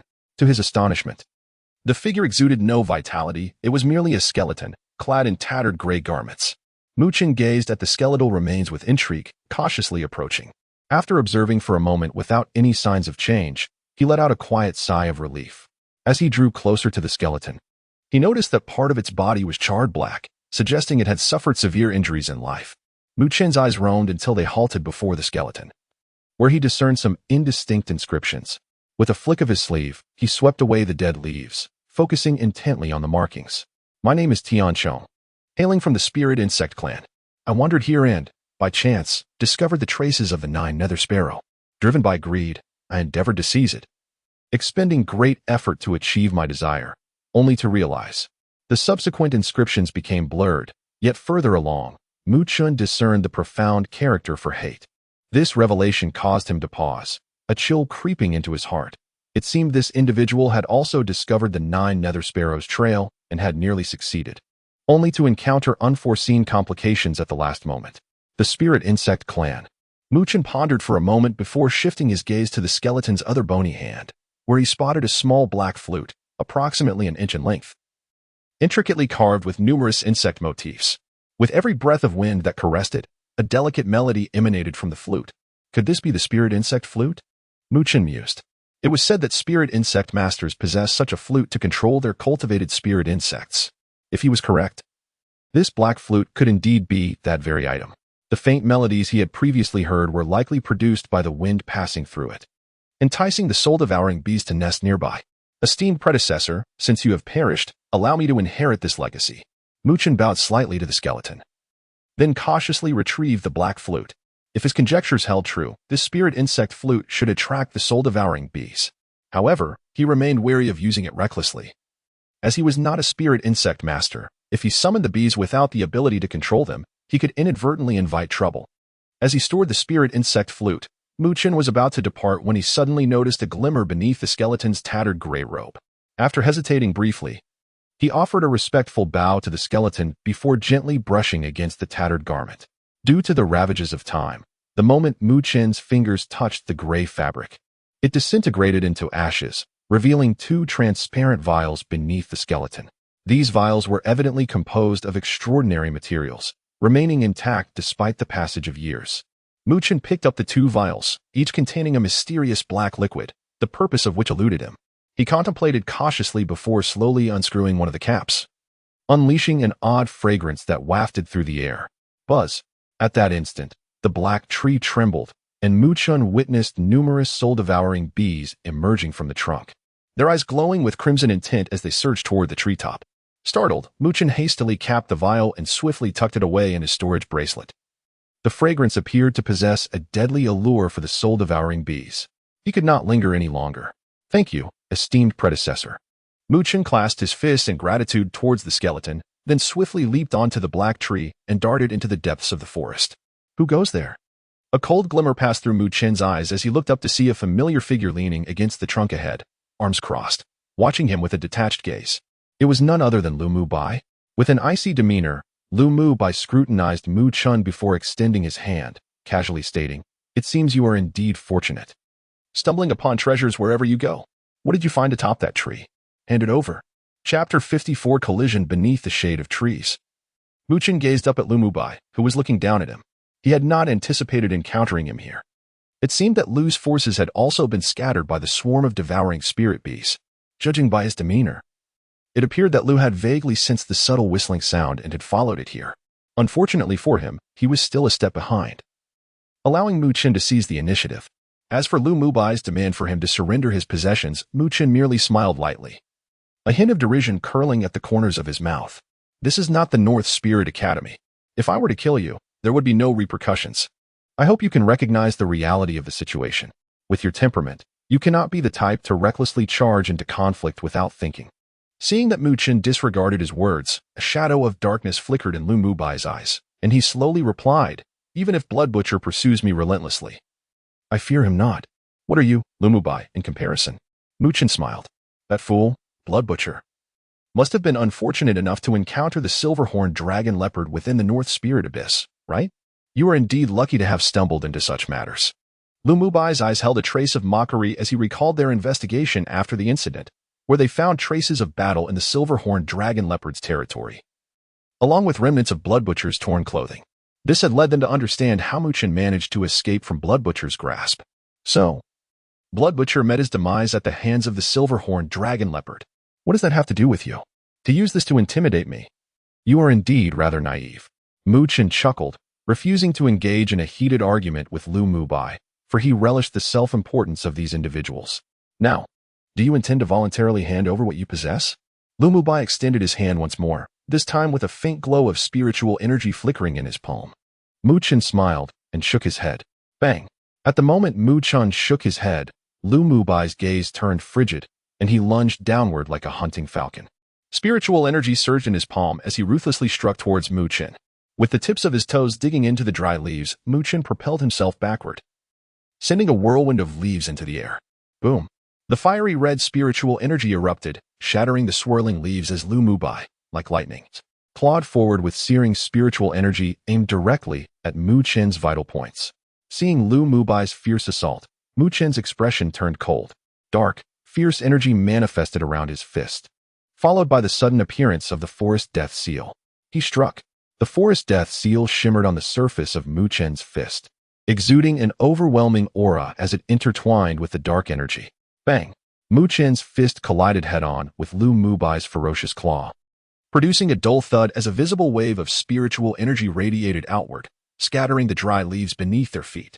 Mu Chen's form trembled slightly, stepping back a few paces as he locked his cold gaze onto Lu Mubai. Indeed, this fellow had reached the level of the spirit wheel realm. Late stage of the spirit movement realm? Lu Mubai's body shook slightly, a flicker of astonishment crossing his features.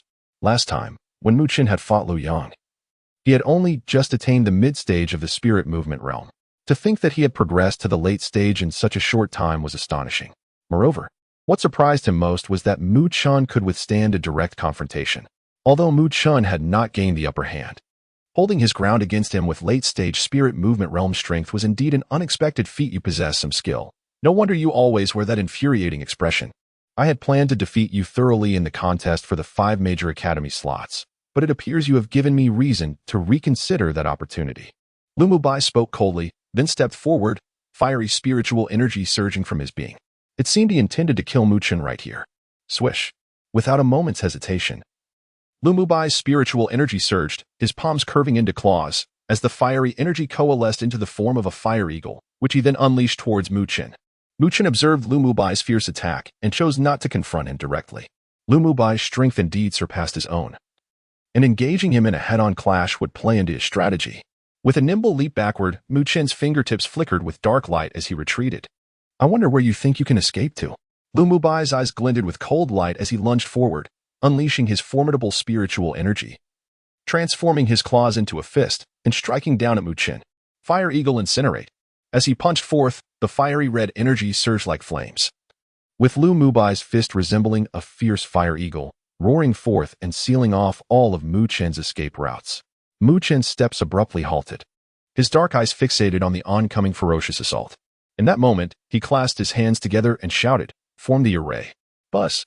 At the sound of his command, the air in front of him rippled, and spiritual energy light threads shot forth, binding Lu Mubai's limbs. The sudden entanglement momentarily stiffened Lu Mubai's body, and a deep surprise flickered in his eyes. A spirit array? However, the astonishment was short-lived as he quickly recognized the weakness of the array's binding, letting out a cold laugh. So it is merely a trivial spirit array. Boom! With a surge of immense spiritual energy, he shattered the light threads, continuing his assault against Mu Chen. Yet, the brief interruption had evidently diminished the ferocity of Lu Mubai's attack. This time, facing Lu Mubai's raging onslaught, Mu Chen finally ceased to evade. A chilling glint filled his dark eyes. The dark spiritual energy swiftly enveloped Mu Chen's arms. He then stepped forward, bringing his palms together, and 2 forest death seals rapidly materialized between his hands. Finally choosing not to flee, Lu Mubai observed, a glimmer of viciousness and murderous intent flashing in his eyes. The fiery red energy atop his fist resembled a ravenous fire eagle, carrying with it a wildly violent momentum as it struck towards Mu Chen's chest. Forest Death Seal. A low voice echoed in Mu Chen's heart as his spiritual energy surged through his meridians like a rushing river. He drew his palms inward and then struck out. 2 forest death seals flickered with a dominating brilliance in his palms. As their fists soared past each other, the moment of collision arrived. Amidst their respective cold and fierce gazes. Chapter 55, The Black Poison Marsh. A resounding thud suddenly echoed through the shaded grove, as a tempestuous wave of spiritual energy surged forth, shattering the withered leaves scattered across the ground. The towering trees trembled violently, shedding a cascade of foliage. Amidst the falling leaves, the 2 figures that had collided with great force shuddered, only to be propelled backward unsteadily. Mu Chen skidded backward several paces, stabilizing himself with a forceful stomp, though his palms trembled slightly from the backlash of immense power, causing an almost imperceptible pain. Despite the discomfort in his hands, he had successfully endured the fierce onslaught from Lu Mubai. clearly revealing the formidable power of the two death seals. Since mastering the two death seals, Mu Chen had not been able to wield them to their full extent, as his previous adversaries, Blood Butcher and Ji Zong, had far surpassed him in strength. In such a disparity, even invoking the seals could not compensate for the difference, leaving Mu Chen unable to grasp their true potency. However, now he was finally beginning to understand. Although Lu Mubai had ascended to the spirit wheel realm, he still appeared to be in its nascent stages. While this advancement placed him above Mu Chen, the gap was not as insurmountable as that posed by Blood Butcher and Ji Zong. Thus, in this confrontation, the true might of the two death seals could be vividly demonstrated. Do you think you may have misjudged me? You once believed I was merely a character you could easily trample upon, yet it appears I am not quite as you envisioned. Mu Chen regarded Lu Mubai's ashen face with a slight smile. The veins on Lu Mubai's forehead pulsed slightly as he inhaled deeply, suppressing the anger within him. His expression darkened, his voice dripping with icy disdain. You have indeed exceeded my expectations, but do you truly believe you possess the right to gloat before me? As Lu Mubai's chilling words escaped his lips, fiery spiritual energy surged anew from his body, his eyes gleaming with murderous intent. It was evident that Mu Chen had provoked a genuine desire to kill within Lu Mubai. Observing this, Mu Chen's eyes narrowed into a dangerous arc, his smile gradually turning frigid. Though dealing with Lu Mubai was indeed troublesome now, if he insisted on pressing the issue, Mu Chen would not allow him to gain any advantage. Beneath the verdant canopy, the two faced off, their gazes as sharp as blades. While leaves continued to drift between them, the atmosphere taut with tension. Suddenly, a faint sound emerged from the depths of the forest behind them, momentarily freezing the taut energy in the air. As the sounds grew closer, a dozen figures burst forth from the forest, landing behind Lu Mubai. Young master, we have finally located you. Mu Chen furrowed his brow upon recognizing the newcomers. They were from Lu Domain. Lu Mubai, upon seeing them, let out a breath of relief. Then coldly smirked at Mu Chen, saying, "It seems your luck has run out." Not necessarily. It was clear that Duan Wei and his companions had sensed the earlier commotion and rushed over. Upon spotting Lu Mubai and his entourage, their expressions shifted, and they swiftly shielded Mu Chen behind them, their eyes wary and hostile. Mu Chen shook his head, loosening his tense posture, with both sides now having reinforcements. Further conflict was unavoidable. Otherwise, such a scale of confrontation would likely attract the attention of the spiritual beast lurking in the black abyss, creating trouble for everyone involved. Lu Mubai, too, seemed to realize this, clenching his teeth in frustration before fixing his gaze on Mu Chen, sneering, "It appears you will escape with your life once more. Merely speaking boldly is insufficient. Wait until the day you can truly trample me underfoot before making such claims." Mu Chen replied, his expression calm. "There will be such an opportunity. I am quite eager to see if your face will still bear that loathsome expression then." Lu Mubai scrutinized Mu Chen deeply, choosing not to exchange further banter. With a wave of his hand, he led his followers swiftly back into the forest. Duan Wei and the others watched as Lu Mubai's group quickly retreated, letting out a collective sigh of relief. Turning to Mu Chen, Duan Wei asked, "Young master, are you unharmed?" Mu Chen smiled and shook his head, his dark eyes glinting coldly as he watched Lu Mubai's retreating figure.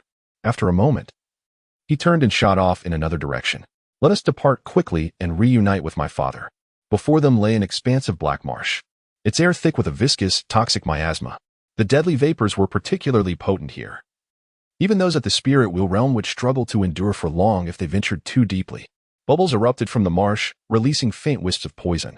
While beneath the surface, crimson, ferocious eyes scanned the area slowly. At the edge of the marsh, a group of individuals appeared troubled.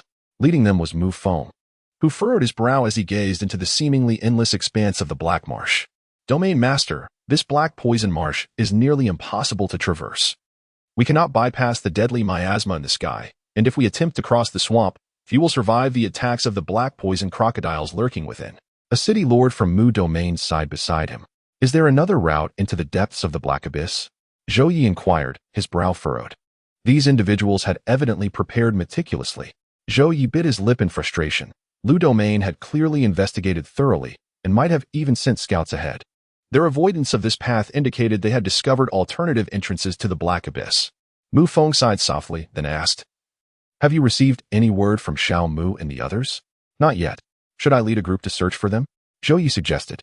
Mu Feng contemplated for a moment, about to respond when his expression shifted, and he smiled.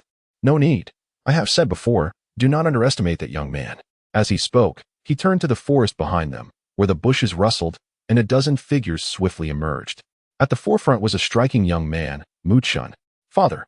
Mu Chun beamed as he spotted the group by the marsh's edge, relieved to have finally caught up. Are you all right? Mu Feng inquired, a smile gracing his features as he looked at Mu Chun. Mu Chun shook his head, stepping closer to survey the vast marsh, teasing, Father. It seems you've encountered quite the predicament. Clearly, he recognized the challenge Mu Feng and his companions were currently facing. Mu Feng shook his head in exasperation, then sighed helplessly. Although he and Shou Yi could barely leap across the marsh with their spirit soul realm strength, the remaining members of their group could not.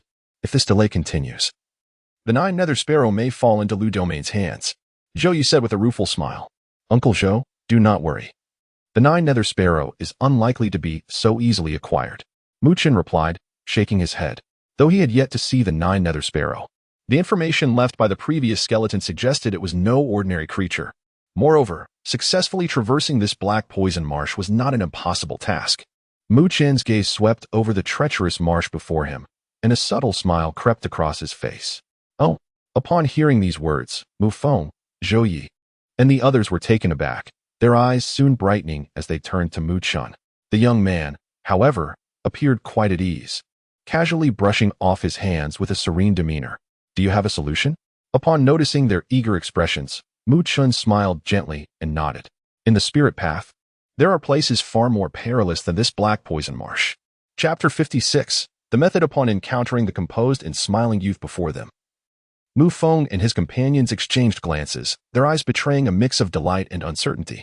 Could this lad resolve matters that even seasoned veterans like themselves found perplexing? Pray tell, what is your plan? Should you merely prattle, I shall not spare you, Mu Feng jested. Mu Chun gazed out at the vast expanse of the black poison marsh and remarked, the black poison marsh is treacherous for even birds to traverse. Stepping upon its surface ensnares one with no hope of escape. The suffocating miasma overhead renders flight impossible. However, if we utilize floating objects as footholds, we could advance.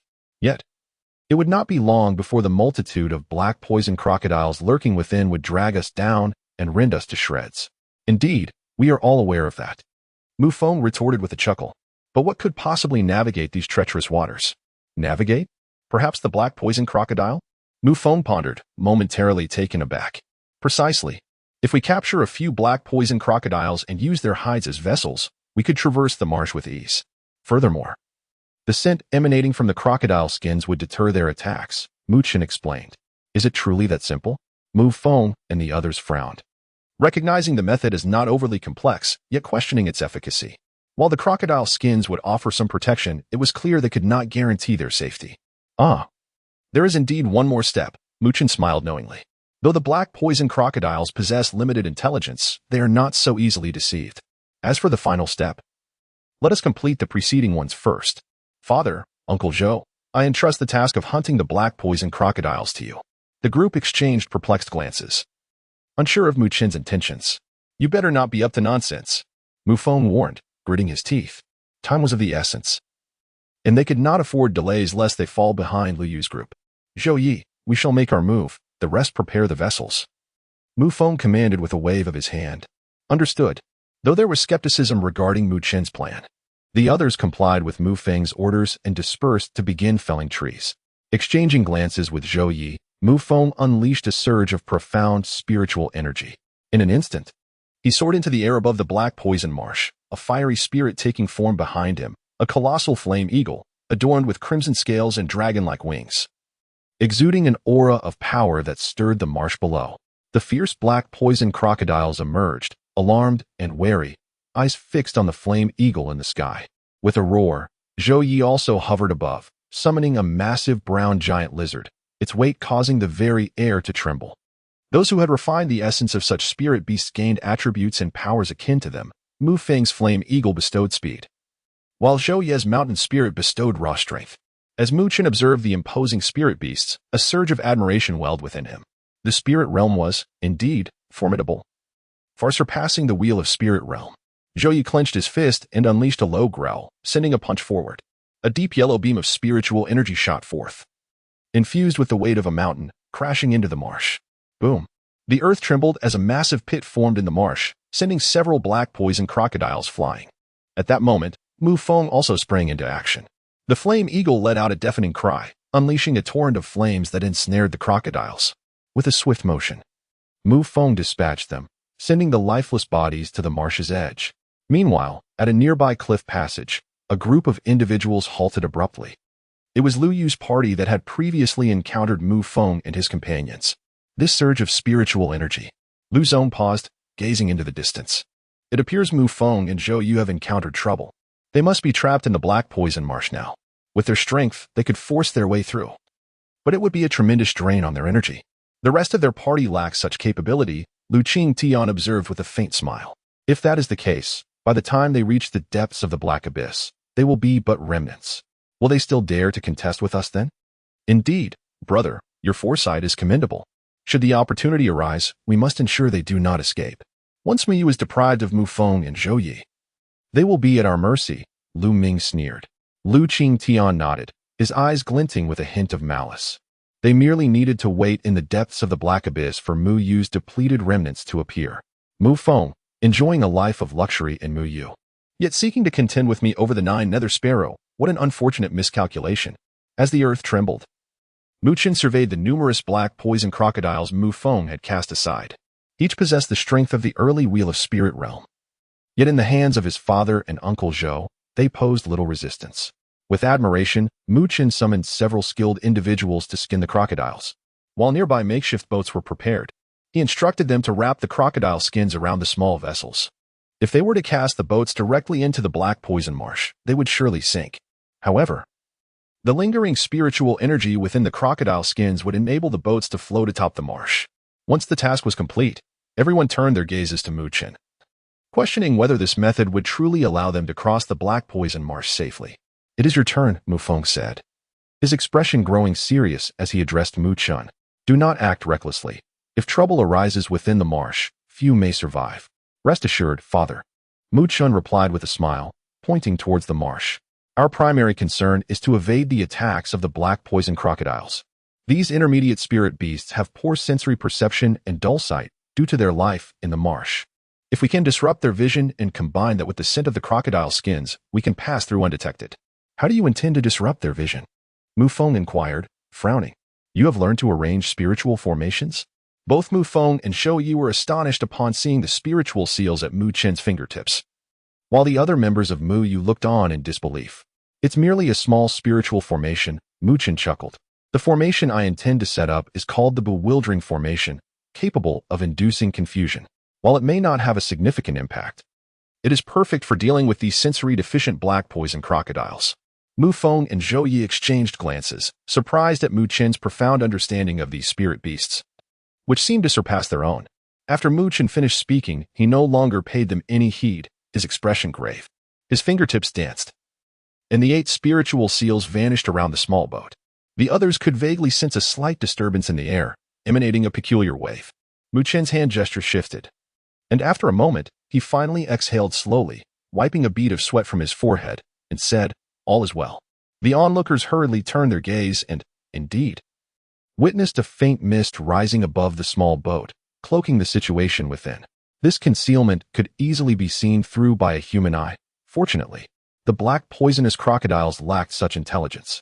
Although there was some uncertainty about the efficacy of this method, the circumstances instilled a degree of confidence. Why boast so early? It must prove useful, lest it be a fruitless endeavor that ultimately causes harm. While Mu Feng bore a faint smile of satisfaction, he refrained from voicing his praise, wary of inflating the young man's pride. One must wait and see how it unfolds. Mu Chen curled his lip and then directly pushed the small boat into the black poison swamp, leaping aboard first. Chapter 57. Ruthless Measures in the Treacherous Black Poison Swamp. Enormous black poisonous bubbles surged upwards before bursting, releasing a putrid gas that thickened the already oppressive miasma hovering above. Amidst the lifeless expanse of the swamp, a small boat, encased in the hide of black poison crocodiles, cautiously navigated forward. The occupants of the boat were tense, their bodies coiled like springs, suppressing any sound. Their gazes fixed intently on the surrounding marsh, their internal spiritual energy quietly stirring. In stark contrast to their anxiety, Mu Chen appeared remarkably calm, though his eyes remained vigilant. Scanning the periphery, the small vessel contained several capable members of the Mu domain, and any losses here would be a significant blow to them. Standing beside Mu Chen, Mu Feng's ostensibly indifferent expression belied a hint of gravity. He was taut and ready to act at the slightest hint of danger. As the small boat ventured deeper into the murky waters, disturbances began to emerge from the swamp. The toxic black mud roiled ominously, revealing the menacing forms of black poison crocodiles, which slowly approached the vessel. The crew's hearts raced at the sight, their pulses quickening in the oppressive silence. Surrounding the small boat were dozens of these fearsome creatures, their scarlet eyes glaring through the black muck, scanning the intruders with predatory intent. Despite the tension, the boat maintained a steady pace under Mu Chen's control. To their relief, the black poison crocodiles did not launch an attack. Their blood-red eyes reflected a hint of confusion and hesitation, suggesting a lack of high intelligence. Eventually, the boat successfully maneuvered through the encirclement of crocodiles. Yet the crew remained silent, only allowing themselves to exhale in relief half an hour later when they finally glimpsed the edge of the swamp. Indeed, we made it through. The young master is truly impressive, Mu Chen thought, feeling a quiet sense of accomplishment, and he clapped his hands, smiling at Mu Feng. You little rascal. Mu Feng chided with a smile, though his eyes betrayed an unmistakable pride. This young man had finally grown up and could share in the burdens. His years of nurturing had not been in vain. Nodding appreciatively, Mu Feng tousled Mu Chen's hair and then leapt to the swamp's edge. Let us quicken our pace, otherwise we shall fall too far behind the Lu domain. Understood. Came the collective reply from Duan Wei, and the others as they disembarked, made quick adjustments, and resumed their advance toward the depths of the black abyss, remaining vigilant. Meanwhile, on a distant mountainside, a pair of cold eyes surveyed them from above. Those individuals managed to cross the black poison swamp unscathed. How is that possible? Lu Ming observed the distant figures, his expression darkening. It appears the Mu domain was indeed well prepared. Lu Zong frowned, realizing their initial plan to ambush the Mu domain when they were weakened by the swamp had failed. These individuals had traversed the perilous passage with remarkable ease. Lu Qingtian's eyes glinted with cold determination. The more prepared the Mu domain was, the greater the obstacles they presented. These intruders must be eliminated. The Nine Hells Sparrow must belong to the Lu domain. Securing this creature would elevate their status as the true overlords of the northern spirit realm, transforming Lu Qitian from a mere domain lord to the sovereign of the entire realm. A fierce ambition burned within Lu Qingtian's gaze. What is our next move, brother? Lu Ming asked, noting how close the Mu domain was to catching up with them. Patience, Lu Qitian replied with a calm smile. How long have we prepared for this plan? The Black Abyss has long been within our sights. The Mu domain, blinded by ambition, believes they can contend with us? With that, he cast his gaze deeper into the Black Abyss, a chilling glint passing through his eyes. Let us proceed. I have a grand surprise prepared for them. As they ventured deeper into the Black Abyss, Mu Feng and his group grew increasingly cautious. This area was known to harbor high-level spiritual beasts, and should they attract the attention of such formidable creatures, it would spell trouble, especially with the Lu domain lurking nearby.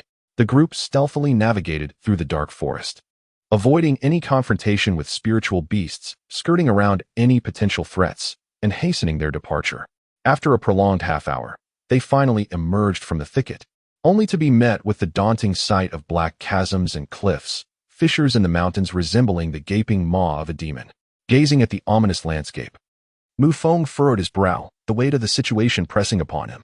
We are approaching the depths of the Black Abyss, he announced slowly. This area signifies the true Black Abyss, where high-level spiritual beasts reside. High-level spiritual beasts, Duan Wei and the others murmured, their expressions hardening. Such creatures were akin to formidable opponents at the spirit realm level. Throughout our journey, we must refrain from hunting any spiritual beasts. These high-level creatures are exceedingly bloodthirsty. Even a hint of blood could draw their attention, and should more than 2 high-level beasts converge upon us, the consequences could be dire, Mu Chen concurred. Acknowledging the heightened danger compared to the northern spirit plane, let us proceed with caution, Mu Feng commanded, gesturing forward. He took the lead. Entering the dark crevice of the massive mountain, Mu Chen, Zhou Yi, and the others followed closely, each step laden with trepidation. The depths of the Black Abyss were perpetually shrouded in darkness and dampness, a consequence of the miasma that blanketed the skies. Occasionally, distant, guttural roars echoed, resonating with a palpable bloodlust. The group moved cautiously through the shadows, avoiding any signs of spiritual beasts while remaining acutely aware of their surroundings. Mu Chen could sense the spiritual energy flowing through Mu Feng and Zhou Yi, indicating they were always prepared to respond to any sudden threats. However, unlike his companion's sense of relief, Mu Chen felt a slight furrow in his brow, This uncharacteristic ease provoked unease within him. As they turned a bend in the mountain path, Mu Chun exchanged a glance with Mu Feng, recognizing a shared wariness in the latter's eyes. Clearly, he harbored similar concerns. Upon rounding the bend, the path opened up to reveal a vast rocky expanse, situated at the convergence of three towering peaks, surrounded by steep cliffs. Mu Feng's gaze sharpened as he suddenly lifted his head, fixating on a concealed cliffside where figures began to materialize. "Ah, Mu Feng, your pace is commendably swift," Lu Qitian remarked with a faint smile, observing the group from the mountainside above. "It's the Lu domain. Stay alert," Zhou Yu warned, his powerful spiritual energy surging forth from within. "What are your intentions, Lu Qitian?" Mu Feng demanded, his voice low and tense. The Lu domain seemed to possess an intimate knowledge of the Black Abyss, while they remained blissfully ignorant, rendering them considerably disadvantaged. "Observing your excessive caution is somewhat displeasing. Therefore, I intend to furnish you with additional tasks." Lu Qitian offered a smile, albeit one tinged with ferocity. With a wave of his hand, the forces of Willow Domain brought forth several large urns and cast them down with considerable force. The urns shattered upon impact, their crimson contents spreading across the ground. They were filled with viscous blood, and as it diffused, a potent, sanguinary odor permeated the air. Mu Feng and his comrades visibly grimaced at the spectacle. "Merely beast blood proves insufficient," Lu Qitian remarked, inhaling the reeking air. A cruel glint returned to his eyes, and with a sudden flourish of his sleeve, over a dozen of Willow Domain's finest warriors were sent hurtling backward, their agonizing screams echoing through the air. Lu Qingtian, his countenance devoid of emotion, flicked his fingers, sending forth several streams of spiritual energy that struck the airborne warriors with brutal force. A series of muffled explosions resounded as the warriors detonated in midair, their blood mist raining down upon the scene, a spectacle of ghastly carnage. The gazes of Mu Feng and his allies darkened. As their expressions turned grim, a series of deep, guttural roars echoed from the depths of the black underworld abyss, each bellow resonating with violent undulations of spiritual energy. Advanced Spirit Beasts. Chapter 58. Leveraging momentum. As the distant, blood-curdling roar echoed through the air, expressions of dread painted the faces of Mu Feng, Zhou Yi, and their companions. This time, they had fallen into a trap laid by the Lu domain. "Mu Feng, how do you like this grand gift?" Lu Qingtian looked down upon Mu Feng and the others, a mocking smile gracing his lips.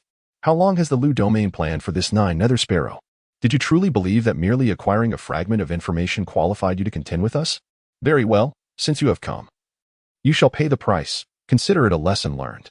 Mu Feng's gaze was icy as he fixed his eyes on Lu Qingtian. Yet he felt no inclination to engage in further argument.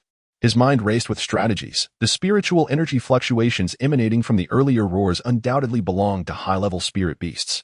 If they became entangled with these formidable creatures, even if they managed to defeat them, they would suffer considerable exhaustion and possibly injury. In that case, Lu Qitian and his cohort would likely seize the opportunity to strike. However, retreating directly would also align with the Lu domain's desires, allowing them to pursue the Nine Hells Sparrow unimpeded. Should the Lu domain capture it, the danger to the Mu domain would be immense. This predicament left them in a state of utter helplessness. What should we do now? Zhou Yi could not contain his anxiety. "Let us assess the situation first," Mu Feng replied, his face grim. Beside him, Mu Chun furrowed his brow. The Lu domain's underhanded tactics were truly infuriating, constantly setting traps for them.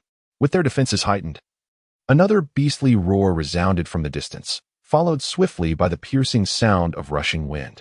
Soon, three radiant forms dashed forth from the depths of the dark abyss, emerging around the mountainous precipice. Three high-level spirit beasts. Mu Feng clenched his teeth upon witnessing the three luminous figures. Under the tense gazes of the crowd, the three forms rapidly revealed their colossal bodies, their blood-red eyes brimming with ferocity. On the left cliff, a massive scarlet lion stood, adorned with a pair of sharp purple wings, emanating an imposing aura.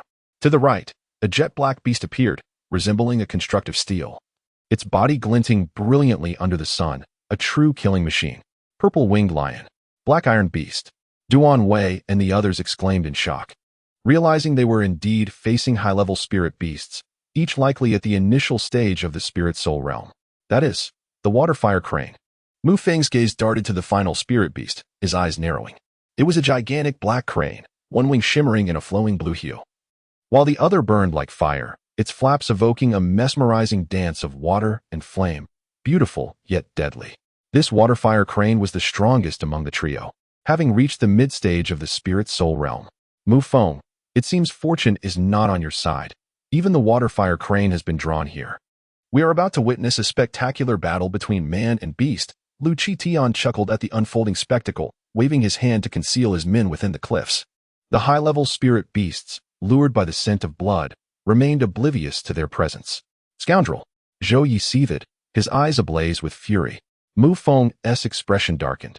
The three high-level spirit beasts had now locked onto them. If they chose not to fight, retreat was their only option, yet he felt a deep reluctance to yield. Seeing the flicker of determination in Mufeng's eyes, Duan Wei and the others dared not disturb his thoughts. Their palms slick with sweat as they focused intently on the eager beasts. Mu Chun understood their predicament, his brow knitted in concern. After a moment of contemplation, his gaze narrowed, a glimmer of insight flashing within his dark eyes. Father, Mu Chun spoke softly. Mu Feng, distracted, responded absently, his brow furrowed in frustration. Can you and Uncle Zhou hold off these three high-level spirit beasts? Mu Chun inquired. Mu Feng regarded him, reluctantly nodding. But that will undoubtedly deplete our strength. Once we are weakened, Lu Qitian will surely strike. You need not kill them, just restrain them without exhausting yourselves too much, Mu Chun advised. Stalemate would not benefit us either, Mu Feng remarked, frowning. If we cannot defeat these three high-level spirit beasts, we must retreat. I have a way to deal with them. Mu Chun hesitated before declaring. Mu Feng's body stiffened momentarily, his gaze fixed incredulously on Mu Chun, while Zhou Yi and the others shared a look of disbelief. Three high-level spirit beasts, akin to three spirit soul realm powerhouses, how could Mu Chun, with his mere late-stage spirit movement realm strength, possibly contend with them? You need not rely solely on brute force, Mu Chun replied, a smirk crossing his lips. There exists a concept known as leveraging momentum. A tactic I have employed countless times in the spirit path. What do you intend to do? Mu Feng could not help but ask, wondering if this young man truly had a plan. There is no time for explanations. You must hold them off while I prepare, Mu Chun urged. Casting a glance at the approaching trio of high-level spirit beasts. Understanding the urgency, Mu Feng and Zhou Yi exchanged determined looks, gritting their teeth in agreement. They recognized Mu Chun's growing confidence and decided to trust him. Then we leave this to you. Mu Chun wasted no time, swiftly turning and darting into the fray. Disappearing in an instant. Someone has fled? Lu Qitian and his men, who had been monitoring Mu Feng and his group, furrowed their brows at Mu Chun's departure. Mu Chun? What does he intend to do? Is he attempting to escape alone? Lu Mubai mused, a sense of unease creeping over him regarding Mu Chun. Forget him. A mere late-stage spirit movement realm child, separated from Mu Feng's protection, likely wouldn't even escape the Black Abyss. Lu Qitian dismissed the concern. Seeing Mu Feng and Zhou Yi as the true pillars of the Mu domain, Lu Mubai nodded, realizing he had overestimated Mu Chun. In such circumstances, could he possibly turn the tide? A foolish notion indeed. Boom. As they spoke, a surge of formidable spiritual energy erupted below, where Mu Feng and Zhou Yi launched themselves at the three menacing spirit beasts. Mu Feng confronted the waterfire crane and black iron beast directly, his strength at the late stage of the spirit soul realm allowing him to stand firm even against two foes. Zhou Yi, at the initial stage of the spirit soul realm, matched the purple winged lion blow for blow. This astonishing clash sent waves of spiritual energy rippling through the air, each encounter resonating with tremors that shook the very atmosphere. Lu Qingtian observed the fierce battle with a twisted smile, yet his eyes were icy. Mu Feng, unleash your full strength. Since you refuse to retreat, let your life be the price you pay. Meanwhile, as the battle raged in the valley, Mu Chun swiftly dashed out. Leaping onto a rocky outcrop, he surveyed the vast expanse of the dark forest, and with a flick of his wrist, a short flute adorned with intricate engravings appeared in his hand. This was the spirit bug flute he had acquired earlier. Chapter 59. Summoning the spirit bees. Mu Chun held the somewhat cold spirit insect flute in his hand, a hint of contemplation flickering in his eyes. After a moment's hesitation, he no longer wavered and raised the flute to his lips. As his internal spiritual energy surged, he blew a stream of air into the flute. Although Mu Chun was not a spirit insect master and thus lacked the proficiency to skillfully wield the flute, he was aware of its fundamental usage. A seasoned spirit insect master could effortlessly summon the insects they desired with the flute, but Mu Chun was not so adept. Fortunately, the most abundant species in the Black Abyss was the soul-devouring bee. He believed that blowing the flute here would have some chance of attracting them. As thoughts raced through Mu Chin's mind, the flute began to emit a faint glow, with the engraved patterns on its surface writhing into motion. A peculiar sound wave resonated from the flute and spread out into the distance. This sound wave was not loud. In fact, it was easily overlooked if one were not attentive. Yet Mu Chin knew that the spirit insects were extremely sensitive to such vibrations. He continued to infuse spiritual energy into the flute, maintaining the sound wave's expansion. Occasionally, he glanced toward the depths of the black abyss, where the fluctuations of spiritual energy were growing increasingly violent, indicating that his father and Uncle Zhou were already engaged in battle with the three advanced spirit beasts. Time was of the essence. A flicker of anxiety crossed Mu Chin's eyes. The three advanced spirit beasts were formidable adversaries, and each moment his father and Uncle Zhou were entangled with them would lead to greater exhaustion. Should that exhaustion reach a critical point, the lurking forces from the Lu domain would undoubtedly seize the opportunity to strike. Clearly, this was a scenario Mu Chin wished to avoid. The flute's melody drifted through the air, yet the distant vicinity remained eerily quiet, causing beads of sweat to form in the palm of Mu Chin's hand. Could it be that his strategy was futile? Although he had spoken confidently before Mu Feng and the others, it had merely been to reassure them. Mu Chin understood the internal struggle Mu Feng faced. He did not wish to retreat and allow the Lu domain to acquire the Nine Hells Sparrow. Nor did he want to be ambushed by them. Thus, he devised this plan in an attempt to change the unfavorable situation. However, if he could not even summon the soul-devouring bees, then his so-called strategy would crumble. "Brothers, have some mercy," Mu Chin murmured to himself. As Mu Chin anxiously awaited the outcome, time swiftly passed. Nearly 10 minutes had elapsed, and the fluctuations of spiritual energy within the valley grew more tumultuous, even causing the ground to tremble. His time was running out. Gritting his teeth, Mu Chin was about to prepare for a retreat when his gaze suddenly sharpened, and an expression of elation rapidly washed over him. They were coming. In the distance, a dark cloud surged forward like a tidal wave, accompanied by a unique humming sound that echoed from afar. The soul-devouring bees had finally been drawn in. Suppressing his overwhelming joy, Mu Chin stowed the spirit insect flute and quickly darted towards the valley. Boom! Within the valley, the rampant spiritual energy erupted, shaking the surrounding cliffs, causing massive rocks to tumble down. Duan Wei and the others looked on with tense expressions at the two battle zones within the valley, where the combatants clashed fiercely, unleashing waves of spiritual light that pulverized the debris around them. Damn it, Duan Wei thought, witnessing the stalemate. His gaze shifted towards a certain spot on the cliff, where a sinister gaze was fixated below, clearly reveling in the unfolding situation, which played right into the Lu domain's hands. Duan Wei shook his head with a bitter smile. He was uncertain of Mu Chin's intentions, but judging by his earlier demeanor, Mu Chin surely had some strategy in mind. Yet, he pondered whether those ideas could truly resolve the predicament at hand. The others nodded in agreement, their eyes gleaming with ferocity. Just then, a noise came from behind, prompting them to turn. They saw Mu Chin swiftly approaching. Having awaited news from Mu Chin, Mu Feng and Zhou Yi immediately retreated. But the three advanced spirit beasts relentlessly pursued them. Mu Chin, glancing back at the pursuing beasts, clenched his fist, causing a vial to materialize in his hand. He opened it, releasing a peculiar fragrance into the air. Bang! Mu Chin struck the bottle, and a dark liquid shot forth. He wielded his hands, channeling his spiritual energy like a tempest, dispersing the dark liquid into a mist that enveloped the three advanced spirit beasts. The black mist clung to the beasts, yet they exhibited no reaction, disregarding Mu Chin, whom they perceived as insignificant as an ant, and continued their relentless pursuit of Mu Feng and Zhou Yi. Duan Wei and the others were baffled by Mu Chin's strange behavior. Into the rock crevice, Mu Chin pointed towards a nearby fissure in the mountain and urged them urgently. Duan Wei and the others exchanged glances, but soon gritted their teeth and nodded, rushing into the crevice. Mu Chin followed closely behind, while Mu Feng and Zhou Yu unleashed their robust spiritual energy, forcing the three advanced spirit beasts to stagger back. What are they doing?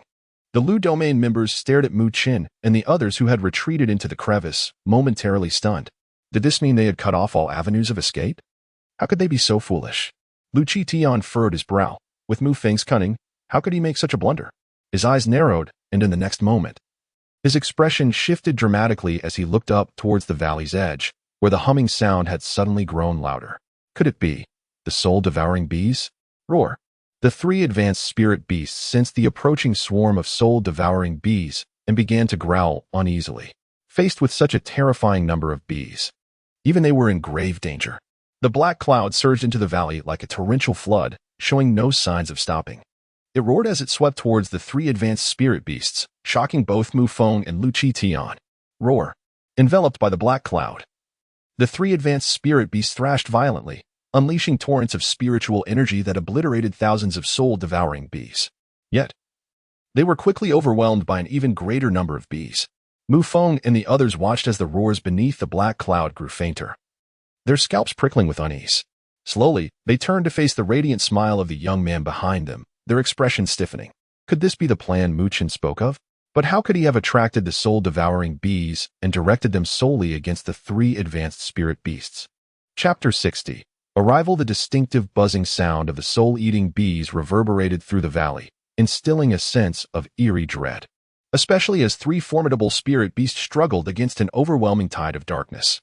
The resistance of these three high-level spirit beasts resulted in a scene where the valley floor was nearly carpeted with the corpses of the soul-eating bees. Nevertheless, the relentless swarm showed no signs of retreat, their crimson eyes fixated with madness upon the trio, surging forth in wave after wave. The black tide resembled an immense storm, and wherever it passed, all living beings were left as mere bleached bones. Concealed within the crevices of the mountains, two factions watched in horror as this spectacle unfolded. At that moment, it mattered not which side was caught in the fray. Annihilation seemed inevitable. Mu Chen, hidden in the fissures, peered through the gaps at the valley below. The spirit insect flute and the strange aromatic black liquid had already been stowed away in his mustard seed bracelet, for he dared not reveal a hint of his presence. Should he inadvertently attract the soul-eating bees, there would be no escape from impending doom. The black storm within the valley raged for a full 10 minutes, during which the once violent fluctuations of spiritual energy gradually waned, until they ultimately vanished. When the three waves of spiritual energy dissipated, all present understood that the three high-level spirit beasts had been annihilated by the swarm of soul-eating bees. This realization prompted Mufeng and his companions to involuntarily click their tongues in disbelief. Individually, the soul-eating bees were weak. However, when united, they transformed into one of the most lethal entities within the abyss of darkness. After dispatching the three high-level spirit beasts, the massive swarm of soul-eating bees circled above the valley once more before swiftly departing with their ominous buzzing. As the swarm retreated, Mufeng and his group emerged from the fissure, directing their gaze toward the valley's center, where the once majestic high-level spirit beasts now lay as nothing more than stark white bones, grotesque streaks of blood clinging to them, enhancing the chilling atmosphere.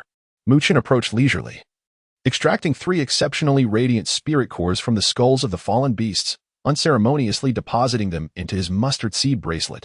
These were the spirit cores of high-level spirit beasts, their value vastly surpassing what they had previously obtained in the North Spirit Plains.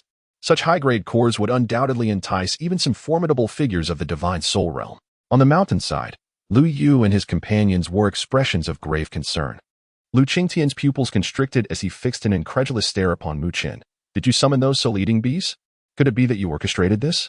A cold smile spread across Mu Chen's face as he replied, I suggest you leave the abyss of darkness promptly, or next time the swarm appears, your fate may mirror that of the fallen beasts. The Lu faction stirred uneasily, and the expressions of Lu Zong and Lu Ming shifted. They had witnessed the might of the soul-eating bees firsthand, and should they fall into such peril, escape would be impossible. Mu Chen smiled, surprised by Lu Qingtian's astuteness. Recognizing that he had observed all of Mu Chen's previous actions with clarity. Mu Chen, you have quite the capable son. Lu Qitian glared coldly at Mufeng, filled with frustration that a mere youth had thwarted what could have been a significant blow to Mu Yu. Though anger burned within him, he understood that now was not the time to confront Mu Yu directly. Such a confrontation would only lead to excessive losses, jeopardizing their chance to obtain the Nine Hells Sparrow. I wonder how long you can bask in your triumph. Lu Qingtian's voice was frigid as he waved his hand, leading Lu Yu and his faction swiftly deeper into the abyss of darkness. They were no longer inclined to waste time obstructing Mufeng, knowing it would be futile. Let us follow closely behind, Mufeng commanded, swiftly leading his faction to trail Lu Qingtian and his group. The prior plan of the Lu faction had failed, trapping them further in the wake of Mu Yu's forces. The two factions, one following the other, navigated the abyss of darkness with great caution, avoiding disturbances to other spirit beasts along the way. After approximately half an hour of careful progression, the oppressive blackness of the valley began to recede, and visibility gradually expanded. Suddenly, Mufeng and his team emerged from the valley onto a high slope, and as they gazed ahead, their expressions turned grave. Before them lay a vast black basin, the ground scorched as though consumed by flames, exhibiting a charred hue. However, what astonished Mu Feng and his companions most was the sight of countless white bones strewn across the basin. These bones, likely belonging to spirit beasts, appeared as if they had been in a frantic dash, as if drawn by some irresistible force. Mu Chen stared at the bones blankly, gasping in disbelief. What had transpired here? How could so many spirit beasts have perished? His gaze slowly lifted, focusing on the center of the basin, where a colossal black volcano jutted forth, its summit featuring a darkened depression that resembled a demonic maw, consuming all in its path. Here, Mu Chen's expression turned serious. The scene before him felt eerily familiar. Suddenly, a realization struck him. This landscape mirrored precisely that depicted in the copper tablet. Turning to Mu Feng, their eyes met, sharing a moment of astonishment and elation. Clearly, they had arrived at the very location of the Nine Hells Sparrow, their ultimate objective. Chapter 61. The strange rock in the black basin. A gentle breeze wafted through, causing the countless eerie white bones to shiver slightly. A sight that sent a chill down one's spine. This was indeed the domain of the Nine Hells Sparrow. At this moment, both factions had their eyes gleaming with fervor, fixated on the black volcano that loomed before them. Lu Qingtian's gaze burned with intensity as he turned to glance at Mu Feng, who stood not far behind. With a cold smirk, he unleashed his immense spiritual power, his figure darting forward like an arrow, heading straight for the volcano. Following closely behind were Lu Zong, Lu Ming, Lu Mubai, and others. Make your move. Mu Feng's voice rang out with authority, his formidable spiritual energy erupting from within, transforming into a colossal fiery eagle that soared into the air. With a leap, Mu Feng mounted the back of the blazing dragon, and together they surged forward, creating a tempest of spiritual force that roared through the air. Humph! Upon seeing Mu Feng's rapid approach, Lu Qingtian's expression darkened. He uttered a low growl, causing silver light to burst forth from his being, manifesting a gigantic silver beast. This creature resembled a massive ape, its body covered in shimmering silver scales. Crackling with flashes of lightning, its roars resonating like thunder. Is that the Thunderscale beast? Mu Chen, observing the silver giant behind Lu Qitian, couldn't help but be taken aback. Ranked 133rd in the beast record, this formidable spiritual beast, while not reaching the celestial tier, was still an exceptionally powerful presence among high-tier beasts. With a mighty stomp, the Thunderscale beast propelled itself forward like a bolt of lightning, carrying Lu Qingtian and halting Mu Feng's advance. Haha, Lu Qingtian, are you finally unable to restrain yourself? Let's see who has made greater strides in the past year. Mu Feng, undaunted, laughed heartily as the fiery dragon beneath him let out a deep, piercing cry, its fierce crimson energy surging towards Lu Qitian. Boom. The two colossal beings collided mid-air, their violent spiritual energies sending shards of eerie white bones scattering below. The lords of the Mu and Lu domains had now engaged in battle, and their respective forces, filled with murderous intent, surged forward with ferocity. Leave Zhou Yi to me. Lu Zong, the second elder of the Lu domain, glared at Zhou Yi, who charged forth with the Mu forces. With a chilling command, vibrant green light enveloped him, revealing a somewhat ethereal giant scorpion behind him, exuding a faint, toxic aroma. The verdant poison scorpion, ranked 204th in the beast record. Mu Chen recognized the emerald giant scorpion instantly. Suddenly, the ground trembled violently. Zhou Yi, undeterred, advanced with a thunder step, akin to a moving mountain, crashing towards Lu Zong. Boom. The two factions collided with unrestrained ferocity, shattering the long-standing tranquility of the area, as waves of violent spiritual energy erupted, the atmosphere rife with the scent of blood. Mubai, stop him. At Lu Mubai's command, he nodded and swiftly pursued Mu Chen. Hearing the rush of wind behind him, Mu Chen glanced back, a frown creasing his brow as he accelerated, channeling his spiritual energy into his legs for a burst of speed. Trying to escape? Lu Mubai scoffed, quickening his pace in relentless pursuit. The two raced across the black basin, drawing nearer to the black volcano, scaling its steep cliffs like agile monkeys. Suddenly, as Mu Chen ascended rapidly, he felt a sharp gust of wind slicing towards him. He instinctively dove forward, pressing his palms against the ground, flipping himself into the air. Clang! A sharp dagger plunged into the spot where Mu Chen had just been, piercing through the hard volcanic rock. Swoosh! Sensing the impending danger, Mu Chen clenched his palm, summoning several spiritual seals that swiftly materialized and shot into the air, merging with the turbulent atmosphere.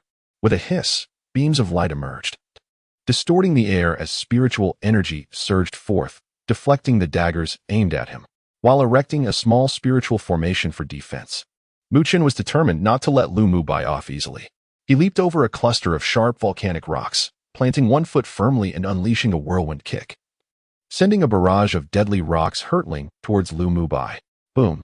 Lu Mubai, seeing the oncoming projectiles, tightened his fists and retaliated with a powerful punch. His fiery spiritual energy mingling with a fierce gale, obliterating the volcanic rocks in their path. Though he successfully blocked the attack, Lu Mubai's momentum was momentarily hindered.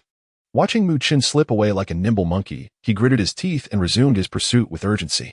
In this chase, minutes passed, and Mu Chen reached the summit of the black volcano first, arriving at a sunken crater that appeared ominously dark, obscuring what lay within. Boom!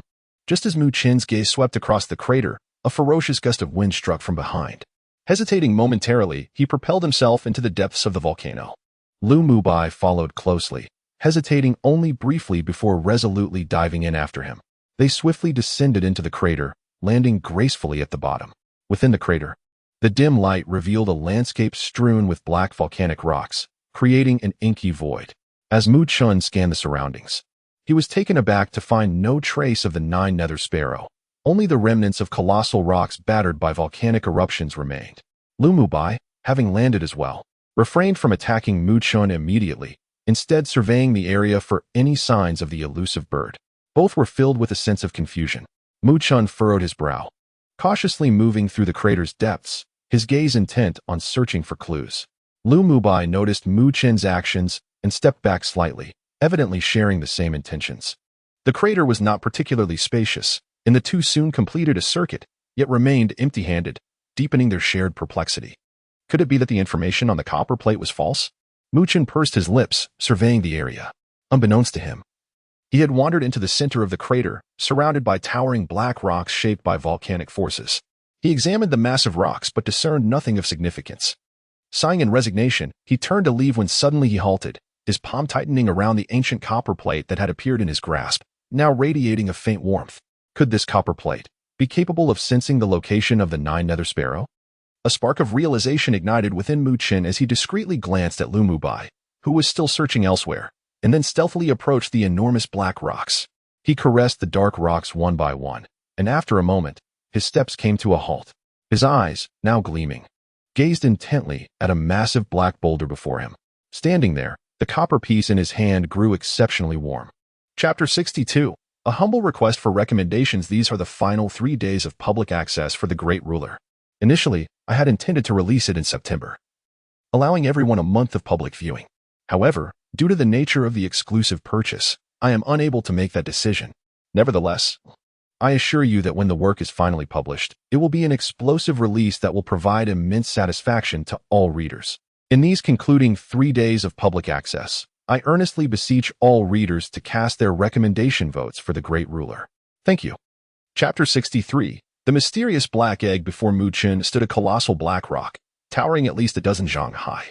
The surface of the rock bore numerous scattered holes, yet it appeared exceptionally smooth, likely due to the erosion by ancient lava. As Mu Chen gently brushed his palm against the obsidian surface, he felt the ancient bronze plate in his hand grow intensely hot. Could the Nine Hells Sparrow be contained within? A surge of excitement coursed through Mu Chen, and his gaze flickered towards Lu Mubai, who was positioned on the opposite side. Suddenly, he clenched his fist, dark spiritual energy swirling in his palm, and a deathly seal manifested upon his knuckles.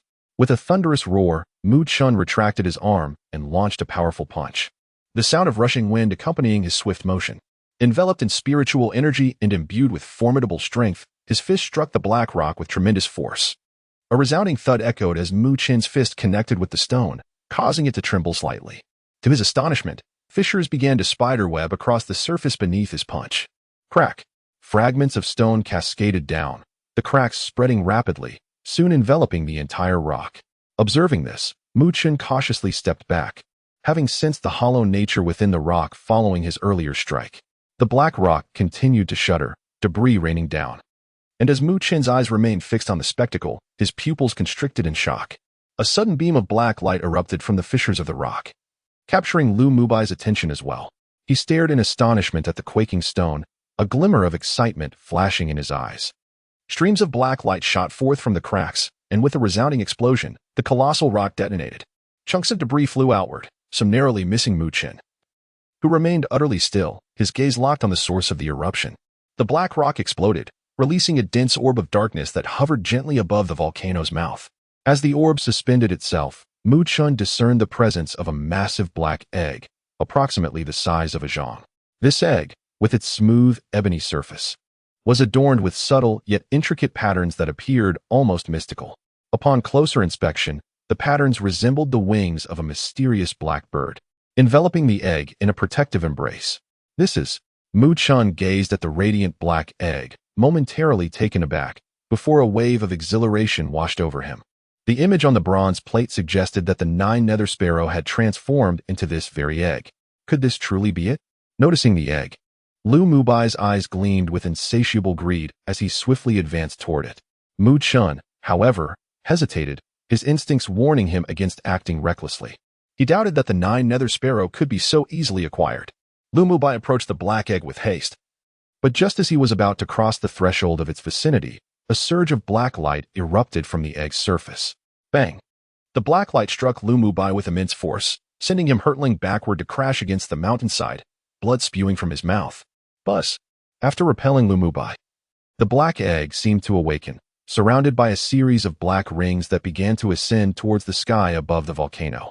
Mu Chen, witnessing this spectacle, hurriedly followed suit, emerging at the volcano's summit.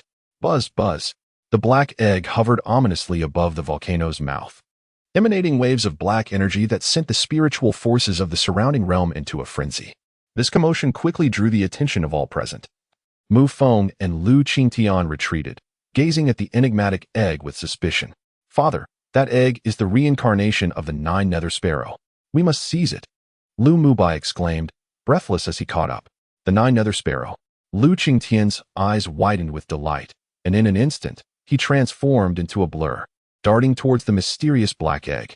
Seeing this, Mu Feng was not one to lag behind and promptly followed suit.